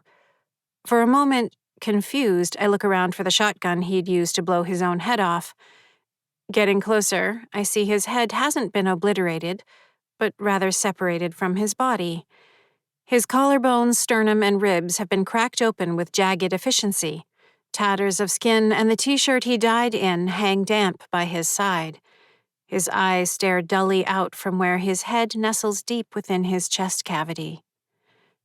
It's a nice touch. Well played. It's actually not hard to add a convincing quiver to my voice as I whisper, I'm sorry. I'm so sorry. Sorry. Shame kindles in my chest. Am I apologizing to my family or to myself? For years of missing what was right in front of my face. For misjudging everything. For tapping and tapping and tapping, never once realizing I was keeping energy in the system. For being so attached to not making a single mistake that I made the biggest mistake imaginable. Right there in front of me, the whole time. I'm sorry, I say again. None of this needed to happen, Mom says. You did this. Mom, stop it, Eddie says. It's already bad enough. She swings her head to him. Now you're on her side. Why are we picking sides? Eddie shrugs his arms, pummeling the floor with fresh blood. It's us against him. He's the one who wants us at each other's throats. He's not getting away with this. I'll claw my way to him if I have to rip my fingernails off doing it. Eddie! Mom snaps. Eddie's right, I say. Arguing isn't helping. Excuse me for overreacting to yet another dead child. This one murdered and mutilated, she says. How hysterical of me. You're both right. Let's just all live in our own goddamn worlds. Stop doing what we don't feel like doing. Ignore everything that matters. We're not ignoring anything, I say. We have to kill Mr. Gracie. Mom puts her head back in her hands. You didn't see him. The three of us couldn't hold him back. The four of us wouldn't have done any better. He's done killing us, I say. It's too late, she says. I don't care how late it is, Eddie says. I'm gonna rip his fucking head off.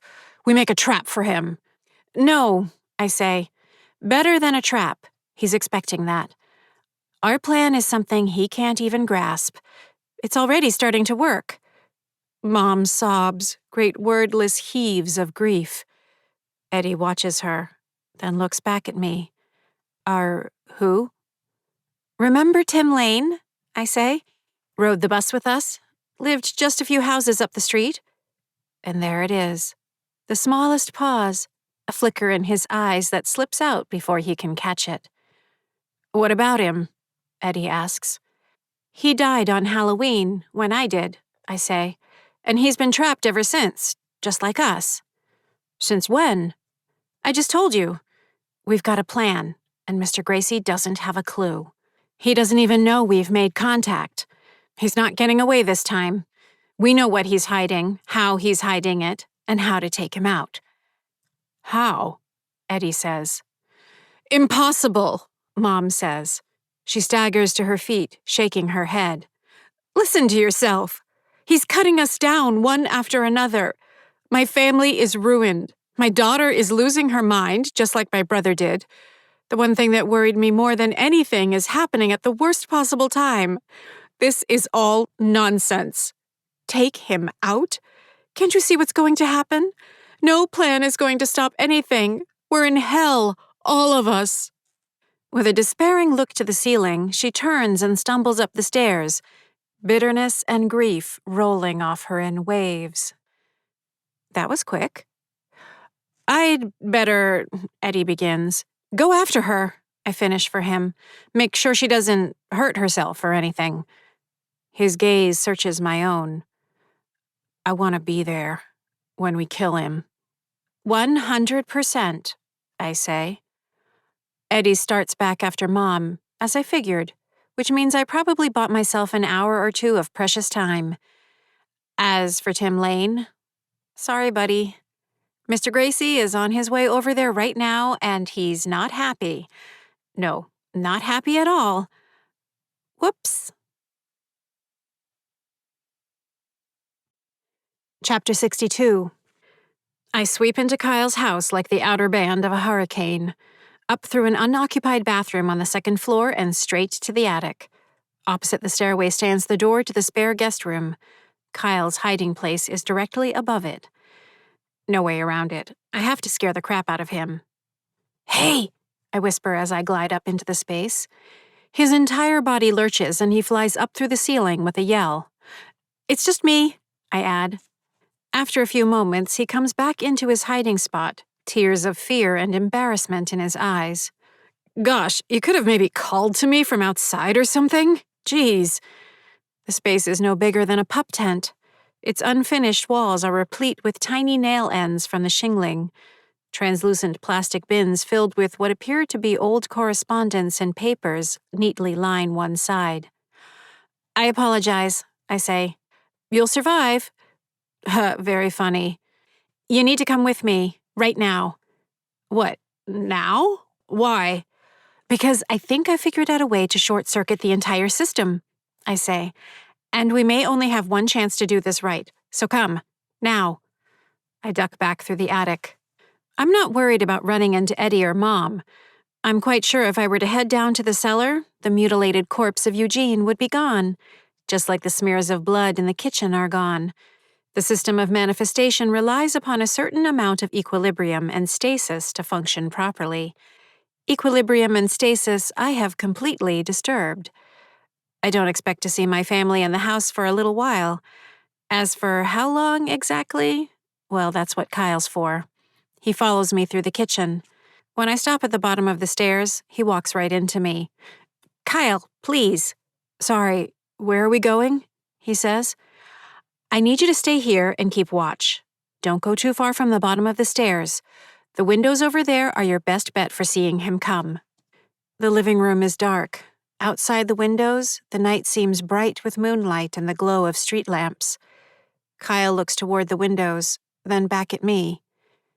"Him who?" "Mr. Gracie, who is also Mrs. Gracie, who is also—" I pause. "My family. They're all the same, which I should have figured out a long time ago, decades ago. I was an idiot." He stares at me. Before I know what he's doing, he wraps his stout little arms around me and pulls me tight. I'm not much of a hugger. I really don't like being touched. "But you figured it out," he says. "I never would have figured it out." Of all the reactions I expected upon my confession of ignorance, that was not among them. For a moment, just a moment, I hug him back. It actually feels not bad. "Just keep an eye out for anything or anyone," I say.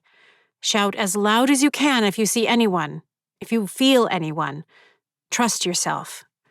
To my surprise, when I pull back, Kyle doesn't put up a fight. No barrage of questions, no checking, double-checking, triple-checking that everything is going to be fine. Maybe he sees something in my face he hasn't seen before. "Okay," he says. "Then what?" I don't know what comes over me, but I reach out and brush Kyle's cheek with the back of my fingers. We've been through a lot, and he's always been there for me. "Haul your butt back to your hiding spot as fast as you can." I turn and head up the stairs. Chapter 63. Haley's face is lax, smooshed into her pillow, her mouth hanging open. As usual, she's kicked off the coverlet and her monster feet jut out from underneath. "Don't talk to the living or they die." "Haley!" I call out, inches from her face. "Haley! Haley! Wake up, you Neanderthal marvel!" Her right eye cracks open, her breath caught in her throat, mouth still hanging open. "There you go," I say, louder. "Throw the switches, all systems go, come on." She jerks back, eyes wide and blinking, the shoulder of her collarless t-shirt slipping down over her left shoulder. "What?" Her voice is thick, half-whisper. "Yes, this is likely quite shocking," I say. "I apologize for that, but I need you to do something for me." She scoots up, cracking her head on the wall behind the bed. "Jesus, what in the hell?" "I'm here. You know who I am." Her hand covers her eyes and she shakes her head. "No, no, no." "Yes, yes, yes. Come on, you're not losing touch with reality. This isn't a dream. I just need you to look up something for me." Hand off her eyes, looking around. Opening mouth, closing mouth. "What?" "I'm Karen Mary Ellen Jarvis," I say. "This is the house where I died on October 31st, 1981. I've seen you every day of your life since you moved in when you were 3. My lack of communication is too complicated to explain right now, but you can help me. Please." She looks from one corner of the dark room to the next like a hunted animal. She snatches her phone up from the bedside table and struggles to unlock it, her hand shaking ferociously. Holy shit, holy shit. Once she manages to unlock it, she flips through various applications until she opens the one for taking voice memorandums. She taps the big red button. "It's 2:14 a.m., she says. "There's like a voice or manifestation in my room." "I doubt your computer phone device can record me," I say. "My relationship with the material world isn't what you'd think." "Okay, it just said something about not being recorded and materials. This is wild. You don't know the half of it, I offer, but you can always listen back to what you just recorded. With a suspicious glance around the room, she stops recording. When she hits the play button, her voice after the handling sounds is clear. Mine, as predicted, didn't register. I'm so high, Haley says. No, you're not. Tell me you didn't. What? Are you seriously drugged out? I ask. How much did you toke? Toke? What? No, it was some edibles. You ate marijuana weed? Not weed, gummy bears, and they're way too strong. Fuck. Forgive me for not being an experienced druggie, I say, and I can assure you I'm not gummy bear marijuana. Hearing voices is bad. You're not hearing voices. You're hearing me, Karen Jarvis. You're not going crazy. I'm not going crazy. Neither one of us is going crazy, says the voice in my head. Not in your head, I say. In your room. Here. I glide back to the door. Now I'm here. Over to the closet. And now here. See how it's not in your head? But wouldn't that be like a more insidious kind of crazy? She says. Fair enough. I move back to her bed. But it's not. So we can go round and round and round on this until the sun comes up, but I really don't have the time. Here's a thought. Maybe the best way to prove you're 100% sane is to run with me on this. Help me find a few answers. I won't bug you anymore after that. And when it all goes down like I say, you won't have to scratch your head wondering. How's that sound? Haley stares at her phone, glances up into the darkness, back at her phone, into the darkness. Look, I say, I know you saw the article about what happened, so you know that much is true. I lived here with my twin brothers, Eugene and Eddie. My mother's name was Emily Jeanette Jarvis. She died with my brother Eddie in a car accident in January 1982 in Lawrence. Eugene died here on August 29, 1987. My father committed suicide in the cellar less than a month later. You can look all that up. Jesus, she says. How haunted is this place? Worse than you think, but not in the way you think. Long story. They were all able to move on to their graves. I wasn't, which is why I'm stuck here. I think I can finally get away if you can help me find out where my grave is. Please. That's what I need you to look up for me. Everything depends on it. I'm literally begging, please. She's obviously having trouble keeping up with everything I just dumped on her. The expression on her face is the same as when she's doing her homework. Here's all you need to do, I press on. There's almost certainly a family plot in one of the nearby cemeteries, one to the southeast of here.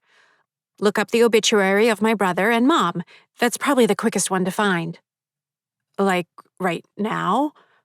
Maybe after your next workout, I was thinking. How would that be? I move in closer and raise my voice. Of course I mean now! Why do you think I woke you up in the middle of the night? You don't have to be a dick about it, she says. Oh my God. Fine, I sputter. You're right, I won't be such a dick about it. It would be extremely helpful if you could tap the following into your search box. It won't take long, and I say this in no way, shape, or form as a dick. I'm dreaming, she says. Not dreaming, but if you are dreaming, why not play along? I think the use of the verbal construct play along will help. One of her fitness icons, Lady Crossrip, uses the phrase often enough I've learned to recognize her videos from the other room. Play along, please. Haley shakes her head. When that fails to wake her out of the situation, she lifts her phone. Fine. Go for it. Go for it. Another bit of Lady Crossrip's lexicon. Apparently, I'm about to send a wave along a heavy rope, flip over an enormous tire, jump on a box. Fine. Try Jarvis family plot, Andover, Massachusetts, I say, going for it. She stares into the darkness beyond her phone. Come on, Haley. Play along. Help me find the saddest patch of ground in town. The moment drags out. Finally, she shudders, then bends over her phone, typing. First 3 words. Pause. Andover, Massachusetts, I prompt. She nods and finishes, then hits the search button. I stand partway through her mattress and frame, sheets and blankets, so I can see the awfulness as it pops up. The first result is for Jarvis Realty in Boxford, Massachusetts. Several results touch on the phrase family plot Andover, Massachusetts in relation to several local cemeteries, along with soft focus imagery of sunlit graveyards. Did I spell it right? Haley asks, concluding as I have that the search didn't reveal what I'm after. It's spelled right, yes. She flinches, hearing my voice right next to her. Calm down. I wanted to see, too, I say. Not cool. You scared the shit out of me. I'm a ghost. Type in my name and 1981 and cemetery. Haley pauses with her thumbs above the screen. So, you're telling me you've been here the whole time? Yes. Search, please. But you never, haunted us? Or tried to talk to us until last week? For your own good, I say. I'm not a dick. But aren't ghosts pretty much permanent dicks? Your point being, it just seems weird you'd be here the whole time but never reach out or anything. Well, then I'm weird. Probably the weirdest ghost you're likely to meet, I say. But I really don't have time for a long discussion about proper ghosting technique. Go on. Karen Jarvis, 1981, cemetery. Please, play along. Dig deep. That last one is from a different insipid YouTube coach she's obsessed with. This is so creepy, she mutters as she types the information in. The results link to a dozen articles about my death and the incident. Local papers, Boston papers, the New York Times, a short video from the Today Show, another of a ghost hunting show from what looks like the late 1990s or early 2000s. The second result down highlights my name in a snippet, along with the word cemetery. That one, I say. Second one down. Click it. When she taps on it, a scanned article appears. My obituary. Karen Mary Ellen Jarvis, 12, died at her home Saturday after an evening of trick-or-treating. Born in Lawrence, Massachusetts in 1969, she was raised by her beloved parents, James and Emily Jarvis. She was a student at Doherty Elementary School, where she excelled at academics, earning the admiration and affection of teachers, administrators, and fellow students. Karen's lifelong hunger for learning began when she first read aloud The Little Engine That Could, at 14 months. After completing the entire elementary school math curriculum during her third grade year, she advanced to classwork designed by the math department of East Junior High School.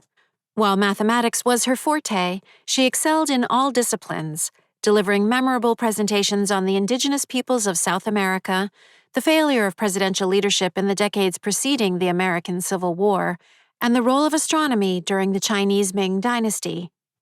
An intrepid nature enthusiast, Karen led her own tree and fauna identification club, was an avid birder, and charted the constellations with a passion for stargazing. Ever the voracious reader, she devoured the works of Judy Blume and the Hardy Boys and Nancy Drew books, eventually working her way through the works of Jane Austen, Emily Dickinson, William Shakespeare, and J.R.R. Tolkien. In her spare time, Karen delighted in playwriting, cooking, and visiting Boston's Museum of Science, the New England Aquarium, and the Museum of Fine Arts. She loved disadvantaged animals of all kinds, being known to provide food, comfort, and care to abandoned baby squirrels, birds with broken wings, and stray cats. She regularly led reading circles with her dear pets, which included 2 hamsters, 1 guinea pig, 3 cats, and her aquarium full of interesting fish.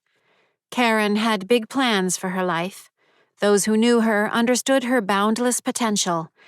Although there is no telling where her cheerful, energetic, and loving mind would have taken her, the mark she left in her 12 short years was profound. She is survived by her parents, James and Emily, her twin brothers, Edward and Eugene, grandparents Eileen and Theodore Jarvis of Rochester, New York, and Benjamin and Abigail Nagel of Chatham, Aunt Patricia Nagel of Peabody, and cousins Sean and Darren Nagel. In lieu of flowers, the family asks to please consider a donation to your local humane society in Karen's name. You see that? Haley asks. Kind of. Tears lubricate the eye. They can result from irritation of the eye. The parasympathetic branch of the autonomic nervous system also activates the lacrimal glands as a result of strong emotions. Mine still work, surprisingly. I clear my throat. Yes, that's me. Were you like a brainiac? She asks.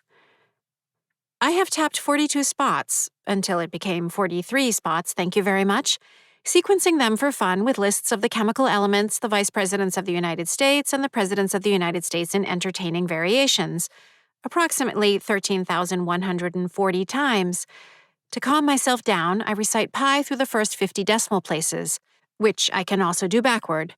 Harnessing the unwitting thespian talents of the local squirrel, rabbit, and bird population, I've staged productions of A Midsummer Night's Dream, Hamlet, and Romeo and Juliet. Yep, I say. Big brainiac, boundless potential. Says so right there. Haley looks up. Oh, right. I mean, like, this is your obituary. I guess. Well, I'm sorry. Thank you for your condolences. Scroll down. She slides the text up with her thumb. And there we go. Viewing hours will be held from 2 to 4 p.m., and again from 6 to 8 p.m. at the Hancock Funeral Home, 16 Maple Street, Andover, on Wednesday, November 4th. A funeral mass will be held at St. Augustine's at 11 a.m. on Thursday, with a private family service and burial at Summer Grove Cemetery. There, I say. Summer Grove Cemetery. That's where the family plot is. We have to find it. So you can get away finally. Excellent playing along. Yes, it's going to be one of the ones on the other side of downtown. I shift my gaze from the obituary. Now look up Edward and Emily Jarvis's obituaries, 1982, January. They should be in the same place, probably all in plots next to each other. That's awful. Welcome to the afterlife, I say, and I don't have a lot of time. A look of bewilderment shifts across her face. Sure, right. When she types in their names and the year, the results aren't straightforward. Several link back to my obituary or to the events of Halloween. Too broad a search, I say.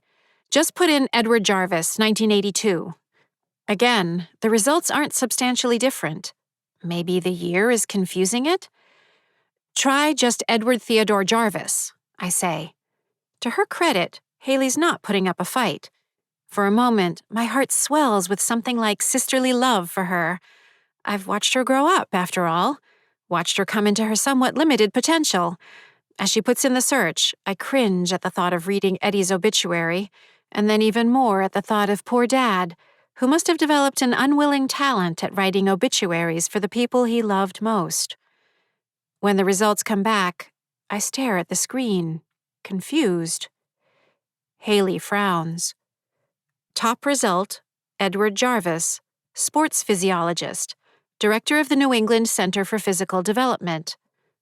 The picture next to it shows a smiling man in early middle age with a closely shaved head, a trimmed goatee, and the unmistakable twinkling eyes of Eddie. Chapter 64. I thought you said he was dead, Haley says. One train after another derails in my head. Whole train yards of them. I force my brain to work. Tap on that. The one at the top. New England Center for Physical Development. Haley taps the link, and a website loads with a slideshow of children in a cheerful setting, playing with toys, climbing ropes, drawing with markers. About, I say. Another page loads. Portrait photographs line the left side, next to names on the right. At the top is Edward, Eddie, Jarvis. Beneath his name is a list of certifications and specialties. OTD, OTR/L, C/NDT, SIPT/C. Beneath that, a native of Andover, Massachusetts, Edward founded the New England Center for Physical Development in 2003. He graduated with his bachelor's degree in OT from Boston University in 1993, receiving his doctorate degree in occupational therapy in 1998, also at Boston University. He's been a practicing therapist in pediatrics for 25-plus years, specializing in pediatric occupational therapy. His certifications include listening therapy, handwriting without fear, praxis testing, floor time therapy, aquatic therapy, and reflex integration therapy. Edward's commitment is to provide meaningful and productive therapy designed to improve the life of every child at home, at school, and in their community. He feels blessed and honored to work with the remarkable kids and staff of the center. I finish reading and continue to stare at the picture of Eddie. He's got Dad's eyes. He's handsome, healthy, alive. Something broken and rusted falls apart in my chest, unleashing a sweeping tide of grief and heartache and joy. "You still here?" Haley asks. "I'm here," I whisper. Any louder and I'll release a sob. Is there any way, are there... Want me to find out more about him? Please. Haley is a champ of many things. Jumping on boxes, making pouty lips and hot face in the mirror and in photographs she takes of herself, getting under the skin of her mothers. But more than anything else, she's a champ of the internet. She darts around between screens, swipe, tap, new window, type, click. Within 10 seconds, she says, "Looks like he's married, 2 kids, check it out." She turns the phone sideways, showing me Eddie's personal social media page filled with pictures, videos, pithy quotes. There's Eddie, his arm around the shoulders of an attractive woman with brown skin and long black hair, whose smile matches the dazzle of Eddie's own. Between them are 2 young girls, 2 or 3 years apart in age, both beautiful. Haley flips through the pictures of them on a beach in the tropics, skiing on a mountain slope, hiking a mountain trail, hanging from a wire between trees somewhere in New England. "Wait," I say. A triptych of pictures. My 6th grade school picture, a photograph from 5th grade standing in front of my presentation on failed presidential leadership, me with Eddie and Eugene in front of the house in what looks to be the summer of 1978. In the last, I squint in the sunlight, my skin pale to the point of translucency, wedged unhappily between the 2 of them, Eddie using his peace fingers to give me rabbit ears. "Is that you?" Haley asks. The text beneath the triptych reads, "Today would have been my sister Karen's 50th birthday.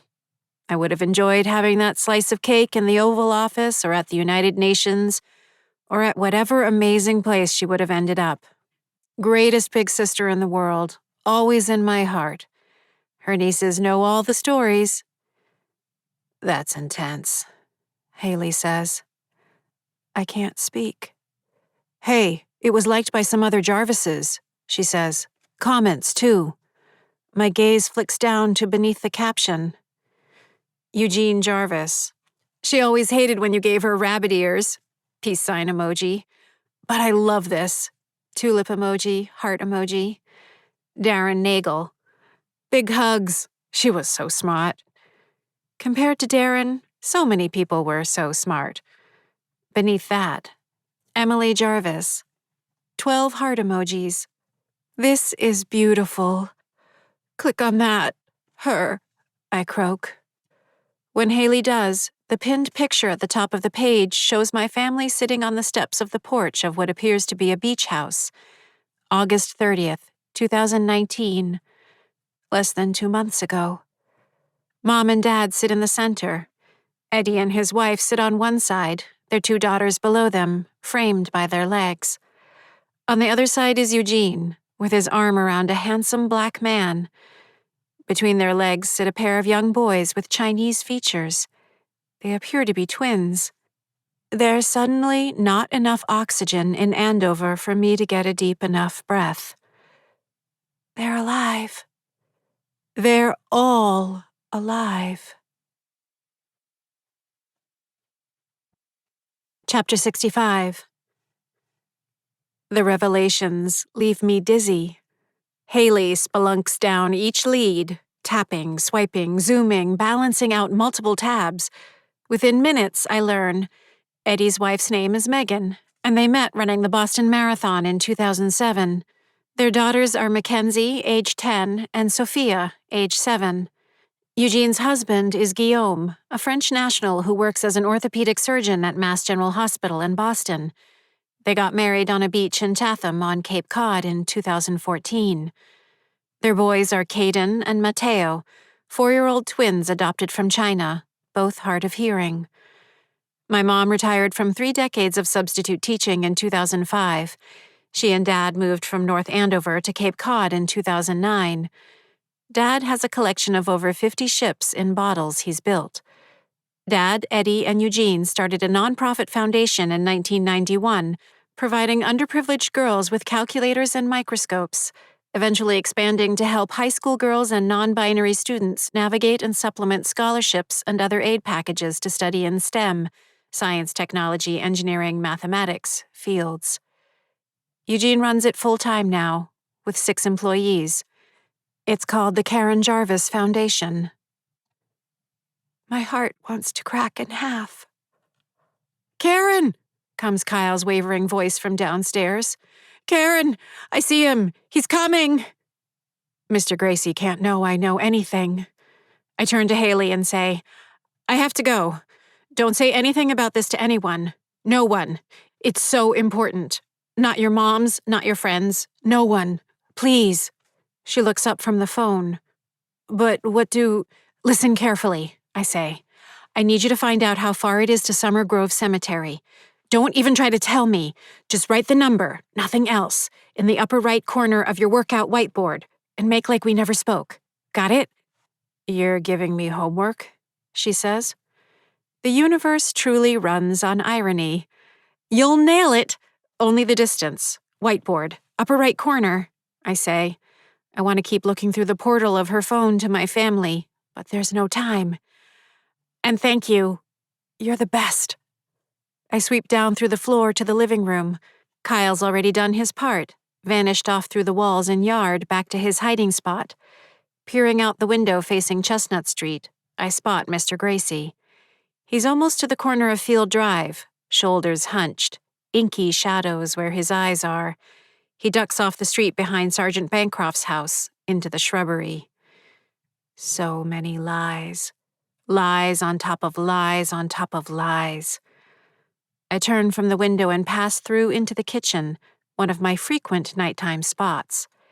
30 seconds later, Eddie walks in from the deck. "She's lost her mind," he says, shaking his head. "She's babbling. She says she wants to die. That's why she's out there. She wants Mr. Gracie to come and kill her. You need to talk to her." "I'm the last person she'll listen to," I say. I tap spot 8, where the phone used to hang, which still holds the small imperfection no one else notices, just above the slate that reads, "I am love. I am purpose." I never killed my family. They've been alive the whole time, and I could have reached out to them, as easily as making a phone call. "You've got to talk to her," Eddie says. "She's going on and on about how she can't take anymore. She wants out." I was never going to fade. "Seriously," Eddie says. He stares at me.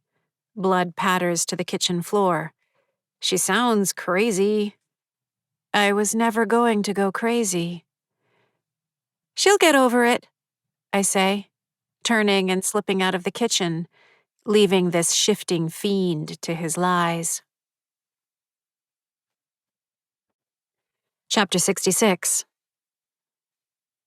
Come morning, gray skies are low, close. When the rain begins pattering on the fallen leaves, the air fills with the scent of petrichor, the aerosolization of various oils that accumulate atop soil and release to create the smell of a rainstorm. I don't move inside, remaining at the stone bench at the edge of the yard.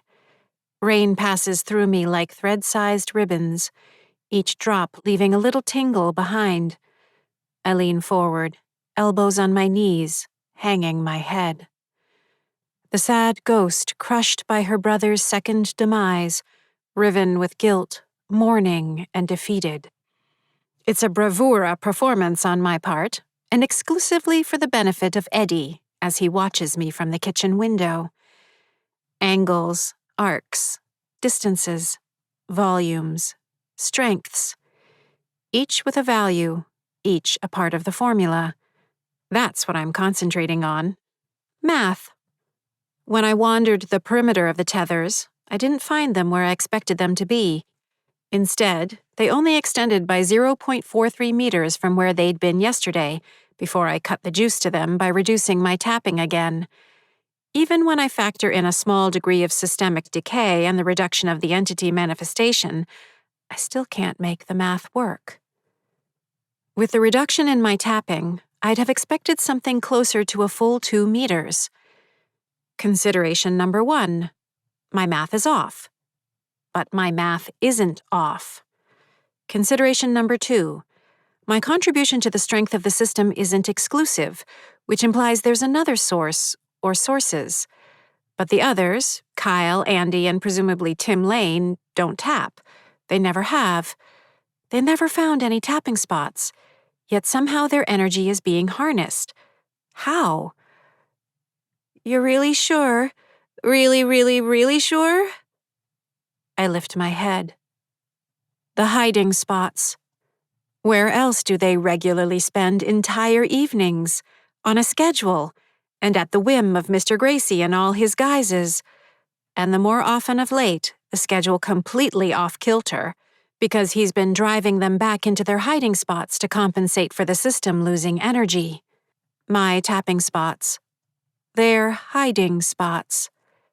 That's how he feeds off of us, using our own energy to keep the system locking us in. I stare at Andy's house across the street. Then I look to Kyle's house. And I have it. How I can get us all out of here. Chapter 67. Eddie follows me as I tap along the second floor. She asked me if I'd remembered to do my homework, he says. All cheerful. Fucking weird. I'm hitting most of the actual tapping spots with him so close, not willing to risk his catching on. I dodge the proper spots when I can, when he's not quite on my heel. I need slack in the barriers tonight. Not a full failure, but enough. She's been through trauma, I say. She's clinically insane? Seriously broken. Like, not too far from gibbering madwoman lunatic crazy? I can't handle that. You should hear her. She was talking about the baby food I used to eat. You ate 6 jars of mushed sweet potato you got from under the cabinet, I remind him. A well-worn family story. Who needs to be reminded of stuff like that? Isn't there a statute of limitations on stupid shit you do as a kid? Statute of limitations, not statue. Thank you, he says. I'm sure I'll ace my SATs now. I tap the patched wall crack beneath the window in the master bedroom, keeping my fingertip 4 inches below the correct spot, shielding my inaccuracy with my back to Eddie. I don't slow, making the circuit in the bathroom and closet, then out into the hallway. Maybe you shouldn't leave her by herself, I suggest. Maybe you should hang out with her? She can tell you how we should try to dress more formally for dinner. I told you, she'd be worse off with me. She blames me for everything. You didn't hear the sounds she made when Mr. Maniac was shoving Eugene's head down into his chest cavity, like a wounded animal. I don't know which was worse. I'm still hearing them, now that I mention it. I pause just inside Elisa's office. They're not really dead, you know. What? Eddie says. We figured out where they really are. Whoa. Who? Dad, Eugene, I say. Back up. What do you mean you found out where they really are? The whole thing is some kind of trick, I say. An illusion. He took them. Impossible. I was there. Look up the meaning of illusion. What's weird is that they aren't the same. They're, I don't know, older. They look different. So we think he took them, but somehow something shifted because now they're different. When you say we, you aren't talking about Tim Lane again, are you? He asks. I turn and tap the side of the air vent grate. Yeah, he's smarter than you'd think. He found something out in the woods behind his house, some kind of break in the barriers. Mr. Gracie doesn't even know about it. Looking into Haley's room, I glance at the whiteboard where she logs her workouts. In her blocky printing, a notation in the upper right corner reads, SGC 3.2, CCPA. I don't look at it for more than half a second. Summer Grove Cemetery, 3.2 miles. That's clear enough, but what about those letters? It takes me a moment, but then I have it. The first C is clearly for Chestnut Street. She's giving me directions. Chestnut to a street name with a C, to a street name with a P, to a street with an A. Impressively clever and thorough. Thank you, Haley. Turning back to face Eddie, who's still in the hallway outside Haley's room, I reach up and tap 6 inches away from the painted-over tack hole. Seriously, does he think we're idiots? I ask. Chapter 68. The full moon hangs in the east, its reflected light shining down the length of Field Drive in near-perfect alignment. I don't even want to be out here, Kyle says. He can't keep his gaze from the woods behind his house. He keeps coming by. I want to tell Kyle everything, but I can't risk it. Not yet. Yes, Kyle is as dependable as they come, ready to follow any rule put to him, which is the problem. Mr. Gracie could well trap Kyle outside of his hiding spot and squeeze a confession out of him. An even bigger worry. Mr. Gracie assumes some other guys, like me, and gets Kyle to confirm all his suspicions. I think I've found a way out, I say. Out from what? At that moment, I get a vision of who Kyle would have been if he'd lived. A high school music teacher, beloved by his students, leading the marching band at the sports games. Solid, pleasant, dependable. Lots of polo shirts. A wife, possibly another teacher in the school district. 2 kids whose childhoods he made sure are as joyful and predictable as possible. An unflappable personality, his optimistic nature allowed to flourish instead of being stunted by terror. He would have taken wonderful care of his parents as they grew older. I imagine his social media, pictures of him at Berklee College of Music in Boston, drumming in a jazz ensemble, playing with a rock and roll band, in a sharp tuxedo on his wedding day, surrounded by friends and siblings, him with his students, a baton in his hand, with his newborn, his wife by his side, both looking tired and a little dumbfounded at the hospital, at the recital of his young daughter, her piano skills impressive, at a barbecue with a beat-up Red Sox hat, stubble on his face in the midst of summer vacation, taking his daughters trick-or-treating, smiling proudly as they tentatively let go of his hand to walk up on someone's porch for candy. Out from here, I say. From all this, from these tormentors, from our houses and the neighborhood, to get us where we're supposed to be. He stares at me. Have you? For real? Almost 38 years is long enough for you to be stuck in your pajamas, don't you think? I don't mind the pajamas. I just have to figure out the timing, I say. I'm going to go take a look, make sure everything is the way I think it is. If it is, we're getting out of here. All of us. What? When? Tonight? He's not going to like what I'm going to ask of him. If everything goes right, tomorrow night. But here's the thing. You need to stay out of your hiding spot until then. Don't even go in for a second, not even in the daytime, no matter what happens, I say. But his expression goes from confused to deeply unsettled in the space of a few seconds. He came by 3 times last night. He'll probably come by again tonight. What am I supposed to do?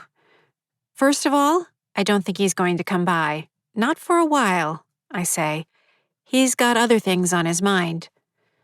That doesn't mean he won't. Then you just have to stay out of his way when he does. How am I supposed to do that?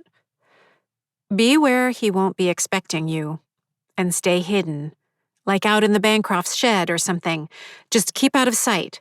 Stay in one place, then keep an eye out for me tomorrow. I'm thinking we'll leave right after sunset. And I mean immediately after sunset, which tomorrow should be 5:54 p.m. We're all going. Together. It's the only way. Can we? Really? He asks. That's what I'm going to figure out tonight. I'm taking a look, I say. Remember, stay out of your hiding spot no matter what. Got it? He turns to go, then pauses. You're the best friend I've ever had, he says. You? I begin. The images of my family, alive, fill my thoughts. I think of what Kyle's life might have been, what my life might have been. Night presses in on us. As we saw in Hermann Makes a Friend, friends are empathetic companions who cheer each other on once they get beyond their initial doubts about one another. Same here, I say. I'll signal you. He sprints off in the direction of the Bancroft's yard, the moonlight unbroken where he passes. Chapter 69. I dart across Field Drive and cut diagonally across the yard next to Kyle's, staying low until I reach the edge of the tethers. Instead of slowing, I lean in. The resistance is stronger than I'd calculated. I probably should have tapped fewer real spots. Digging in harder, straining, I finally stumble forward with a gasp. Every muscle and bone in my body feels like it was just scraped with 200 grit sandpaper. It takes several moments before I can get up from where I sprawl. More evidence my math, now factoring in the power being drawn from the hiding spots, is on the right track. Keeping to the shadows, I hurry between the houses, over a low wall of fieldstones that marks the edge of a property, and into the stretch of woods beyond. Shivers run along my shoulders. These woods meander away from Chestnut Street, paralleling Field Drive before following the course of a small brook into a hilly jumble of woodland, bordering the edges of several cul-de-sacs. At its widest, it's close to 2 kilometers. I speed along the contours of the land as it slopes down to the cleft of the brook. The water of the brook is a black ribbon, just under 1 meter across, sluicing around large stones and giving the night air the distinct scent of minerals and algae. I turn right, following its course eastward. Glancing over my right shoulder, I see lights shining within Kyle's house. The final portion of the brook before Chestnut Street is draped on the north bank by the dropping skirts of eastern hemlock, Tsuga canadensis, the soil beneath them gnarled with their knuckled roots. As I'm about to clamber up the sharp incline past the concrete culvert below the level of the sidewalk, I pause. A faint, subtle sensation reaches me. Malice. A shadow of cruelty. I crouch, will myself still, blend with the darkness. The only sound is the melody of the water spilling around a fallen log. A car passes by on the street, headlights throwing gliding shadows into the gully. A figure passes along the sidewalk, through the illumination from one of the streetlights. I freeze. My skin crawls. His strides are long and loping, his torso tall. The clothes remind me of those worn by a gravedigger plucked from 19th century London, tattered and filthy. Above his wide shoulders bobs the grotesque head of a fiend, pale, long chin drawing down to a horrifying point, dark eyes between twisted ears and a pair of obsidian horns protruding from beneath what looks to be a bowler hat.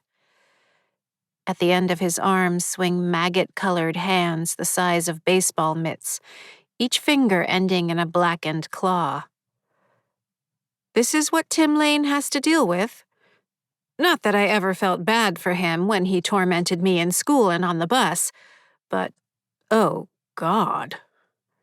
Mr. Gracie isn't looking in my direction. As he passes into the shadows, he transforms. His height shrinks, the shoulders narrowing, the arms retracting to something approaching human length.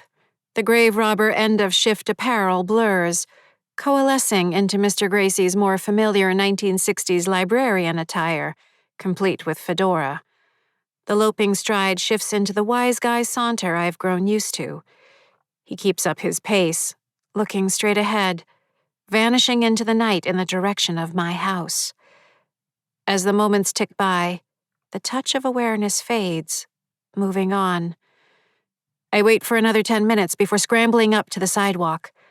Nothing moves in either direction. I stumble to my left, up through the row of 4 hemlocks. Across from me stands a small brown Cape-style house. A blue and white placard sign at the front of the yard reads, "For sale, Stonewall Realtors, Deborah Landy," next to a photograph of a smiling blonde woman. Okay, he's got to be in there somewhere. All I have to do is march over, reintroduce myself, convince him to stay entirely out of his hiding spot, and urge him to escape with the rest of us come nightfall tomorrow. Easy. As I leave the sagging boughs of the hemlocks, the sensation of walking into a strong headwind washes over me. The resistance grows exponentially as I press on. Before I know it, I'm having trouble making any forward progress. I'm not even onto the driveway and I can't get any farther. An unseen barrier stops me. As much as I push, pry, or attempt to wedge myself through at an angle capable of breaking the surface tension, nothing gives. "Tim Lane!" I shout. "Are you there? Can you hear me?" Nothing. No face comes to the window. No lanky 14-year-old with a wise-ass smirk sneaks out to dump my books, throw my pencils, or comment on my glasses using the phrase, "human poo." Why can't I reach his house? A prickle rolls up my spine. I turn in the direction of my house. Oh, no. No. No. No, no, no, no. I take off toward my house, sweeping through the hemlocks and down into the darkness where the brook gurgles. Chapter 70. I race back to my house, only to crash into a second invisible barrier before I can even reach the house on the other side of the brook. The force with which I hit it is so intense, I lose my footing, crashing to the ground. "You know the best thing about a headache?" a voice calls. "Getting rid of it!" Perched on the roof of the house is Mr. Gracie, a shadow against the stars. The moonlight reveals his thin scarecrow legs. Old man's socks peek out from the bottom of his slacks. The pallor of his skin is gray, his eyes sharp and black, pinning me like the eyes of a predator. "This whole time I'm thinking what a pain in the ass you are," he says. "One headache after another with you. So smart she's figuring out all my secrets. What am I supposed to do?" Well, I knew what to do. Just wait. You'd outsmart yourself soon enough. I was right. My insides go cold. Mr. Gracie pushes himself to his feet. "Don't think I won't miss you, kiddo. You inspired me to genius, if I do say so myself. After all, anyone can keep someone trembling in their closet. Anyone can go for the scare." He smiles at me. 2 curling black horns sprout from between his temples and ocular bones, twisting into diabolic spirals to frame his face. His eyes flare a shimmering silver, and when he opens his mouth, he reveals a cruel row of filthy fangs and a forked tongue. After a second, his features change back. "I can do that in my sleep," he says, "but that's vaudeville, hamming it up for the crowd. But you're my masterpiece. Years in the making. Think about it.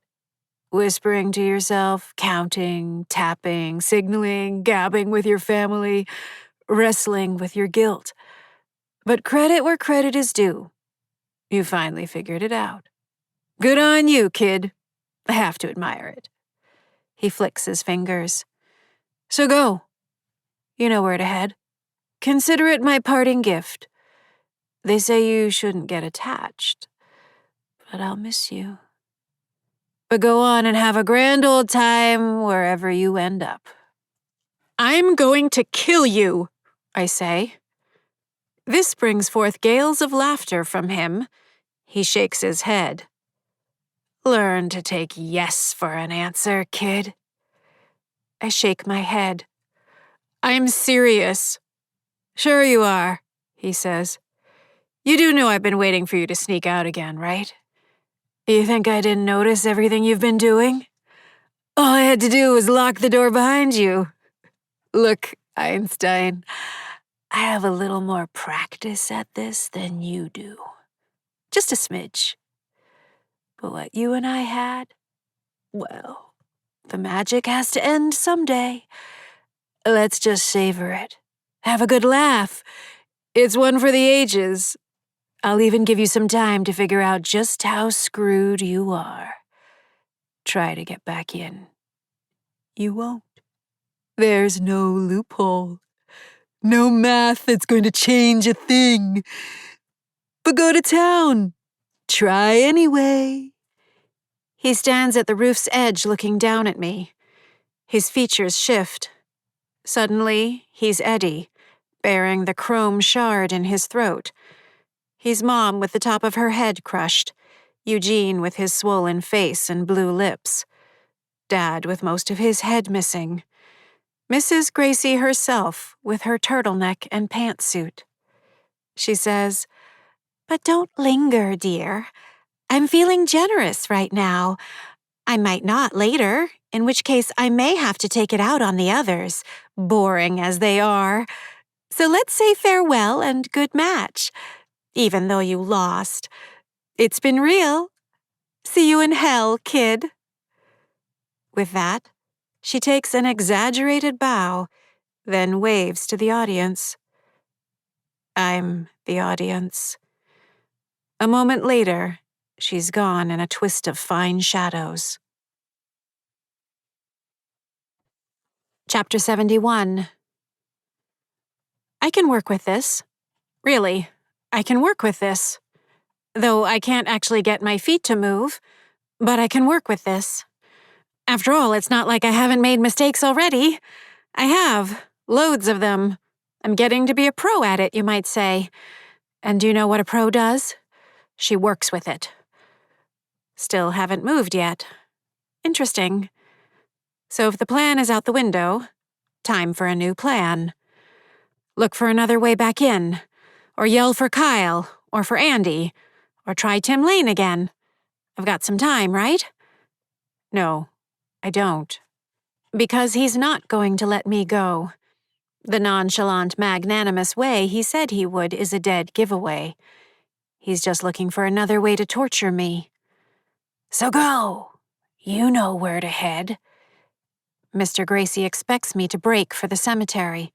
Moreover, he wants me to. Ergo, the suggestion. Which means he's probably waiting for me right now on the other side of the neighborhood, somewhere between here and the cemetery. He'll never let me go. Think.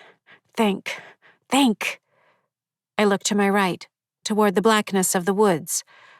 I have no idea if it will work, but I'm out of options. I break into a sprint, disappearing into the trees. Chapter 72. Moonlight slices in shards through the woods down behind Tim Lane's house. I feel my way forward until I crash into the southwestern stretch of the barrier. Here, I slam my palm against the rough bark of a larch, Larix laricina, that intersects the boundary. Another 4 meters along, I hit another trunk. Keeping one eye on the way I've come, I shudder and stagger my way through underbrush, trunks, and boulders. Anything I find that's even partially in the barrier, I smack it with my palm. Bam! Pine trunk. Bam! Glacial erratic rock. I'm half tempted to shout out the names of vice presidents as I do so. Habit. So much tapping, for so long. Using my essence, my energy, my soul. All of which went into Mr. Gracie's insidious trap, keeping it powered, keeping us in place, feeding into it, distributing and maintaining the volume of a changing energy system, keeping the surface tension strong enough to lock us in, decade after decade. And since the state of minimum potential energy is a ratio of the change in the energy of the volume to the change in the surface area, measured in joules per square meter, and if this connection between my essence, my soul, which he used against me for so long, can still conduct energy from me into the system, I can blow it up. For good. But only if I can connect with a source of energy more powerful than anything he's imagined. I continue feeling my way along the boundary, tapping, slamming, smacking everything in its path. When I reach the portion that stretches into the wide open yard, I look back at my handiwork. A trail of connections, just waiting to fire more energy into the system than it can handle. I turn and lift my gaze to the southeast, where the glimmering bands of light from my grave arc into the night sky. Chapter 73. I stick to the western side of Chestnut Street, keeping myself hidden as much as I can by passing through trees, a pickup truck, the house beyond, a sun porch, a trampoline, and the house beyond that. It's only when I reach Westbrook Drive that I abandon my manic run through people's dark and silent homes, the world's least successful burglar. Though, as a prison escapee, I'm not doing so badly. Crossing to the far side of Westbrook, I hurry. No sign yet of Mr. Gracie. I hurry, following the curve of Chestnut Street where it bends off to the southwest. In the distance rises the clearest view yet of the shimmering gold, copper, and silver of my grave illumination. The colors look more real than even the solid yards I pass. Even though the lights appear to rise from the southeast, I stick to Chestnut Street. The yellow-tinged sodium lights create a tunneling chiaroscuro as the street winds between the trees that line both sides. SGC 3.2 CCPA. The first C is chestnut, I'm sure of it. Haley knew what she was doing. Amazing. Now and then, a car drives by, trailing plumes of condensation from its exhaust pipe, the headlights cutting the night ahead of me. Most houses are dark, punctuated here and there by a window shining the cool blue of a screen within. Every few meters, I look back over my shoulder, searching for that scrap of darkness passing between houses, a patch of drab color in the moonlight. Nothing so far. By the time I reach downtown, a stitch in my side practically doubles me over. You'd think the afterlife would spare me the indignity, but why start now? I intersperse my running with fast walking. Downtown isn't the downtown of my youth, and I find myself momentarily disoriented. Traffic lights are of a different hue and intensity. The landmark stores I remember are nowhere to be found. The grocery store, the tailor, the hardware store, the family-run pharmacy. Instead, I count half a dozen banks and 3 coffee shops. I absently wonder how much coffee people need to drink these days and how expensive it is. Across the main intersection stands the town library, one of the hallowed temples of my youth. I pause, panting. One clear autumn day in 3rd grade, Ms. Marchitelli got permission for her and me to walk over to the library from Doherty, a 7-minute trek, so I might show her my extensive knowledge of the science stacks in the main library, having exhausted the resources of the children's section a year earlier. Oh, honey. Was she my first real friend? Had she been my only real friend when I'd lived? Clearly, it wasn't just me. I'd stayed in her thoughts for the rest of her life, enough so that when she died, she used whatever short, mysterious window she'd been granted to help me. What a friend would do. And not, I see now, for the first time. She forced me to see myself, the girl so smart she didn't relate to anyone, and to whom no one related. But she saw the possibilities I held in a way no one else did. Not the possibilities of how far the math curriculum needed to be expanded to accommodate me, or how many books I could read, or how many subjects I could master. Not how many people I could impress, nor how much smarter I was than any other student. She saw the potential I had to care, to make friends, to be a friend. That I had a heart, a lonely, sensitive heart as big as the words I used, just ready to make a difference in the world.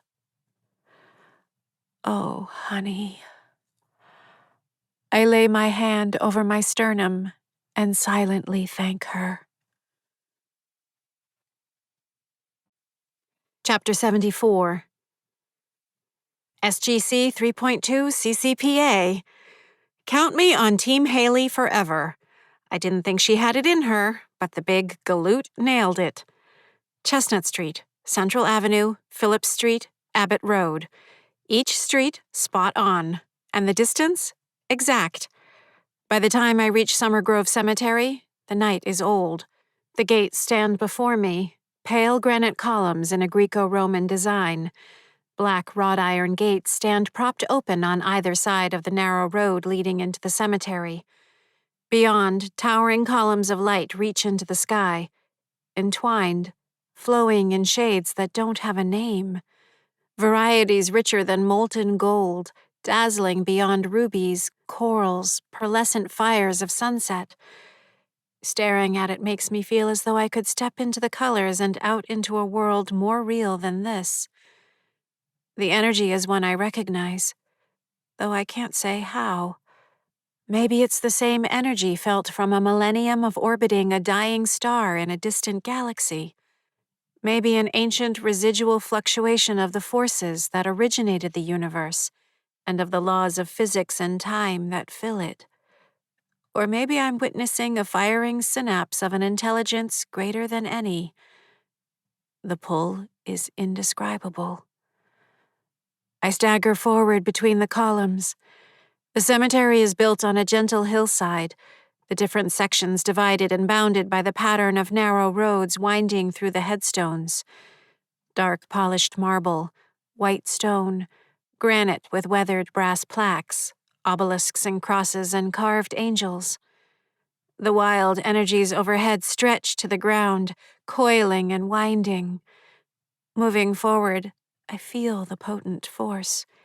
Intense vortices turning the dark night into a riotous riptide of force and light. Down one of the roads to the right, a section of graves stands in stark silhouette, backlit by the glare. I look back behind me. Nothing. Bracing myself, I race forward, squinting at the condensed whirls of light where they twine into my grave. Before I can reach the light, a crawling sensation tickles my back between my scapulae. I turn in time to see Mr. Gracie coming up the road, that same confident stride. "Not a fan of hide and seek," he shouts. "It's for the kiddos." "You lied." "Course I did." He gives me a smile, his teeth weathered and gray. "How stupid do you think I am?" I keep a long row of graves between us. "Pretty stupid, now that you mention it," I say. "It didn't strike you as odd how everything was going along just fine? Until it wasn't? How everything started falling apart no matter what you did? Even when you gave up on pretending to be my dad, or Mrs. Gracie, it still keeps slipping through your fingers, doesn't it?" Just before he closes the gap between us in a lightning-fast strike, I'm off to the side, behind the bole of an old oak. "We can play this all night," he hisses, "but you're not getting anywhere. Take a good look. This is as close as you're getting." He lunges at me. I blast backward through 6 rows of headstones. He keeps coming, so I veer left, leaving him to spin through a low stone wall. "Do I have to spell it out?" I shout. "We had it all figured out. Of course you were going to shut me out. Of course you were going to come after me, even though you promised not to. So predictable." He follows me along the hillside, his face a mask of rage. "The one thing you were never any good at was math," I continue, moving in a wide arc that leads him away from my grave. "Oh, you might have had a sense of what you were doing at some point, but you can't count what's left, or how much energy shifted, or how fast we can travel. Why is that? Oh, I know. It's because you're stupid, innumerate, foolish. Keep that in mind as you dry up and fade away like the empty parasite you are. I give a momentary look to my left, then dart to the right. He's so bent on destroying me that he's lost track of the angles. He realizes the mistake he made and frantically hurls himself between me and my grave, but he's out of reach. "Get back here!" he yells. I brace myself against my headstone. Marble with a maroon hue, etched into the front. Karen Mary Ellen Jarvis, beloved daughter and sister, soar forever. This close, the pull is relentless, the sensation dizzying. "Just remember," I call out as he closes the distance, "you didn't even see it coming. When you're done for, I want you to think of me, because I outsmarted you." I step backward into the twist of light above my grave. My foot doesn't hit the ground, nor do I pass through it like I might expect. Instead, I'm wrapped by something more real than the cemetery, pulled into an embrace greater than any I've known.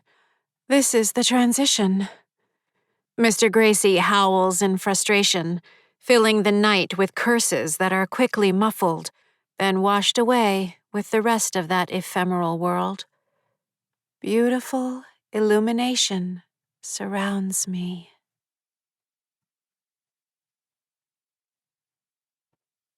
Chapter 75.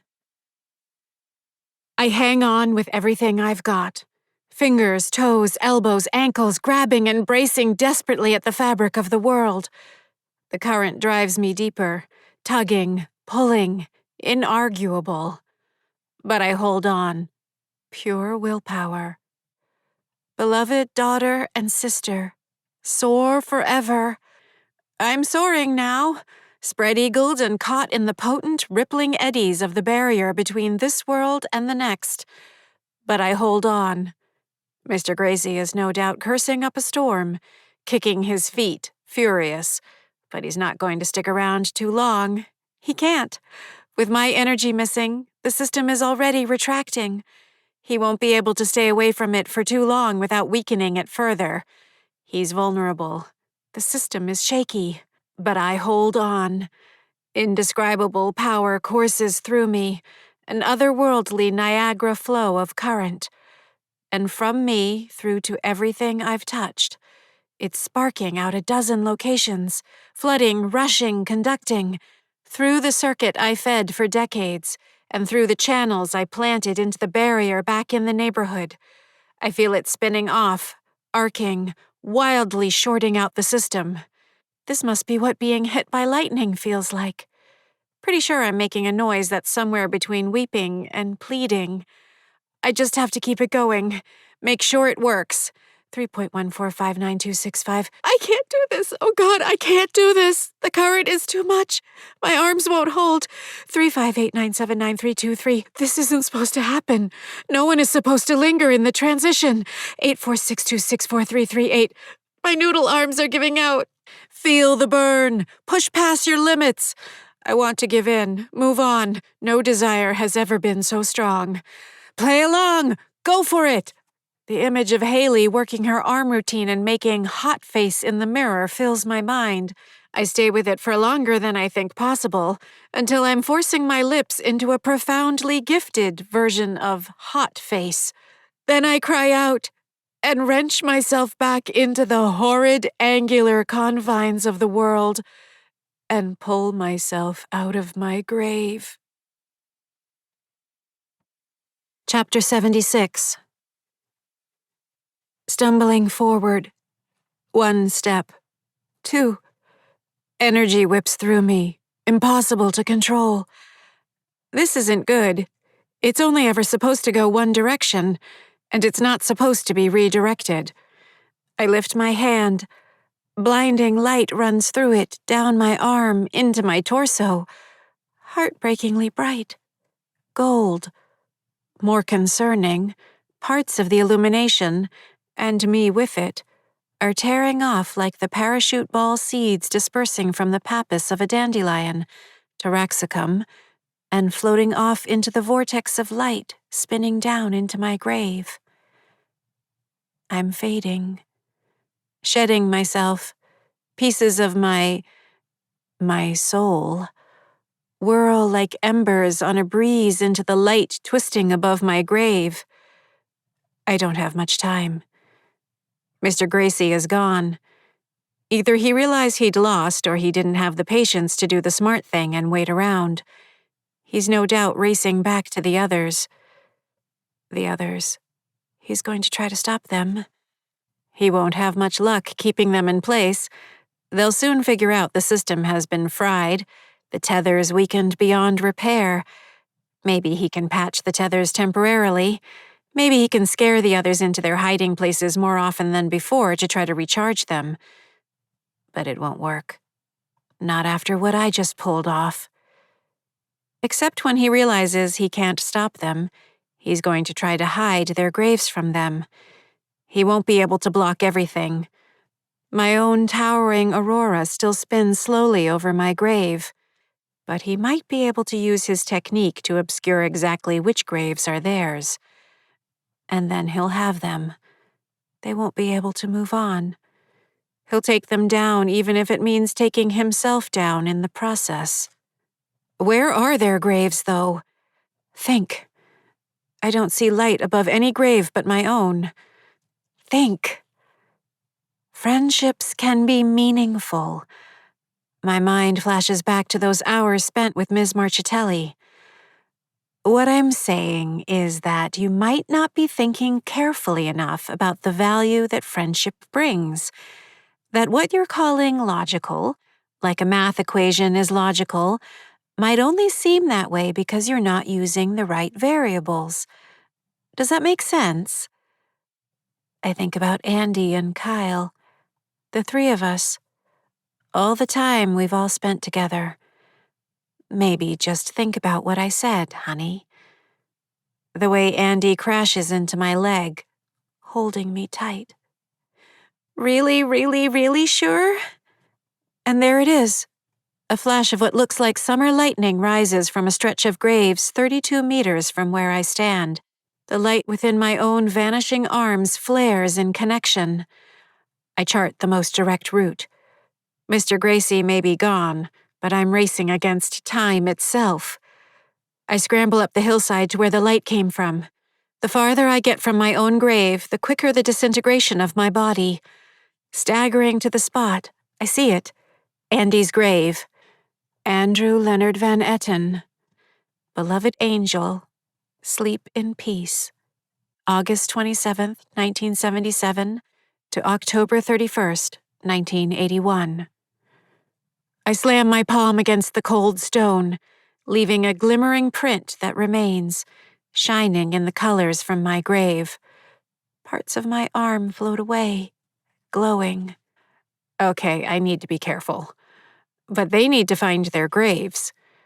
So I plot a path back, leaving handprints on trees leading to Andy's grave. Each print takes a little more from me, speeding up the process until I feel like I'm partially in the other world already. I push the thought away, concentrating on making a trail they can't miss. John Adams, Thomas Jefferson, Aaron Burr. Each print gleams like sunlight shining on waves. I pick out the line. I sense the numbers, the angles. Kyle, you're the best friend I've ever had. The way foul language makes him tense. The way he waved at me every time we signaled. How he grasped everything more quickly than anyone else. His pale face and red hair. I close my eyes for a second, then open them. There, not too far off, a granite headstone with a bronze plaque flickers beneath a shimmering ghost of colors, even clearer than what I saw with Andy's. I leave a trail of handprints to the point where the colors converge, marking the sides of headstones, iron flag holders, thin trunks of slender trees, until I stand before Kyle's grave. Kyle Hart O'Brien, June 10th, 1971 to October 31st, 1981. When you look at the sky at night, you, only you, will have stars that can laugh. I reach out and smack the marble. Schuyler Colfax. My print looks dimmer. My candle is blowing out. But they'll find their graves. I have faith in that. Even with Tim Lane involved. After all, I've idiot-proofed it as well as I can. Oh, shoot. Tim Lane. Where's his grave? Ugh. I think of him dumping my books, sending spitballs at the back of my head on the bus, stealing my sand dollars. But as I look around the sky, nothing. Not a damn thing. Well, don't say I didn't try. Trust me, all I've done, all this, is me trying as hard as I've ever tried at anything.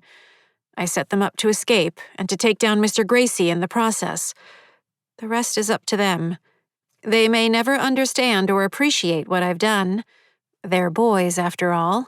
They'll tell themselves how heroic they've been. Fine. Henrietta Swan Leavitt and I have that much more in common. I'll never get the pat on the head for being the hero, the genius. It doesn't matter. I feel like I'm floating.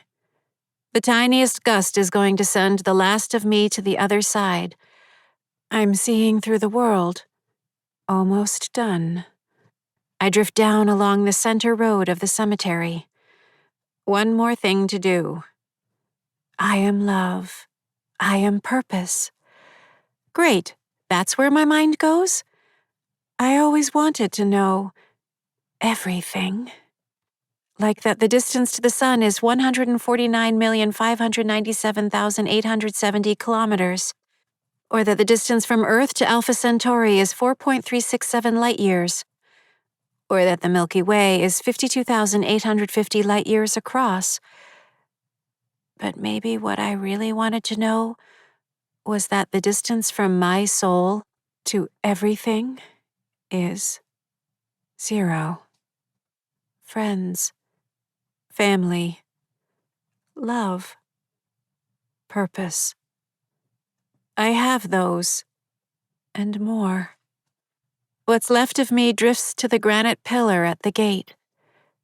I reach up with my flickering noodle arm and lay my palm against the vanishing world.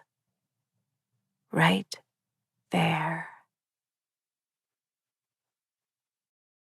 This has been Ghost at Dawn, written by Kevan Dale, narrated by Francis Anderson.